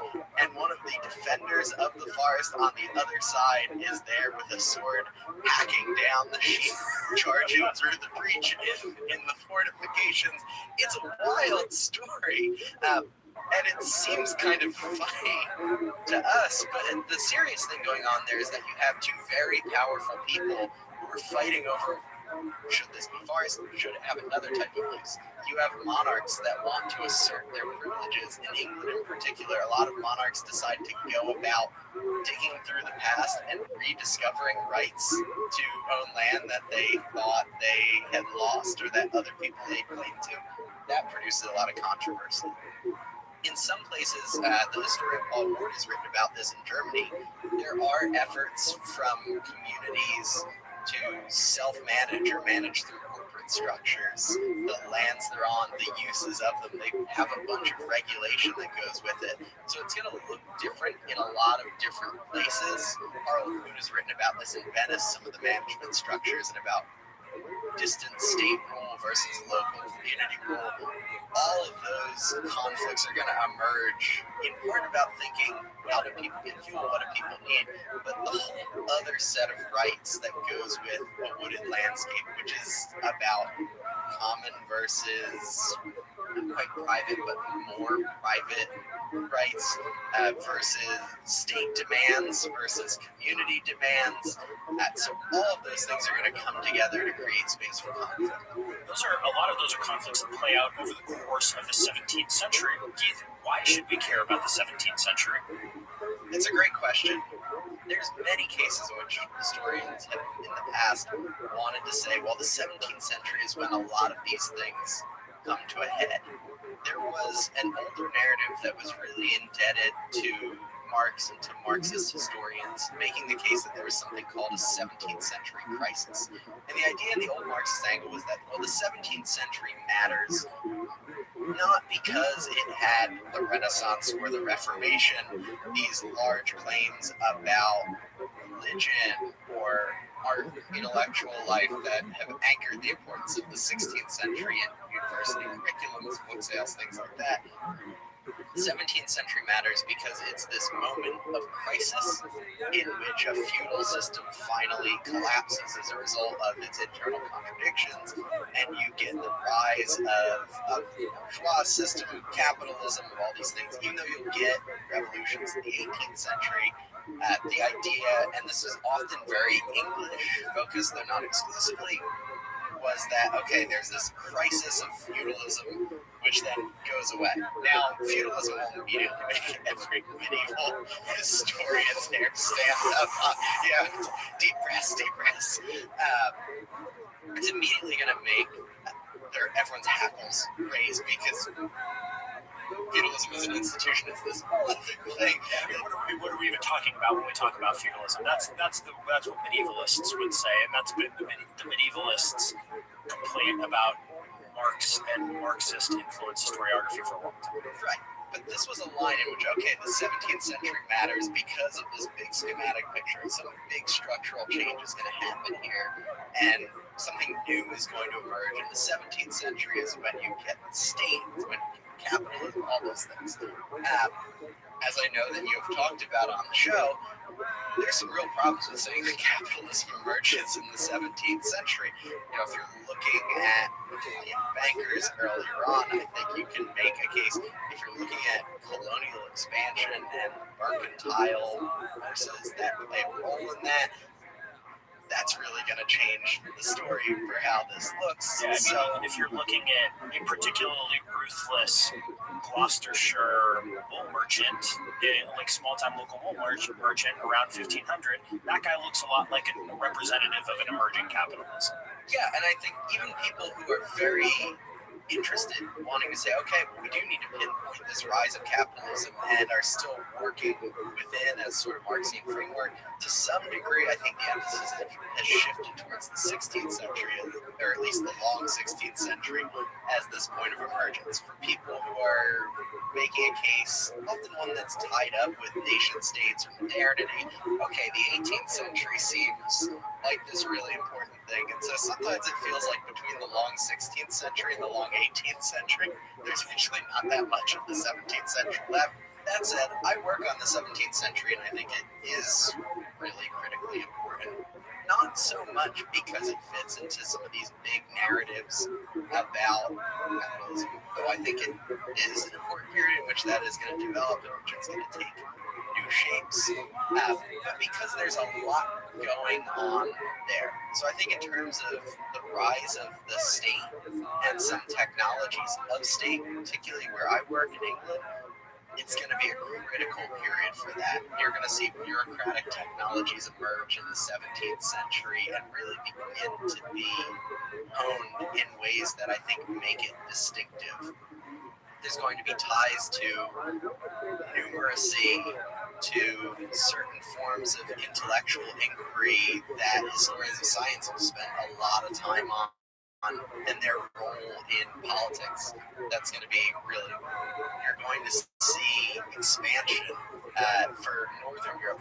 The 17th century is the key century for expansion, for laying the groundwork. You get the East India Company, you get moves into the Indian Ocean, you get patterns of global trade, you get colonial development in North America, in the Caribbean. So for England, at least, I think the 17th century is the critical century. I think you can't understand what happens in the 18th century or the 19th century without thinking about these things. I think in terms of some technologies of governance, things like the state, the 17th century is really critical for how that works. Now, if you're an Italian historian, you might say, well, we have those things all much earlier, but at least for England, I think in terms of Dutch expansion and the commercial technologies, things like insurance, that again might seem, insurance is possibly not people's favorite topic to talk about, but I think insurance is a great deal. Yeah, that's what enables long distance trade, and it's what enables all huge developments in shipping. A lot of the economic things that happened in Europe in the early modern period, they depend on things like fuel supply, development of insurance, all these other kinds of technology, bureaucracy that is even remotely capable of just knowing what's going on. All that stuff really matters, and I think in the 17th century you see some real critical developments of that. Yeah, now a historian of 14th century Venice or 15th century Genoa would say, well, we have insurance there. that already did exist, but yeah, no, it does become much more developed and diffused, I would say, over the course of the 17th century. You also get, there's a good argument to be made about global trade, that like the 16th century sees the birth of a real global trade, right? But the 17th century is when the dynamics of that trade change drastically. So in the 16th century, the Portuguese, when they get to India, are basically fitting themselves into an already existing local framework. The volumes don't change that much. They're skimming a tiny percentage off of an already existing business. Now, that's enough to make Portugal incredibly rich because A, Portugal was poor, and B, Western Europe was poor at the end of the 15th century, beginning of the 16th century, in global terms. But in the 16th century, but as the 16th century turns into the 17th century, the Dutch East India Company gets founded, the British East India Company comes out, you get the Royal Africa Company, then you're not just fitting into the existing trade network, into pre-existing nodes. While you're doing something much more impactful in terms of how much money you're doing, and you're changing the actual patterns of trade. Yeah, and I think you can look at some key commodities that are going to explode in the 17th century. Within Spain's Atlantic Empire, sugar was something that gets cultivated really early on. It starts in the Atlantic Islands. It's part of Spanish expansion well before the 17th century. The guys who were in who were paying into Columbus's little cartel that sent him off were some of them were sugar entrepreneurs. He worked for the Genoese Centurione company, or the Centurione family, and they were invested in sugar production in the Atlantic Isles. Right, but when you see, I think if you look at Brazil in this period, and if you look at the English and French Caribbean in this period, there's a shifts in technologies that are going to make, for example, the slave regime much more brutal in a lot of cases, that are going to make it incredibly dependent upon chattel slavery to have this even work at all. There's going to be networks of trade that are going to really shift. You're going to see shifts in terms of cultivation patterns. So you get sugar monoculture. That's enabled in part by things like, fuel matters for that too. To go back to the earlier theme, there's a historian, Mary Draper, who's written a wonderful article about this for Barbados. You have expansion of networks that are providing fuel to Caribbean sugar colonies, but that takes capital. It takes a really increasingly complicated version of colonialism that is multinodal rather than just expanding out from an imperial center, but in which colonies are becoming colonizers in at least some sense. And you have flows of materials that are really going to enable this. And I think it's in the 17th century where you see a shift in scale and scope.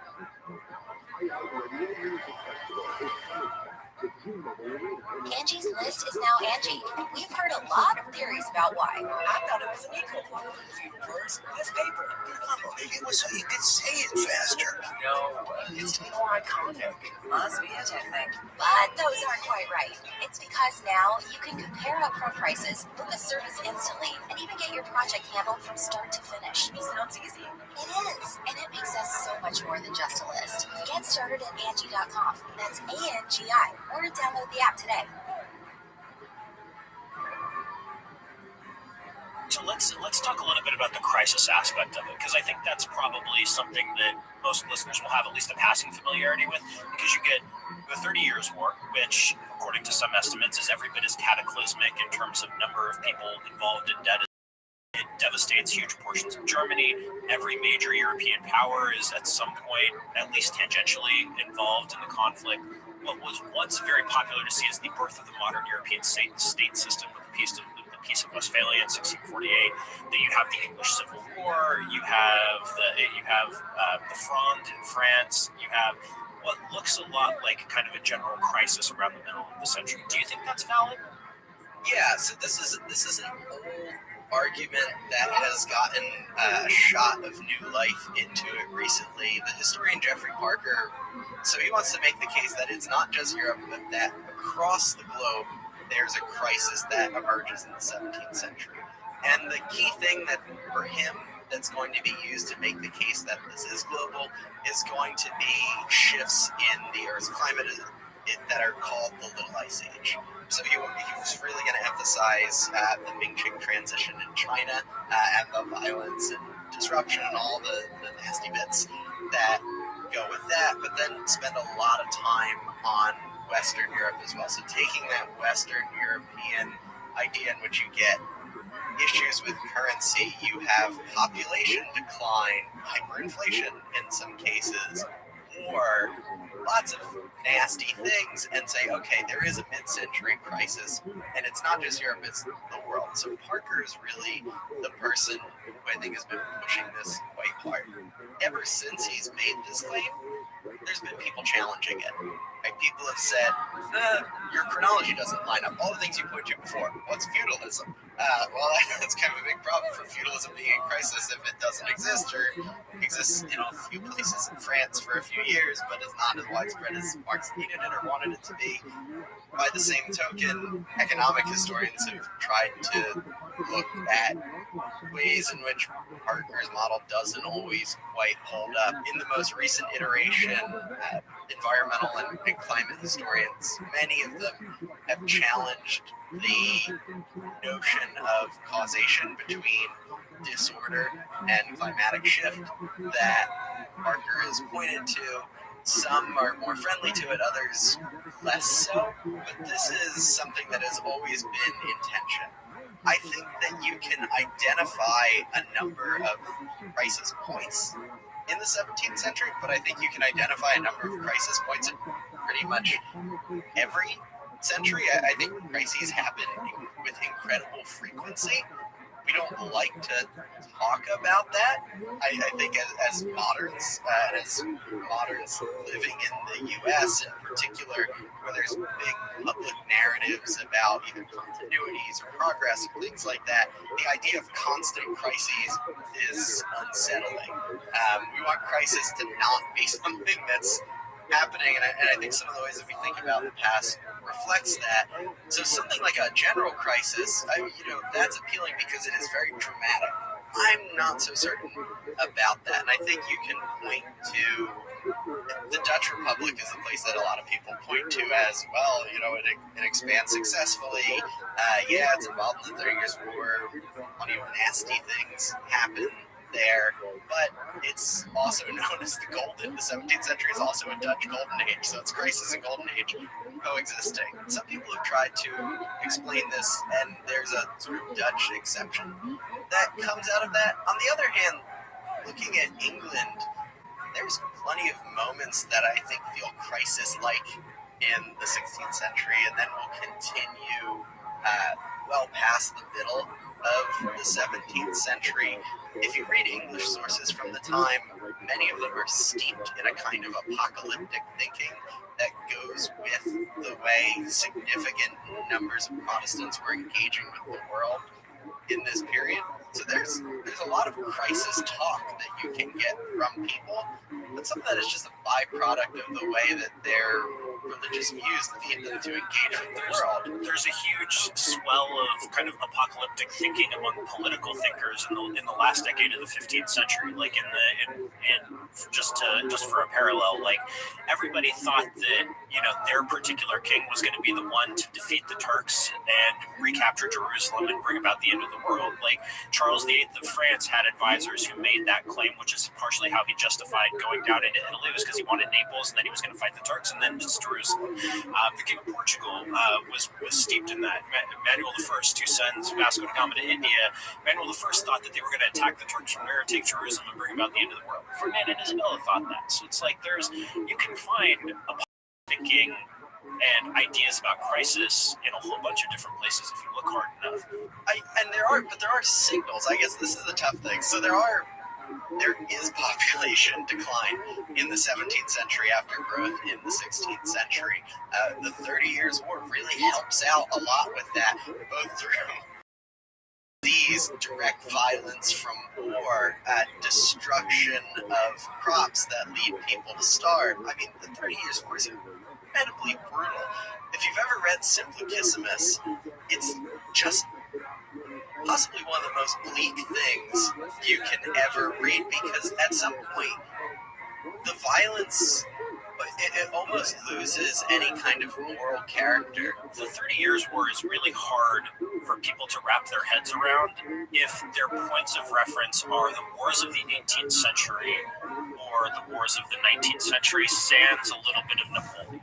Like, I think the Napoleonic Wars probably don't get enough credit for the level of destructiveness that they brought, but the 30 Years' War was, I think, by most metrics, worse in terms of the amount of population involved, the amount of land devastated over and over and over again. Like, the 30 Years' War was really, really, really bad. Yeah, it was, and I think in the way that people interpreted it, World War I is not actually that bad a comparison, where if you see a lot of the high cultural products that come out post-World War I, there's this sense in which people have just been hollowed out, in which ideologies that seem so meaningful begin to hold less sway.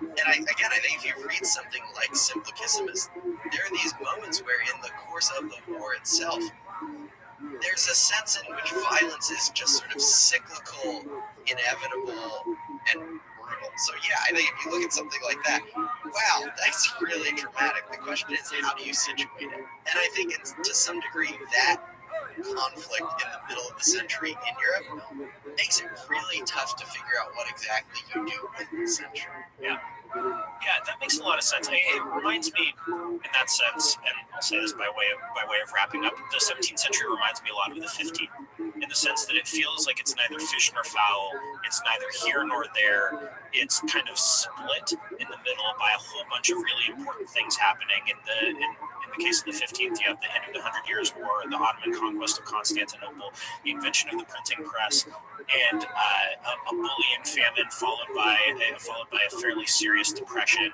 So, does it belong to this long century before? Does it belong to the one that follows?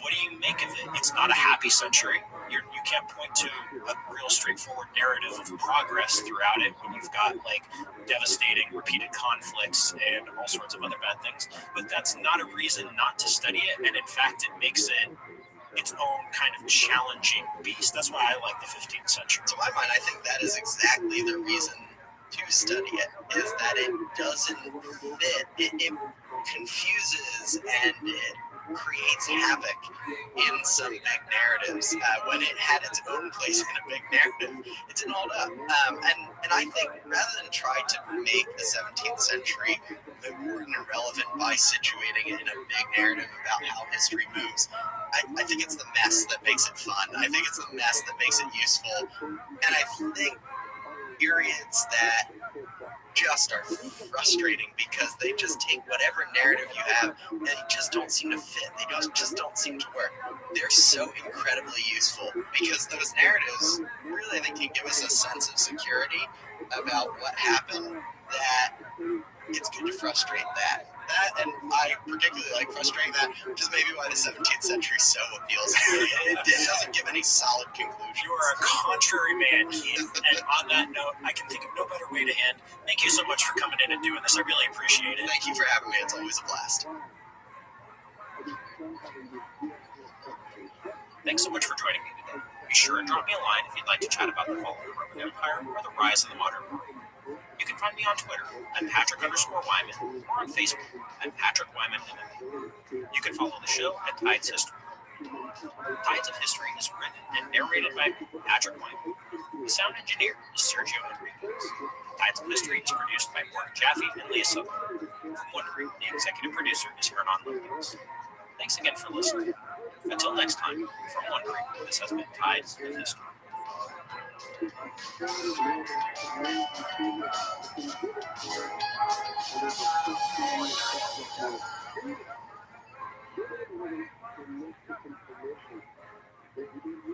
T-Mobile 5G home internet can leave you with slower speeds during its busiest hours. Why deal with that? Switch to Cox Internet with 2 times faster download speeds than T-Mobile 5G home internet during peak hours. Visit Cox.com/5G home to learn. Hey, Prime members, you can listen to Tides of History ad-free on Amazon Music. Download the app today.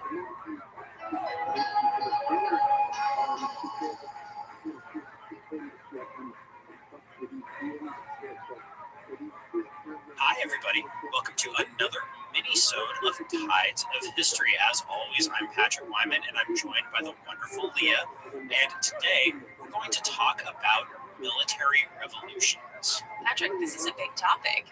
I know we talked about it a couple years ago, but I've completely forgotten. So what's the military revolution and why are we going back to it? Yeah, so we actually talked about this way back at the beginning of Tides. This would have been, I think, September of 2017. That's a baby Tides. That was a baby Tides. But yeah, so the military revolution is a concept in early modern history. It's all about the transformation of warfare, kind of what happens to war in the 16th and 17th centuries to take it from whatever it is in the Middle Ages to whatever it becomes in the modern period. So things like the mass adoption of gunpowder, the massive rise in scale of warfare, like, there are points where Louis XIV has a few 100,000 soldiers under arms in France in the late 17th and early 18th centuries. So war changes drastically. At least in this conception, it goes from being kind of smaller feudal warfare carried out by a military class to something that is much more broadly diffused throughout society, that's much more expensive, that is the main concern of states. So it's called the fiscal military state, which is basically a machine whose job it is to pay for increasingly large-scale warfare. That's the military revolution in a nutshell, and it encompasses a whole lot of kind of smaller subsidiary changes, the big ones being gunpowder, cannon, increasing preponderance of infantry over cavalry, as in classic medieval armies, armored knights. Basically, how do you go from knights on horseback to Napoleon and levy on mass armies eventually? That's your end point, right? So how do you get from point A to point B? And the answer is a military revolution in the 16th and 17th centuries. Hello, my peasant friends. It's Patrick. I have some really exciting news. You can now listen to our back catalog completely ad-free exclusively on Stitcher Premium. Plus, you can listen to every new episode ad-free too. You can sign up now for a free month of Stitcher Premium by going to stitcherpremium.com/wonder and using the promo code WONDER. Where are we seeing this beginning? There are some problems with it, and it's a much argued over and modified concept. Because as it turns out, like the kind of before picture, the snapshot of medieval warfare is not exactly correct. The endpoint snapshot is not entirely correct either. So with those modifications in mind, it changes how you think of the concept of military revolutions, and you can argue over whether it's even useful. I think it has some value because there are a few points of really punctuated change where a lot of things change very quickly. I think the first couple of decades of the 16th century are a time of serious change, especially in scale. Things change again when you get into the 30 Years' War. There's some pretty major changes going on there too, again over the course of a couple of decades. But there are also other periods of really rapid and important military change in the 14th and the 15th centuries. So whether you want to call those military revolutions as well, it kind of makes you question whether the concept itself is especially valid and interesting. Okay, so then we just did a little review kind of almost chronologically. Is it better to approach this by technological changes, by political changes, or social changes, or do we have to look at everything all at once, which seems overwhelming? Yeah, so there are a couple of questions there. The one that you pointed to politically is the extent to which it's bound up with the rise of the state, that whole other big and kind of problematic narrative we've talked about a whole lot on this show.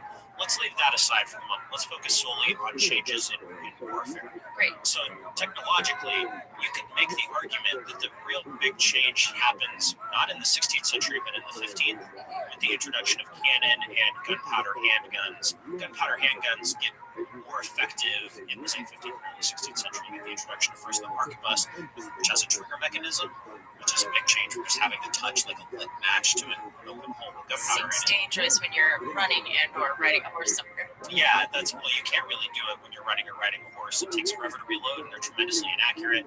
But yeah, so you get the technological shift to the arquebus in the late 15th century, 1480s-ish, 1490s, and then you get the introduction of the musket, which is much larger and much heavier in the 16th century. The arquebus matters, but that's already in place by 1500. You know what I mean? So that's before this quote-unquote military revolution is supposed to start. You get the introduction of cannon. Like, cannon are a big deal in Henry V's campaigns to conquer Normandy, 1417. Right around there, like, Henry V is using cannon to batter down the walls of French towns. The Ottomans batter down the walls of Constantinople in 1453 with cannon. So cannon are already a thing, again, even before this military revolution is supposed to happen. Something we've talked about a lot on this show is like the rise of military professionalism. That, I think, is mostly a 15th century phenomenon. Like, it really becomes a thing. We talked about it with Romatieri. We talked about it in the context of the wars in Granada, which rolled right into the Italian wars in Spain. And it shows up elsewhere too, but basically, I think a lot of the changes that we think of as characteristic of the military revolution have already happened by 1500. So what happens after 1500 is a change in scale. Okay. This is going to be what we talk about a lot with the Italian wars over the next couple of episodes, which start off as, medievalish looking wars, but but they're clearly something very different by the 1550s. So scale is one big piece of that. The other, this is what Jeffrey Parker, who formulated the military revolution thesis in kind of its modern points to, is the big difference is not like battlefield stuff or really technology that much, it's fortification. So you get this kind of tug of war between offensive and defensive technologies. So you get the development of cannon, and for a while that shifts the advantage toward the attacker, toward people who are trying to besiege and take strong points. You can just blow down the walls of a castle with cannons. Like, it's not that hard. It really changes things. But then you get a new art of military architecture and science of military architecture in response to that, which starts to develop in Italy in the 15th century with the condottieri, something we just talked about.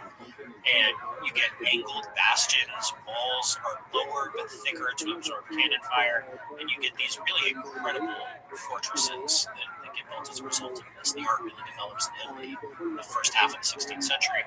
These things are incredibly expensive to build, but they're much, much more expensive to take. And so you get these entire wars with, 25, 30, 40, 50,000 soldiers that have to be supplied, that are all to take like one single fortress. Like, there's the whole siege of Metz in 1552 that takes like thousands and thousands of soldiers, and thousands of people die, and disease breaks out. It's this really horrible little war, but it costs an insane amount of money, and the whole war is just about taking that one fortified city. So it's this massive increase in scale and cost that largely revolves around military fortification, at least in Parker's kind of estimation. So then if we're looking at this from this military perspective, and you have, states spending money on these things, how does that then spin off and affect the rest of society that's built up around these militaries?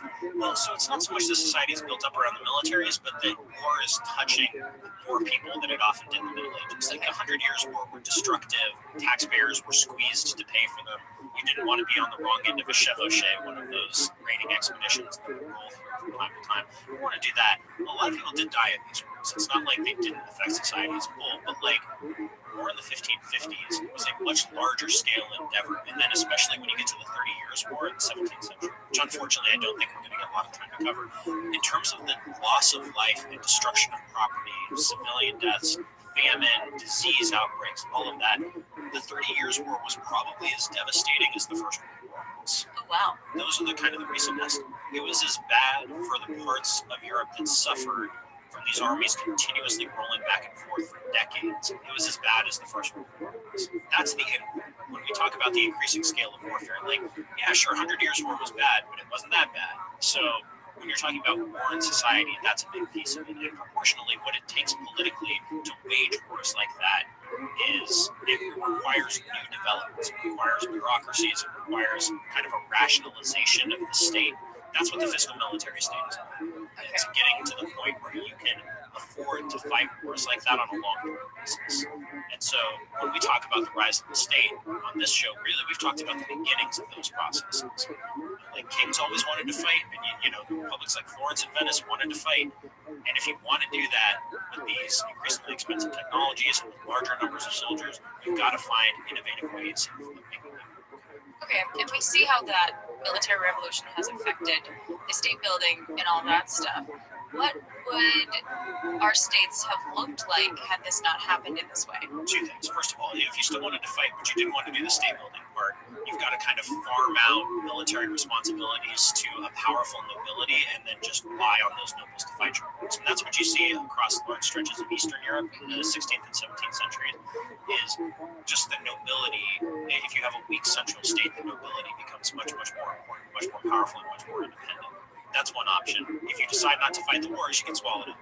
It's a dog-eat-dog world out there, and states that couldn't or wouldn't fight didn't last very long. And that's part of why we see kind of a simplification of the political myth.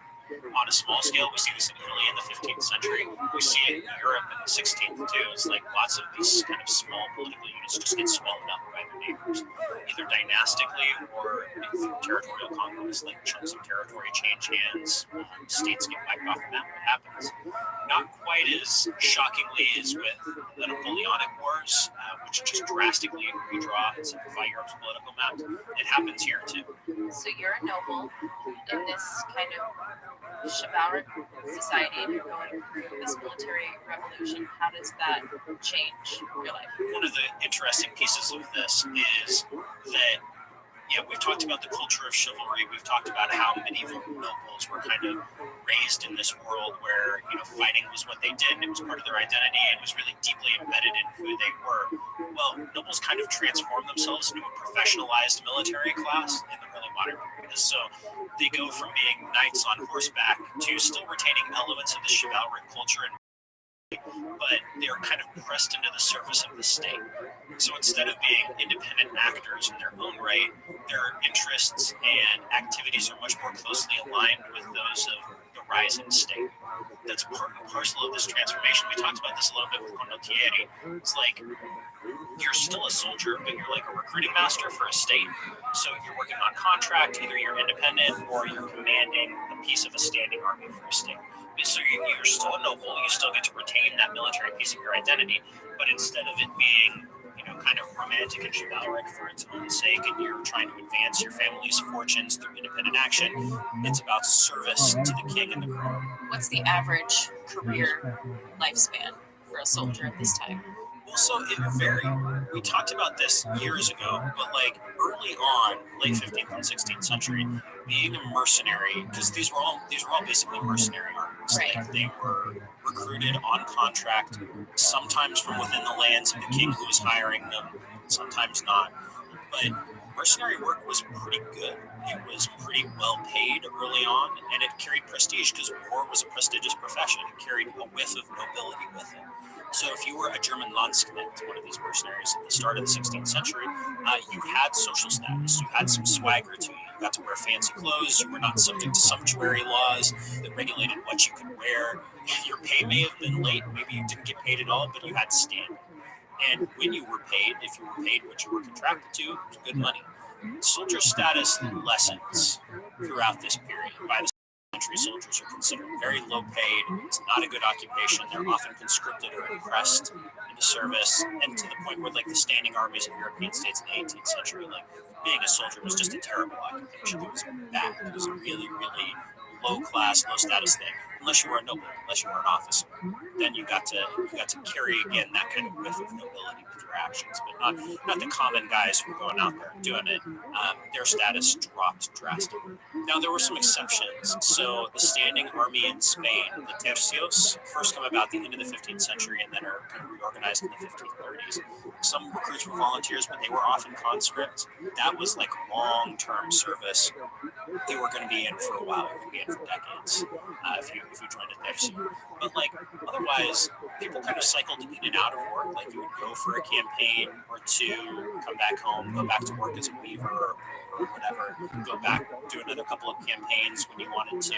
Basically, you've got to think of it as a workforce, and people cycled in and out of the military workforce at that stage, and then kind of went back to civilian life. And it was, for a lot of, especially Germans and Swiss, it was like a life cycle. And you did this for a while in your 20s, made some money, came back home, settled down, that kind of thing.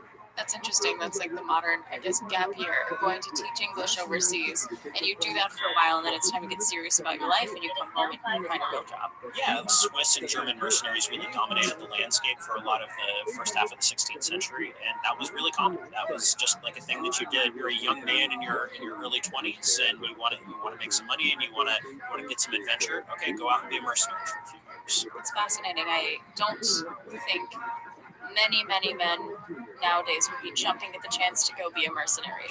Yeah, I mean, this is one of the things to bear in mind about this period is that violence lurked much closer to the surface of society than it does now. I'm not saying this is a good thing by any stretch of the imagination. In fact, it's bad. Like, you got murder all the time. Murder rates were incredibly high.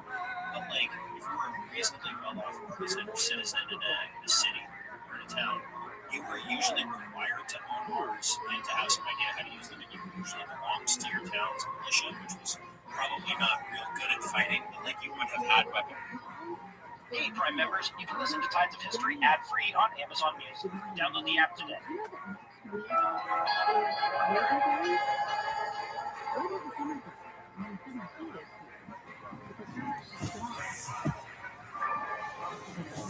Droplets of rain began to fall from the low clouds that hung over the Alpine Valley. Jagged ridge lines hugged the edges, almost invisible behind the steel gray sky and the falling rain. A cobbled road cut through the valley, then headed up, over a ridge, into the clouds, and over a pass that led down into the next line. Curses and shouts and bellowing oxen broke through the crashing road. A heavy wagon blocked the road as it switched back and forth across the ridge, its wheel cracked in two by the rough terrain. A group of men struggled with the wagon just enough to pull off the damaged wheel. Rain soaked through their heavy woolen cloaks. Icy wind cut them to the bone.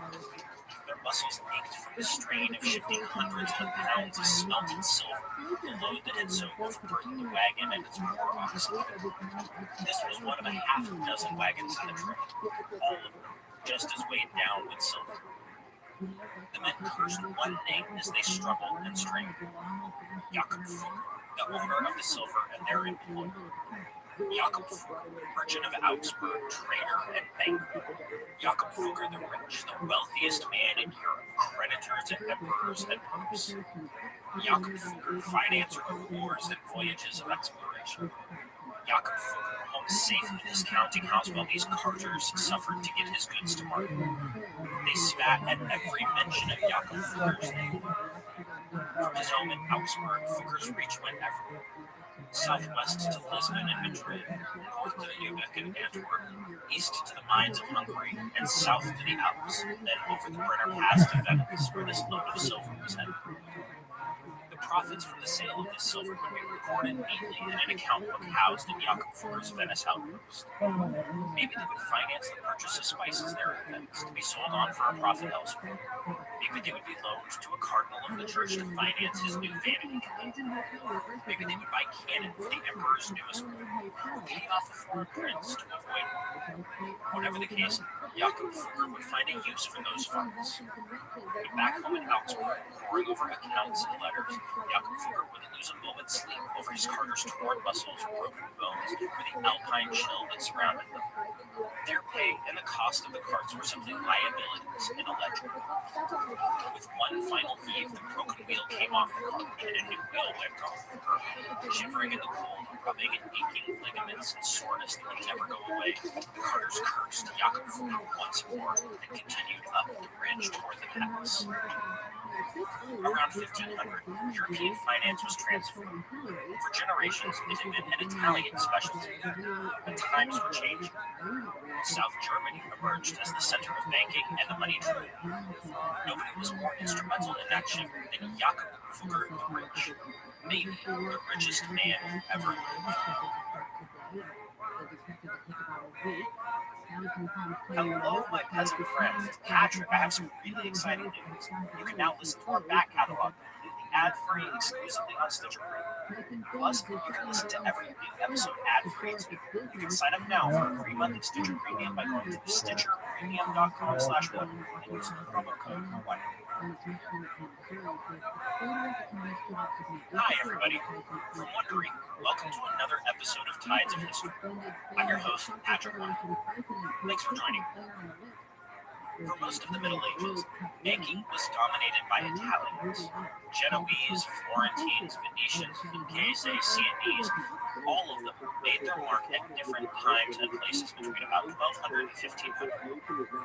When King Edward I of England, the Longshanks, the bad guy in Braveheart, needed a loan to fight his incessant wars, he turned to the Vecchiardi bankers of Lucca. When Isabella of Castile was looking to finance Christopher Columbus's first voyage, she turned to Genoese financiers. When Charles the Bold of Burgundy needed money to fight the Swiss, he turned to the Medici of Florence. When merchants needed to transfer funds from place to place or took out a commercial loan, they used the bill of exchange, another Italian invention. Double entry bookkeeping and accounting in general was another Italian invention. It's not just that Italians dominated banking, they had essentially invented it. But around 1470, something happened. All of the big Italian banking houses ran into trouble. Credit got tight. Princes defaulted on their loans. Margins grew slim. Amid a general economic downturn, some of the most successful banking families in Europe went belly up. Last week, we talked about the rise and fall of the Medici Bank, one of the dominant financial institutions of the 15th century. By 1490, it was a spent force, and a few years later, it crashed completely. It wasn't alone. Italian banking would eventually come back to life. Things would never be the same. The dominant position of the Italians was gone for good. The landscape in 1500 would be much different than it had 30 years before. A new group of bankers emerged, the South Germans. Quite suddenly, within a single generation, the center of the European financial world moved hundreds of miles north of the Alps. Cities like Nuremberg and Augsburg were the centers of banking in this new arrangement. South German merchants and financiers popped up in every new market and emerging industry at the beginning of the 16th century. Their hard-headed mentality dominated the next 100 years of business. Of those South Germans, the most important firm came from Augsburg. It had existed for generations. Right around 1500, it blew up into an institution of international importance. Its head was a man named Jakob. One recent author has called him the richest man who ever lived. While that's a great title for a book, the statement probably wasn't true. Fugger did get incredibly wealthy by exploiting every trade opportunity that popped up across a rapidly changing Europe. The new Portuguese trade with India and Antwerp financial markets, state finance, and mining. Fugger and his firm had fingers or whole hands in all of those pockets. He was the man who bought the title of Holy Roman Emperor for Charles V, the most powerful ruler of this entire period. His financing arrangements set off Martin Luther's tirade on indulgences, the 95 Theses, which launched the Protestant Reformation. Safe to say, Jakob Fugger was a pretty important guy. He wasn't and especially charismatic. He patronized artistic creation, but nothing too flashy. He donated to charity, but not too much. He rubbed elbows with emperors and popes, and said a little that's gone down in the history books. He was basically the stock character of the hard-headed, sharp, and ruthless merchant prince. So focusing on Jakob alone commits a great crime that we see in a lot of writing on business leaders of the present and the past, from Steve Jobs to John D. Rockefeller. This crime is treating the deeds of individual visionaries as the end-all explanation for both individual success and broader economic change. Today, we're going to take a different approach. Jakob Fugger will be here, he'll get plenty of attention, but more than that, he and especially his family be our entry point to a shifting world of banking and finance. For most of the Middle Ages, banking had been a fringe thing for international merchants and city dwellers and the occasional cash-strapped king. Important in its way, but not essential to a mostly rural and agricultural system. Fugger and the South Germans brought finance right to the center of the European economy. Let's find out how. All of that starts with understanding South Germany in this age. We've seen Germany a few times on television. Way back in the beginning when we talked about Landsknecht mercenaries in the military revolution, again with Maximilian and the Habsburgs a couple of months back, and then a few weeks ago in the context of Europe as a whole in 1492. But we really need to dig in here to an area we've mostly neglected. How and why, all of a sudden, did this stretch of territory start to produce impossibly wealthy and well-run merchant banking firms? A note here. For what follows, I'm largely drawing on a fine book by the German historian Mark Haberlein called The Fuggers of Augsburg. So for most of the Middle Ages, the southern part of Germany was kind of a backwater. It didn't have the great cities of the Low Countries or northern Italy, the easy communications and trade route of the Rhineland, the exceptional agricultural potential or the intense chivalric culture of northern France, or the political centralization or sophistication of England. But South Germany wasn't desperately poor either. It had its cities, namely Augsburg and Nuremberg. There was good agricultural land suited to grain and vineyards and hogs. As part of the Holy Roman Empire, its politics were confusing and complicated, but it wasn't a constant war zone. Sitting between northern Italy and the Rhineland, it was centrally located. There was potential here. Under the right circumstances, the whole region could blossom. Those circumstances showed up in the aftermath of the Black Death. The plague hit the cities of the region hard, but recovery was fast. After about 1350, the textile industry boomed in southern Germany. It had already been going for a while.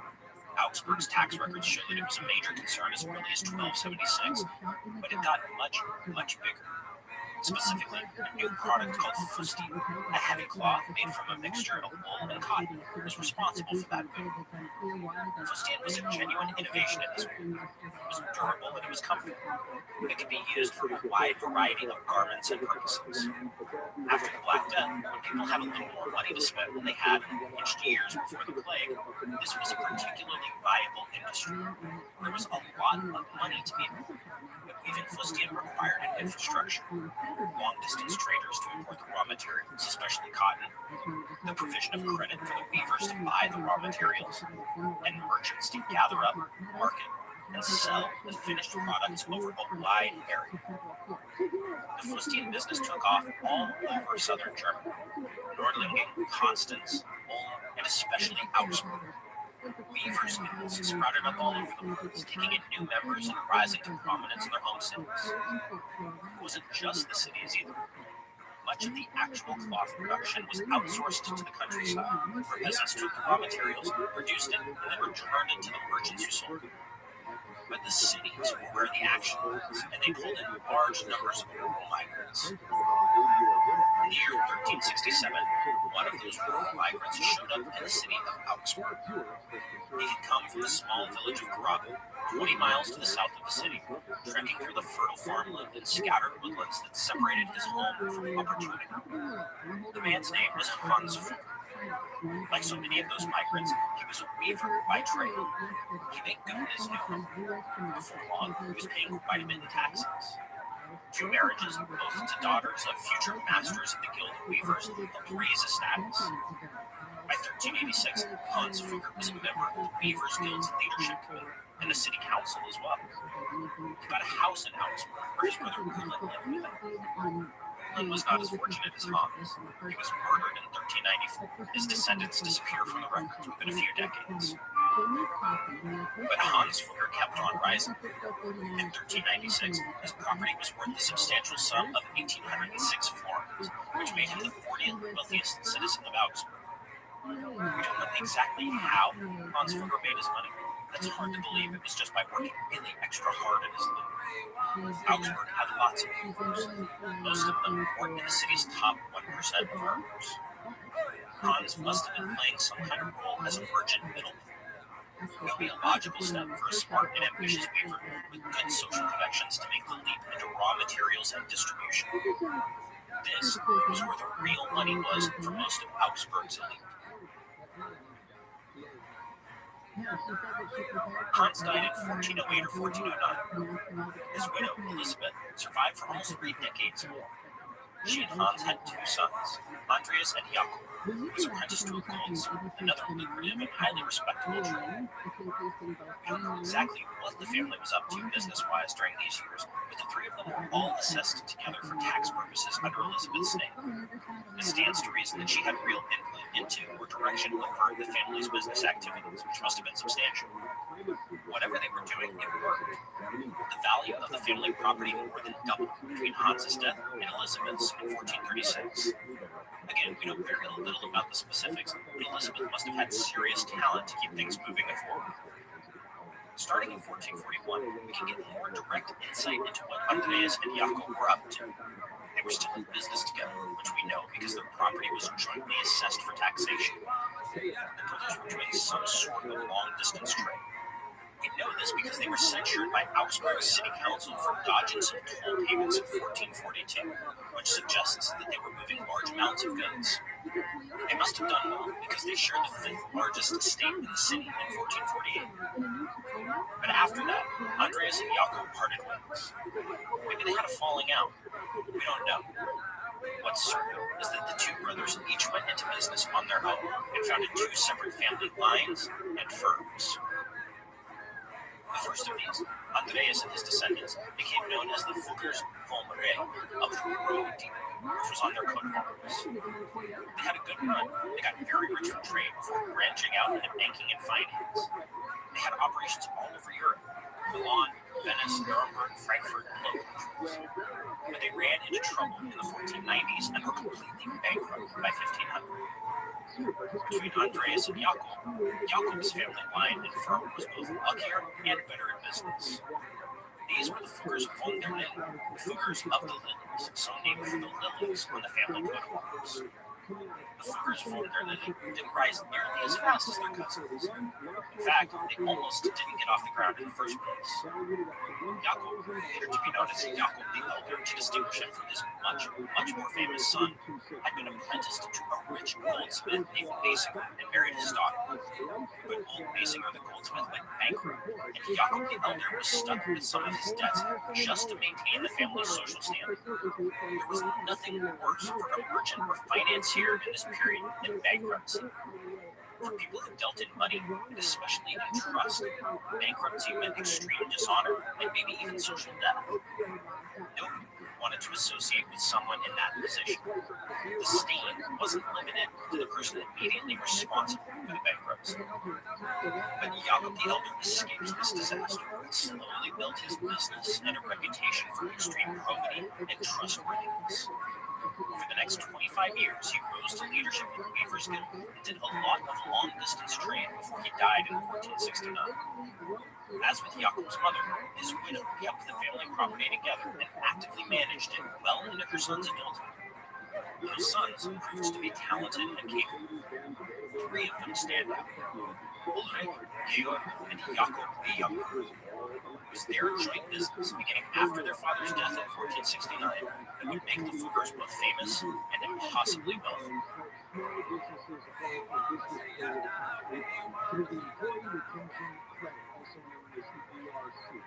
The average break-in lasts 8 to 10 minutes, so fast response is crucial.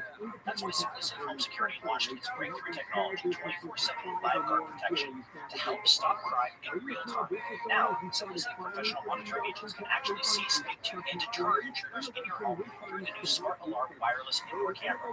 Doesn't know people who have been affected by break-ins? I know I do. No matter how secretive it is, they still happen, and having a live person speak to an intruder could easily have stopped them before they were finished. I know that would make me feel better. The new Smart Alarm indoor camera is the only indoor security camera that can trigger the alarm and instantly deter intruders with a built-in siren. With advanced motion detection and Vision AI, the Smart Alarm indoor camera can sense the difference between potential intruders and pets to reduce false alarms. Right now, Tides of History listeners get a special 20% off any Simplicity system if you sign up for a free month trial of Fast Protect monitoring. This special offer is for a limited time only.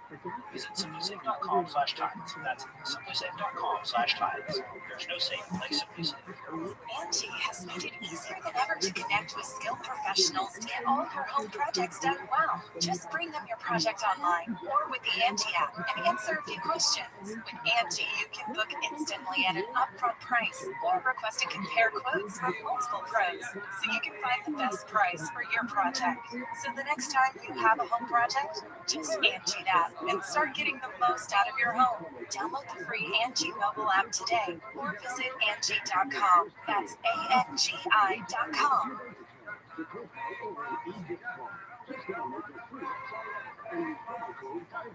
The Fugger brothers all went into business together in the family firm. Ulrich, Georg, and Jakob the Younger are the ones we know, but they also had several other brothers. Andreas, Hans, and Peter all died young. There was another brother, Marx, who became a cleric in Rome and directed a fair bit of church business in the family's direction before he too died young. But Ulrich, Georg, and Jakob are the keys to understanding how the Fuggers von der Linden got so rich. That is the story we'll trace. Practically all medieval businesses were a family affair. This isn't surprising or unique to that period or even now. About 90% of American businesses today are family businesses.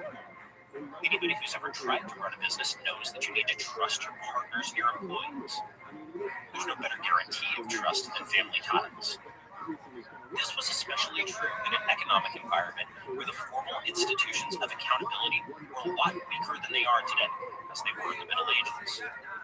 If we want to understand the Fuggers and their ridiculous success, we need to understand how a merchant family and their business actually worked. Merchant families belonged to a specific social world. The world of an urban elite where business and family relations were completely inseparable. It wouldn't have even occurred to the Fuggers or their contemporaries that it was possible to separate them, or that separating them would be a good thing. Medieval people didn't treat the individual as the fundamental unit of society. It's another major for our own. For them, the family, the kin, was the basic building.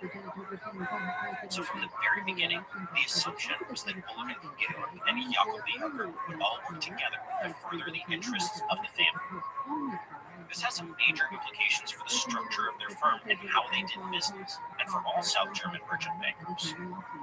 At the time of their father's death in 1469, Jakob was only 10, Georg was 16, and Ulrich was 28. All of them went to work for the family firm at a young age. When Jakob was 14 in 1473, he went to Venice to begin his commercial apprenticeship. Two of his brothers had died there, but Jakob was lucky. Precisely what the Fuggers' business in Venice was is hard to suss out, but it presumably had something to do with the long-distance cloth trade. We can surmise that in Venice, Jakob benefited from being on the cutting edge of late medieval business practices. Commercial law, sailing insurance, money transfers and loans, the volatile commodities markets, and above all, accounting. There was no better place for an up-and-coming young merchant to be than Venice, and Jakob stayed there until the early 1480s. There's an old tradition that says Jakob was destined for the priesthood. He did office in his name, meaning he owned the revenue from a parish. That was just another smart investment for a diversified family business. By 1479, when Jakob resigned that benefice for good, his path in life was already clear. He was a merchant. Before long, he would prove to be an unusually gifted one. That apprenticeship in Venice was key. By the middle of the 1480s, when we get more information on how the brothers Fugger had structured their business, it's clear that Jakob owned the southern trade. The axis that stretched from Augsburg to Innsbruck in Austria, and over the Alps to Venice, and from Venice out to the wider world, that was Jakob's specialty. By 1484, the Fuggers were a big enough deal to have their own chamber in the photooftheday, the house of German merchants in Venice. Previously, that chamber had belonged to the merchant consortium of an entire town in the Tyrol. That's a hint to the scale of their business in Venice, and it was Jakob's purview. The other two brothers had their own responsibilities. Georg lived in Nuremberg, from where he handled central and eastern Germany with the aid of some trusted associates. Ulrich was based in Augsburg, where he kept watch over the whole operation and maintained the social and political connections that were vital to the firm's business. Advantageous marriages were one big piece of that. The Augsburg business elite was a tight-knit group. Remember, the brother's mother was the daughter of a wealthy goldsmith and merchant. Their grandmother was the daughter of the master of the weaver's guild. Ulrich, the eldest, married the daughter of the master of the salt traders' guild. Georg married a daughter of one of Augsburg's richest merchants. The Fugger sisters also all married members of the merchant.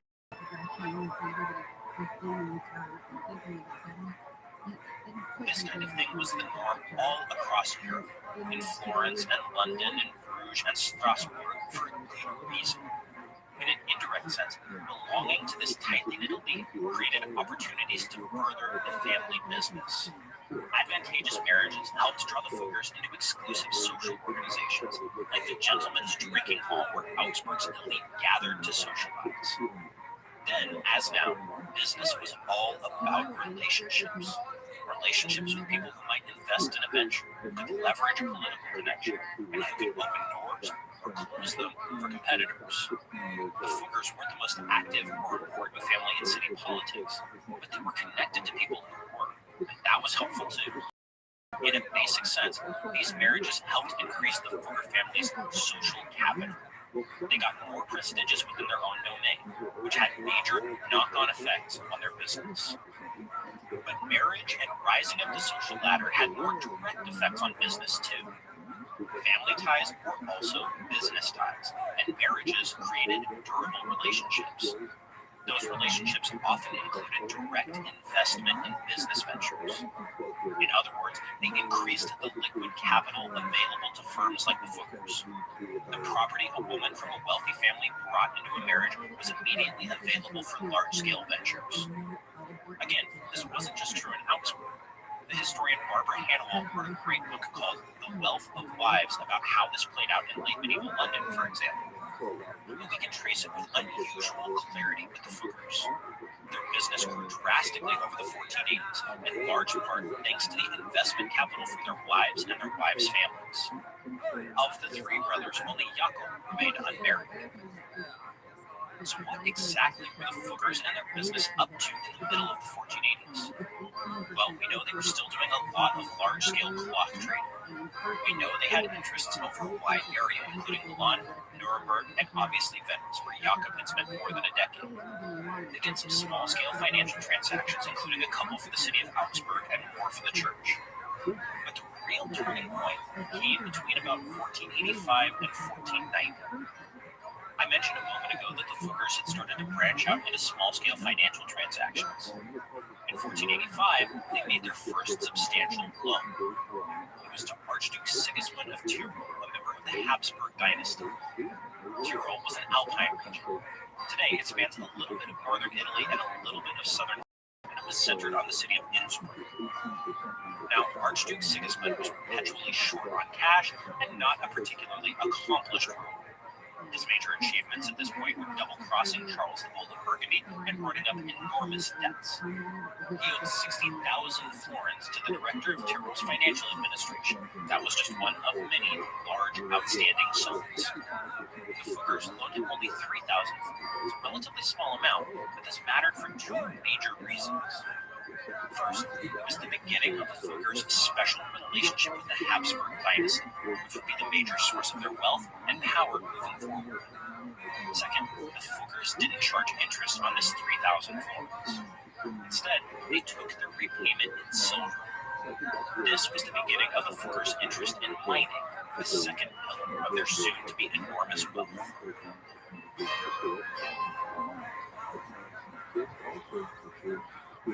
This wasn't a coincidence.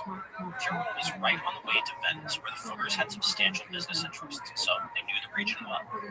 More importantly, they knew it was currently in the midst of a mining boom. So was Europe more generally, something we'll come back to in just a moment. Basically, with the loan to Sigismund, the Fookers saw an opening to slide into an emerging field at an early point with very little risk. They made the loan, and they got a guaranteed security. An order from Sigismund for 1,000 marks, 281 kilograms of silver from a Tyrolean mining operator named Christian Hensen. The transaction worked out beautifully. When Sigismund needed more money to fight a war with Venice in 1487 to 88, the Fookers advanced him 14,500 florins, then 8,000 more. Again, they secured the loans with deliveries of silver, and everything went smoothly. There was an even larger opportunity here, if it could be seized. On June 9, 1488, just months after those other loans, the Fookers advanced Sigismund a staggering sum of 150,000 florins. In return, the Fookers were to receive the entire production of a major silver mine, the mine in Schwaz. This is all a bit complicated, but bear with me. The Fookers weren't getting their silver for free. They paid a fixed price for it. A portion melter of the mines, and another portion went to Fookers to pay back the loan. So their purchase price theoretically also paid them back. A fixed amount of the silver they bought had to go to the Archduke's mints to be minted into fine silver coinage. But, and here's the genius of the plan, any surplus silver produced by the mine was the Fookers to sell on the open market. Their profit came from the difference between the low, fixed price they paid for the silver and the actual going rate for the metal on the European market, which was generally much, much higher. This was an immediate success. It generated huge profits, and Sigismund needed still more cash, which the Fookers were happy to provide. In return, they got still more silver from smelting works in Innsbruck, from another mining complex, and then they got coinage fresh from the mint as well. The Fookers were going big time. When Archduke Sigismund was forced out of Tyrol and Austria in 1490 and replaced by his cousin Maximilian, the Fookers continued their relationship. By doing so, they hitched themselves to Europe's coming dynasty. It was a sharp calculation. Maximilian was the son of the Holy Roman Emperor and almost sure to succeed his father. As we talked about a few months back, he had married the heiress of the Duchy of Burgundy, Mary, and ruled there while his son Philip the Handsome was coming of age. Maximilian had extensive lands. They were getting more extensive now that he'd acquired Tyrol in Austria, and he was always on the lookout for more. The soon-to-be emperor was personally brave, he was a pretty decent soldier, and above all, he was a sharp, amoral politician. If you were a member of an up-and-coming firm like the Fuggers, Maximilian looked like a pretty great bet. Before long, the Fuggers were in deep with Maximilian. 120,000 florins in 1491, another 120,000 in 1492, and still more loans in the following years. That money paid for soldiers and diplomatic missions. It bought off delegates and treaty negotiations. It paid for Maximilian's second wedding and bought back territory that he'd had to mortgage. In return for all of it, the Fuggers got silver, and still more silver.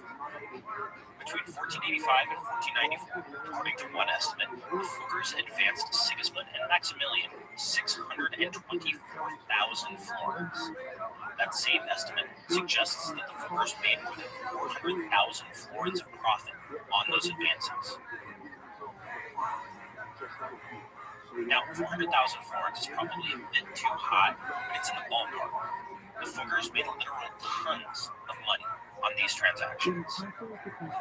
So, in short order, the Fugger brothers, Ulrich, Georg, and Jakob, had transformed themselves from long-distance traders, mostly in cloth, to some of the biggest financiers in Europe. It's worth briefly going over the mechanics of it. The Fuggers were already long-distance merchants in 1485, and by any metric, very prosperous ones. This means they had a lot of liquid capital at their disposal, but still, nowhere near the sums they would soon be lending to Sigismund. Where did the rest come from?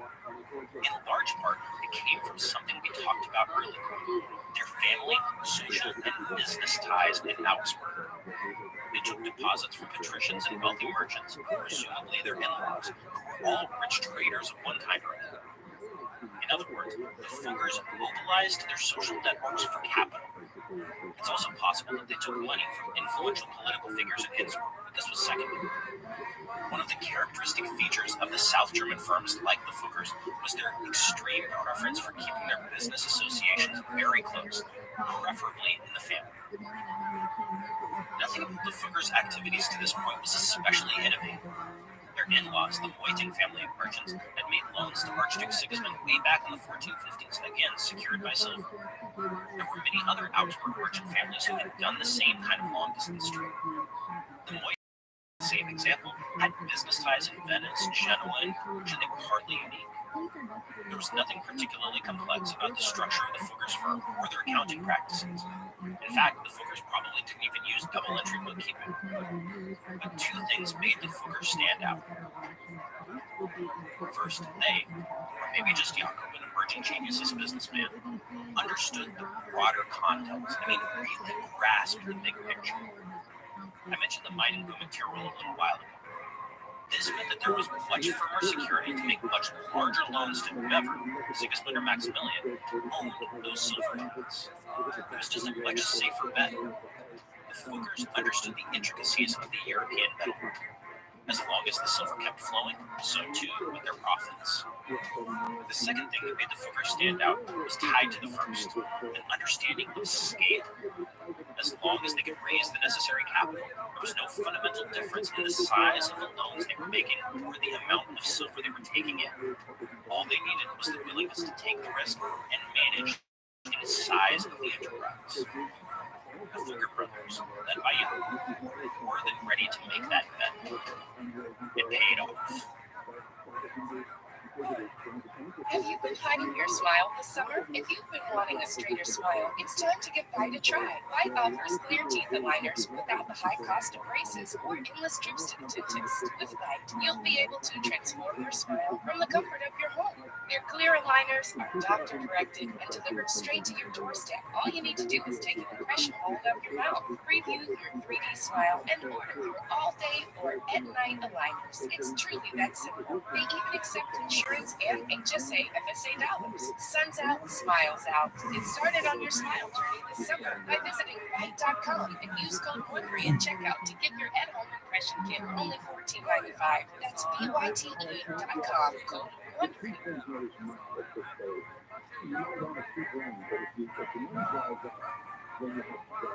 Having precious little Jakob Fugger in a podcast episode that's ostensibly about him is an intentional choice. Jakob wasn't particularly interesting as a character. He married late and had no children. He patronized artists and he collected some incredibly expensive gems and jewelry, but he wasn't particularly flashy. With all that said, Jakob Fugger was a heck of a businessman. He really was a talent, maybe even a genius, who happened to find himself in the perfect situation to make the most of his gifts. The year 1994, what we focused on so far, provided that situation. But in 1494, a couple of important things happened. First, the brothers Fugger remade their firm. On August 18th of that year, the three signed a 6-year contract that formally defined their business as Ulrich Fugger and Brothers of Augsburg. It included specific rules on capital investment, withdrawals, and what rights other family members had over the firm's capital, and generally brought them up to speed with prevailing practice among South German firms. The 6-year contract was normal. The Medici had done business the same way with each individual partnership contract. On paper, all three brothers were equal. Ulrich, as the eldest, even got his name on the company. But what was clear, and what would become even clearer in the 1502 and 1510 contracts that continued the business, was that Jakob was emerging as the leader. Later in the Fuggers expanded their mining interests in both silver and another copper. They signed a contract with a mining engineer named Hans Pursu, who was leasing some mines in present-day Slovakia, then part of the Kingdom of Hungary. This was a straightforward financing and distribution agreement. It was actually run separately with separate contracts from the family firm proper. The Fuggers put up the cash, Pursu ran the operation, the Fuggers distributed the goods, and everybody profited. Shortly after, the Fuggers got in deeper. They picked up a lead mine and they built their own additional smelting works, hammer mills, and all sorts of other facilities. This was a perfect embodiment of the changing context that Jakob and his brothers took advantage of. The whole operation was built on a new mining process, the Siger process, which was effective but also required high capital investment to get off the ground.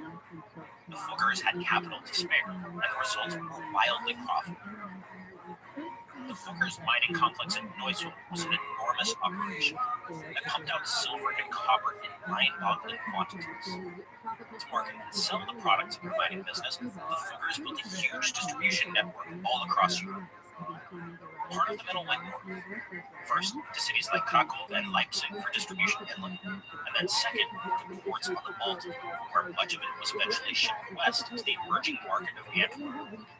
From Antwerp, it went to France, England, and the rest of Europe. The other major route went south to Venice, another key distribution. All of this required new offices and salesmen at key points, and that meant adding hundreds of employees. Through this mining and distribution network, the Fuggers controlled somewhere around 40% of European copper output. Profits from the combined silver and copper trade ran into hundreds of thousands or even millions of florins over the course of the following decade. Mining was the core of the Fuggers' business interests. It was their bread and butter, and it brought them huge amounts of liquid capital through the sale of silver and copper on the open market. But it was also deeply connected to their other activities. The loans to Sigismund and Maximilian had given them Tyrolean silver in the first place.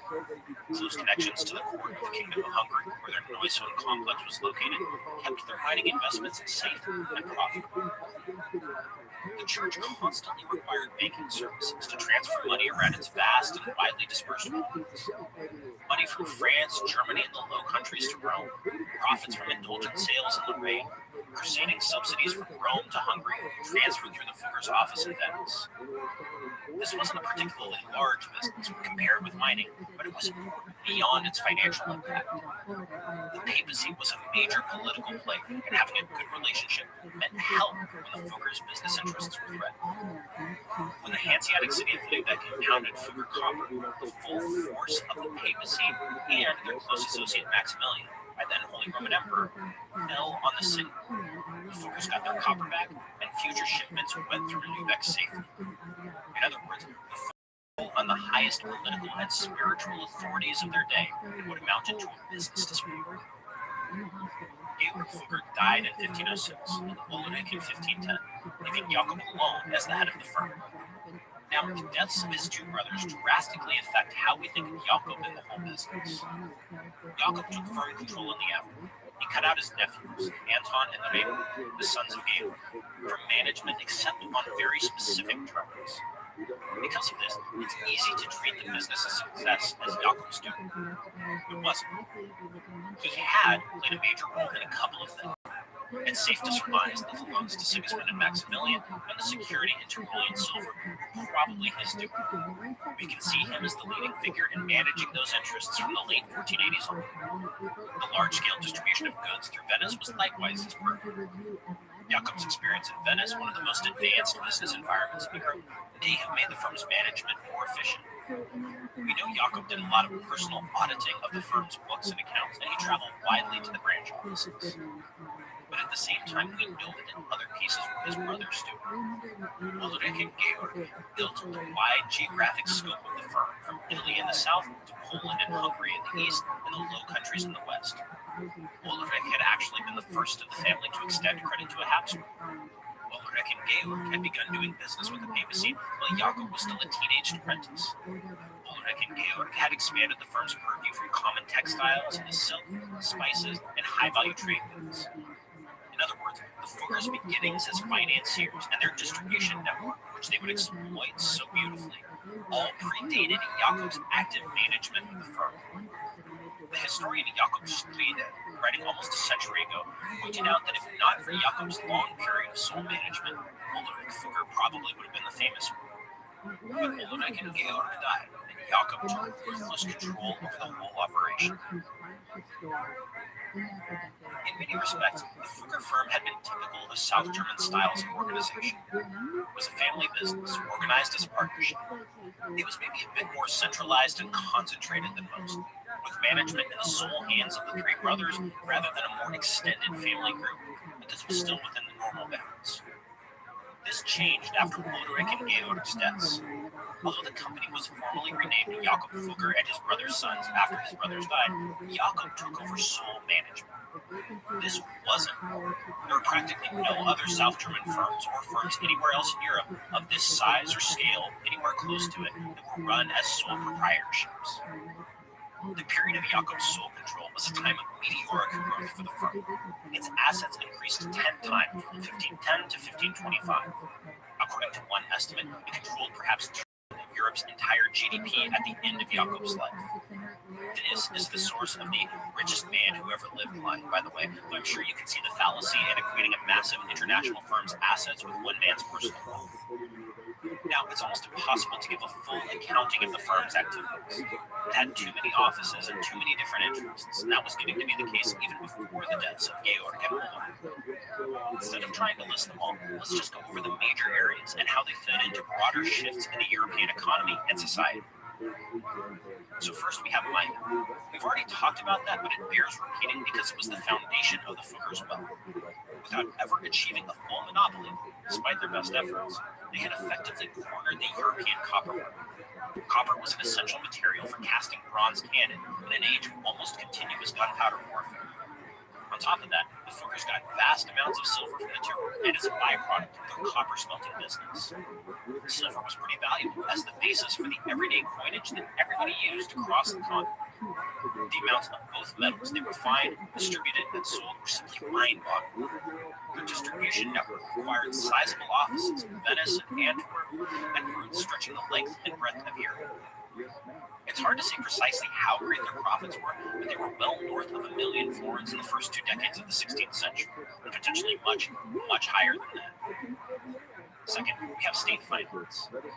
This wasn't entirely separate from mining. Remember, the Fuggers had gotten their first Tyrolean silver mines as security for loans first to Sigismund and then to Maximilian.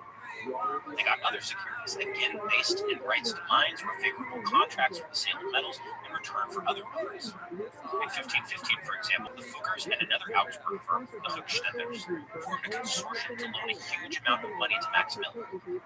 In return, the consortium received exclusive rights to the entire copper output of the Schwarz mines in the Tyrol.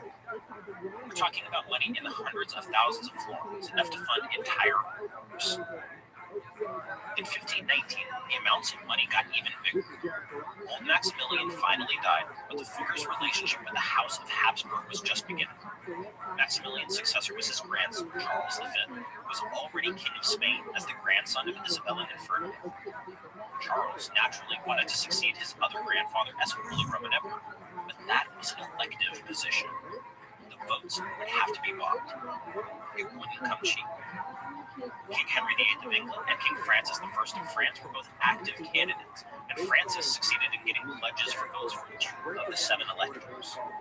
This meant that at least 4 of the others would need to be bought, and they demanded a ridiculous price: 851,918 florins, of which Jakob Fugger provided 2/3.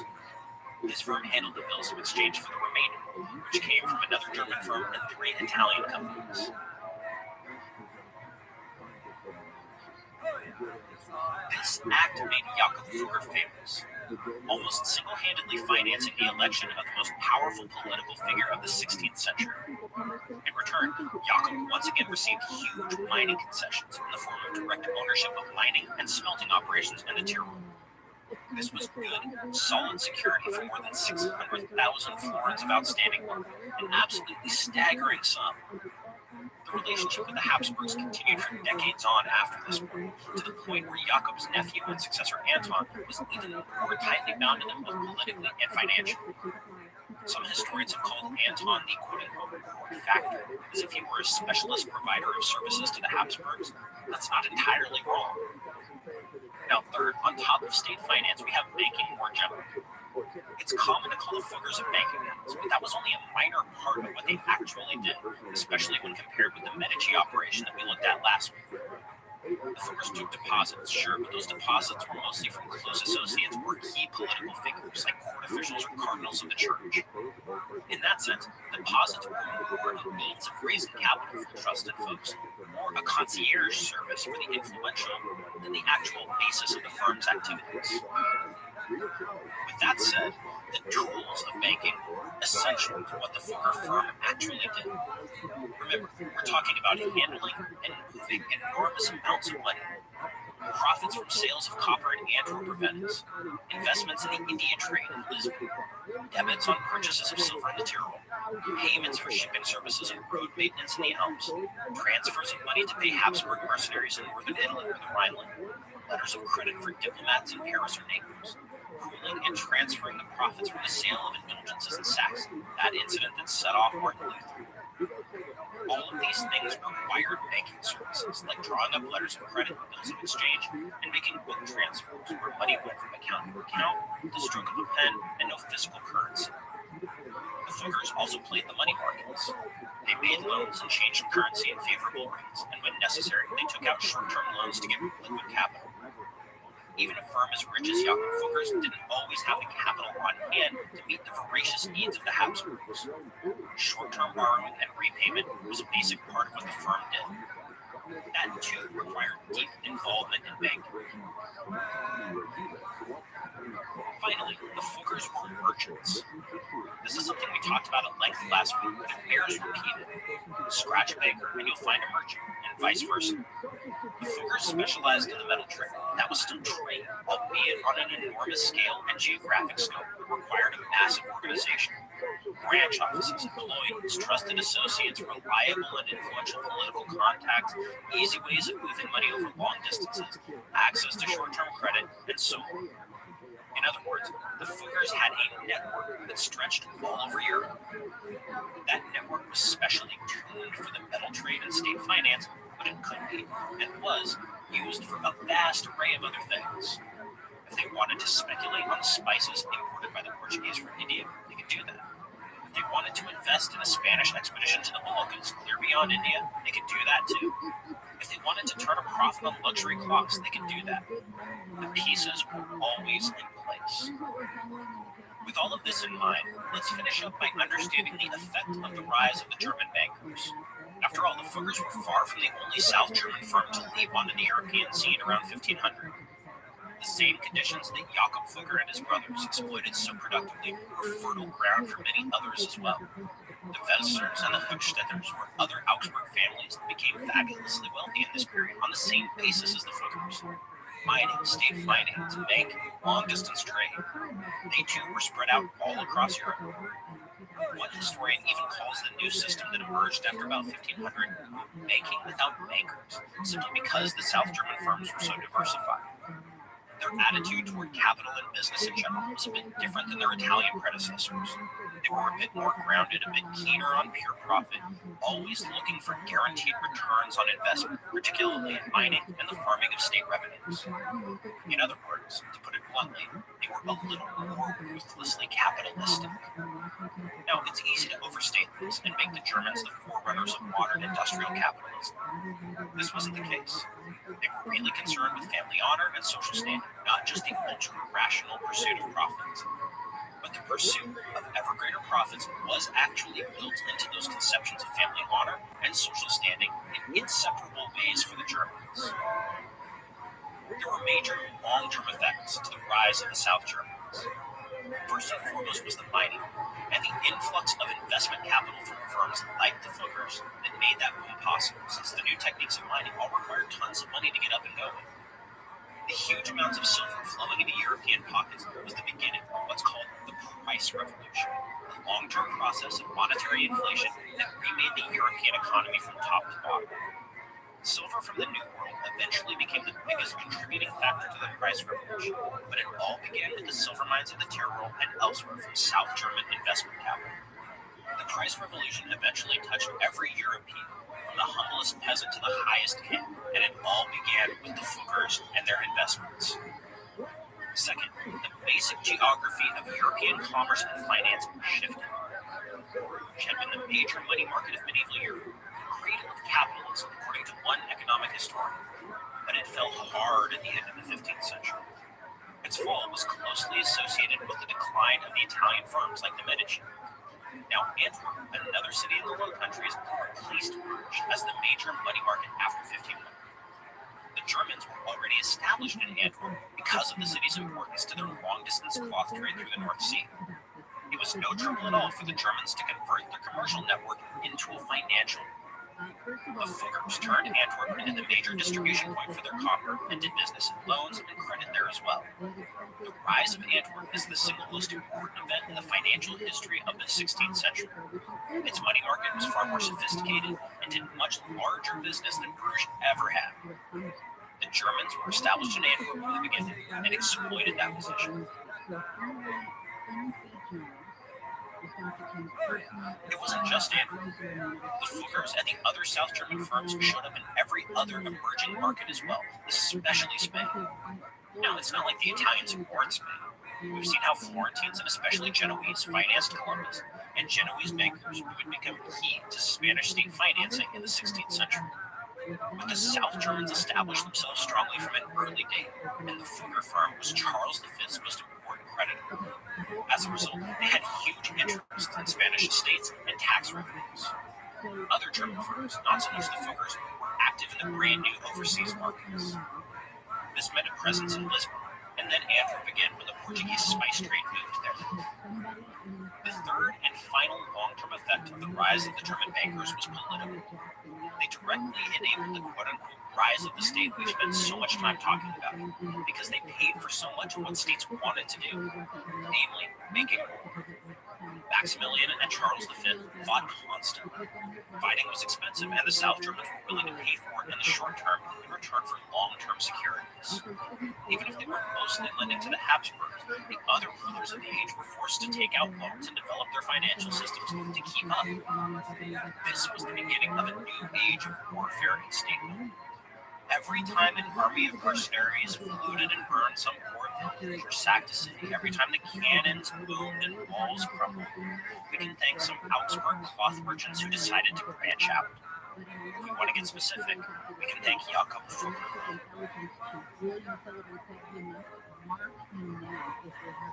Next time on Tides, we're going to head back south of the Alps to explore a fascinating place, Renaissance Italy, where labyrinthine backstabbing politics raided modern diplomacy and state finance in a never-ending round of wars and negotiations. After that, we'll be talking about the colorful condottieri, the professional mercenaries who defined the late Middle Ages in Italy. Until then, thanks so much for joining. Be sure and drop me a line if you'd like to chat about the fall of the Roman Empire or the rise of the modern world. You can find me on Twitter at Patrick_Wyman or on Facebook at Patrick Wyman MMA. You can follow the show at Tides History. Tides of History is written and narrated by me, Patrick Wyman. The sound design is by Derek Behrens for Airship. The sound engineer is Sergio Enriquez. Tides of History is produced by Morgan Jaffe and Leah Sutherland. From Wondery, the executive producer is Hernan Lopez. Thanks again for listening. Until next time, from Wondery, this has been Tides of History.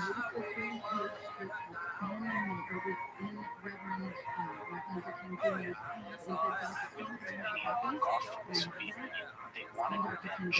Their basketball team had led the USSR to gold medal glory. And now, ahead of the 1992 Olympics, they finally had the chance to win for their country.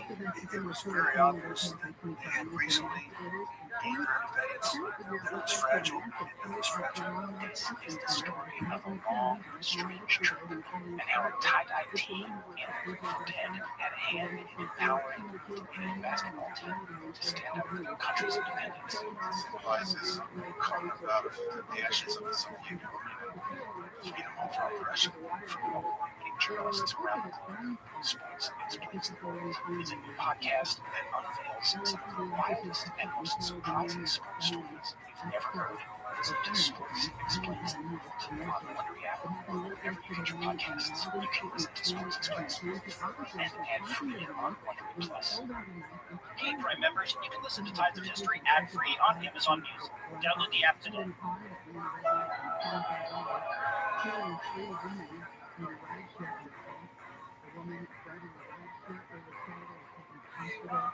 Hi, everybody. Welcome to another episode of Tides of History, a mini-sode. In today's episode, Leah and I are going to chat about a few things that got left out of our previous two episodes, things that we didn't have time for, things that got cut out. We're going to talk a little bit more about Jakob Fugger himself. We're going to talk about the Antwerp financial markets. We're going to talk a little bit at the very end about Renaissance art and how all these rich people put their money to some very aesthetically pleasing uses. Yeah, and you know what? I have a question. We spent a whole episode on Jakob Fugger, and we did not talk about Jakob Fugger. What's the deal? Well, it's because Jakob Fugger isn't that interesting. What? Yeah, no, I mean, I can see that. He sounds kind of boring. I mean, like Cosimo Medici, I can see clearly in my mind he exists as this very cool, cloaked, I mean, he might have been an a-hole, but like a very cool, like, I'm wisping through the streets with my cloak and whipping it around, and I'm pulling out my account books. I feel like I know who that guy is. Oh, yeah, Cosimo was out here fathering illegitimate children, and just Cosimo was in the business. He was in the business. And then Jakob Fugger to me is like the little accountant with his nerd glasses behind a desk, and he's sitting in a dark room, and he's not actually a man, he's a scarecrow stuffed with money who might be running an empire. He doesn't exist to me. To make Jakob Fugger interesting as a character, I think you basically need to pluck individual lines out of context from letters he wrote or things that people wrote about him, and then you need to try to build a personality out of those, which is not great historical methodology. As far as we could tell, he was really concerned with profit. He was really concerned with family honor. He was really concerned with getting returns on his investment. And there are a couple of times when you can kind of see a little bit of resentment of the noble class poking through. Like, so he does this thing where he buys some of the jewels that had belonged to the Valois dukes and which were supposed to go to Maximilian, but Maximilian had to like pawn them for revenue.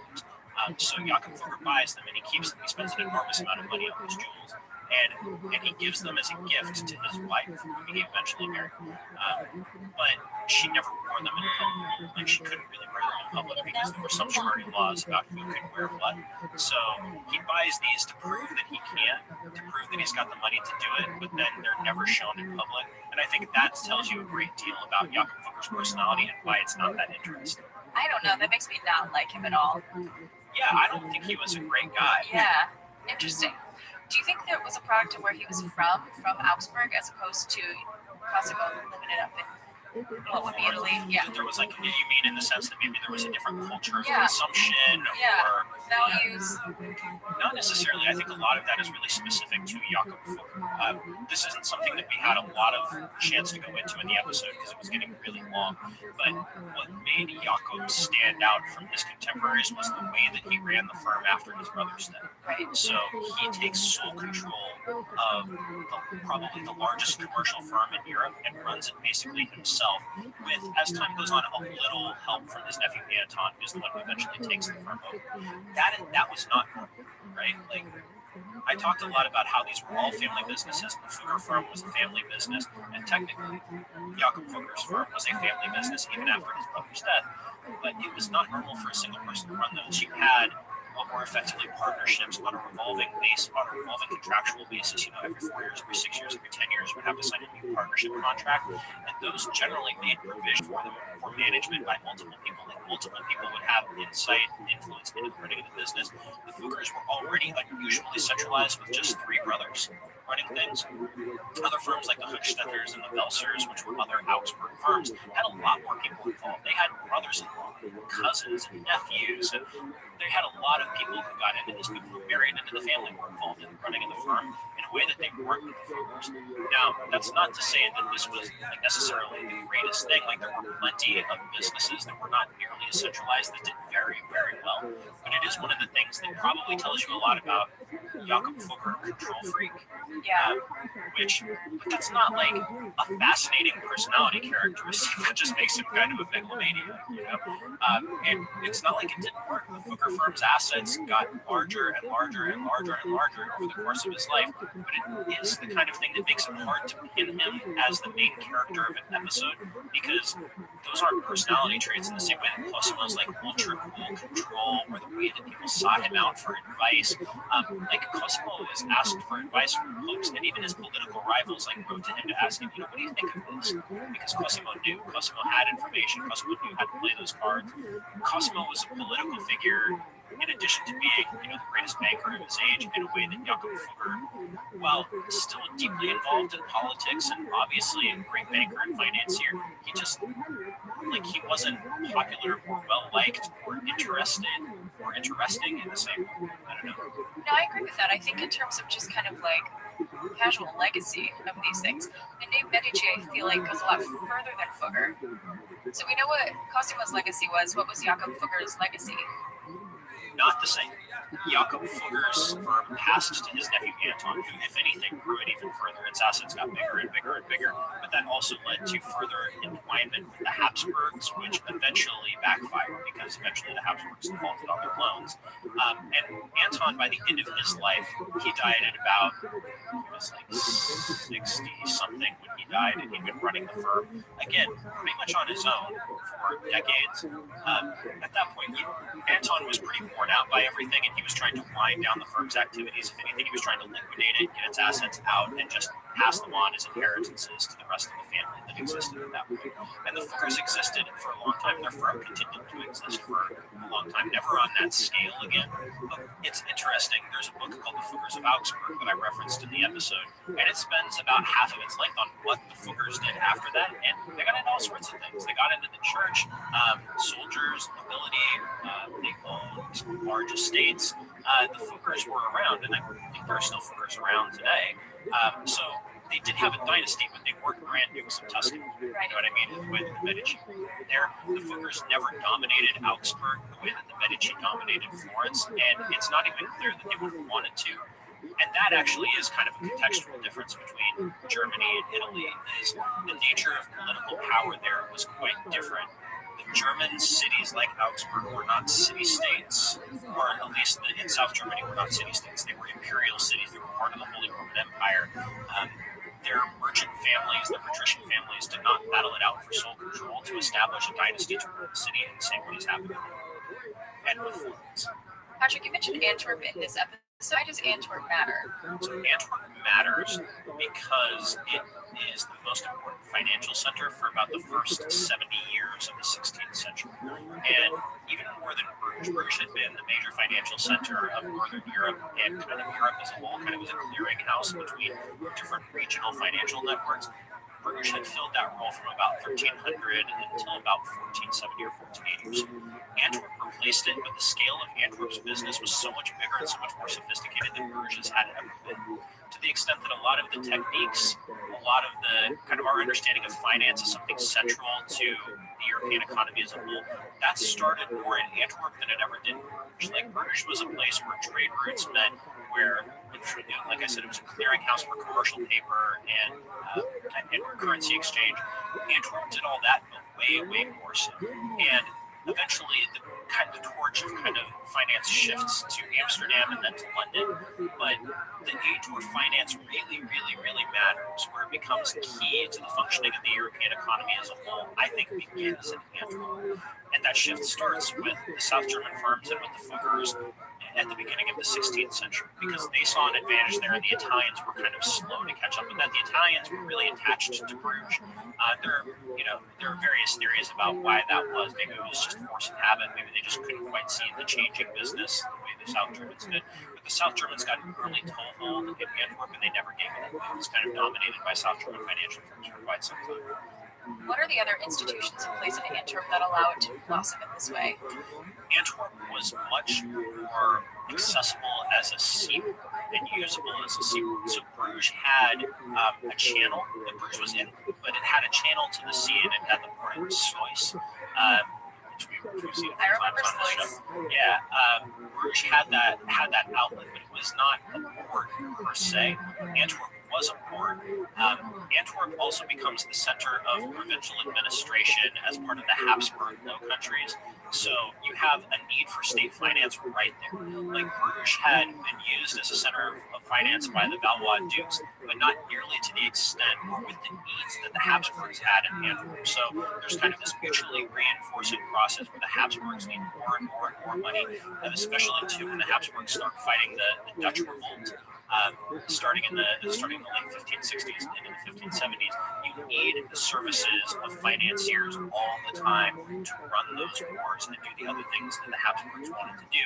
And so Antwerp kind of evolves hand in hand to meet those needs. But it's also, it's right there on the North Sea.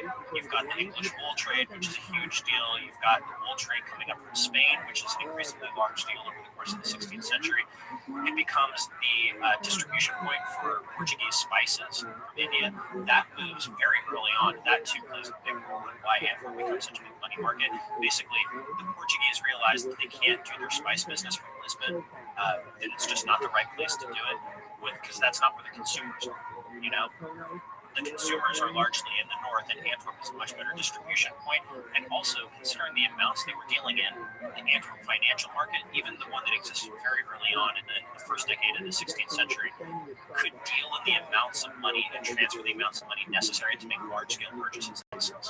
So Antwerp just happens to be in the right place at the right time to develop this enormous financial market, whose functions eventually mostly shift north to Amsterdam. It's actually a really sad story. So Antwerp is really important well up into the 1570s, and then in the midst of the Dutch revolt, as the kind of northern provinces and the Low Countries revolt eventually become the Netherlands, Antwerp is sacked by Spanish troops and subjected to just a horrible sack, and there's lots of killing and torture and lots of money is stolen, and Antwerp never recovers.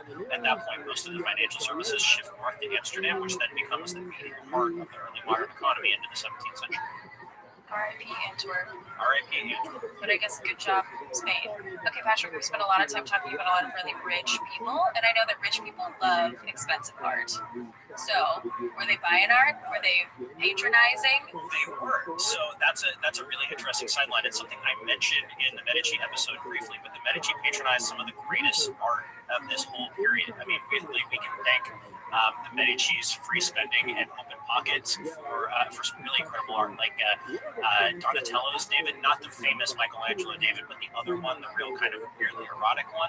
That was paid for by the Medici. A whole bunch of the most recognizable pieces of the Florentine Renaissance were directly paid for by the Medici. Like, you know that great painting of Venus with the seashore? That's paid for by the Medici. Great job. The finishing touches on the Great Duomo of Florence, paid for by the Medici.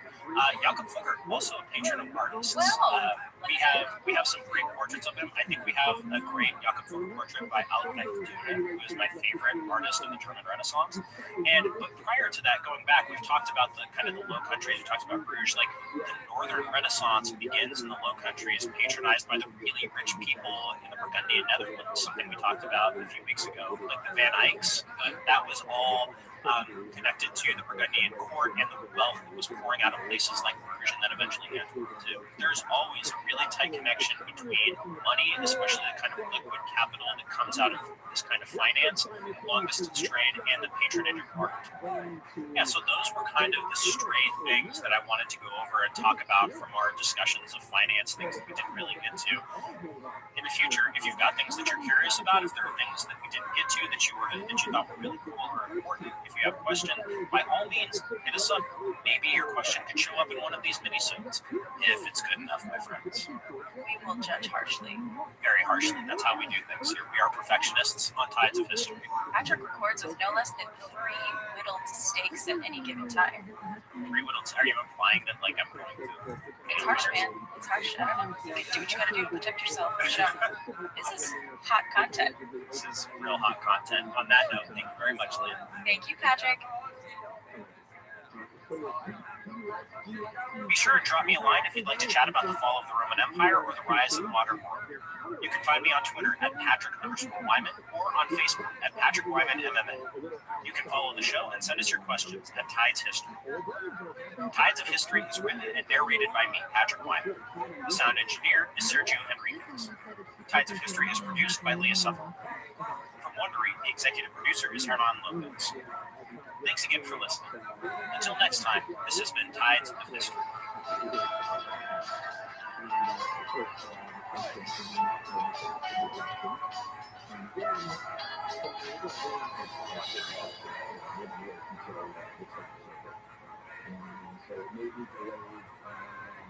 T-Mobile 5G home internet can leave you with slower speeds during its busiest hours. Why deal with that? Switch to Cox Internet with 2 times faster download speeds than T-Mobile 5G home internet during peak hours. Visit Cox.com/5G home to learn.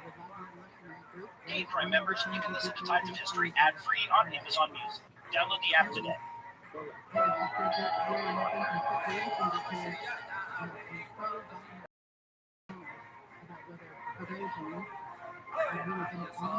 Hi, everybody. Welcome to a classic episode of Tides of History. This is a re-release of an episode we originally put out all the way back in January of 2018. That means we recorded it way back in December of 2017. That feels like forever ago over the lifespan of this show. So for the next couple of months, we're going to be moving to Italy. We're going to be spending a lot of time in Renaissance Italy. We're going to talk about the politics of the Italian peninsula. Coming up in next week's episode, we're going to be talking about the famous mercenaries of Italy, the Coloquieri, in the episode after that. And then we're going to spend a whole month on the Italian Wars, the great geopolitical conflict of the early 16th century, which took place, as the name suggests, mostly in Italy. So, with that in mind, I wanted to come back and give you guys a slice of life. We're going to be talking about life in Renaissance Florence here in this episode today. I want you to understand what it's like to live in one of these cities, to be surrounded by the hustle and bustle, to understand how the unique economic and social environment influenced the rise of what we consider the Renaissance. So something like humanism, how that was a useful set of skills for a person to acquire in this time and place, how that grew out of the context, how it was connected to it, and also just what it felt like to be there. So we're going to do a lot of kind of top-down stuff in the episode on the politics of the Renaissance. We're going to be talking about more specifically what was it like to live in one of these cities. I hope that this episode what that was like. The distant ringing of bells marked the summer evening's late sunset. It was warm and pleasant, with a thin breeze cutting through the fading heat of the day.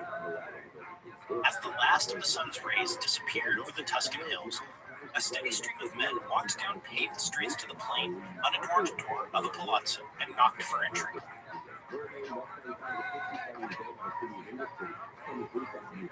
As they entered the palazzo, the men took in their luxurious surroundings at odds with the building's plain exterior. The walls were covered with vivid paintings.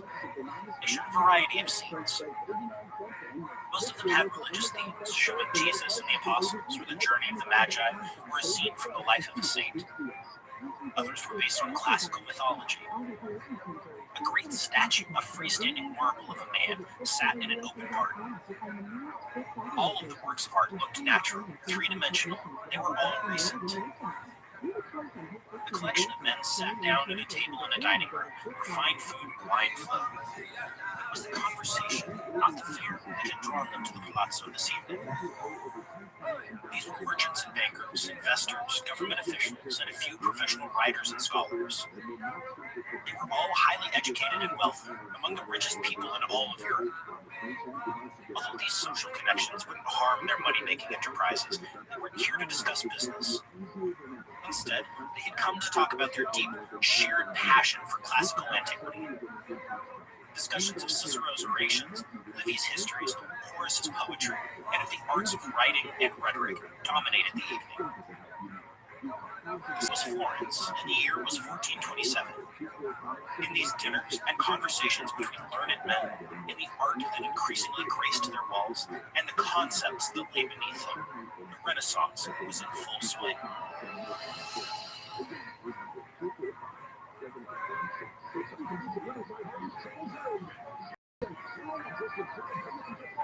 The Renaissance, the set of cultural changes that took root in Italy between about 1300 and 1600, deeply shaped the world that followed. Some aspects of it are still with us today. From perspective in art, to a sense of historical time, to ideas about citizenship and the relationship of a government to its people, we're still living in the world the Renaissance created. Last week, we looked at the Renaissance in broad strokes. We talked about the term itself and why it's not ideal.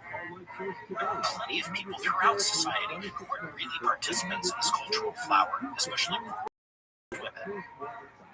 The concepts that spread through this period weren't as revolutionary as they seemed a century ago, or as they're still presented in high school history textbooks. The Middle Ages weren't a dark, backwards time. Because of that, we can't really see the Renaissance as a sudden burst of light in a darkened room anymore. With all of that said, the idea of the Renaissance still has value.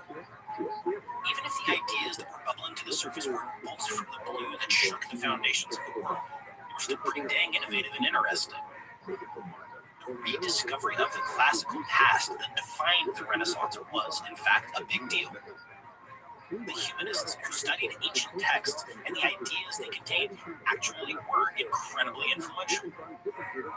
The educational program rooted in the Roman classics and the pursuit of verbal and written eloquence eventually spread north from Italy throughout Europe. By the end of the 16th century, the Renaissance had become part of Europe's common cultural background. In important ways, it provided the framework for the scientific revolution and the modern age that followed.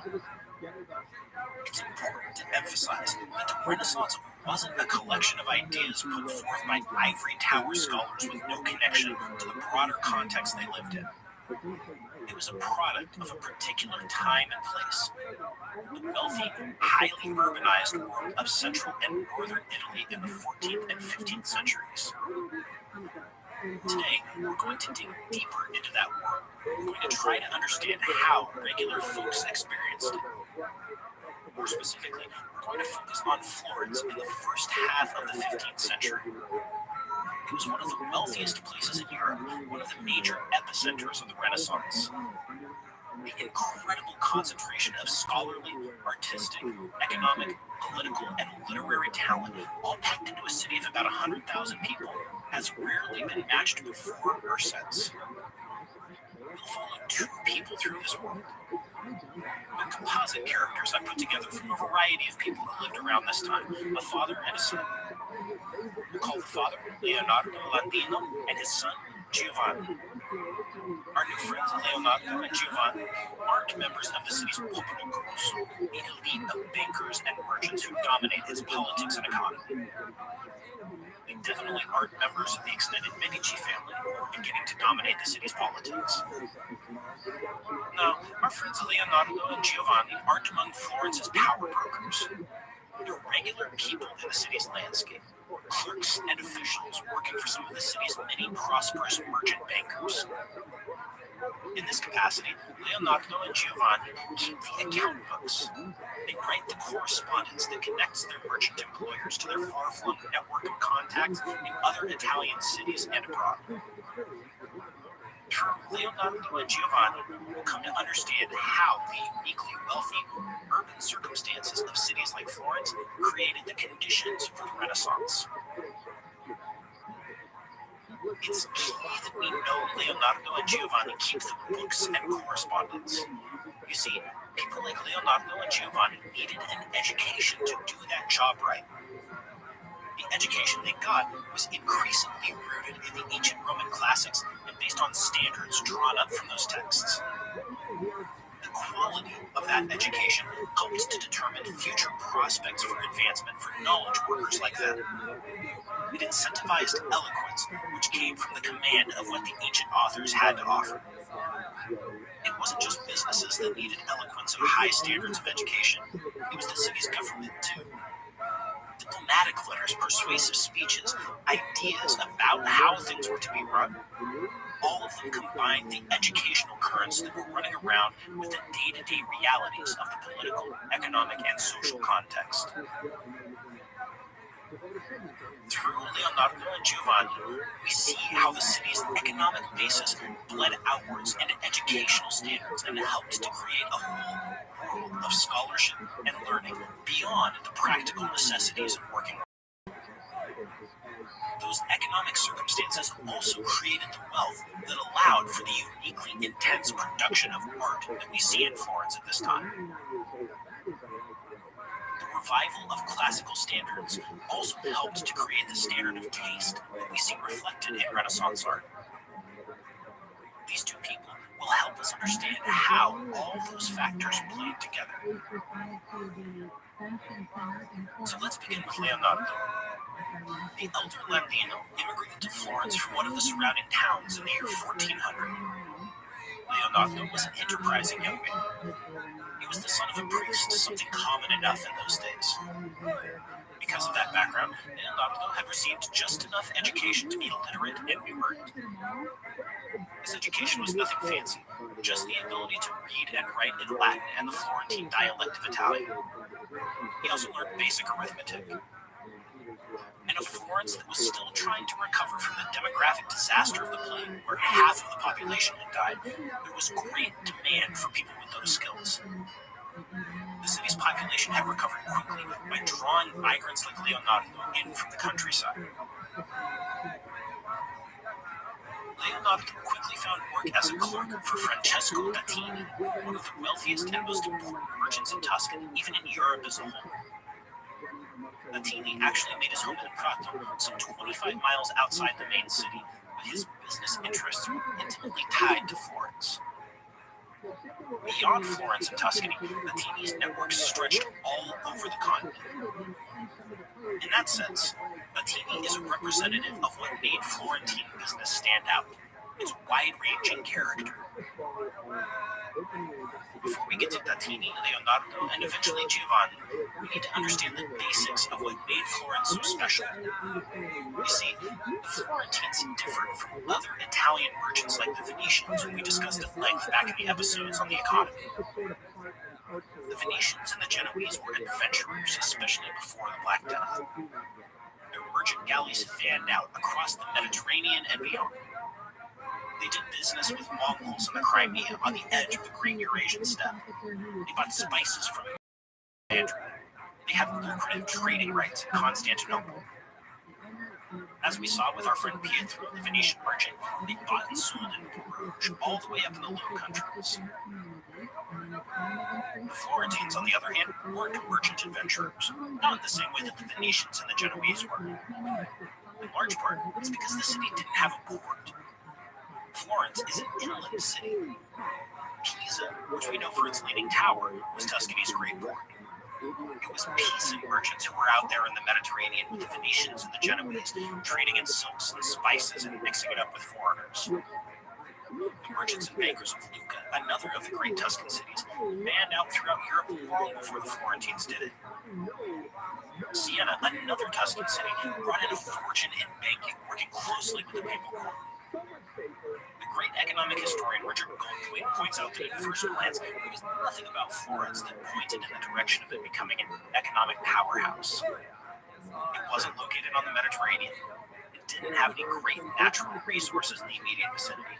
It wasn't even located on the major trade routes that crisscrossed Tuscany, much less the ones that connected other major Italian cities. What Florence did have was the river Arno, which gave it access downstream to the sea. The river also created the broad, exceptionally fertile floodplain that eventually powered the city's demographic growth. The whole region was suitable for wool production.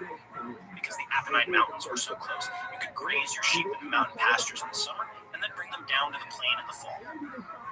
This formed the basis for the cloth industry that would eventually become essential to the city's economic well-being. Compared to other major Italian cities, Florence was a bit of a late bloomer. It didn't really come into its own until the middle of the 13th century, long after cities like Venice and Genoa had already become prominent. Without an outlet on the Mediterranean, the Florentines had to get creative. They found their niche, and they excelled in it. So what was that niche? Well, the Florentines got really, really good at building networks abroad. That may not sound too special. After all, we saw our Venetian friend Pietro doing just that in an episode a couple of months ago. What set the Florentines apart was how good they were at it, and how dense those long-distance networks became. Even more so than their Italian brethren and their competitors.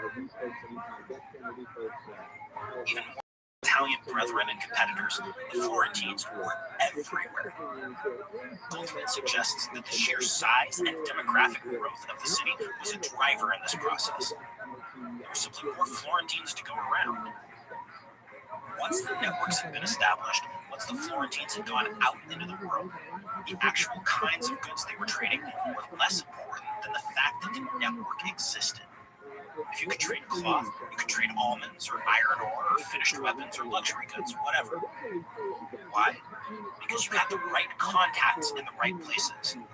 You understood how cities and people connected to each other. You understood how to keep tightly controlled accounts over enormous distances. Everybody in Florence, even humble shopkeepers and cloth workers, understood on a fundamental level how credit worked. And if you understood how credit worked, you needed to understand how account books worked. The rich and famous long-distance merchants were simply better at it, but they built on a level of knowledge that was common in Florence to begin with. Eventually, and naturally, the Florentines came to specialize in international banking.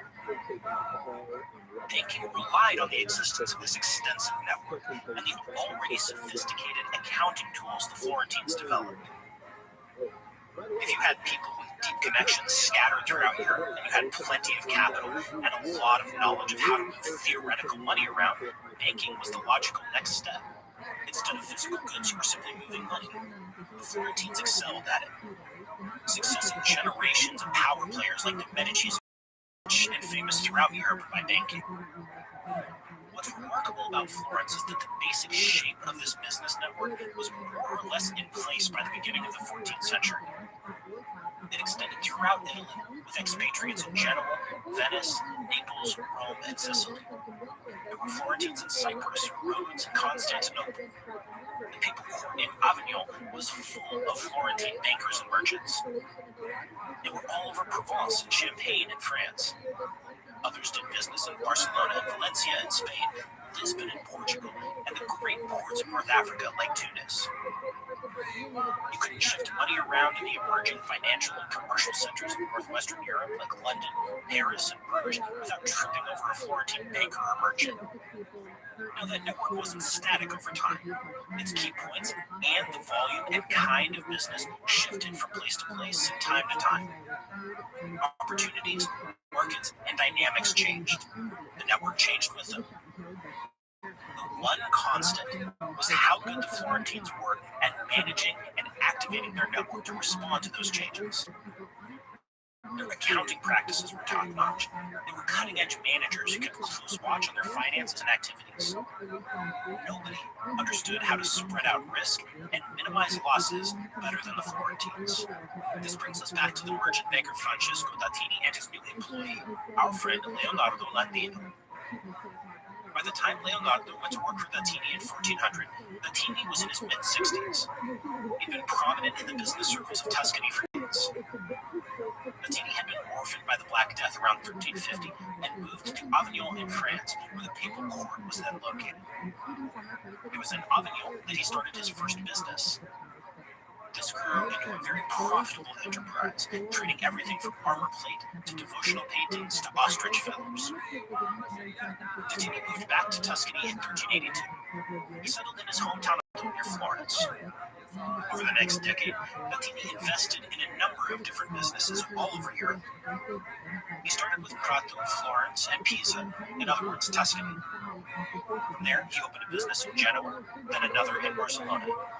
He kept his contacts in Avignon, too. Each of those major business branches had sub-branches extending out through the hinterland of the cities in which they were located. Each of those sub-branches had its own sub-branches, too. So the main Barcelona branch, for example, had sub-branches in Valencia and Majorca. The Valencia sub-branch reached into Castile and into southern Spain and Portugal, doing business in Cadiz, Seville, and Lisbon. You'll notice I didn't specify what types of businesses Dattini invested in or opened. That's because the wide-ranging network was the heart of Dattini's business, not any particular commodity. According to the economic historians James Murray and Edwin Hunt, Dattini worked in practically everything. Retail and wholesale, domestic and international, staples and luxuries, manufacturing, finance. If it could be traded or exchanged, Dattini was into it. The sheer scale of Dattini's business is hard to reckon with. Most beggars believe. We can get some sense of it through the size of the archives he left behind. 573 account books and 497 files of correspondence, which contain 125,549 business letters and 27,099 papers and assorted letters. This brings us back around to our friend Leonardo Landino. An army of educated clerks and officials like Leonardo kept all of those account books and wrote all of those letters. What's even wilder to wrap our heads around is that Dattini wasn't unique in this field. He was one of the wealthiest men in Florence, sure, but there were dozens of other companies that ranged from roughly the same size down to sole proprietorships doing the same thing. Each and every one of those companies needed people with an education, even if it was only a basic one, to staff them. This is the key to understanding both why Florence was so incredibly rich and why the Renaissance, in all its various forms, took root there.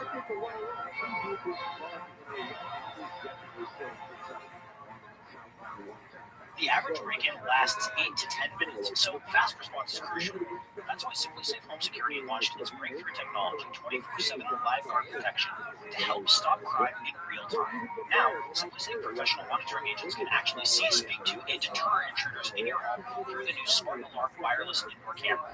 Who doesn't know people who've been affected by break-ins? I know I do. No matter how safe your neighborhood is, they still happen, and having a live person speak to an intruder can easily have stopped them before they were finished. I know that would make me feel better. The new Smart Alarm indoor camera is the only indoor security camera that can trigger the alarm and instantly deter intruders with a built-in siren. With advanced motion detection and Vision AI, the Smart Alarm indoor camera can sense the difference between potential intruders and pets to reduce false alarms. Right now, Tides of History listeners get a special 20% off any SimpliSafe system when you sign up for a free month trial of Fast Protect monitoring. This special offer is for a limited time only. Visit SimpliSafe.com/tides. That's SimpliSafe.com/tides. There's no safe like SimpliSafe. Trying to get home to stream that highly anticipated series finale? Well, it may take longer with T-Mobile 5G Home Internet. You could be stuck with slower speeds during the busiest hours because you share your network with cell phone users. Why deal with that? Switch to Cox Internet with 2 times faster download speeds than T-Mobile 5G Home Internet during peak hours. Plus, Cox offers free panoramic Wi-Fi equipment and a 30-day money-back guarantee. Why not switch? Visit Cox.com/5G Home for details. T-Mobile prioritizes certain T-Mobile phone users over home internet users during times of congestion. So let's come back to our friend Leonardo. It's 1400, and he's just moved to Florence from one of the outlying towns in Tuscany. Leonardo isn't moving to the city with no upward prospects. His father, the priest, has secured a job for him with the Datini firm in Florence. One of the priest's childhood friends had previously made the journey to the big city and has worked for Datini for years. It's a simple matter for the priest to write a letter to his old friend and secure an entry-level job. This kind of patronage was the bread and butter of Florentine society, the oil that greased the wheels of social advancement. As Leonardo worked his way up the ranks, he would have a friend within the company and the city more broadly. Leonardo's patron would have the use of a potentially talented young man in his hip pocket. As with the overseas business networks we've talked about, those internal social networks, both horizontal and vertical, are key to understanding how Florence worked. Trust and loyalty were essential. They were the personal glue that bound people together. We'll come back to this a little later. So Leonardo, who was around 18 at this time, is now a resident of Florence. The city vibrates with the energy of commerce and activity. The streets are crammed full of people. Cloth workers, the bread and butter industry of the city, who turn raw wool or half-finished cloth into the finished luxury product for export. The butchers who work on the famous Ponte Vecchio. The artisans, the goldsmiths, painters, and builders who keep the city humming. And the rich, well-dressed Popolocros, the city's elites of merchants and bankers, like Leonardo's master Datini, who run both business and government. Most of all, there are masses of people just like him, the rising group of clerks and officials who work to the city's businesses and government. If we want to understand the Renaissance, and more specifically the impact of the Studia Humanitatis that we talked about at length last week, we need to understand Leonardo and people like him. Remember, education was essential for them. They had to be able to write, to handle the account books. They had to be able to read reports from branches in Barcelona and Avignon and Bruges. They had to be able to send out instructions to those branches. If they worked in government instead of private business, they needed to be able to compose instructions in diplomatic letters. This meant that there was a big pool of people with the basic tenets of education under their belts. Italy had already stood out in this regard for a couple of centuries by the time Leonardo moved to Florence. Notaries and legal experts with university educations from fine institutions like the University of Bologna were everywhere. This is the context that produced enthusiasm for more advanced instruction and learning. This was the basic framework that encouraged the Studia Humanitatis. The Studia Humanitatis often gets lumped under the heading of humanism now. Scholars argue about this, with some saying it's still a worthwhile term and others ditching it. I don't like it. The label humanism makes it sound like an organized movement, the set of defining beliefs that people could subscribe to. That wasn't the case. At its core, the Studia Humanitatis was simple enthusiasm for the classical past and a sense for its superiority over present times. That enthusiasm expressed itself in activity, in the study of the classical past. It eventually became an educational program, but we have to bear in mind that it grew out of already educated people taking the initiative on their own. If we focus solely on the professional humanists, the really active writers and researchers, we might be fooled into thinking this new learning was pretty limited to a small group of people. But that couldn't be further from the truth. There's a great recent book on this by the historian Brian Maxon called The Humanist World of Renaissance Florence. Maxon's major point is that beyond the literary luminaries, there was a whole world of people with some measure of interest in the classical past. It wasn't just a hyper-educated scholarly elite. It was ordinary people extending downwards into the ranks of folks like our friend Leonardo. So Leonardo has moved to Florence. He's beginning to find his way. He works for Datini's Florence branch as a secretary, reading over and summarizing the voluminous correspondence that comes in from Barcelona and Genoa and beyond. Leonardo is competent at his job, but he reads better than he writes. His Latin style is functional but crude, and his Tuscan is only a little better. If he wants to move up in the company, to be trusted with more difficult assignments, he needs to improve. One day in the office, Leonardo mentioned his desire to improve his writing to one of his co-workers at the TV's firm. This man came from a better-off Florentine family and had a bit more education under his belt than Leonardo. He spent a few years studying law in Bologna. He was a bit older, too, and had a bit more money to his name. To help Leonardo with his writing, he loaned the new arrival book, a copy of the speeches of Cicero. This was Leonardo's entry point into a new world. He devoured his borrowed copy of Cicero's speeches, then asked around the office until he found a manuscript of Cicero's letters, and a series of other classical authors. Using some of the newly cheap paper that was flooding the city, Leonardo practiced his Latin and Tuscan writing skills. His bookish new friends critique and correct his work. They give him pointers on the proper classical construction of sentences and the choice of words. With a better writing style under his belt, Leonardo moves up in the firm. He's handling a portion of the firm's correspondence with its agents in Genoa now. He's facilitating the export of finished cloth from there and further on to the north. His style has improved. Most of his work is in Tuscan, but occasionally he gets to show off his Latin chops. People confuse him with one of the city's emerging literary talents, but his language is functional. He occasionally incorporates a piece of flair, a classical word that he's proud to show off. More than the practical benefits of his day-to-day work, Leonardo is being drawn into the educated culture of Florence. He doesn't just read his classical texts and stew on them in silence. Instead, he gets together with his friends to discuss them and apply them.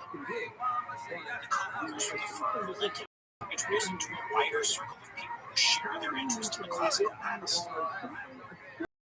Hardy films, they talk about writing style, eloquence, and rhetoric. They debate interpretations of Cicero and Livy. A new moment in history was dawning, they thought, and through their studies, they were participating in that world. Leonardo worked for Bettini through his 20s. The old, impossibly wealthy merchant finally passed on in 1410, and his companies dissolved with him. This was the way of things in Florence.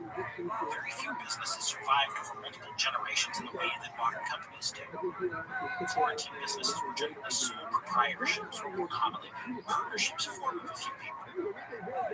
Like modern limited liability corporations, these compagni helped to shield the assets of their owners and insulate the true risk in the event the business went south.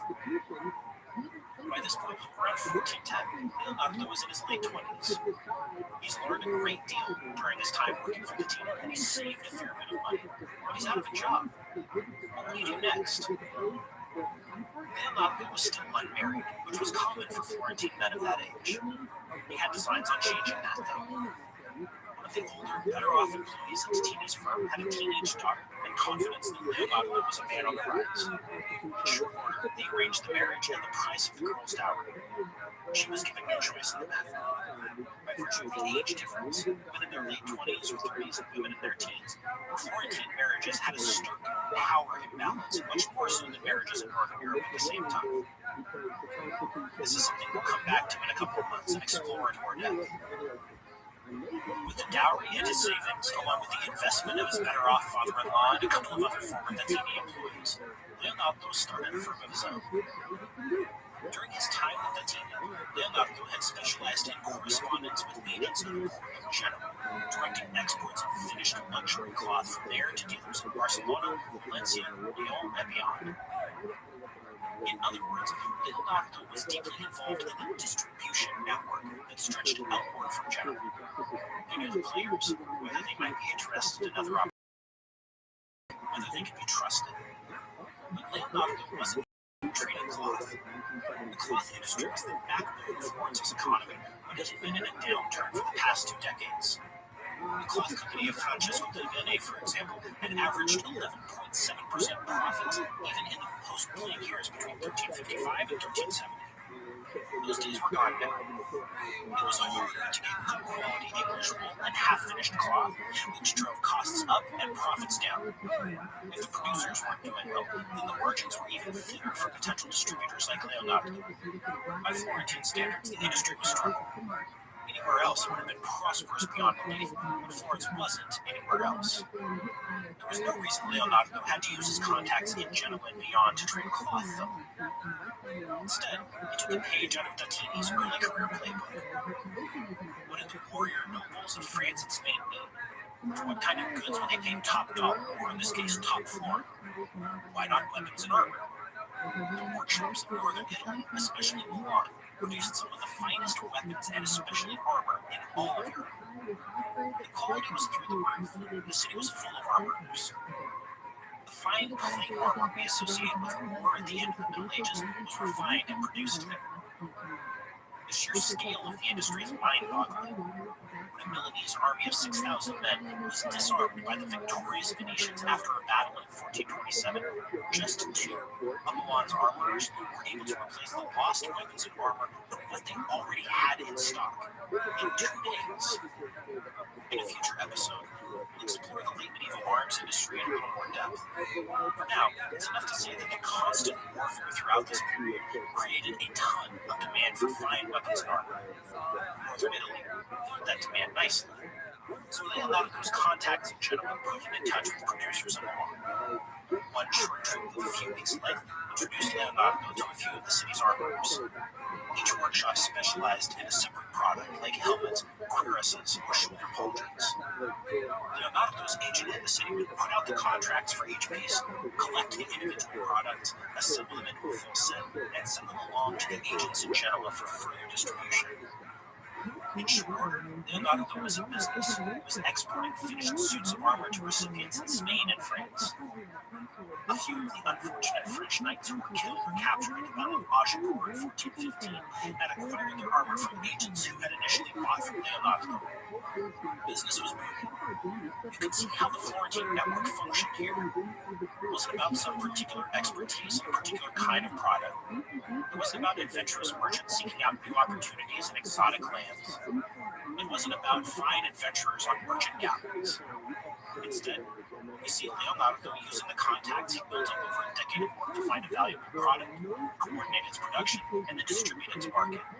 It was all about knowing the right people and especially the right places in which to operate, and using tight accounting and constant communication to keep a handle on things. That was the essence of what made Florence so exceptionally wealthy, bringing in profits from far-flung places on the strength of that network of reliable contacts. With his business thriving, Leonardo had a son now too, who he named Giovanni. As Leonardo coordinated supply and delivery of first armor and then other goods overseas, Giovanni grew to adulthood in the thriving city of Florence.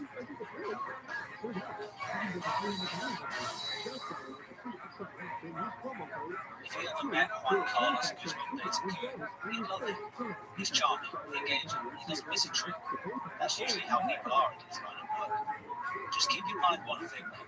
Anything and everything he tells you is a lie. Cold Wine, available exclusively on Wandering Plus, provides a unique exploration into the life of one of the most successful wandering con men the world has ever seen.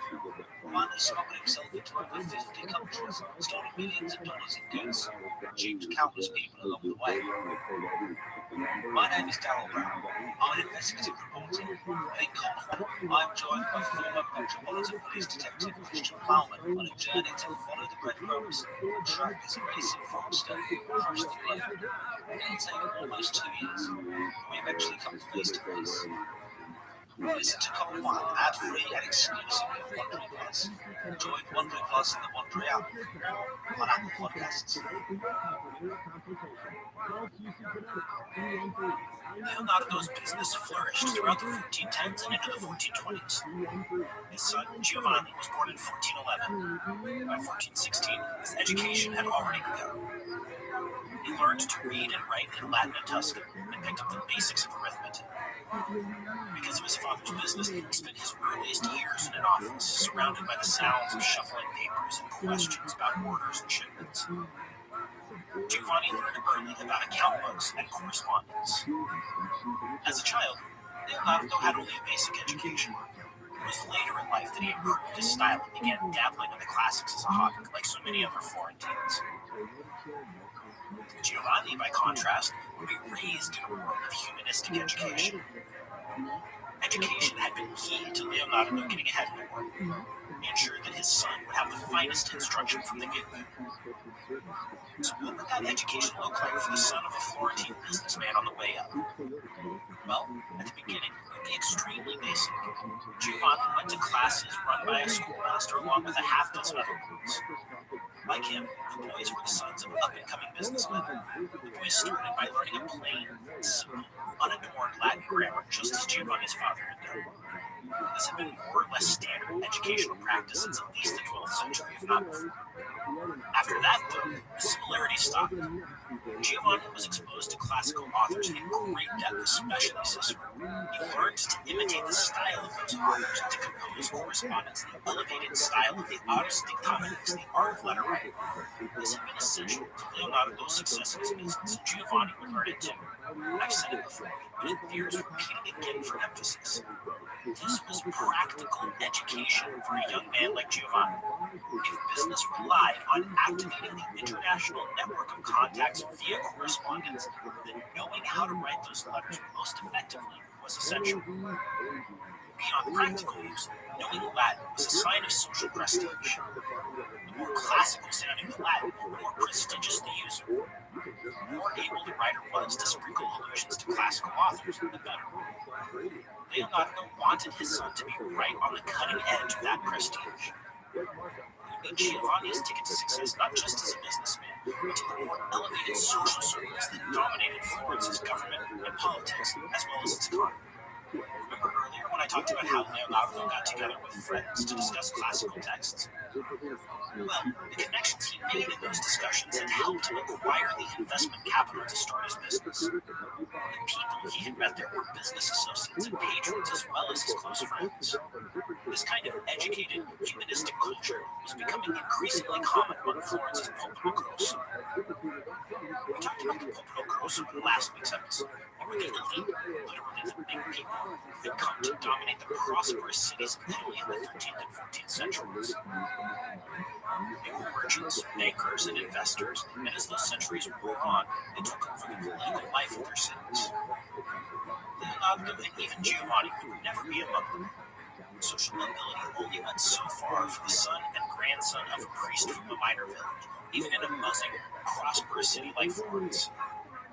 But they could come to rub elbows with them, and perhaps their sons and grandsons might have that opportunity. For now, they could partner with members of the political firms. Above all, they could use the popolo grosso as patrons for their material and social advancement. There's a great book on patronage in Renaissance Florence called The Art of the Network by a sociologist named Paul MacLean. MacLean focuses on letters asking for favors for the activation of patronage networks. His argument is both simple and compelling. Florentines used their friends and followers to their advantage, and in these relationships they constructed their sense of self, of being an individual. Letters, the kinds of letters that people like Leonardo and Giovanni were trained to excel in writing, were essential to that process. If you wanted to ask for favors, it helped to be skilled in the art of that medium. As Giovanni grew into his teen years at the end of the 1420s, this was increasingly his work. For advancement, he would rely on relationships he cultivated, which his father cultivated for him. The skills he built through his education would be the foundation that launched him into his career. You see, his education wasn't just about the art of letter writing. Above all, the kind of humanist education that Giovanni received was about rhetoric. It was about learning how to persuade the reader, word for the listener, of what he was saying. If Giovanni went on to follow the kind of business path his father had, that rhetorical skill would be turned toward building the kinds of relationships over long distances that made his business possible. Alternatively, he could use it to build relationships with Florentine patrons who might serve as partners or investors. If Giovanni went on to work in government, say as a diplomat, that Rhetorical ability would be used to persuade the Venetians or the Milanese or whomever of the rightness of the Florentine position. Brilliant orations and persuasive letters peppered with classical allusions were becoming the bread and butter of Italian politics. Either way, rhetorical brilliance was the desired outcome of this practical education. So let's hear an example of the kind of letter Giovanni would be accustomed to writing. It'll sound a bit strange to our ears, but it's worth understanding what the world of people like Giovanni was like. This 1429 letter is from an office seeker named Francesco Nardi, writing to Averardo de' Medici, a cousin of the great Cosimo de' Medici, who ruled Florence from behind the scenes. Honored like a most singular father, in the past few days, having confidence in your fatherly assistance as I know I can, I wrote to you that it be pleasing to you to be with Cosimo, that he condescends to write to Rome, that I should have a reappointment to this office. And from you I have had no reply, such that I think my letter will have suffered from a bad service in the mail. Thus, again, I pray and beg of you, my Averardo, that you would want to be the means by which I had this reappointment or some other office, so that I were able to return here. It would give me the heart to be a man like the others. You understand my meaning. So, letters like this are common. Thousands of them survive from Renaissance Florence. Our friend Giovanni would have become an expert in writing. This was both a straightforward request for a service for Averardo to talk to his powerful cousin Cosimo about an office, and a way of building a longer-term relationship of patronage between the lower party, Francesco, and the higher party, Averardo. In the Florentine context, there was a rhetorically right way to do this, and a wrong way. Giovanni learned the right way to do it. So our friend Giovanni built a social world out of letters like the one we just heard. It was a letter asking for patronage that got him his first job as a clerk at the famous Medici Bank. A friend of his father's had introduced him to one of the bank's officers, and a carefully crafted letter had secured a junior post. As his father had done for Tatina, Giovanni handled correspondence with the firm's branches abroad, writing letters to Rome, Pisa, Venice, Milan, Geneva, Avignon, Bruges, and London. The Medicis also contracted with other Florentine firms to honor drafts and bills of exchange in cities like Valencia in Spain or Lübeck on the Baltic. Unlike his father, though, Giovanni's extensive and effective education meant he was headed for higher things from the very beginning. He was a hard worker. He had all the requisite skills. The young man could write a persuasive letter in the finest Latin to the papal court. He could deliver a speech to a visiting dignitary the bank wanted to impress. Along with all that, he could keep tight rein on the account books, just as his father had taught him in his youth. Beyond the practical, though, Giovanni's education meant that he could discuss Cicero and Livy with sophistication. He had opinions on Latin poetry. While not a noted writer himself, he could rub shoulders with the city's intellectual elite and hold his own. Even more so than his father had been, Giovanni was part of the humanist world of Florence. At any given time, there were only a few really active humanist writers in Florence, people like the great historian Leonardo Bruni. At the same time, there were hundreds or thousands of people who were actively interested in classical learning for its own sake. Concepts of historical time, progression from one age to another, of rhetoric and persuasiveness and literary style, they weren't limited to a tiny intellectual elite. To me, this is the truly remarkable thing about Renaissance Florence. The city was full of literate people. In 1427, 80% of male Florentines could sign their names. Between 67 and 83% had some measure of education. Of course, not all of them were enamored by Cicero, but the proportion of the population that had the baseline skills to be able to participate in humanist culture was shockingly high. When we're talking about why the Renaissance exploded in Italy at this particular time, we can't forget this. Florence was full of people like Leonardo and Giovanni. They were business people whose specialty lay in finance and trade, but they had interests that extended beyond the movement of goods and money. The new tools of the Studio Humanitas proved helpful for their work and their social lives. We should never forget that a large part of the humanist project was pure enjoyment. When Leonardo and Giovanni got together with their friends to discuss the latest classical text one of their members had discovered in a monastery library, when they attended lectures on ancient should agree, when they wrote Latin poetry of their own, even if it was bad poetry. All of this was an expression of enjoyment more than a practical, cynical ploy for advancement. There's one other part of the Florentine Renaissance that seems obvious, but which I haven't touched on much. Art. As I mentioned in the last episode, that's mostly because I'm not an art historian, but I also wanted to leave it for last because I wanted you to have the full picture of what Florentine society looked like so you can understand the material world this art and architecture came from. Think about the businesses that Leonardo and Giovanni are in.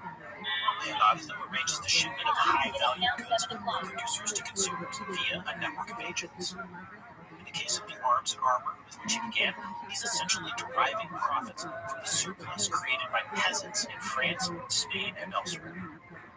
The profits of the Medici Bank, from which Giovanni makes his living, are even more indirect. They're drawing interest off deposits from people like Leonardo, but even wealthier who are doing business all over Europe.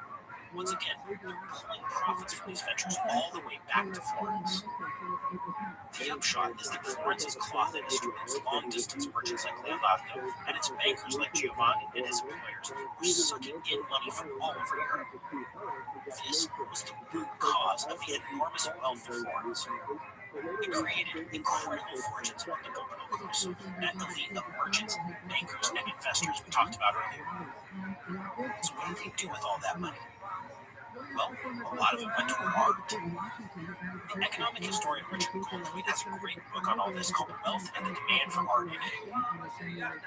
Goldthwait points out that in Northern Europe, elites tended to hoard their wealth in the form of gold and silver treasures. In Italy, by contrast, they either spent the money or, more likely, they deposited it in banks like that of the Medici. What this meant was that Florentines, especially the elite, had a ton of liquid capital at their disposal. They were looking for things to spend it on, ways to invest it and put it to use. But just having all that wealth doesn't explain why Florentines, and Italians more generally, chose to spend it on art. According to Goldthwait, the core factor here was the expansion of religious life in the 14th and 15th centuries. More religious houses, cathedrals like the Duomo in Florence got bigger. In general, the religious world of the late Middle Ages was more filled with material goods of higher quality and cost. The first step toward creating demand for art more generally was the demand for religious art to fill up those kinds of spaces. Patrons competed with each other for bigger, better, more expensive, and higher quality pieces of artwork. The Florentines outdid all the rest of the Italians in this regard. They wanted fine, freestanding statues like Donatello's incredible David. They allowed Brunelleschi to create the incredible dome of their new cathedral, which was a huge risk at the time. They wanted the bronze doors of the baptistry and created a formal competition to cast them, a competition eventually won by Ghiberti. This competition created a marketplace for art, and eventually it burst the bounds of religious devotion to become an industry in itself. It's worth quoting Goldthwait here. The market potential for the pictorial arts was enormous. For mural decoration, it was nothing less than the walls of every church. For altar pictures, nothing less than all the altars in those churches. And for panel painting, nothing less than every home and even every room in the home. So Florentines filled first their churches and their monasteries, and then their homes with pictorial art.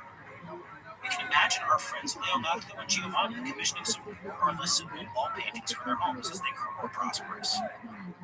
More than a generation of people before them, dating back to classical antiquity, the lives of Leonardo and Giovanni have been suffused with artistic production. It was everywhere around them. It was in their churches, it was on their public buildings, and it was even in their homes. Art and the taste for it were becoming part of the identity of a cultured person. If we believe Goldthwait's argument, and I think he's right on this, then this was the beginning of the modern culture of consumption. This culture of consumption grew out of the material wealth of cities like Tuscany. Even more than that, it grew out of the existence of a class of people like Leonardo and Giovanni, with education, resources, and a developing sense of taste. By focusing on Leonardo and Giovanni, we've seen how the world of the Renaissance grew out of the material circumstances of a particular time and place. Florence was wealthy and full of educated people. This was the context that produced the obsession with education and the genuine passion for classical antiquity that defined the Renaissance. The concepts that would shape the future world so profoundly and still affect us today grew out of the lived experiences of people like Leonardo and Giovanni.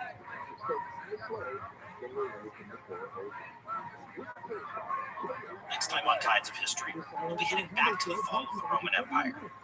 We'll be drawing together the strands we've discussed for so long into an assessment. Did the Roman Empire actually fall? Why did it fall?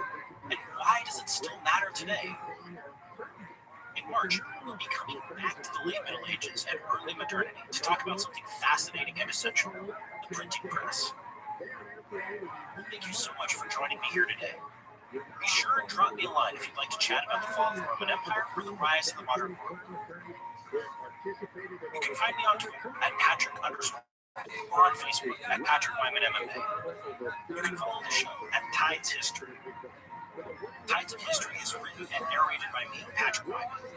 The sound designer is Jeff Schmidt. The sound engineer is Sergio Enriquez. For Wondering, the executive producer is Hernan Lopez. The associate producer is Leah Sutherland. Thanks again for listening.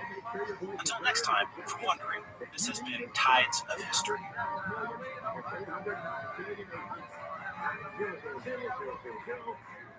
Since his death in 2009, the world has struggled with how Michael Jackson should be remembered as the king of pop or as a monster. I'm Leon Mayfuck, the host of Fiasco and the co-creator of Slow Burn. And I'm Jay Smooth, a hip-hop journalist and cultural commentator. Michael Jackson was accused of child molestation for the first time in 1993. Our new podcast, Think Twice, Michael Jackson, is the story of what came before and what came after. Throughout the podcast, we explore what makes Michael Jackson seemingly uncancelable. We dig into the complicated feelings so many of us have when we hear Billie Jean in the grocery store. Through dozens of original interviews with people who watched the story unfold firsthand, Think Twice is an attempt to reconcile our conflicted emotions about Michael Jackson, the man, our deep-seated love of his art. Listen to Think Twice, Michael Jackson, wherever you get your podcasts, or you can binge the entire series ad-free on Audible or the Amazon Music app. Hey, Prime members, you can listen to Tides of History ad-free on Amazon Music. Download the app today.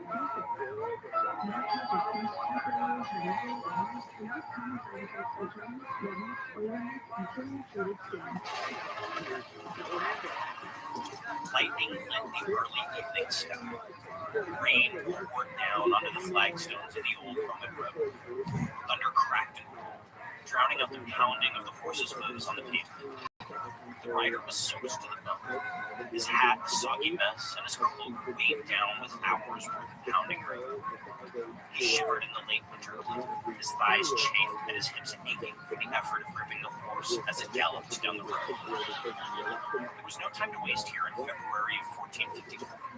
His leather saddlebags carried urgent diplomatic dispatches, vital information for the Duke of Milan, an experienced backstabber and ex-mercenary named Francesco Sforza. The dispatches would tell Sforza precisely what Cosimo de' Medici, the de facto ruler of Florence, intended to do. There was a possibility of peace, an end to decades of costly warfare between Florence, Milan, and Venice. But the endless double-dealing of Italian politics meant that only reliable information could make peace a reality. If the courier failed, if the information in his saddlebags proved to be wrong or out of date, this road could just as easily hear the footsteps of thousands of well-paid mercenary soldiers when spring began. Francesco Sforza, a man who could reputedly bend iron bars with his bare hands and who had made his life and fortune double-dealing and triple crosses and was nobody's fool. Neither was Cosimo de' Medici. Nobody survived the labyrinth of Italian politics for as long as these two without talent and skill, and that meant choosing the right sources of information. There was no margin for error, not when poison, assassination, vicious rivals, and the machinations of other powers were always lurking around the corner. This was the world that produced the roots of modern diplomacy, the rules of state finance, even the idea of republican politics. All of them bound up with the cultural flowering of the Renaissance.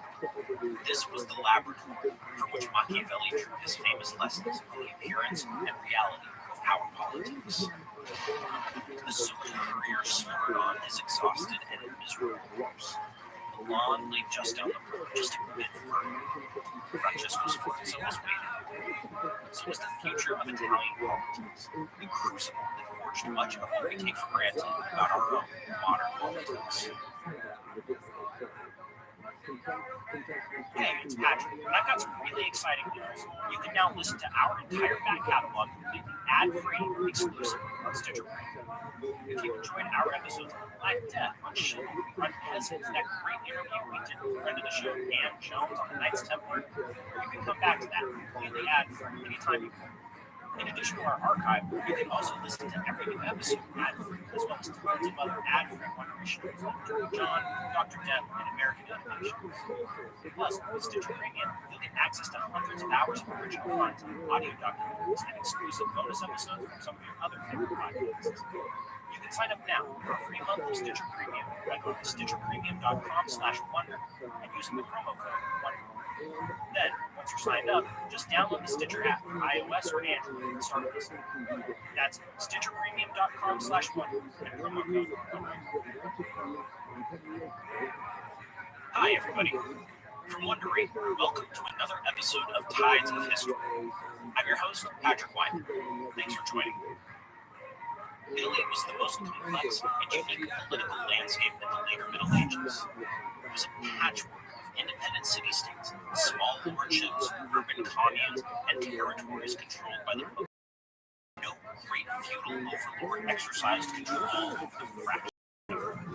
Enormous amounts of money flowed through Italy thanks to the activities of bankers and merchants, the densest concentration of wealth on the continent.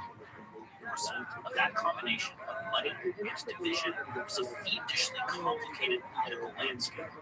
Its dynamics differed fundamentally from what was happening elsewhere in Europe. This was Machiavelli's laboratory, a backstabbing arena for power politics on every scale from the local to the international. In effect, the whole peninsula was a crucible that superheated the political players in the game and forged them into efficient states, designed to win conflicts that could go on hot and cold for years or decades at a time. As a result of that, Renaissance Italy was the birthplace of much of the machinery of the modern state. Diplomacy, as we understand it, was born. So was state finance. War became a professionalized art and science. The constant conflict that defined Italian politics demanded new tools to face those challenges. More than a year ago on Tides, we talked about the Renaissance as a cultural and social phenomenon, about the new humanist learning and the rediscovery of the classical past, about how that grew out of and fit into the unique world of Italy. This political crucible was the context in which humanistic learning flourished, in which patrons paid for incredible works of art and architecture. They're not separable. The patronage of art went hand in hand with the subtle domination of a city's politics, as in the case of the Medici. The art of rhetoric was a tool for political persuasion, where the fate of a city might turn on choosing the right phrase. Some of the most avid collectors and promoters of classical literature were gondolieri, mercenary generals who fought the incessant wars of the age. For the next two episodes, we're going to explore this unique environment. Today, we're going to do three things. First, we're going to examine the players in the game and what made Italy so special.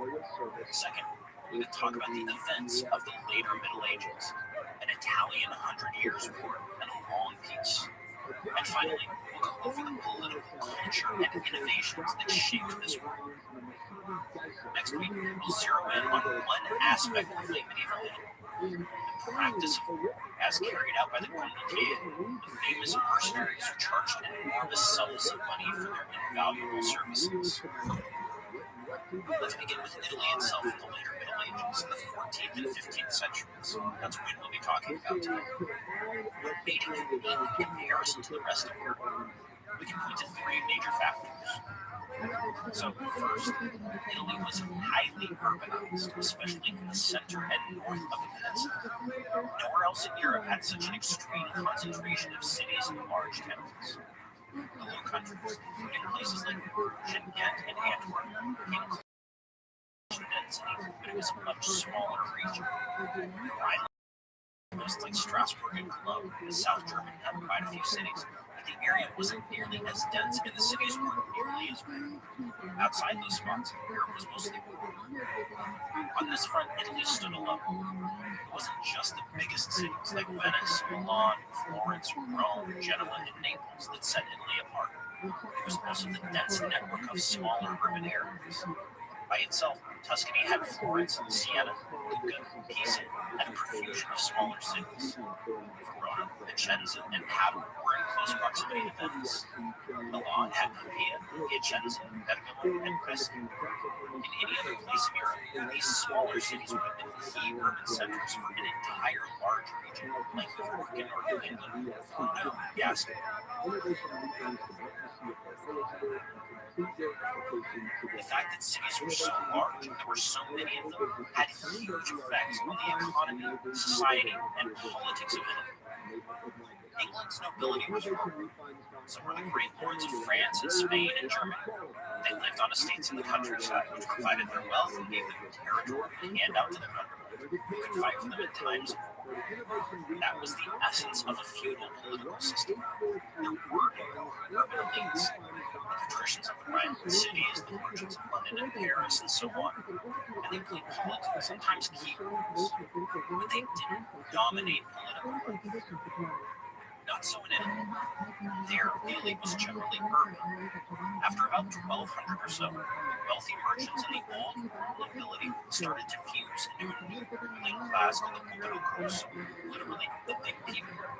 They were based in cities, places like Florence and Milan and Venice, and they usually made their money from trade, banking, and manufacturing rather than land. Their outlook was fundamentally different. So was their basic power. Now, there was still an important role of it. There was always political interplay between the countryside and the cities. We'll talk about that a lot in the context of monarchiety next week. But the elites who mattered the most were based in cities, and big cities at that. They had a different concept of what counted as virtue, literally virtue, than the warrior nobility beyond the Alps.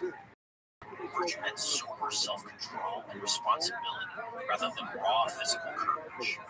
Their conception of power and government was a lot different too. When the people who run politics think of themselves as merchant investors rather than chivalric lords, there could be some different dynamics. The second key difference about Italy grew out of the first.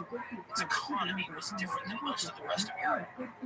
Banking, manufacturing, and especially trade were all central to this economy, far more so than anywhere else. It's easy to go overboard with this. Agriculture was still the leading sector of the economy by orders of magnitude, but the sheer density of urban areas allowed for the concentration of vast amounts of money. Liquid capital flowed through Italy's cities in enormous quantities, enough to fund the warlike plans of English kings and Burgundian dukes, and leave plenty left over for urban mansions and cathedrals and art and armies of scribes to copy down the Latin classics. This concentration of wealth had some serious consequences for Italian politics. It meant that cities like Venice or Florence could tap into resources drastically out of proportion to their actual size. After the Black Death, Venice had somewhere south of 100,000 people living in the city proper, but it fought the enormous Ottoman Empire, with a population of millions, to a standstill for literally generations. When Milan and Florence went to war in the middle of the 15th century, their armies were comparable in size to the forces that England and France used in the 100 Years' War at the same time. The states of Italy liked to fight each other. They had the resources to scale up those conflicts and carry them on for years at a time. Third, and finally, Italy was fractious. There were no fewer than 25 separate political units in Italy in 1454, ranging from a single small city and its immediate environs, like Correggio or Carpi in the north, to a full-scale kingdom like Naples, which covered most of southern Italy. We've talked before about just how bewildering Europe's political map was in the later Middle Ages, about the three-dimensional tapestry of overlapping claims to rights and authority. But Italy took that to a whole other level of complexity. Why? Because there was no overarching level of authority to turn to. There was no king who could serve as the ultimate arbiter of disputes. Italy had once been subject to the Holy Roman Emperor, and no emperor had succeeded in exercising much authority there since the 13th century. After the middle of the 14th century, any imperial influence on Italian politics was a local matter. It wasn't one of external control. The upshot here is that all across Europe in this period, long-standing conflicts about authority and jurisdiction were getting settled in the direction of the king. We've talked about this a lot on Tides. Royal authority was winning out for semi-independent cities and nobles and bishops. They were getting pulled further and further into the fabric of the kingdom as a whole. The map was getting simpler. But that wasn't happening in Italy, at least not in the same ways. There was political consolidation, but kings were the ones winning, at least not usually. It was voracious city-states on different bases of authority that were dominating their smaller neighbors. No king was staring down at everybody, waiting to take ultimate control with claims to royal justice and a monopoly on force. These three things, cities, money, and a lack of overarching royal power, made Italy a dog-eat-dog world of realpolitik. Unstable political units, driven by internal rivalries and factions, vied with their rivals for territory and power in a never-ending series of wars. In the interim, breakneck diplomacy, spying, persuasion was set up and tried to prevent the next round of armed conflict. It's a fascinating and unique corner of late medieval Europe. Before we settle in and talk about how this played out over a century and a half of conflict, let's meet the major players. We'll start in the south, with the state that probably had the most in common with the rest of Europe, the Kingdom of Naples. This was the single largest political unit in Italy, and it was kind of an anomaly compared to the rest of the peninsula. This was true in a few different ways. So first, Naples was a kingdom. Unlike Venice or Milan or Florence, it had a king who belonged to a dynasty. On top of that, those kings came from a series of four dynasties. First, the Angevins, a minor branch of the Capetian kings of France. Then the House of Anjou, another minor branch off of the French dynasty, this time the Valois. And finally, the Trastámaras of Aragon. This complicated dynastic heritage and the connected conflicts over who had the right to rule Naples was one of the major ways foreign political influence came into Italy throughout this period. We'll talk about this in detail a bit later. Second, Naples was much more rural than the rest of it. Naples itself was one of the peninsula's major cities. It had a population of somewhere between 100 and 150,000 in the 15th century. But it didn't have the same kind of urban elite that defined its politics. Instead, it had the king, and it had a powerful noble class based in the countryside, the barons. Those barons were hard to control. The key task of Neapolitan kings was reigning in and winning over the nobility. In this sense, Naples had far more in common with France or Aragon or Castile than it did with northern Italy. For these two reasons, Naples was a bit different, but it was still a key player in Italian politics. Every major political development that affected Italy as a whole included Naples. So, moving north up the Italian peninsula, next comes Rome and the Papal States. In addition to being the spiritual leader of the Universal Church, the Pope was also a Renaissance prince who ruled over a collection of physical territories in central Italy. These extended from the city of Rome itself across the Apennines, the mountainous spine of Italy, to the Adriatic coast. This was a diverse collection of rural origins and urban communes, each with their own complex internal dynamics and would-be rulers. A lot of the famous condottieri, mercenary captains who provided soldiers for Italy's internal wars, actually came from the Papal States. They had their own territories, which they used as bases, and then they hired themselves out to other states on a contractual basis. On top of these local politics, the Pope overlaid his own administration, officials directly loyal to him. These were often members of his extended family. Nepotism was a way of life in Renaissance Italy, and nowhere more so than with the popes. The Papal States were a rich source of power and revenue for all the Pope's many illegitimate children, nephews, and cousins. In return, it provided some stability for papal rule. The Pope's role as universal prelate and regional ruler carried some contradictions and a lot of instability. Popes were generally elderly, and they died frequently, so there was a lot of turnover. Policies could change a great deal as alliances and goals shifted. And however Italians regarded the Pope as a spiritual leader, As a regional ruler, they had no more reverence for him than anybody else. In 1478, after an assassination plot in Florence in which Pope Sixtus IV was heavily involved, one Florentine writer called him a wicked man, an ass's prick. Popes were political players. They made and broke alliances and fought wars just like everybody else did. From Rome in the north to Florence, jewel of Tuscany, home of the Medici, a profusion of ultra-rich bankers and traders, and the flowering of the Renaissance. Florence was effectively an oligarchy, ruled by a wealthy and powerful clique, but it proudly proclaimed its heritage as a republic in contrast to the quote-unquote tyrannies of individual rulers in its rival cities, especially Milan. No matter what its ideological leanings, Florence dominated the surrounding region. This was a mosaic of hundreds of small communities. Each of them had its own laws and statutes and mostly governed itself, but they ultimately answered to Florence. Any stride toward political independence in this sphere of influence was met with force. The Florentine state, which included cities like Pisa, Arezzo, and Volterra, belonged to Florence itself, and they meant to keep it that way. Over the course of the 15th century, Florence increasingly came under the rule of the Medici, but they didn't advertise that fact. In this sense, the city became exactly the kind of signoria, of urban lordship, that they had railed against for so long. No matter who was in charge, though, Florence had the resources and the inclination to be one of the core players in Italian politics. Heading north from Florence, we arrive on the Great Plain of the Po Valley and the region of Lombardy. The city of Milan dominated this region in the late Middle Ages, by first the Visconti family, and later the Sforzas. If Florence loudly claimed to be a republic, a venerable expression of rule by the people and for the people, then Milan was a tyranny. The Visconti family had come to power in the late 13th century and ruled as lords of the city and the immediate area for all of the Florentine. They eventually got the title of dukes, not just lords, and they extended their rule over much of northern Italy. Milan itself was a massive center of trade and industry. It produced the finest weapons and armor in Europe and played a key role in commerce across the Alps. The region of Lombardy around it was fertile and agriculturally sophisticated, with a dense network of large and small cities subject to Milan. The dynasties that ruled Milan were stocked with fascinating people. The Visconti produced a few of Renaissance Italy's most notorious figures. The brothers Galeazzo and Bergamo built a regional state around Milan.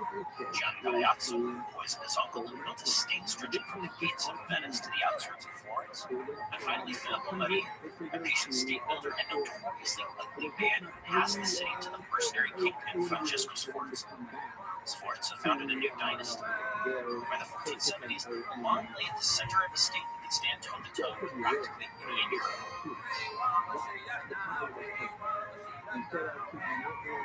Finally, heading east across the Po Valley toward the Adriatic, we reach a glittering Venice, rising out of its marshy lagoon. Venice had been a maritime city for most of the Middle Ages. It was fundamentally oriented east toward the rich markets of Constantinople and Alexandria. To this end, they controlled a network of overseas outposts designed to safeguard and exploit those major trade routes, including Crete, cities along the Dalmatian coast across the Adriatic, and then islands in the Aegean. The wealth of the East passed through Venice on its way to the rest of Europe, and the Venetians took their cut as middlemen par excellence. Their political life was stable in comparison to places like Florence or Naples, with a tightly knit oligarchy of merchant nobles led by an elected ruler called the Doge. A sophisticated system of government and financing went along with them, and the Venetians could draw on shockingly large resources when they decided to, or were forced to fight a war. Genoa was Venice's great rival for most of the period, another maritime city, but its opposite in every way. Located on the other side of Italy, unstable and divided into warring clans with a weak state and essentially privatized overseas possessions. The two fought for centuries before Venice emerged as the winner. After 1400 or so, though, Venice increasingly turned its attention to mainland Italy.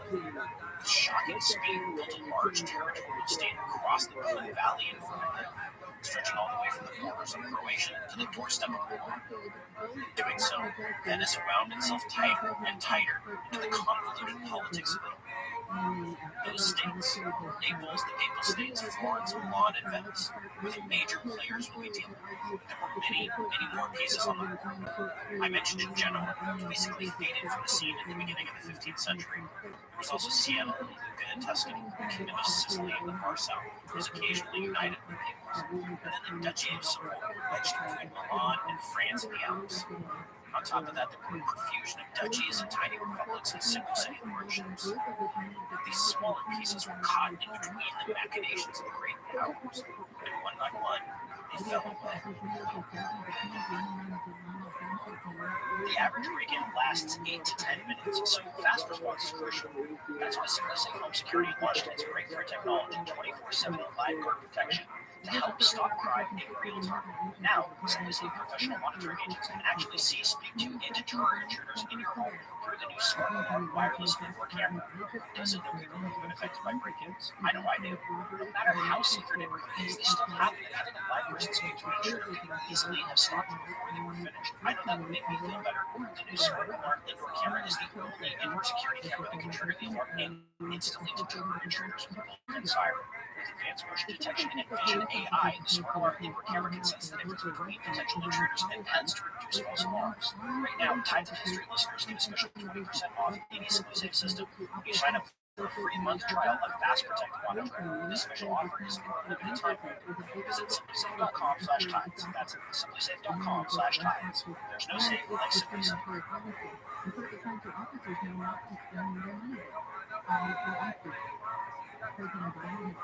The later Middle Ages were a pretty violent time across Europe.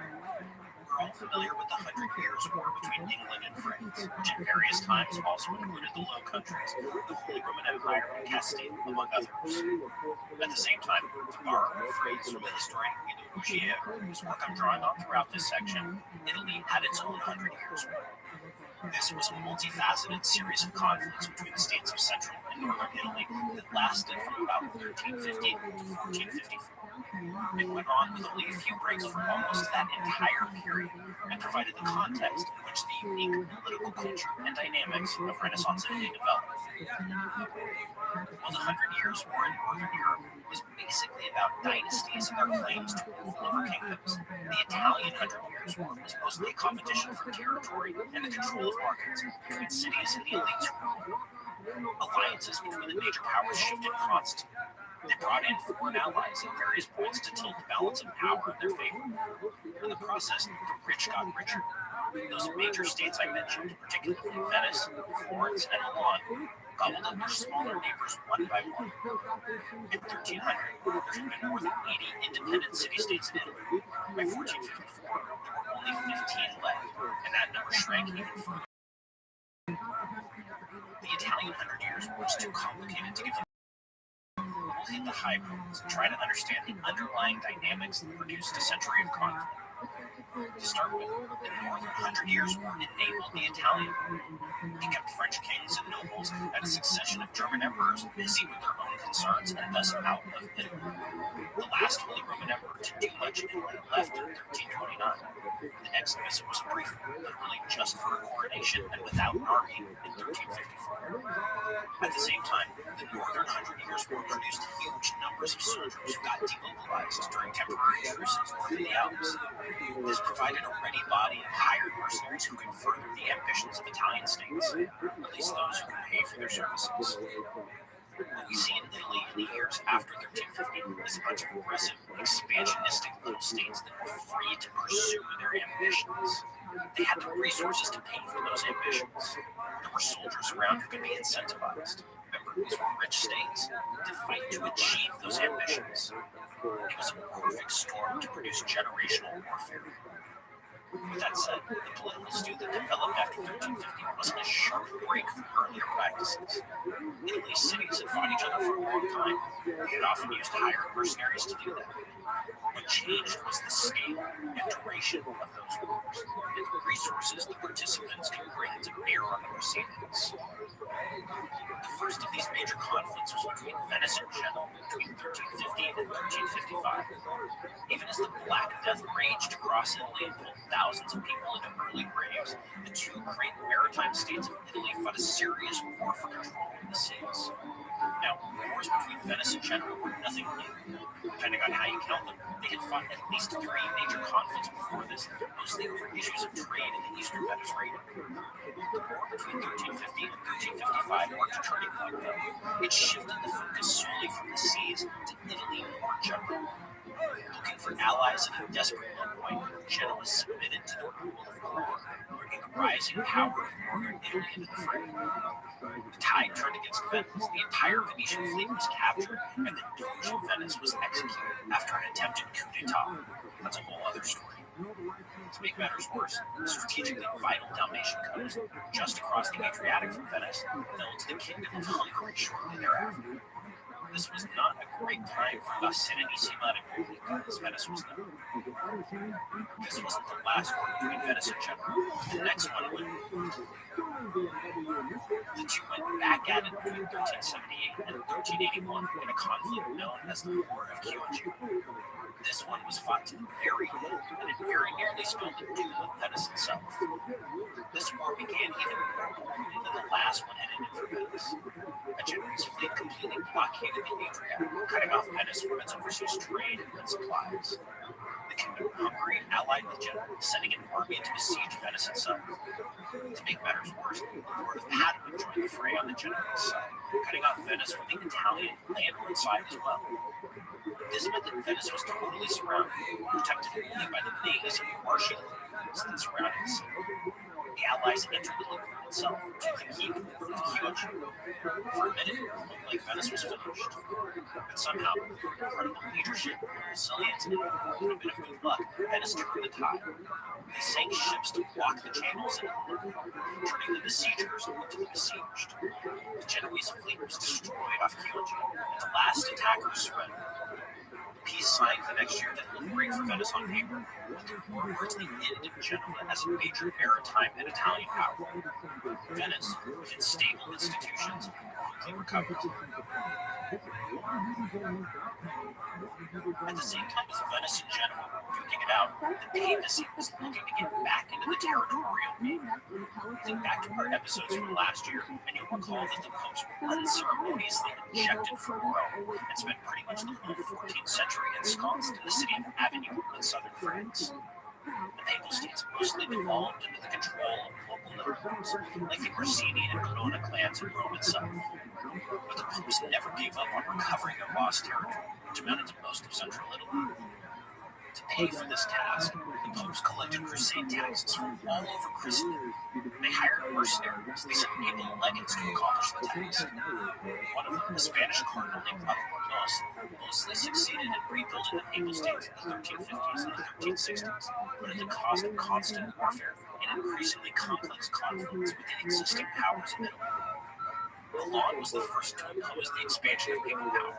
An exasperated Pope Urban V even proclaimed a crusade against his ruler, a guy named Bernabo Visconti. That conflict went on into the middle of the 1370s, and it was immediately followed by a war between Florence and the papacy called the War of the Eight Saints.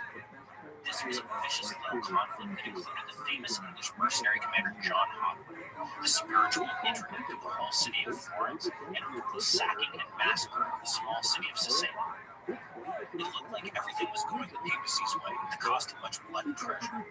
But soon after Pope Gregory XI finally made it to Rome and set up shop, he died in 1378.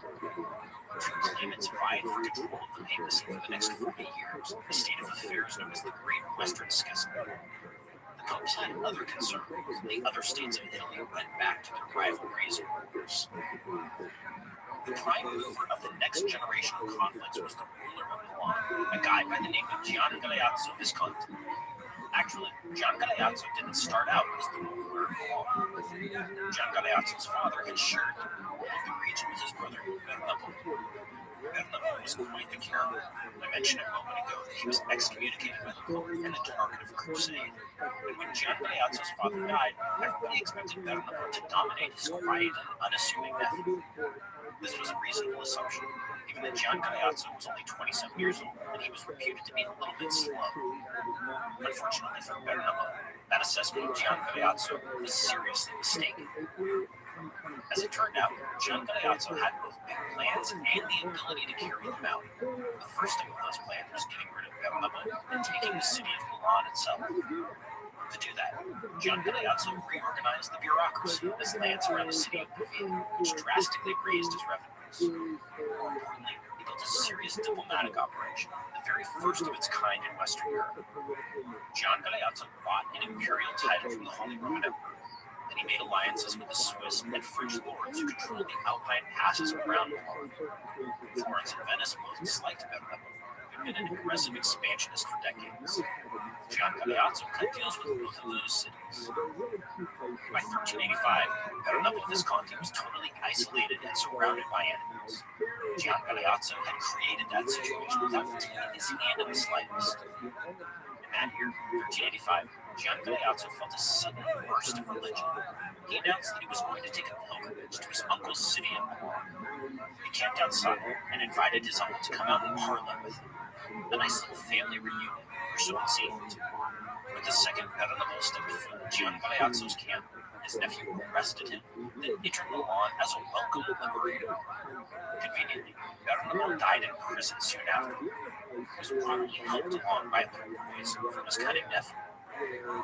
Gian Galeazzo now ruled Milan, Pavia, and a large chunk of Lombardy. The next several decades of Italian politics basically revolved around him and his ambitions, which weren't limited to what he already owned. Next up was the city of Verona, ruled by a signore, an urban lord named Antonio della Scala. Della Scala had problems with his neighbor, the signore of Padua, a guy named Francesco da Carrara. Gian Galeazzo allied with Francesco to take out Della Scala, then allied with Venice to take out Francesco. By 1388, both Verona and Padua, the most rich, urbanized northern Italy, belonged to Gian Galeazzo. His next target was Milan, which technically belonged to the Pope, but in the midst of the Great Schism, nobody was paying much attention to that. Except that was for Florence and Venice. These two major powers were watching Gian Galeazzo's expansion increasing along. They set about thwarting his rapid rise. Now, traditionally, this has been told as a story of the two republics, Florence and Venice, setting themselves up in opposition to the one-man tyranny of Gian Galeazzo in an ideological war for Italy's political soul. This framing says a lot about the political culture of Renaissance, something we'll talk more about in a while, but the reality has far more to do with hard-headed state interests. Gian Galeazzo's expansion threatened Venice's thriving trade in northern Italy. If he kept going, he could pose a real danger to the city itself. Remember, this was only a couple of decades after the War of Chioggia. Florence was itself expanding into the towns and cities of Tuscany. Gian Galeazzo's Milan was a rival for control in this rich and sought-after region. The result was a flurry of diplomatic activity and armed conflict. The Venetians managed to raise part of northern Italy in revolt against Gian Galeazzo, while the Florentines induced the French to invade Milan from the west while sending their own mercenary army north into Lombardy. Somehow, Gian Galeazzo overcame this seemingly impossible situation. He defeated the French in open battle and turned back the Florentines. He signed a peace with Florence in 1392. This was just time to lick his wounds and reassess. A secret treaty with Venice isolated Florence from its most powerful ally, and clever diplomacy turned the cities of Tuscany against Florence as well. Bologna finally fell to Gian Galeazzo without a shot being fired. In 1402, Florence was completely isolated and alone. Gian Galeazzo was on his way to take the city with a powerful army. And then, quite suddenly, Gian Galeazzo died. All his plans for an Italian state and hegemony over the peninsula died with him. In the aftermath, this little empire split up into various pieces. Florence gobbled up the cities of Tuscany to create its own territorial state. Venice, tired of having its interests in northern Italy threatened, decided to get into the territorial game itself. Within a few years, Venice took over much of the eastern Po Valley for itself, creating a state called the Terra Firma. By the middle of the century, Venice controlled the eastern half of northern Italy and most of the Adriatic coast, from Venice itself all the way to Albania in the south. War between Florence and the Kingdom of Naples dominated the 1410s. The next major round of conflicts in northern Italy followed in the 1420s. Again, it was a member of the Viscontis of Milan who was responsible. Filippo Maria Visconti, the son of Gian Galeazzi. Filippo Maria Visconti was sickly in his childhood, not especially charismatic as an individual. But like his father, he was an exceptionally gifted political player. After his elder brother's convenient assassination, Filippo Maria set about rebuilding the power of Milan. He too used diplomacy to isolate his enemies and then pick them off one by one. Parma and Piacenza both fell to him, and Genoa, and he extended his reach toward Tuscany and the Romagna, the area of papal control on the Adriatic coast. Both Florence and Venice felt the threat rising. Starting in 1423 for Florence and 1425 for Venice, war followed. As in the previous generation, this was an expensive and exhausting conflict that went on for years. The armies were larger and more costly, reaching 20,000 men in the 1430s. That was larger than the forces the English and the French were putting into the field in the Hundred Years' War at the same time, fought by states with much smaller populations. It's a sign of how rich Italy was and how effective its state's financial structures were that they could carry on wars on this scale for years at a time. Wars went on into the 1440s with only minor interruptions. Filippo Maria Visconti had no son to follow, and only one child, an illegitimate daughter named Bianca. During this endless round of conflict, Filippo Maria married Bianca to a man named Francesco Sforza. Francesco Sforza was a condottiere, a mercenary general, and maybe the finest one in Italy. He and Filippo Maria had a long and checkered history. Sforza had fought for him, then switched to Venice when they offered him a better deal, and finally went back to Milan in return for Bianca's hand in the removal of a couple cities. Even after this, Sforza switched sides yet again when Filippo Maria tried to double-cross him. He finally ended up back on his father-in-law's side at his death in 1407. Filippo Maria was the last of the Visconti, but even then the wars didn't end.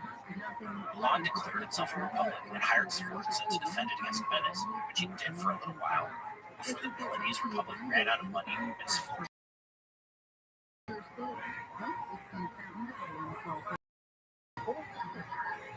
The Italian Hundred Years' War finally came to an end in 1454 with the Peace of Lodi. This was a three-way peace treaty between Florence, Milan, and Venice that more or less settled things to the satisfaction of all three parties.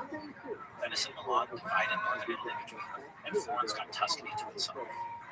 A little later in 1454, all the major powers of Italy, Venice, Milan, Florence, the Papal States, and Naples, signed another treaty which created an organization called the Italian, or sometimes the Most Holy League. Where the Peace of Lodi had settled disputes about northern Italy, the Italic League both established a détente within Italy and created a barrier against foreign invasion, namely from the French.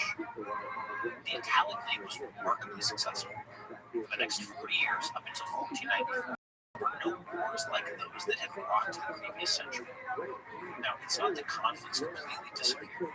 The popes were particularly aggressive in their fractious papal states, and Pope Sixtus IV went to war with Florence in 1478 in the aftermath of the Pazzi conspiracy. It took a ton of work to maintain this, especially for Lorenzo the Medici, Lorenzo the Magnificent, who spent his entire life shoring up cracks in the Italian. But nevertheless, it held, and Italy thrived for most of the second half of the 15th century. But it couldn't last forever. Lorenzo de' Medici died in 1492, the last great upholder of the Italian. Powerful forces were gathering on the horizon that even a living Lorenzo might not have been able to outmaneuver. In the summer of 1494, French soldiers began arriving in northern Italy. Lethal Swiss mercenaries with their long pikes and commitment to taking no prisoners were poured into Genoa. So did huge siege cannon fit to batter down the walls of Italian cities. The King of France, Charles VIII, would soon join them on his way south to claim the crown of Naples. The Italians were the next phase in European power politics, and they put an end to the political world of the Italian Renaissance.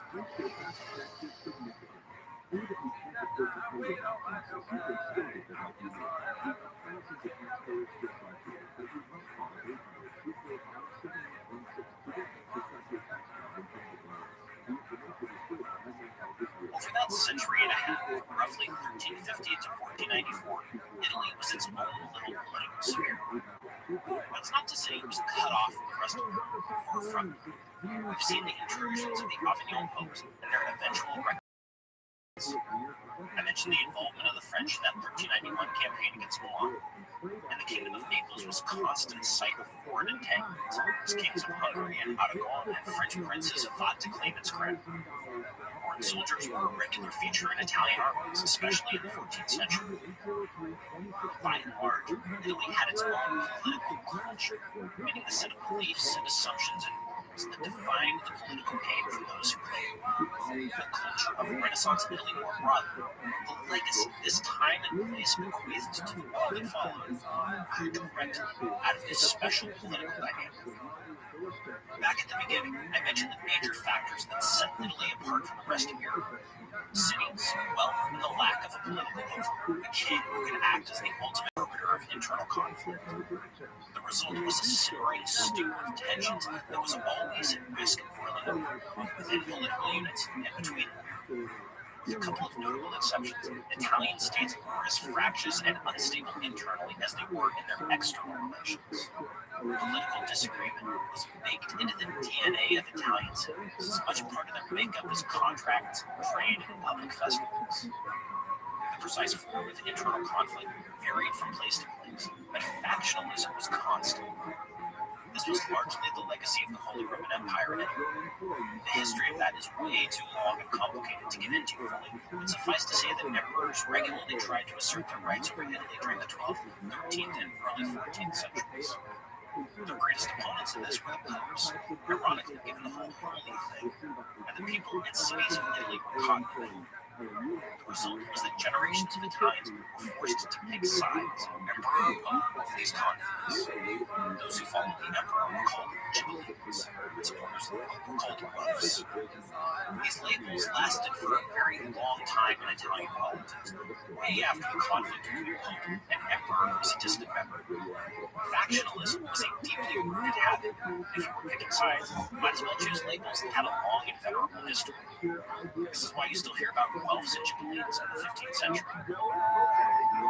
Factions, whatever they were called, were a product of the basic divisions in Italian political culture. The Popolo Grosso, the political financial elites who ran things in the cities, were constantly on the brink of war with themselves.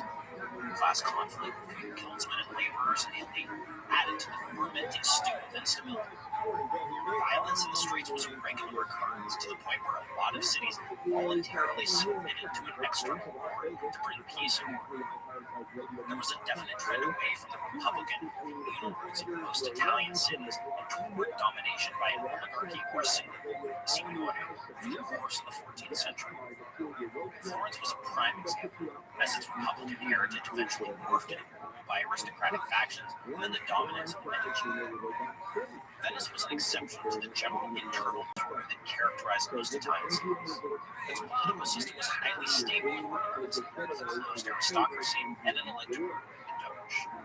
There had been a more popular Republican element to Venetian government, but it slowly declined over the course of the 13th century and was effectively dead by the 14th. The Venetian people lost their say in governance, but the flip side was much greater stability for the system as a whole.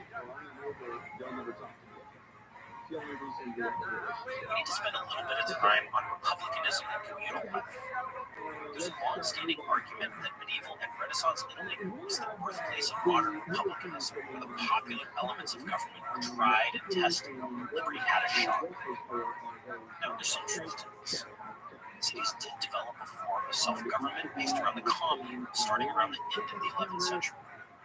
In a few places, Venice, Genoa, Florence, Lucca, and Siena, to name a few, this did turn into a kind of republican political system, elected officials and some measure of power in the hands of the people, however that might have been defined. In most of Italy, though, communal government was replaced by the rule of an individual, a signore. The Visconti of Milan were the quintessential signore. This process was mostly complete by the beginning of the 14th century. In the places where republicanism hung on in the late 14th and 15th centuries, it remained a powerful ideological force, especially where it blended with the rising awareness of a Roman republican past. Florence and Venice were ground zero for this, particularly in the context of the wars with Gian Galeazzo Sforza and Milan at the end of the 14th century. Now, these essentially territorial conflicts between an expansionist Florence and an expansionist Milan, with an expansionist Venice sitting to the east. But that wasn't necessarily how they were thought of or portrayed. The historian Guido Ruggiero points out that these long and punishing wars were fought not just with money and mercenaries, but also with ideas. Venice and Florence mobilized the intellectuals who staffed their bureaucracies and the cultural leaders of their cities to defend and legitimate their cause. It wasn't enough to be fighting for territory. They had to persuade both their citizens and a broader audience throughout Italy that their cause was just. How did you do that? Well, you made an argument about virtue and civic life. The prime example of this kind of argument comes from a guy named Lucio Salutati, who was both Chancellor of Florence and a dedicated student of the Roman past, one of the first great humanists. This made Salutati both a key political player in the conflicts with Visconti Milan and a conduit for the kind of classical learning that was the essence of the Renaissance. In Salutati, we see the fusion of these two strands, fractious politics and the past as a weapon in the present. For Salutati, true civic virtue, a life of liberty and purpose, could only be found in a properly ordered republic, not in the tyranny of a signoria like Visconti Milan. The ideal that Salutati presented was one of active civic life and service to city and society. This was both the duty of a citizen and a ruler, and it could only exist in a republican city like Florence. Under a tyrant like Gian Galeazzo Visconti, Salutati argued, true civic life was either non-existent or a meaningless fraud. To support his ideas, Salutati drew heavily on the classical past, especially the letters of Cicero, a 1st century BC Roman politician and writer. In Cicero, Salutati and his compatriots found an ideal portrait of the active man, the person who sacrificed to make a moral and meaningful life possible for his fellow citizens. In Salutati's capable and persuasive hands, this was potent stuff. Gian Galeazzo Visconti famously said that a letter from Salutati, a prolific correspondent, was worth 1,000 horsemen on campaign. That may have been an exaggeration, but it's also a marker of how seriously people took this stuff. This wasn't just a veneer of respectability on hard-headed power politics. The historian Fabrizio Ricciardelli puts it like this: in the race for power, written and spoken word played a crucially important role as a code of reference with which to identify or contest. There was power in words. There were real stakes to the ideological conflict between forms of government in Italy. Letters and public speeches had the power to affect the behavior of a persuadable audience.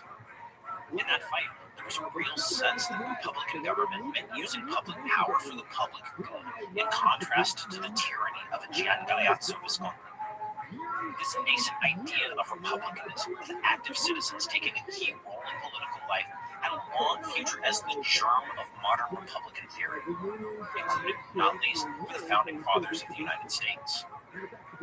Now, with that said, there's more than a little irony in the fact that Florence was taking over territory and cities at the same time as Salutati was so loudly proclaiming Republican virtue. The Florentines got around that by arguing that cities subjected to Florence could only pursue their own true freedom under Florence's protection. Salutati wrote that Florentines were defenders of justice, not looking for power for its own city, that Florentine government was the best form of government for every city, and Florence was the custodian of liberty for the whole of Italy. The cities, communes, and rural communities that fell under Florence's sway during this period, unwillingly mind you, might not have agreed with that assessment. Whatever its pretensions and ideological leanings, as powerful as they may have been, the Florentine state existed for the benefit of Florence. The letters of Salutati and his culture of information and persuasion help form the roots of modern diplomacy. We've seen how complicated and frankly backstabbing this political world can be, and it created the need for a new kind of permanent diplomacy.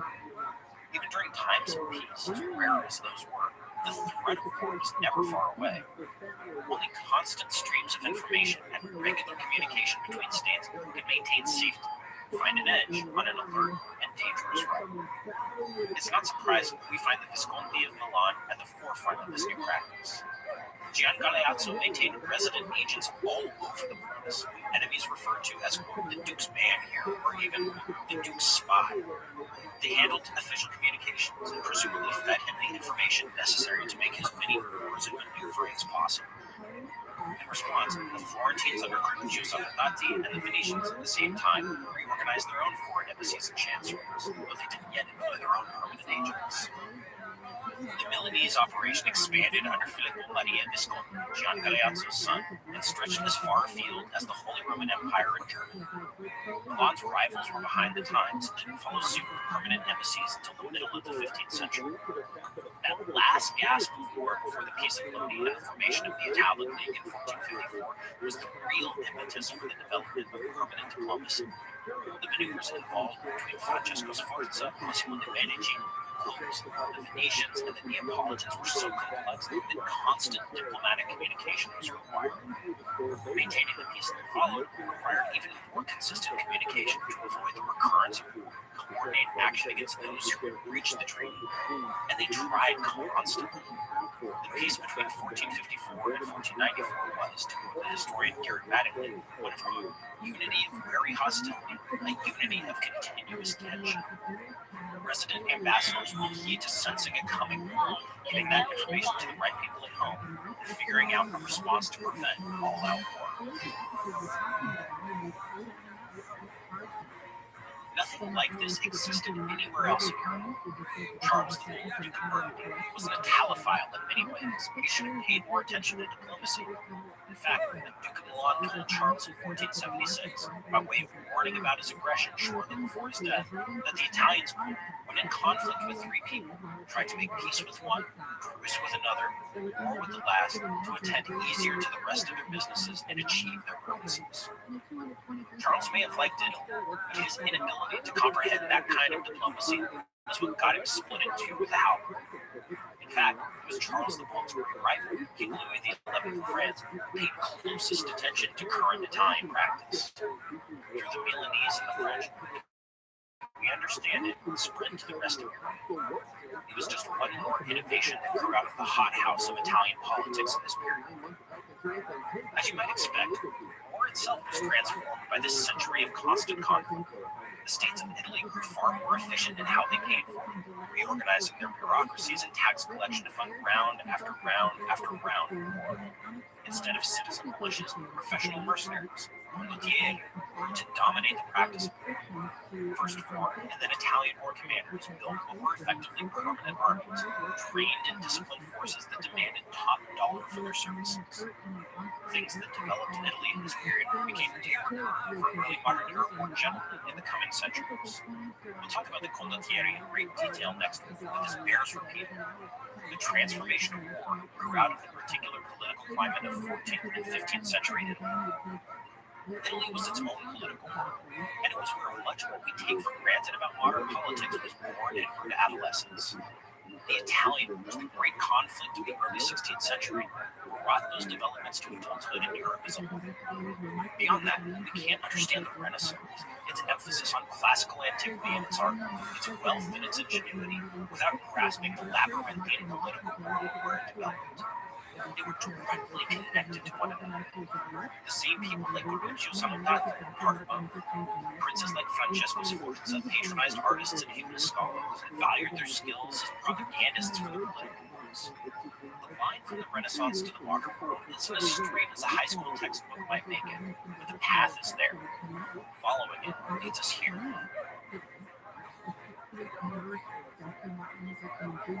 Thanks so much for joining me today. Be sure to drop me a line on the Roman Empire or the rise of the modern world. You can find me on Twitter at Patrick_Wyman or on Facebook at Patrick Wyman MMA. You can follow the show at Tides History. Tides of History is written and narrated by Patrick Michael. Sound design is by Derek Behrens for Airship. The sound engineer is Sergio Enriquez. Tides of History is produced by Morgan Jaffe and Leah Sutton. From Wondery, the executive producer is Hernan Lopez. Thanks again for listening. Until next time, from Wondery, this has been Tides of History.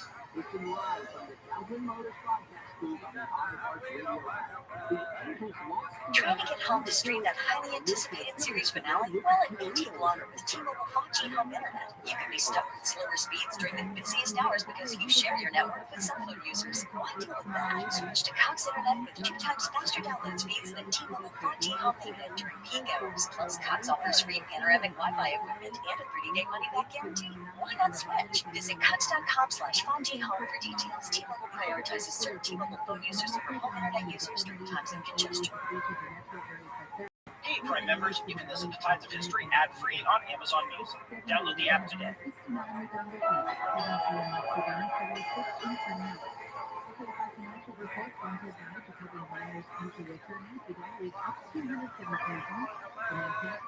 The midday sun hung high in the sky, flooding the fertile fields of Lombardy with unbroken light.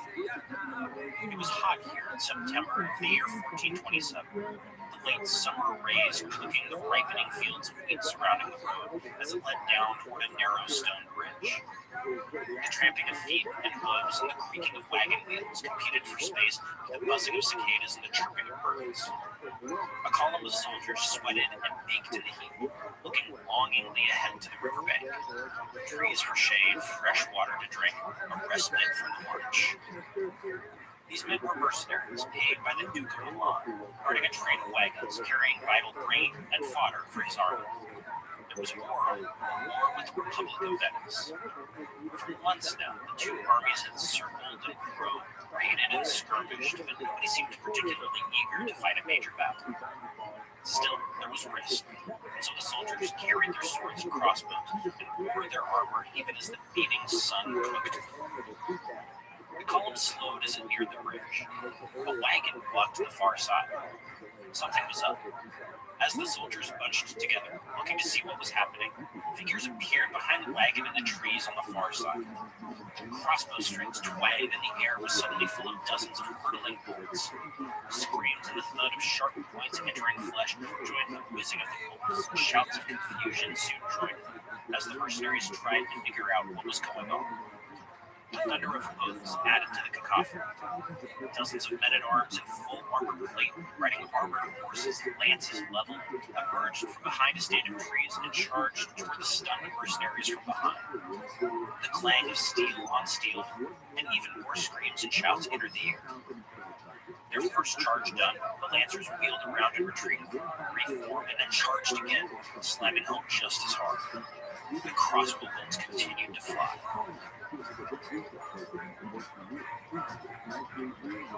The second charge was enough. The mercenaries threw down their weapons and raised their hands. A shouted order brought an end to the fire from the crossbows. The men-at-arms immediately halted just before reforming for a third charge. One of them pulled off his helmet, the hard sunlight glinting off the polished steel. He was a young man in his early 20s, with a fresh scar across the bridge of his nose. When he spoke, presto bang, and they spread out to take the weapons from the ambushed mercenaries. There would be no massacre of prisoners here. This was war for profit, not savagery. They were all professionals here. In the next year's campaign, the victorious young commander might be fighting for the Duke. The prisoners could just as easily have contracts in his squadron. For now, they could be held to ransom, made to pay for the misfortune of getting captured. The dead were stripped of their precious armor and any valuables and tossed in a nearby ditch. War for profit was ruthless. Margins were tight. The condottieri, the mercenaries of Italy, were the best in Europe at what they did. In a time of constant warfare, incentives met need to produce incredible innovation and professionalism. That legacy eventually shaped war in the rest of Europe, introducing some of the later Middle Ages' greatest characters along the way. Hey, it's Patrick, and I've got some really exciting news. You can now listen to our entire back catalog completely ad-free and exclusively on Stitcher Premium. If you enjoyed our episodes on Black Death, on Chivalry, on Peasants, that great interview we did with friend of the show Dan Jones on the Knights Templar, you can come back to that completely ad-free anytime you want. In addition to our archive, you can also listen to every new episode ad-free, as well as tons of other ad-free wondery shows like Dirty John, Dr. Death, and American Innovations. Plus, with Stitcher Premium, you'll get access to hundreds of hours of original content, audio documentaries, and exclusive bonus episodes from some of your other favorite podcasts. You can sign up now for a free month of Stitcher Premium by going to stitcherpremium.com/wonder and using the promo code WONDER. Then, once you're signed up, just download the Stitcher app for iOS or Android and start listening. That's stitcherpremium.com/wonder and promo code WONDER. Hey everybody, from Wondery, welcome to another episode of Tides of History. I'm your host, Patrick White. Thanks for joining. Renaissance Italy of the 14th and the 15th centuries was a world of endless plots, backstabbing diplomacy, and decade after decade of war. The incredible art and rediscovery of classical culture that we associate with the Renaissance was inseparable from the dog-eat-dog political environment. It was the same people reading Cicero and doing back-channel diplomacy to isolate enemy. The Machiavellian political intriguers were also patrons of art and architecture. This was a crucible where states either forged themselves into efficient political machines capable of taking the heat of war with tax-collecting bureaucracies and experts on diplomacy and the art of persuasion, or they got swallowed up by their neighbors.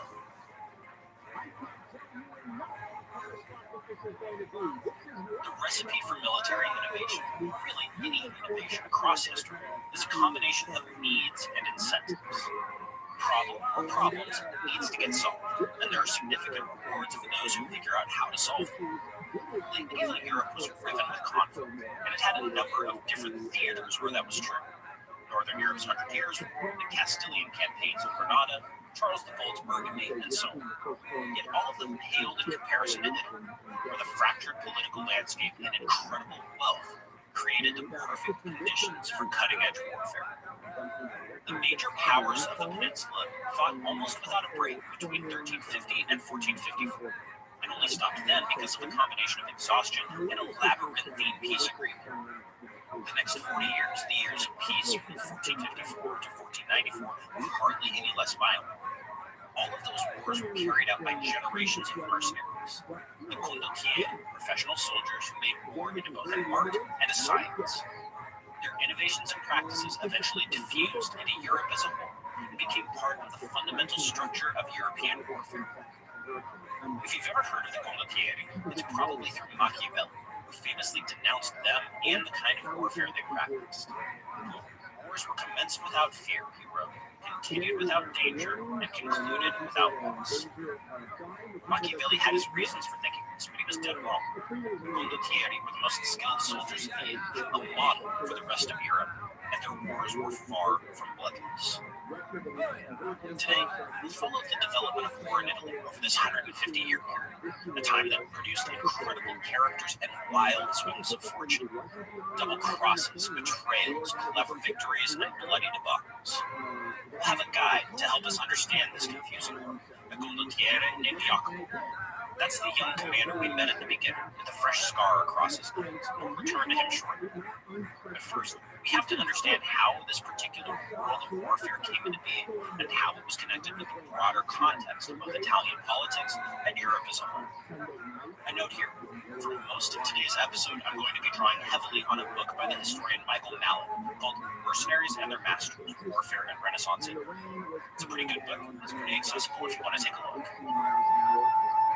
So, in last week's episode, I talked about how late medieval Italy was something of a world apart from the rest of Europe. Urban instead of rural, exceptionally rich from industrial production and trade, and dominated by city-states and other small political units instead of kings and emperors.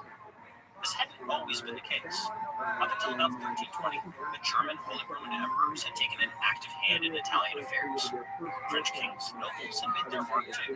The Aragonese were a big deal in Sicily and Naples. But for most of the years between 1350 and 1494, the rest of Europe mostly had other concerns. The 100 Years' War was raging, and so were the civil wars that struck pretty much every major power in the later 15th century. Sure, there was some foreign involvement in Italy during this time.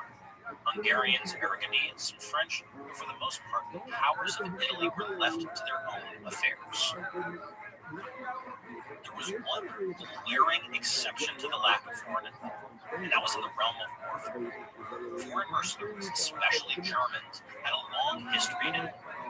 This was the legacy of the influence of the Holy Roman emperors, who regularly headed south across the Alps with large armies in tow. Many of their soldiers ended up staying behind.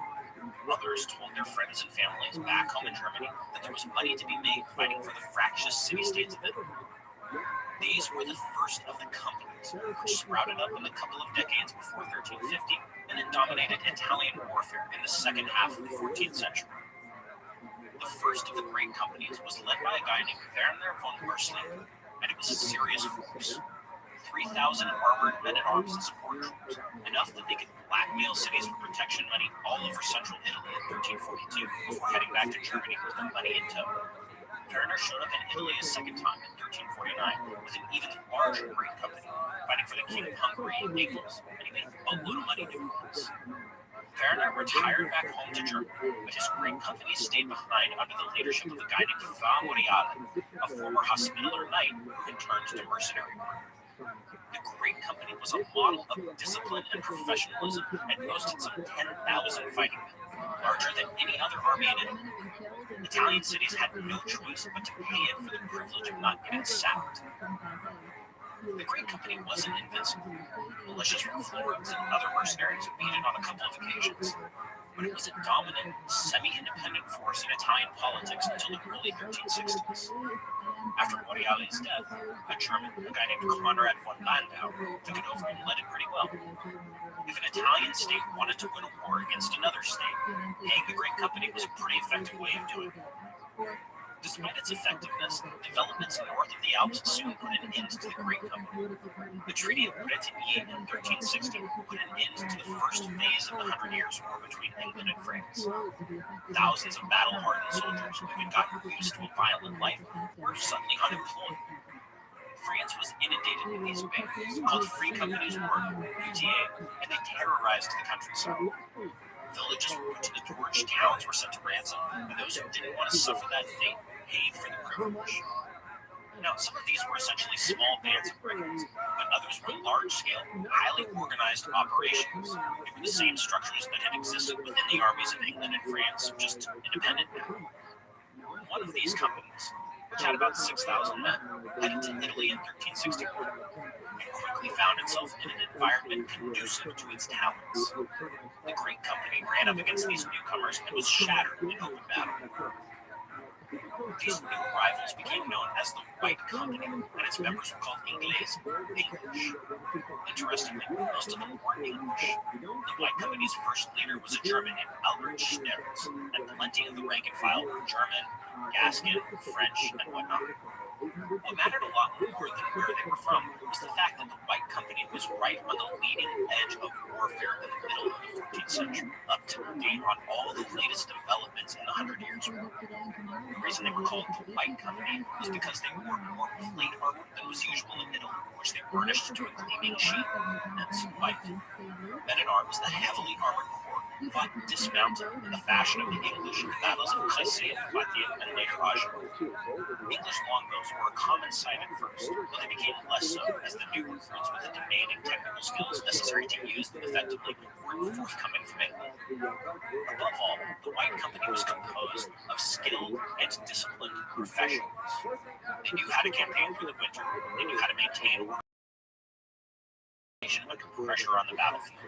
More than any last piece would be the White Company's legacy in Italy: professionalism.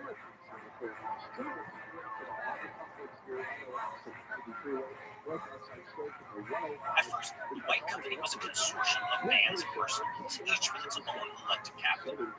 After a while, though, one man emerged as its leader, an Englishman named John Hawkwood, maybe the most famous mercenary of the Middle Ages, a brilliant general, businessman, and politician who left a strong mark on Italy for the rest of the Middle Ages. Hawkwood has often been portrayed romantically as a poor boy who made good as a soldier. That's not the case. According to the historian Pharaoh, who literally wrote the book on Hawkwood and on whom I'm drawing here, the Englishman actually came from a well-off family in the Essex countryside. He was the second son of a prosperous landowner, and when his brother inherited the lot in 1340, Hawkwood needed to find a new career. He tried his hand as a tailor, but decided that war fit his talents a little bit better. According to tradition, which is plausible here, Hawkwood joined the English army in France as a longbow, beginning in 1342. The details are scanty, but he probably served under the Earls of Oxford and Northampton, a pair of experienced soldiers, and there's some reason to think that he fought in both Crecy and Poitiers. What's certain is that Hawkwood went to Italy with the White Company in 1361, and he was already a leader among them at that point. Hawkwood burst onto the scene as a full-fledged captain in 1363, when the city of Pisa hired him to lead its forces in an ongoing war with Florence. When we talk about the dynamics of Italian warfare, this was a typical spat. Two cities fighting over commercial rights, in this case a tariff Pisa had placed on Florentine goods. The precise details of the war were confusing, but it involved a lot of plundering of Florentine territory and then a double cross by most of the mercenaries Pisa had hired, bribed to go over to Florence's side. Hawkwood stayed loyal to Pisa. Now, this has traditionally been cast as a statement of Hawkwood's honesty and morality as a mercenary captain, but it was probably that Pisa just hadn't paid him yet, and he wouldn't get paid at all if he jumped ship. It was a business decision of exactly the kind that defined the condottiere, as was his comrade's decision to go with a better offer. In the campaign that followed, Hawkwood and Pisa lost, but Hawkwood gained fame for making the best of a bad situation. Hawkwood's actions over the following years followed the twists and turns of Italian politics, with the great companies of mercenaries as a powerful semi-independent force. The White Company disintegrated, but Hawkwood reassembled a new army from its remnants, with increasing numbers of Italian rather than foreign soldiers. He took service with Bernabo Visconti in Milan, fighting against the Pope, and then attacked Perugia and Siena for reasons of personal revenge and plunder. After 1375, Hawkwood fought for the Pope, but left after participating in a horrific massacre of more than 5,000 people, ordered by the papal legate, Cardinal, in the city of Cesena. Hawkwood never fought for the Pope again. He was the most feared and respected mercenary commander in Italy after 1378, with his own lands and towns and the hand of Bernabo Visconti's daughter in marriage. He won a major battle as the commander for the city of Padua in 1387, and led Florence's armies in a war with Gian Galeazzo Visconti of Milan between 1390 and 1392. He died still in Florence's service in 1394. It's an irony of history that Hawkwood is remembered as a hero and a loyal soldier for Florence. In reality, Hawkwood was a cold-blooded mercenary who fought for himself and whomever would pay him. If he had any loyalty, it was to England, not to Florence. Whoever would pay him at the end of his life happens to be Florence, and it suited Florence's politics to portray Hawkwood as a loyal mercenary, mostly to keep their current mercenaries generations later in line. This is the context for the famous fresco in the Duomo of Florence by Paolo Ugello, a reminder to the disloyal condottieri of the 1430s, decades later, that they ought to behave themselves. It's likewise ironic that Hawkwood is probably the most famous condottiere of the Italian Renaissance. It seems like the prototype, a foreign mercenary, professional expert in war, leading many foreign troops in independent or semi-independent fashion. In fact, Hawkwood was the last of this type to play a major role in Italy. By 1380, the age of the great independent companies, permanent or semi-permanent armies, was dying out. So was the age of foreigners dominating Italian warfare, to the extent that that had never really been true. There were plenty of Italian mercenary commanders and soldiers during this entire period. Hawkwood was the last of his kind, and by the end of his life, practically all his soldiers were Italian. As the 100 Years' War heated back up in Northern Europe, there was a lot less incentive for foreigners to come south to seek their fortune in Italy. On top of that, probably more important. Italians had learned the lessons that English, French, and German mercenaries had brought to the peninsula. War was taking its own direction in Italy. Our friend and condottiere Jacopo will be our guide to this next phase. The average break-in lasts 8 to 10 minutes, so fast response is crucial. That's why Simply Safe Home Security launched its breakthrough technology 24/7 live guard protection to help stop crime in real time.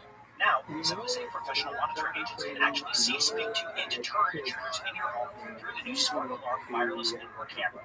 Doesn't know my break-ins. I know I do.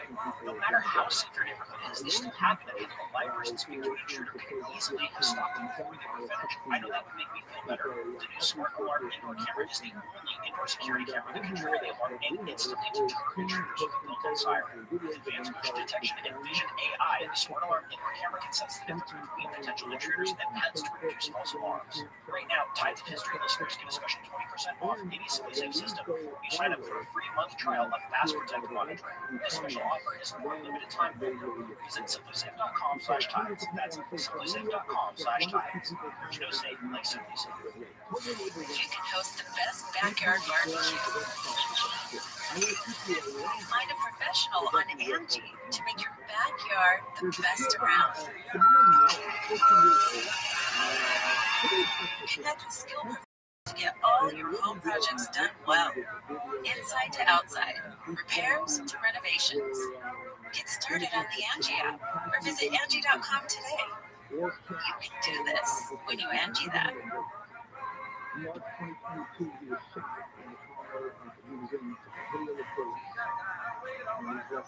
The square tower jutted upward toward the sky.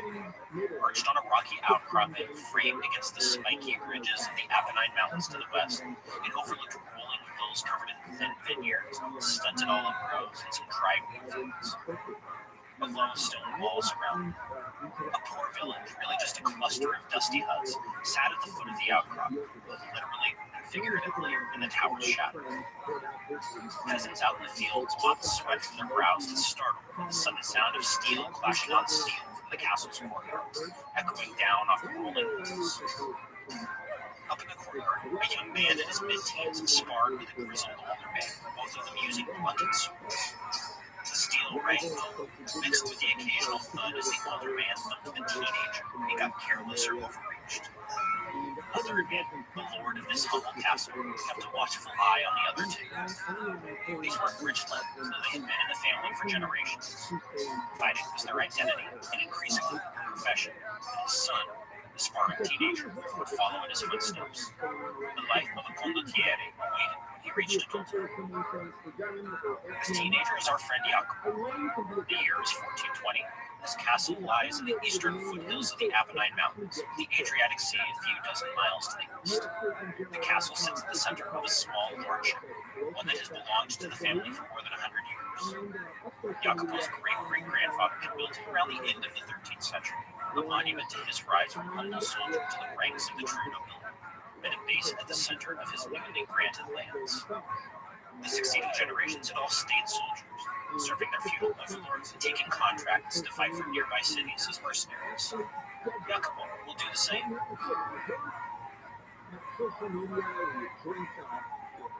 We generally think of Renaissance Italy as a land of cities, of merchants and bankers and powerful craft guilds and trade. The Great Dome of Florence's cathedral and the Arsenal of Venice all serve as stand-ins for this world.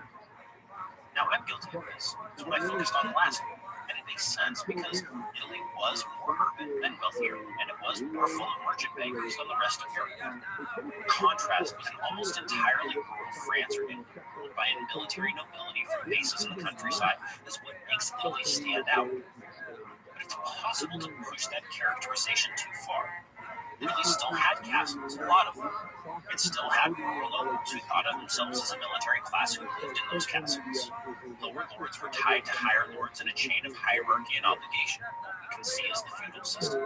Entire regions were effectively ruled by that nobility, especially Naples, the hinterland of Genoa, and the Romagna, a region south of Ravenna on the east coast of Italy. Our friend Jacopo is from the Romagna, and he belongs to this military class. Now, as you might expect, works a bit differently when there's no king who commands the nobility's ultimate loyalty. The presence of so many cities with so much money and so many people likewise changed the dynamic. Lots of rural lords aspired to rule nearby cities, for example, and cities tried to dominate the surrounding countryside and the nobles who lived there. There was a lot more money floating around in Italy than in, say, Welsh marches or central France, so military service in return for cash payment made more sense. In effect, the military nobility could draw on their lands to recruit soldiers, forming a professional group whose services could be bought by the highest bidder. As the foreign captains and great independent companies faded from the scene, the structures of contract warfare were taken over by Italy's native military nobles. The first great Italian condottiere was a noble from the Romagna, a guy named Alberico da Barbiano. Alberico had served under John Hawthorne before striking out on his own and served in Milan and later Naples with distinction.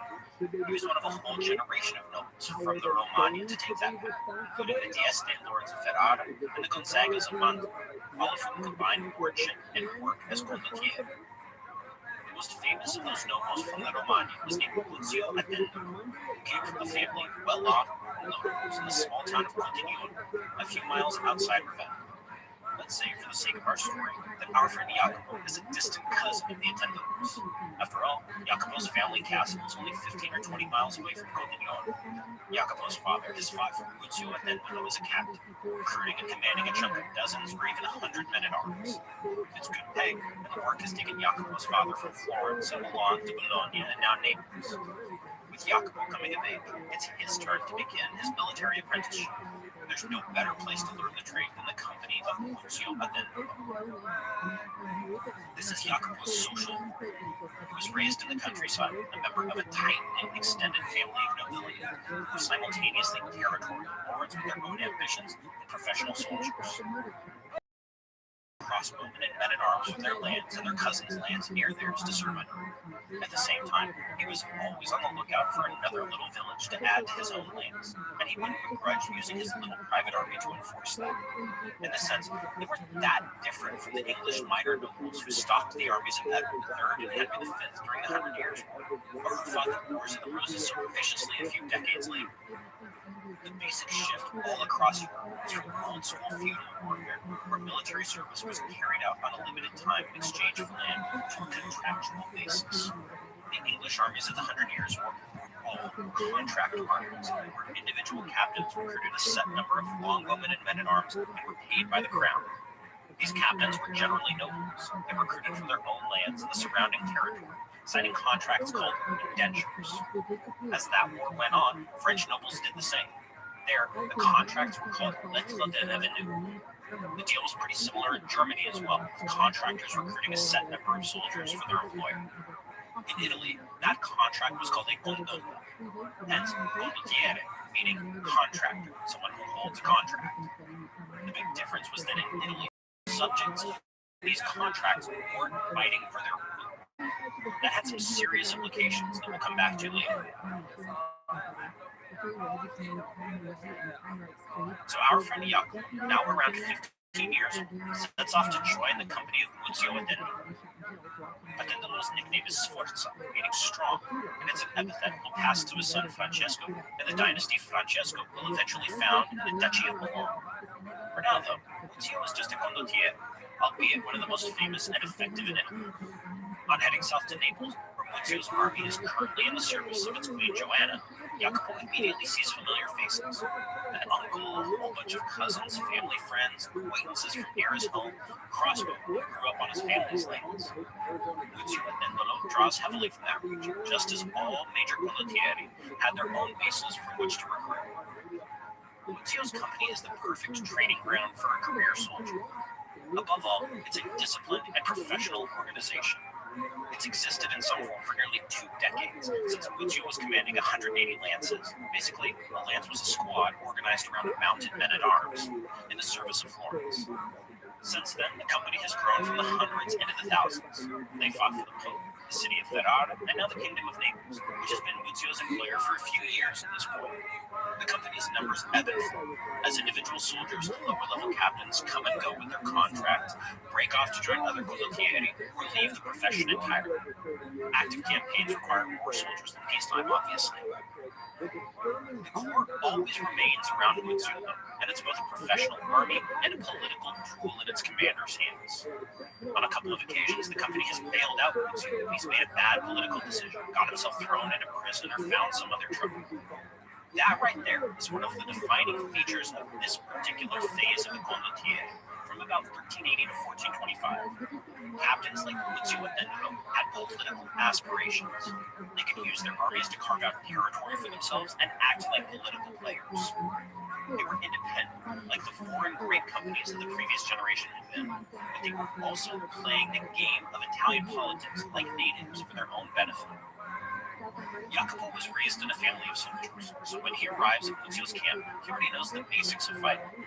How to handle a sword and lance, how to fight from horseback, how to move in a full suit of heavy plate armor. Those are the same skills any young minor nobleman will learn anywhere in Europe. Whether he grew up in Andalusia or Swabia or Picardy or the Welsh marches. Men with those skills, wearing thick armor, wielding sword and lance, of every armed force on the continent, even the English armies with their famous longbow. The condottieri were built around them too. The lance was the basic unit of most medieval armies, with a single man-at-arms on horseback, a support soldier or two, and a page to look after the horses. It was essentially a squad, and Jacopo was part of one as the man-at-arms. What Jacopo learns in Muzio's company over the next few years is professionalism. What's becoming an art and science. We'll talk more about this a little later, but it's worth repeating now. Jacopo learns to fight in formation, to execute complex maneuvers in the heat of battle, and above all to maintain discipline. It takes him several years to learn all this, during which Muzio's army marches and marches and marches some more across southern Italy without doing much fighting. Jacopo draws his pay and learns. He learns, and he learns some, all the while getting adjusted to the life. It's not a bad one as these things go. Muzio was a highly sought-after commander. He's a charismatic and intelligent guy, prone to giving inspirational speeches, and he has the respect of his soldiers. He's crafty and physically powerful. There's a lot for a young condottieri like Jacopo to learn from a man like this. He's attracted and retained talented subordinates for decades. In 1424, Jacopo was 19 years old. He had already spent 4 years in Muzio's company without seeing much action. But that would soon change.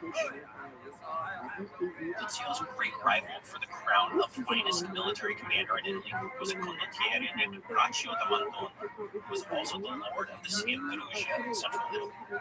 Where Muzio was all ice and caution, Braccio was fire and flash, and Braccio's flair usually got the better of Muzio. With serious military chops, Braccio carved out the lordship of Perugia for himself. He was really the archetype of the ambitious condottiere/lord in this period. In 1423, Braccio tried to add to his collection of lands and cities by besieging the rebellious city of L'Aquila, also in central Italy. This was going too far, and a coalition organized against him. Muzio and saw an opportunity to mix business and pleasure, and he marched north against his old rival in the middle of winter. Jacopo was with him, shivering in the December and January mud as Muzio's army headed north through the craggy hills and ridges of the Abruzzo. On January 4th, 1424, the army reached the Pescara River, which was swollen by winter rainfall. A page fell into the water, and Muzio, wearing full armor, tried to jump in and save him. The condottieri drowned, swept away by the rushing water as Jacopo looked on. It was an odd end for a famous general.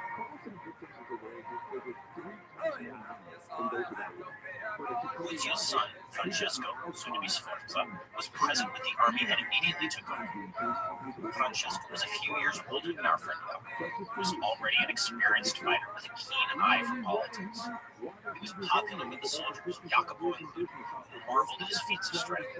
Jacopo had seen Francesco bend an iron bar with his bare hands, his thick neck bulging with strength. He soon proved himself a gifted leader in his own way. As winter turned into the burning summer of central Italy, Francesco's mercenaries were joined by soldiers from Naples and Milan. Braccio was still besieging L'Aquila, and the Allied army approached. It was June 5th, a blisteringly hot day. The sun beat down on the metal plates of Jacopo's armor. He and the rest of Francesco's soldiers were on the left side of the army. Jacopo was part of the reserve squadrons held back from the main body. He could hear the sounds of battle ahead of him, see the collision of men-at-arms before they disappeared into the rising clouds of summer dust. His lance already felt heavy in his hand. He could hear his pulse pounding inside his helmet. Then he heard the order to advance. Along with the rest of his comrades, he put spurs to his horse, moving to a trot. Then, as one unit, he began to gallop. He swerved through a maze of horses that saw the enemy ahead. With a crash of steel on steel and neighing horses, they slammed into Braccio's remaining soldiers, who gave way in front, running backward, leaving behind trails of dead and dying men. Braccio was among them, blood gushing from his neck. He would die 3 days later. The death of Braccio da Montone marks the end of the second phase of the condottiere, where Italian commanders, rather than foreign ones, dominated, with a keen eye toward their own ambitions and advancement. There would be a few condottieri who would make good later. Francesco Sforza, Jacopo's commander and Ezio's son, was the most prominent of them. But things were changing. States wanted more control over their condottieri. That was the world of war in which Jacopo would come of age.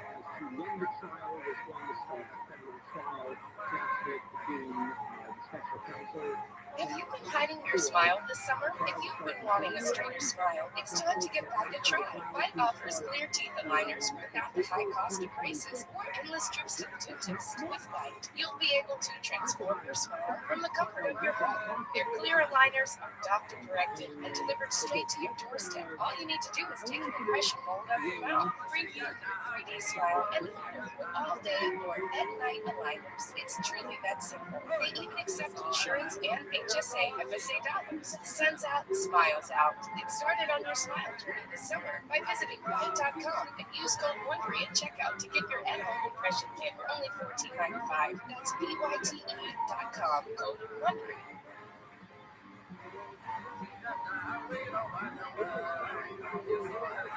After the Battle of the Aquila, mercenary armies, those of Braccio and formerly Ezio, broke up.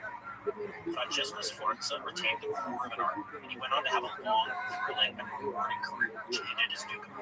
We'll come back to him shortly. For the sake of exploring this world a little more fully, let's take Jacopo somewhere else, somewhere a little more reflective of the general path condottieri took in the years after 1424. There's a long-standing stereotype, which I mentioned back at the beginning of the episode in Machiavelli's words, that the wars that condottieri fought were bloodless affairs. Everybody just wanted to get paid and get out safely, so why put yourself in harm's way? But that wasn't really the case. Braccio's army at Napoli was full of mercenaries. Their opponents were mercenaries too. Hundreds and probably thousands of them died, just as hundreds died in many other engagements during this incessant century of warfare. That incorrect stereotype of bloodless greed is actually pointing toward a few of the genuine facets of war in Italy. The baseline thing was this. Soldiers like Jacopo, trained in the army of Ezio and heir to 3 generations of professionalized warfare from Hawkwood and the Greek companies on, were all pretty good at what they did. War wasn't an amateur or semi-pro game, as it often was elsewhere in Europe, carried out by a military class without much consistent experience in the actual waging of war. Campaigns, tactics, strategy, logistics, all of that stuff. No skilled condottiere would have advanced slowly across a muddy field in a volley after volley after volley of arrows, as the French chose to do at Agincourt. Nor would they have gotten caught with their supply lines so dangerously overstretched, as the English King Henry V was on that same campaign, which is why he had to fight against such awful odds in the first place. Serious condottieri were cautious by nature, because there was absolutely no margin for error when dealing with other professional soldiers. There weren't as many decisive bloodbath types of battles in Italy during this time, simply because skilled commanders avoided the types of engagements that produced those outcomes. A great victory requires a great loser. Disciplined troops were unlikely to break and run, which was when they were most likely to be slaughtered or captured in large numbers. For the record, that suited their employers, Venice, Florence, Milan, and so on, just fine. If you It was a battle like if you lose a whole army, then your city could be permanently swallowed up by its enemies. All of the incentives of war in Italy were set up not so much to win crushing victories as to avoid crushing losses. The practices of war were set up to match those incentives. That was what Jacopo had learned from ootd. Caution, meticulous attention to detail, and above all, discipline. After Muzio's death at the end of the L'Aquila campaign, Jacopo was 20 years old. He was ready to set out on a career as a condottiere in his own right. For now, he hired on in the company of a condottiere named Michelotto Attendolo, a cousin of Muzio's and another distant relation of Jacopo himself. They were in the service of the Pope, at least for a couple of years, and the pay was good without much actual fighting. At this point, Jacopo was a man-at-arms, the bedrock of the Italian military system. He owned several horses, including one suitable for carrying an armored rider into battle. A lance and a long sword, used with either one or two hands, made up his typical armors. He wore a full suit of plate armor topped with an open-faced helmet called a barbote, with a T-shaped opening for the eyes and mouth. The armor is really what defined him and his role. It was incredibly expensive, and it was right on the cutting edge of design, a product of the churning armories of the city of Rome. Outside the slit for his eyes and mouth, which allowed him unimpeded vision and the ability to breathe, he was completely protected by metal plates. The armor was heavy, but not bulky, as we might think stereotypically. It was no problem for Jacopo to run, jump, roll, and fight for substantial periods of time. Despite its flexibility, it offered great protection. Take a serious blow from a heavy poleaxe or a point-blank shot from a crossbow would punch through the steel plate. Even Jacopo's horse wore plate armor called Arden to protect it. This kind of armor was becoming increasingly common across Europe, and it was imported from Milan and other Italian armories to France, England, and large quantities. The battlefields of the Wars of the Roses were littered with fine imported Italian armor. But it wasn't just the armor that made Jacopo special. It was his training. He not only had the individual skills of handling his weapon and his horse, but he trained regularly with other men who were armed and armored in similar ways. They could fight in disciplined formations. They could wheel and charge and retreat on command. They could split into smaller groups or reform as necessary. Now, men-at-arms all across Europe had the raw punch of a thundering charge. Their lances were held forward by the massive weight of armored men on armored horses. Jacopo and other professional condottieri could do that, but they could also do a lot more. It made them sought-after hires even north of the Alps. The Armagnac faction in the 100 Years' War hired men-at-arms from Milan in 1423 to fight against the Burgundians. 2,000 of them were in the French army that fought the English in the Battle of Verneuil in northern France in 1424. They performed admirably there, even as the rest of the French were destroyed in a grinding and disastrous melee. On an individual basis, not much set Jacopo apart from the French or English or German man-at-arms. His armor may have been a little bit better, but he had been a little more skilled with his weapons. But what really distinguished him and the Italians as a whole from what was happening elsewhere in Europe at this time was the fact that he was a professional. He was part of a professional group that trained and fought together. He and the men he hired on with and trained with could do things in the heat of battle, with crossbow bolts pinging off their armor, the summer sun, pulse pounding that required incredible focus and preparation. Even if there was a lot of turnover from year to year, the new hires were usually drawn from the same institutional background. There were minor differences between how the major condottieri ran their companies and what they emphasized, but they all shared the same commitment to discipline and training. After a couple of years with Michelotto Attendolo in papal service, Jacopo decided it was time to find a better and more lucrative team. War was heating up between Venice and Milan, and both sides were hiring soldiers. Now, Jacopo decided it was the time to take a step up, from being a simple man-at-arms to being a real condottiere. He convinced a few other men-at-arms from Michelotto's company to join him, and he wrote home to his father and cousins to see if any others could be found. As he headed north toward Venice, which he thought would be a more reliable paymaster than Visconti Milan, Jacopo gathered a dozen men-at-arms with their supporting troops. They joined the army of Francesco da Carvagnolo, a wily and experienced soldier whom Venice had hired away from Milan to lead its armies against his former employer, Filippo Maria Visconti, the Duke of Milan. So how did this work? How did you join a condottiere's army? Well, you did it by signing a contract with the condotta. hence condottiere, meaning someone with a condotta. Jacopo's condotta wasn't signed with Venice, but with Francesco da Carmagnola. He had negotiated it by letter before even leaving home.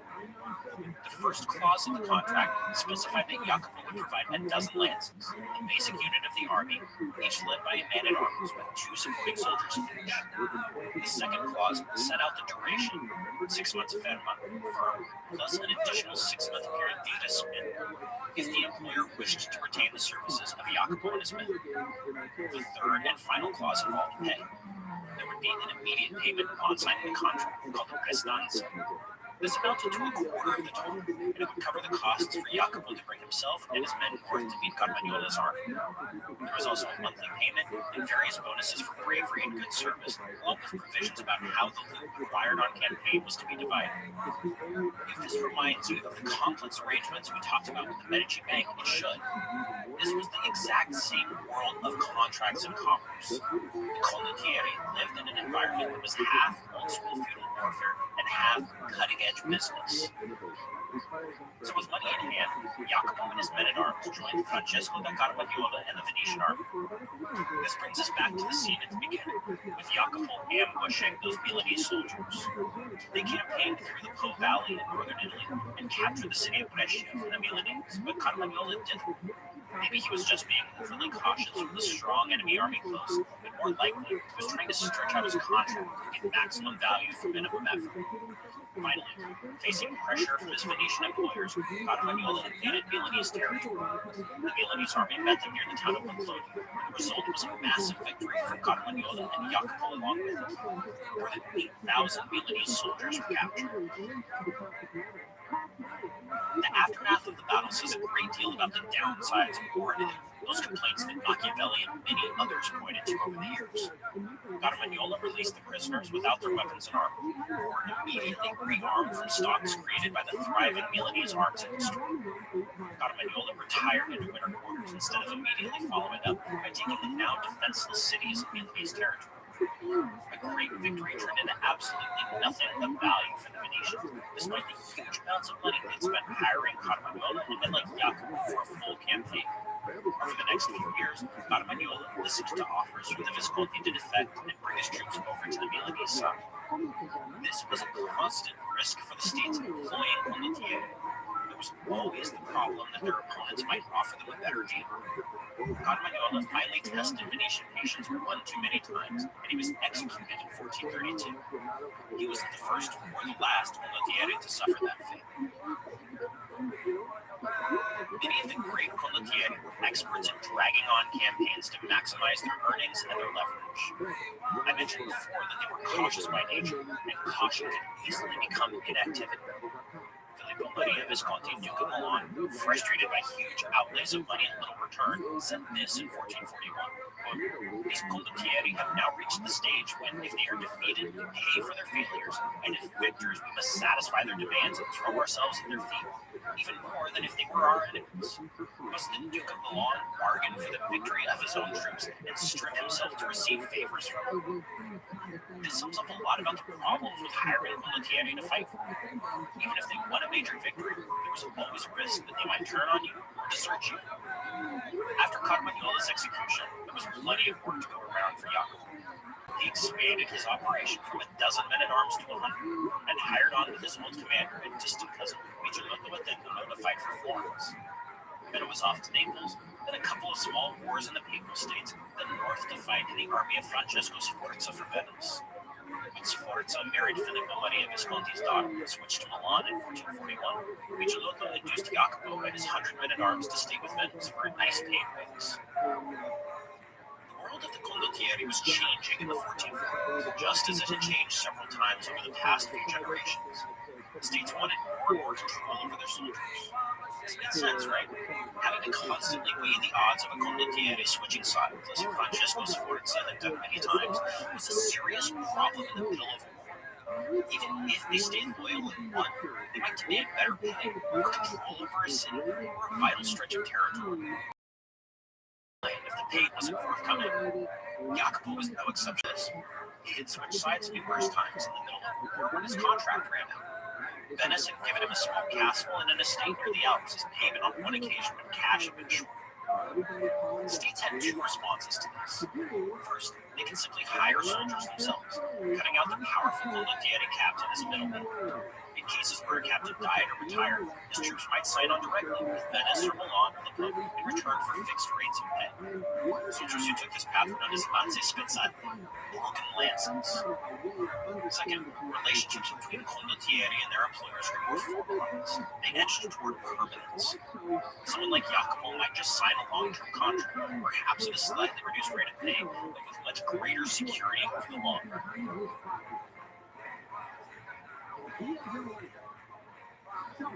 As he aged into his 40s, toward the end of the long wars between Venice, Milan, and Florence, the prospect of constantly hunting for his next contract became less attractive to Jacopo. He'd never been as ambitious as his distant cousin Francesco Sforza, who was in the process of becoming Duke of Milan in his own right. Jacopo had spent much of his career fighting for Venice, and when an offer came to sign on La Serenissima Repubblica permanently, Jacopo agreed. The pay was fair. The Republic had a deal with another lovely estate and a castle near Padua. In return, Jacopo provided a few hundred lances and commanded them in the field. As the Peace of Lodi was signed in 1454 and the Italic League formed in the aftermath, standing armies were becoming the norm all across Italy. The treaty that created the Italic League actually required them for member states as an always existing deterrent to the constant warfare that had riven the past few generations. Jacopo saw little action and kept drawing a paycheck through the 1450s, and he finally retired to his estates just before the Venetians and the Ottomans went to war in 1463. He was lucky to have avoided it, as most of the mercenaries who went to Greece to fight the Ottomans didn't return. By then, Jacopo was nearly 60 years old. He'd been a soldier for more than 40 years. Over the course of his long life, Jacopo had seen the transformation of warfare in Italy. He'd gotten his start with men who had personally known John Houghton in their youth, who had seen the great companies of foreigners firsthand. That had been the age of independent companies that could drive their own bargains. The next generation that one Jacopo learned from just as it was finishing up was one less of independent companies than independent condottieri. Lords/soldiers with their own ambitions that they furthered through mercenary warfare. Finally, Jacopo spent his mature years in an environment of increasing permanence, where contracts were longer and more stable, condottieri forcibly transformed into servants of an Italian state. Jacopo's fine estates and castle in Venice's terraferma, the dry land, physically bound him to his employer. He was happy to be tied down in that way. His back ached constantly from the many slipped and herniated discs he'd suffered while wearing heavy armor for years.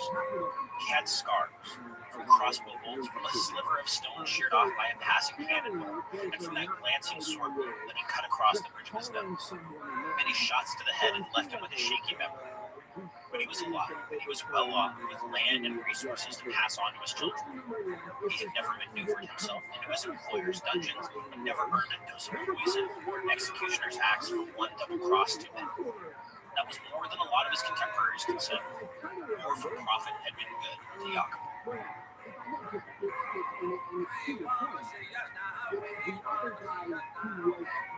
Training, discipline, professionalism. These were the hallmarks of wars that condottieri practiced. They were early adopters of gunpowder handguns and cannon for the defense of strongholds, if not mobile artillery for sieges, as in Northern Europe or the Ottoman Empire. They were fanatical about logistics and supply. They reconnoitered terrain, lines of march in excruciating detail. Most of all, they were experts in fortification. Out in the field, condottieri built fortified camps to protect themselves from nighttime attacks. They dug trenches, they built obstacles, they flooded fields to shape battlefields to their purposes. I mentioned before how thin the margins between victory and defeat were in Italian warfare. In a close battle, putting a ditch in the right place could make all the difference. When it came to cities and fortresses, the condottieri turned military architecture into both a cutting-edge art and science. Cannon presented a fundamental challenge to old castles. Italian military architects, exactly the kinds of well-paid professionals who embodied the meaning of incentive and innovation, rose to meet that challenge. Long, grinding, bloody, expensive sieges would define warfare in the 16th century, and the art and science of the new fortification was born there.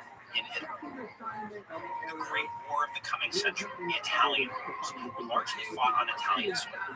In these conflicts, the Italian powers were increasingly in Africa, as Spain, France, and the Holy Roman Empire all ruled through the peninsula. But this coming war was a condom through which Italian soldiers, the generation of condottieri who followed our friend Jacopo, transmitted what they'd learned to the rest of Europe. The European way of war that emerged in the early modern period had many parents, but Renaissance Italy's condottieri were its fun and influential ones.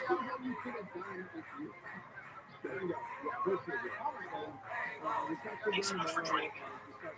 Be sure and drop me a line if you'd like to chat about the fall of the Roman Empire or the rise of the modern world.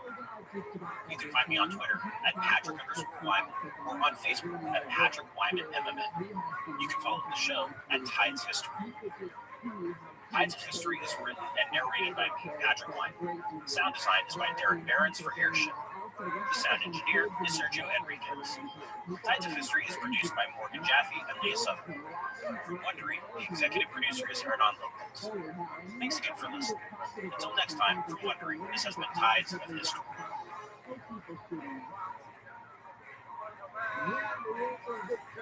If you ever met Juan Carlos Guzman Betancur, you'd love him. He's charming, engaging, he doesn't miss a trick. That's usually how people are in his line of work. Just keep in mind one thing, anything and everything he tells you is a lie. Con Juan, available exclusively on Wondery Plus, provides a unique exploration into the life of one of the most successful Wondery con men the world has ever seen. Juan has smuggled himself into over 50 countries, stolen millions of dollars in goods, duped countless people along the way. My name is Darryl Brown. I'm an investigative reporter, and in Con Juan, I'm joined by former Metropolitan Police Detective Christian Plowman on a journey to follow the breadcrumbs and track this evasive fraudster across the globe. It'll take almost 2 years, but we eventually come face to face. Listen to Con Juan ad-free and exclusively on Wondery Plus. Join Wondery Plus in the Wondery app or on Apple Podcasts. Hey, Prime members, you can listen to Tides of History ad-free on Amazon Music. Download the app today.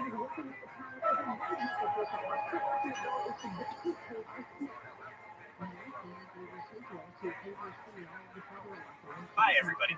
From Wondery, welcome to another episode of Tides of History. As always, I'm your host, Patrick Wyman. Thanks for joining. We've got some great company with us in the studio here today. He's our first three-time guest on Tides. He's a true friend of the show, but it has been a full year since he's joined us. He's currently an assistant professor of history at Illinois State University. He's an expert on early modern history and environmental history. He's got a book coming out pretty soon, and he is both one of my dearest friends and my favorite people on the face of the planet. Dr. Keith Clymers, thank you so much for taking time out of your hard-earned vacation to come here and chat. Oh, it's a vacation to come here and chat. Thanks for having me on. Is that really true? Yeah, this is fun. You got on a bus and you came an hour and 15 minutes this morning. I did, and you always learn a lot on the bus in LA, so I'm full of thoughts and insights. It's a stimulating ride. It's not as hot as it was, so I'm pretty happy to be here. You've had a lot of time to think and to give the listeners exactly what they're here for, which is some scintillating talk about fuel and wood. Actually, we're going to talk about a couple of things. Fuel and wood is one of them that's really important. It's not something that comes up very often. And then as we get toward the end, we're going to segue into a broader discussion of the 17th century and crisis and what makes it worth studying. Sound good? Sounds good to me. We're going to take a quick break, and when we come back, we'll dive in. Hello, my peasant friends. It's Patrick. I have some really exciting news. You can now listen to our back catalog completely ad-free exclusively on Stitcher Premium. Plus, you can listen to every new episode ad-free too. You can sign up now for a free month of Stitcher Premium by going to stitcherpremium.com/wonder and using the promo code WONDER. All right, so as I mentioned, I wanted to talk about something that doesn't come up all that much in popular history. It's fuel. We need fuel for lots of things. We need fuel for fires. Fire is pretty important to human civilization. We need wood for building. This is one of your specialties. I figured you'd be the right person to ask about it. So, what did pre and early modern people use for fuel? So fuel comes from a number of different sources, and it depends on what people are trying to do. For domestic fuel in Europe, for the most part, it's coming from wood. Coal, mineral coal, is going to be an important source that's going to rise. Really, first in England, and Blue Cavert's written a wonderful book, The Smoke of London, all about this, that chronicles the very early rise of domestic coal use in London in particular, which is related to wood use and wood supply and things like that. In a number of other places, there's other sources of fuel that would be used as well. So I know you spent some time in Ireland and know the lovely smell of a turf fire. I do love a turf fire. That's a turf is cut peat from bogs that's dried out in bricks and it's used as a fuel source as well. Anyone who's ever had a scotch that is really smoky knows that smell, because that's the fuel that's used in that case to impart odor and flavor. But it is also a really important fuel supply. So you have turf, you'll get furs, which is somewhat similar. So dried plant matter that's being used. Dried peat is being used as a fuel supply. In some rare cases, you'll get dried animal dung, though it's not very common. It's more common in places that are not Europe. So in South Asia, in particular, animal dung has been, and in some cases continues to be, an important source of fuel for cooking, for heating, for things like that. But in Europe, the story tends to revolve around wood and then later coal. Turf matters, and peat matters in the Netherlands. It matters in Ireland and in some parts of England, and it really is critically important in some local spaces. But the biggest parts of the story and the parts that historians have really tended to emphasize have been wood and coal. It seems like as a general rule, turf or peat tends to be most heavily used in places that aren't especially densely populated and are kind of around the fringe of Europe. Yeah, I mean, you need bogs. you don't get peat without a bog. I do think, as you said, it can be easy to ignore these things, right? Even if we're thinking beyond sort of big battles, kings and queens, church people, popes, nuns, things like that, we think about agriculture. But it's easy now, particularly in the era of centralized heat and centralized air in significant portions of North America and Europe. You remember it when the bill shows up, but you don't really think about the fuel. It's delivered by pipes underground, maybe a propane and something like that, but you don't tend to think about fuel supply as such a critical part of everyday life and of fuel gathering and the provision of fuel as something really critical to everyday life. Yeah, I mean, one of the things I like to do on this show is to try to think about what people actually spent their time doing. Right? And that's why I think when you talk about economic history, that's what makes it important. People spent their time working. Most of the population was spending their time growing and preparing food. Well, you can't prepare food really without fire. Logically, by extension, people had to spend a lot of their time gathering fuel, preparing it, bringing it in. Like, it was a thing that people cared about, thought about, and spent a lot of their time doing. Absolutely. And one of the cases I make in my own research is that it becomes intensely political because it is so important to people's lives. So there are big concerns about wood scarcity that are going to start to emerge in the 16th century, and they're going to spread around Europe in the 16th and 17th centuries. This is going to be the type of thing that states make policy about, that they pass big laws to try to restrain. That becomes a topic for what we would call big science. So in England, the Royal Society's very first publication is a book on trees called Selfie by John Evelyn. In that case, it's prompted by concerns about naval timber, about ship timber. At the time, wood is one of those materials, but fuel is a really important thing that people think about. And it gets at issues of poverty and welfare as well. And this is still apparent in Europe to this day.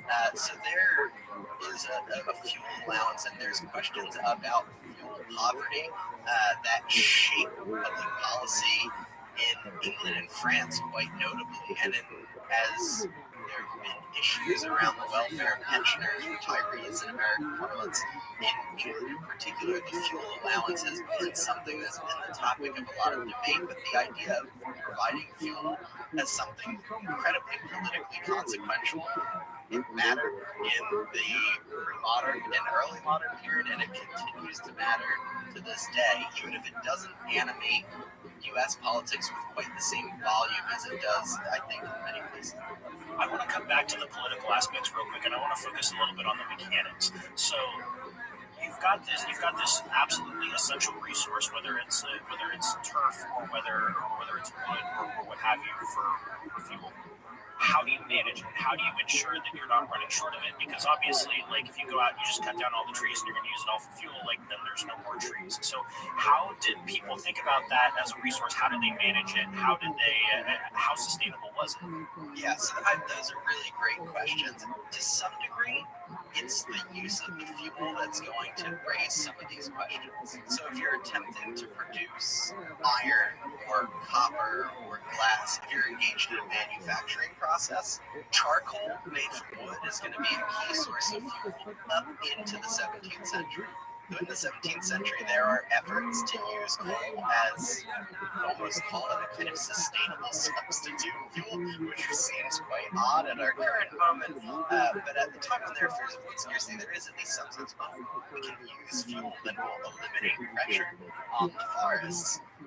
But it takes technological shifts to be able to use fuel for iron manufacturing, for glass manufacturing, even for things like brewing. They adapt to it pretty early, but iron manufacturing, it takes real shifts in what furnaces and forges look like, in what an ironworks looks like, in order to make that work. There are patents that get issued from James I pretty early on to people who are deeply involved in alchemical thinking.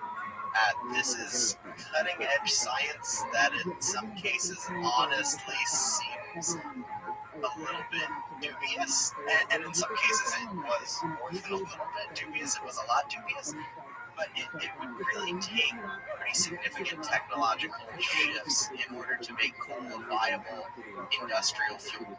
So, in some cases, for the provision of industrial fuels, you need charcoal manufacturing, and most trees can yield charcoal, but there's different qualities of charcoal depending on the type of tree that you're using.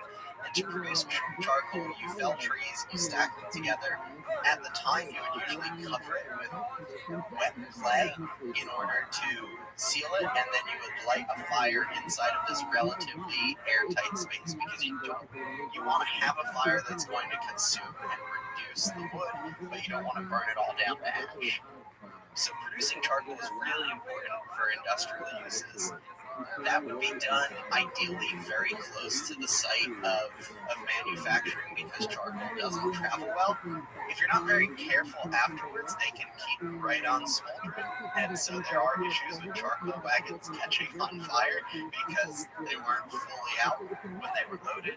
The other thing about charcoal is as you travel with it, bouncing, particularly on rutted roads of the period, it's going to cause breakage, and the more the charcoal is not chunks that you would think of it as really robust ones, the less it's going to be able to generate the relatively high heat needed to do things like metalworking, iron manufacturing, things like that.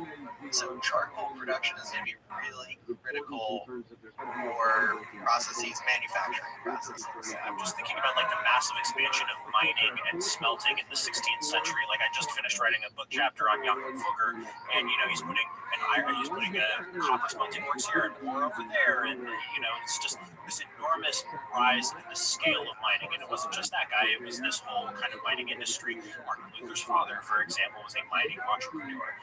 If you're going to expand the mining industry, you've got to process the results of that mining, and then processing the results requires enormous amounts of fuel. Exactly. It requires both enormous amounts, but it requires shifts in management practices. Because you need it to be nearby, and you need to manage it to produce charcoal. The goal is also, when doing this, to do it in a way that's going to reproduce the fuel relatively reliably and over long time scales. So in England, a word that comes up frequently is posterity. Quite consistently in sources from the time, you will see people say the forest must be preserved for posterity or into posterity, something like that. And the idea is that you should get a regular return of fuel over a long time scale. And so there's a couple of methods by which you can do so if you're trying to produce charcoal in particular. So coppicing and pollarding are the two big ones. They're essentially both methods of pruning hardwood trees in order to promote regrowth from a stump. In coppicing, you cut down close to the ground, and for certain hardwoods, this is not true of softwoods like pine, but for something like oak or beech, when you cut a tree down, you don't necessarily kill it. So for an oak, if you fell it at the stump, put a fence or some other small enclosure around it so animals don't eat the shoots, it will reshoot out of the stump. And you get something that looks almost like a sea anemone or a set of fingers reaching up from it, so you get a lot of little limbs coming out rather than one huge trunk. And if you do that at ground level, for coppices, they would produce fuel regularly on 15 to 25-year time cycles. Pollarded trees, it's a similar process, but you're doing the pruning about 6 to 10 feet above ground level. And the idea there is you don't need to worry about fencing it off to keep animals out, because the stump itself or the trunk that's left standing is high enough that animals aren't going to go and nip the new green shoots. Some of the oldest trees, what are called ancient woodlands or ancient trees that survive in England in particular, come from pollards. So pollarding can expand a tree's lifespan beyond what it would be if it was left unpollarded. Both of these are techniques that foresters practice and that individuals practice in order to produce wood for fuel. Hedges produce fuel, though that tends to be for household fuel rather than for industrial use. In doing this, the idea is that you can manage a plant in particular ways in order to produce a very particular byproduct that will enable you to do certain things, and it will produce it at a regular rate and more or less indefinitely if you manage it well and manage it carefully.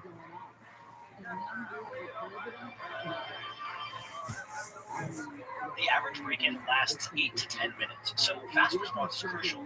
That's why SimpliSafe Home Security launched its breakthrough technology, 24/7 live guard protection, to help stop crime in real time. Now, SimpliSafe professional monitoring agents can actually see, speak to, and deter intruders in your home through the new Smart Alarm wireless indoor camera.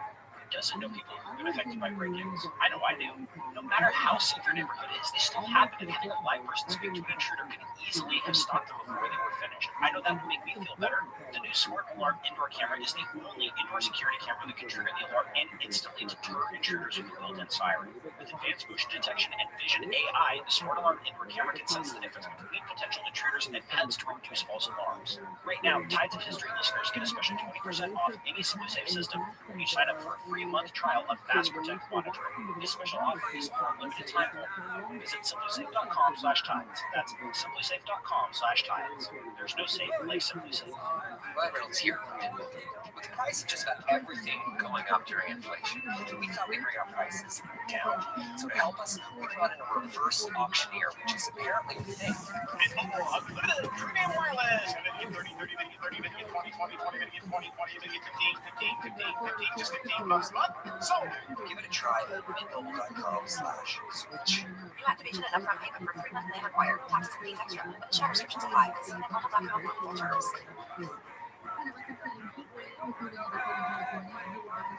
So there's a whole world of kind of management practices working on long time scales, presumably with the benefit of enormous amounts of experience, in order to provide the fuel and the raw materials necessary to power industrial processes and everything else you need it for. And for home use too. I mean, charcoal works just as well for domestic fuel, but it's particularly important for manufacturing, for all the things, processing the metals that come out of this European mining boom and things like that. Where this creates political conflicts. Yeah, this is exactly what I wanted to come to, is like who has the rights to the woodlands, who owns them, who gets to use them, what customary rights do other people have.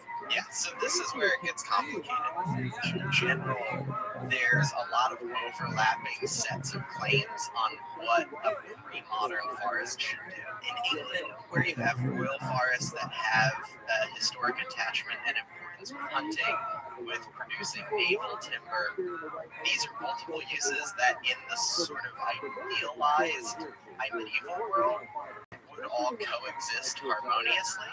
So you would have some coppices. They even have a method of forestry that they call coppices with standards.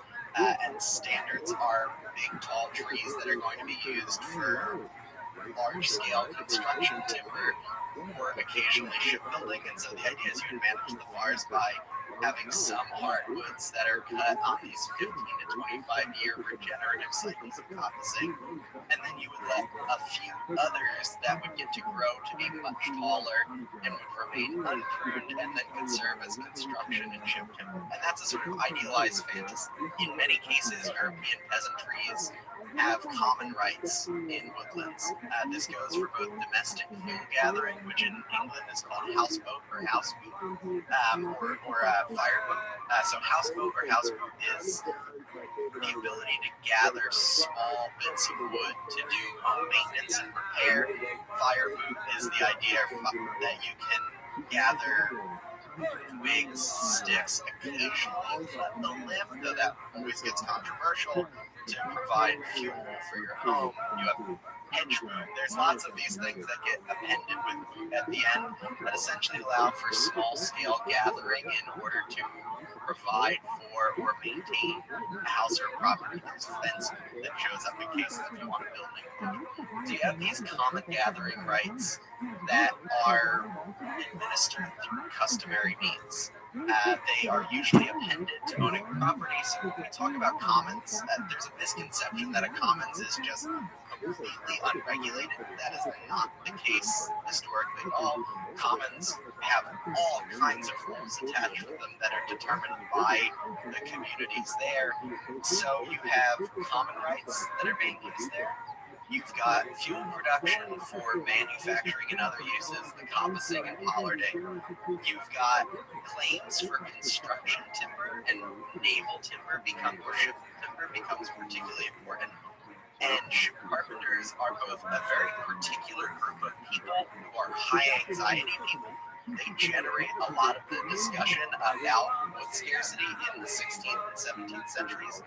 Part of it is because ship carpenters have very particular needs, and they operate on different sorts of time scales to other wood users. So one that in England becomes a constant source of anxiety is something called compass timber.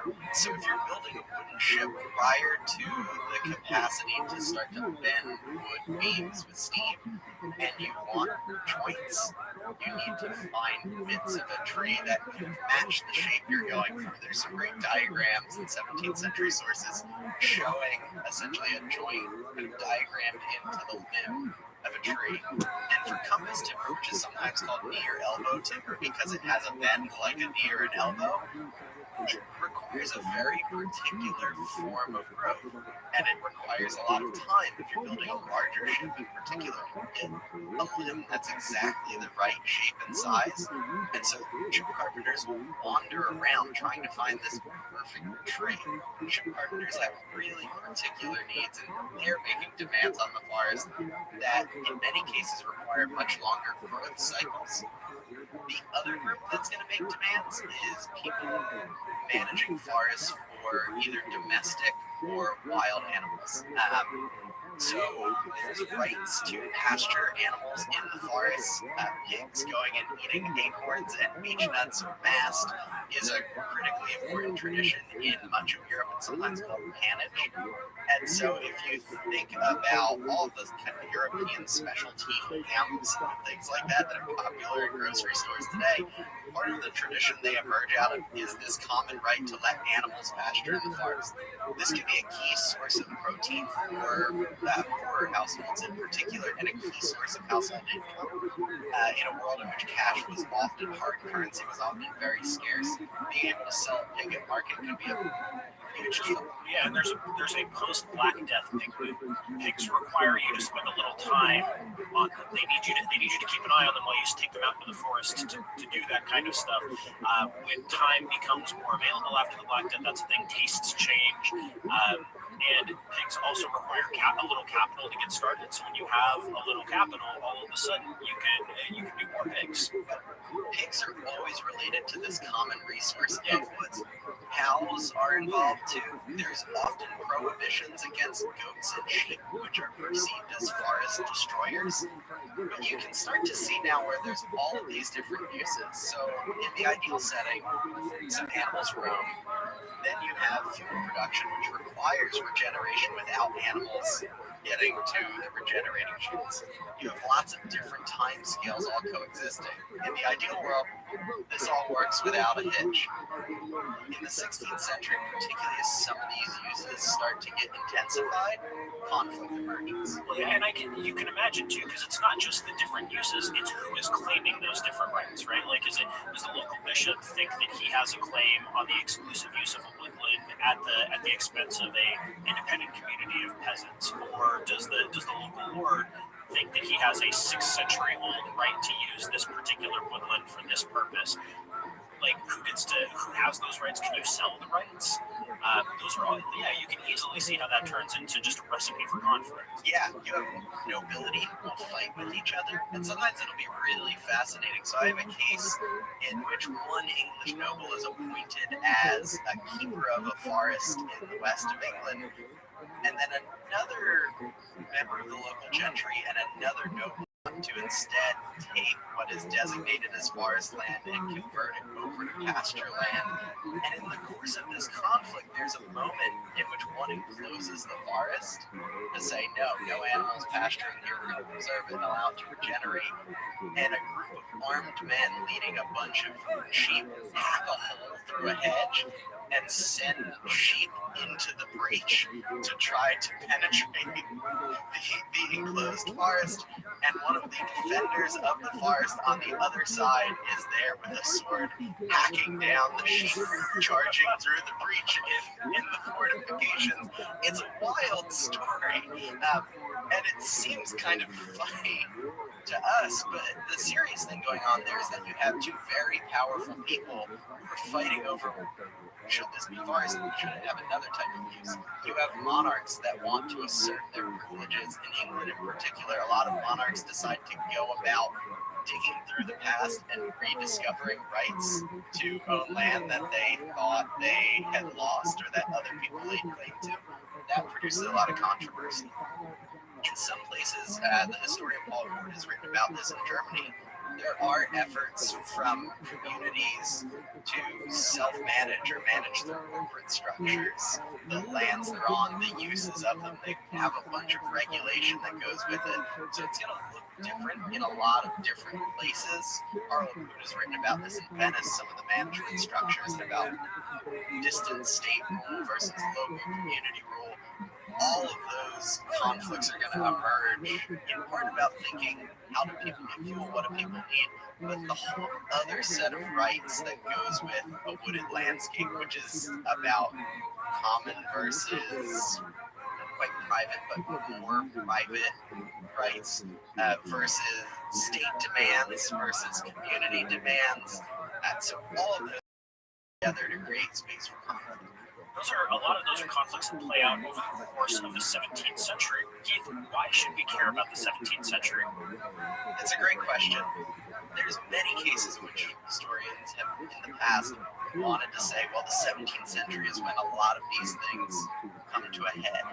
There was an older narrative that was really indebted to Marxist historians making the case that there was something called a 17th century crisis. And the idea in the old Marxist angle was that, well, the 17th century matters not because it had the Renaissance or the Reformation, these large claims about religion or our intellectual life that have anchored the importance of the 16th century in university curriculums, book sales, things like that. 17th century matters because it's this moment of crisis in which a feudal system finally collapses as a result of its internal contradictions, and you get the rise of a bourgeois system of capitalism, all these things, even though you'll get revolutions in the 18th century, the idea, and this is often very English focused, though not exclusively, was that, okay, there's this crisis of feudalism, which then goes away. Now, feudalism will immediately make every medieval historian's hair stand up. Yeah, deep breaths. It's immediately going to make everyone's hackles raise because feudalism is an institutional thing. What are we even talking about when we talk about feudalism? That's what medievalists would say, and that's been the medievalists' complaint about Marx and Marxist influence historiography for a long time. Right, but this was a line in which, okay, the 17th century matters because of this big schematic picture. Some big structural change is going to happen here, and something new is going to emerge in the 17th century is when you get the state, when capitalism, all those things. As I know that you've talked about on the show, there's some real problems with saying capitalism emerges in the 17th century. You know, if you're looking at bankers earlier on, I think you can make a case. If you're looking at colonial expansion and mercantile forces that play a role in that, that's really going to change the story for how this looks. Yeah, I mean, even if you're looking at a particularly ruthless Gloucestershire wool merchant, like small-time local wool merchant around 1500, that guy looks a lot like a representative of an emerging capitalism. Yeah, and I think even people who are very interested in wanting to say, okay, well, we do need to pinpoint this rise of capitalism and are still working within a sort of Marxian framework, to some degree, I think the emphasis has shifted towards the 16th century, or at least the long 16th century, as this point of emergence for people who are making a case, often one that's tied up with nation states or modernity. Okay, the 18th century seems like this really important thing, and so sometimes it feels like between the long 16th century and the long 18th century, there's actually not that much of the 17th century left. That said, I work on the 17th century, and it is really critically important. Not so much because it leads to some of these big narratives about capitalism, though I think it is an important period in which that is going to develop and which it's going to take new shapes, but because there's a lot going on there. So I think in terms of the rise of the state and some technologies of state, particularly where I work in England, it's going to be a critical period for that. You're going to see bureaucratic technologies emerge in the 17th century and really begin to be owned in ways that I think make it distinctive.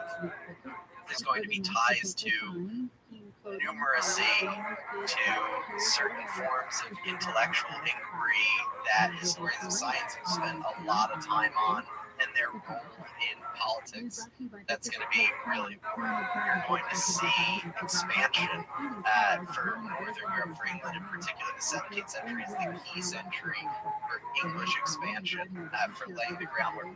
You get the East India Company, you get moves into the Indian Ocean, you get patterns of global trade, you get colonial development in North America, in the Caribbean.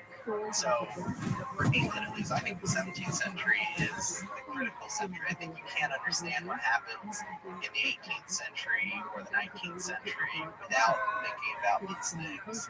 I think in terms of some technologies of governance, of things like the state, the 17th century is really critical for how that works. Now, if you're an Italian historian, you might say, well, we have these things all much earlier, but at least for England, I think in terms of Dutch expansion and the commercial technologies, it's like insurance that, again, might seem, insurance is possibly not people's favorite topic to talk about, but I think insurance is a great deal. I mean, that's what enables long-distance trade, and it's what enables all huge developments in shipping. A lot of the economic things that happen in Europe in the early modern period that depend on things like fuel supply, development of insurance, all these other kinds of technology, bureaucracy that is even remotely capable of just knowing what's going on. All that stuff really matters, and I think in the 17th century you see some real critical developments of that. Yeah, now a historian of 14th century Venice or 15th century Genoa would say, well, we have insurance there. that already could exist. But yeah, no, it does become much more developed and diffused, I would say, over the course of the 17th century. You also get there's a good argument to be made about global trade that, like, the 16th century sees the right? But the 17th century is when the dynamics of that trade changed drastically. So in the 16th century, the Portuguese, when they get to India, are basically fitting themselves into an already existing local frame. The volumes don't change that much. They're skimming a tiny percentage off of an already existing business. Now that's enough to make Portugal incredibly rich because A, Portugal was poor, and B, Western Europe was poor at the end of the 15th century, beginning of the 16th century in global terms. But in the 16th century, but as the 16th century turns into the 17th century, the Dutch East India Company gets founded, the British East India Company comes out, the Royal Africa Company. Then you're not just fitting into a pre-existing trade network, into pre-existing nodes. Well, you're doing something much more impactful in terms of how much money you're doing, and you're changing the actual patterns of trade. Yeah, and I think you can look at some key commodities that are going to explode in the 17th century.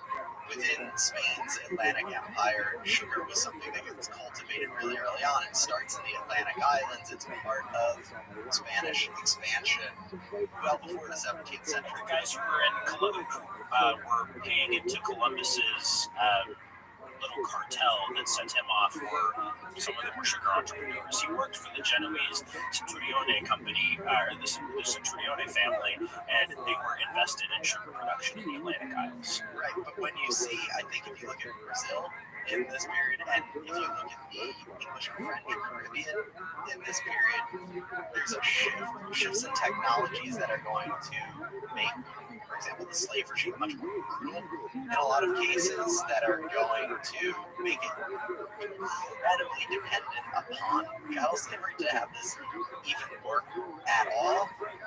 There's going to be networks of trade that are going to really shift. You're going to see shifts in terms of cultivation patterns. So you get sugar monoculture. That's enabled in part by things like fuel matters for that to go back to the earlier theme. There's a historian, Mary Draper's wonderful article about this for Barbados. You have expansion of networks that are providing fuel to Caribbean sugar colonies, but that takes capital. It takes a really increasingly complicated version of colonialism that is multinodal rather than just expanding out from an imperial center, but in which colonies are becoming colonizers in at least some sense. And you have flows of materials that are really going to enable this. And I think it's in the 17th century where you see a shift in scale and scope.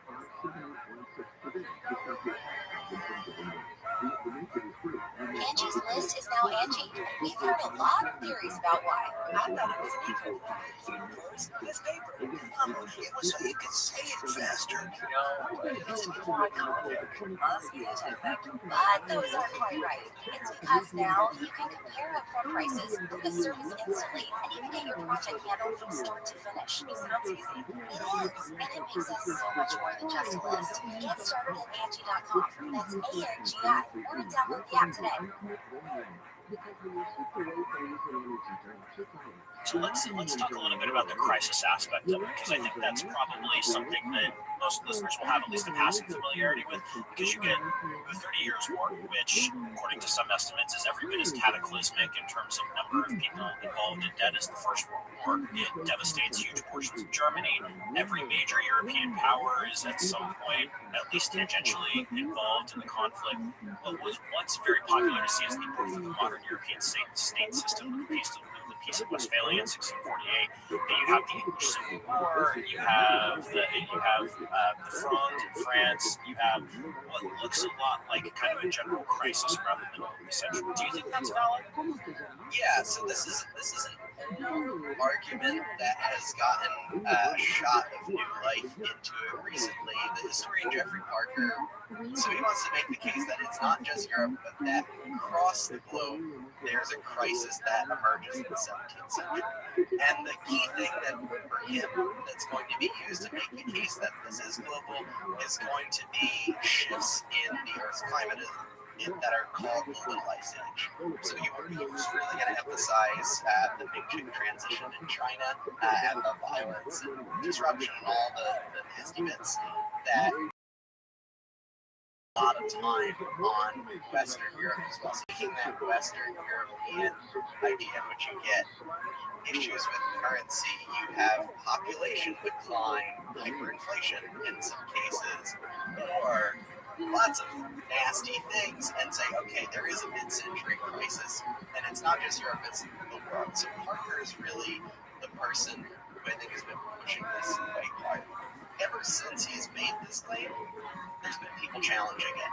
Like people have said, your chronology doesn't line up. All the things you put you before. What's feudalism? Well, that's kind of a big problem for feudalism being a crisis if it doesn't exist or exists in a few places in France for a few years, but it's not as widespread as Marx needed it or wanted it to be. By the same token, economic historians have tried to look at ways in which Parker's model doesn't always quite hold up. In the most recent iteration, environmental and climate historians, many of them have challenged the notion of causation between disorder and climatic shift that Parker has pointed to. Some are more friendly to it, others less so, but this is something that has always been in tension. I think that you can identify a number of crisis points in the 17th century, but I think you can identify a number of crisis points in pretty much every century. I think crises happen with incredible frequency. We don't like to talk about that. I think as moderns, living in the U.S. in particular, where there's big public narratives about either continuities or progress or things like that, the idea of constant crises is unsettling. We want crisis to not be something that's happening, and I think some of the ways that we think about the past reflects that. So something like a general crisis, that's appealing because it is very dramatic. I'm not so certain about that, and I think you can point to the Dutch Republic as a place that a lot of people point to as well. It expands successfully. It's involved in the 30 Years' War. Plenty of nasty things happen there, but it's also known as the 17th century is also a Dutch golden age, so it's crisis and golden age coexisting. Some people have tried to explain this, and there's a sort of Dutch exception that comes out of that. On the other hand, looking at England, there's plenty of moments that I think feel crisis-like in the 16th century, and then will continue well past the middle of the 17th century. If you read English sources from the time, many of them are steeped in a kind of apocalyptic thinking that goes with the way significant numbers of Protestants were engaging with the world in this period. So there's a lot of crisis talk that you can get from people, but some of that is just a byproduct of the way that their religious views lead them to engage with the world. There's a huge swell of kind of apocalyptic thinking among political thinkers in the last decade of the 15th century. Like just for a parallel, like everybody thought that their particular king was going to be the one to defeat the Turks and recapture Jerusalem and bring about the end of the world. Like Charles VIII of France had advisors who made that claim, which is partially how he justified going down into Italy, was because he wanted Naples and then he was going to fight the Turks and then just Jerusalem. The king of Portugal was steeped in that. Manuel I's two sons, Vasco da Gama to India. Manuel I thought that they were going to attack the Turks from there, take Jerusalem, and bring about the end of the world. Ferdinand and Isabella thought that. So it's like you can find apocalyptic thinking and ideas about crisis in a whole bunch of different places if you look hard enough. And there are signals. I guess this is the tough thing. So there are there is population decline in the 17th century after growth in the 16th century. The 30 Years' War really helps out a lot with that, both through the spread of disease, direct violence from war, destruction of crops that lead people to starve. I mean, the 30 Years' War is incredibly brutal. If you've ever read Simplicissimus, it's just possibly one of the most bleak things you can ever read, because at some point the violence, it almost loses any kind of moral character. The 30 Years' War is really hard for people to wrap their heads around if their points of reference are the wars of the 18th century or the wars of the 19th century, sans a little bit of Napoleon. Like, I think like the Napoleonic Wars probably don't get enough credit for the level of destructiveness that they brought, but the 30 Years' War was, I think, by most metrics, worse in terms of the amount of population involved, the amount of land devastated over and over and over again. Like, the 30 Years' War was really, really, really bad. Yeah, it was, and I think in the way that people interpreted it, World War I is not actually that bad a comparison, where if you see a lot of the high cultural products that come out post-World War I, there's this sense of in which people have just been hollowed out, in which ideologies that seem so meaningful begin to hold less sway.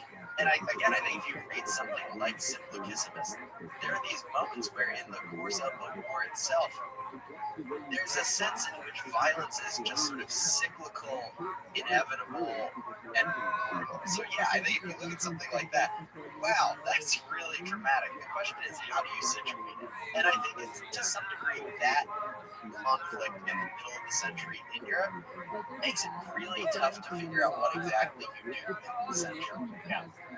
Yeah, that makes a lot of sense. It reminds me, in that sense, and I'll say this by way of wrapping up, the 17th century reminds me a lot of the 15th, in the sense that it feels like it's neither fish nor fowl, it's neither here nor there, it's kind of split in the middle by a whole bunch of really important things happening. In the case of the 15th, you have the end of the 100 Years' War, the Ottoman conquest of Constantinople, the invention of the printing press, and a bullying famine followed by a fairly serious depression.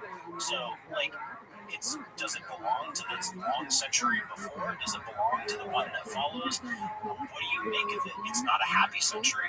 You can't point to a real straightforward narrative of progress throughout it. You've got, like, devastating repeated conflicts and all sorts of other bad things. But that's not a reason not to study it. And in fact, it makes it its own kind of challenging beast. That's why I like the 15th century. To my mind, I think that is exactly the reason to study it, is that it doesn't, it confuses and it creates havoc in some big narratives when it had its own place in a big narrative. It's an old and I think rather than try to make the 17th century relevant by situating it in a big narrative about how history moves, I think it's the mess that makes it fun. I think it's the mess that makes it useful. And I think periods that just are frustrating because whatever narrative you have, they just don't seem to fit. They just don't seem to work. They're so incredibly useful because those narratives really, they can give us a sense of security about what happened, that it's going to frustrate that. And I particularly like frustrating that, which is maybe why the 17th century so appeals to me. It doesn't give any solid conclusion. You are a contrary man, Keith. And on that note, I can think of no better way to end. Thank you so much for coming in and doing this. I really appreciate it. Thank you for having me. It's always a blast. Thanks so much for joining me. Be sure to drop me a line if you'd like to chat about the fall of the Roman Empire or the rise of the modern world. You can find me on Twitter at Patrick_Wyman or on Facebook at Patrick Wyman. You can follow the show at Tides History. Tides of History is written and narrated by Patrick Wyman. The sound engineer is Sergio. Tides of History is produced by Morgan Jaffe and Leah Sutherland. For one, the executive producer is Hernan Lopez. Thanks again for listening. Until next time, from one, this has been Tides of History.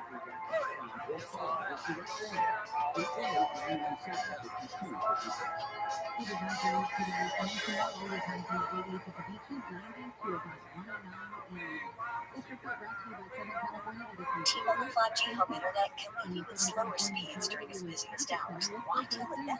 Switch to Cox Internet with 2 times faster download speeds than T-Mobile 5G home internet during peak hours. Visit Cox.com/5G home to learn. You would have had weapons that had some level of familiarity with your use. And ideas about personal honor, even for townspeople, up with like the willingness and ability to do violence to defend your social status. This is something we talked about in the chivalry episode too, that like people talked about honor. What they really meant was their social status, and they felt perfectly reasonable to defend an insult to their social status with violence. Like that was a reasonable, culturally conditioned response to having your status challenged. What are women doing while this is going on? I've heard the occasional crazy story. A woman does something, goes up to fight for her country, all this stuff. That's not common. So what are women doing while this is happening? Armies were full of them. As camp followers, these often looked like kind of traveling families or families on the move because wives and workers to do things like mend clothing, prepare food, like that was still gendered as women's work, and so women were included to come along and do these things. And there was a lot of prostitution too, as you would expect. So that was another kind of line. But women were not fighting. Right. As the military gets more and more professionalized, does that change the roles that the women have in relation to those? Yeah, so it gets a lot less open to over time. Like there are still camp followers, but like military life gets increasingly kind of masculinized. Camps get more disciplined and organized, and women get cut out over time. It's not like necessarily a strict straight move from point A to point B, but yeah, I think it's fair to say that there's a lot less. Like a Landsknecht camp in the early 16th century would have had a lot of women along who were often licensed and recruited to come along. Less the case as you get into the 17th century. Like women still served essential functions within kind of the ecosystem of the army and military life, but less so. That's interesting. That's my sense, at least. I would need to do some more specific research on it to give a proper answer. That's really interesting. So these have been some of the things that we've been thinking about and talking about the military revolution. I've had this on my mind a little bit lately, and it's going to come up a lot over the next couple of episodes on the Italian Wars. So I wanted to come back to it and make sure that we had it at least kind of percolating before we got to this big topic. Thank you so much for joining me today, and Leah, thank you as always. Thank you, Patrick, for letting me ask you so many questions. Thanks so much for joining me today. Be sure and drop me a line if you'd like to chat about the fall of the Roman Empire or the rise of the modern world. You can find me on Twitter at Patrick_Wyman or on Facebook at Patrick Wyman. You can follow the show at Tides History. If you haven't already, don't forget to subscribe to Tides of History on Apple Podcasts, Spotify, Google Podcasts, Stitcher, or wherever you're listening to this right now. If you've been enjoying the show, I'd really appreciate it if you left a 5-star rating and a review. Tides of History is written and narrated by Patrick Wyman. The sound engineer is Sergio Enriquez. Tides of History is produced by Morgan Jaffe and Leah Sutherland. From Wondering, the executive producer is Hernan Lopez. Thanks again for listening. Until next time, from Wondering, this has been Tides of History.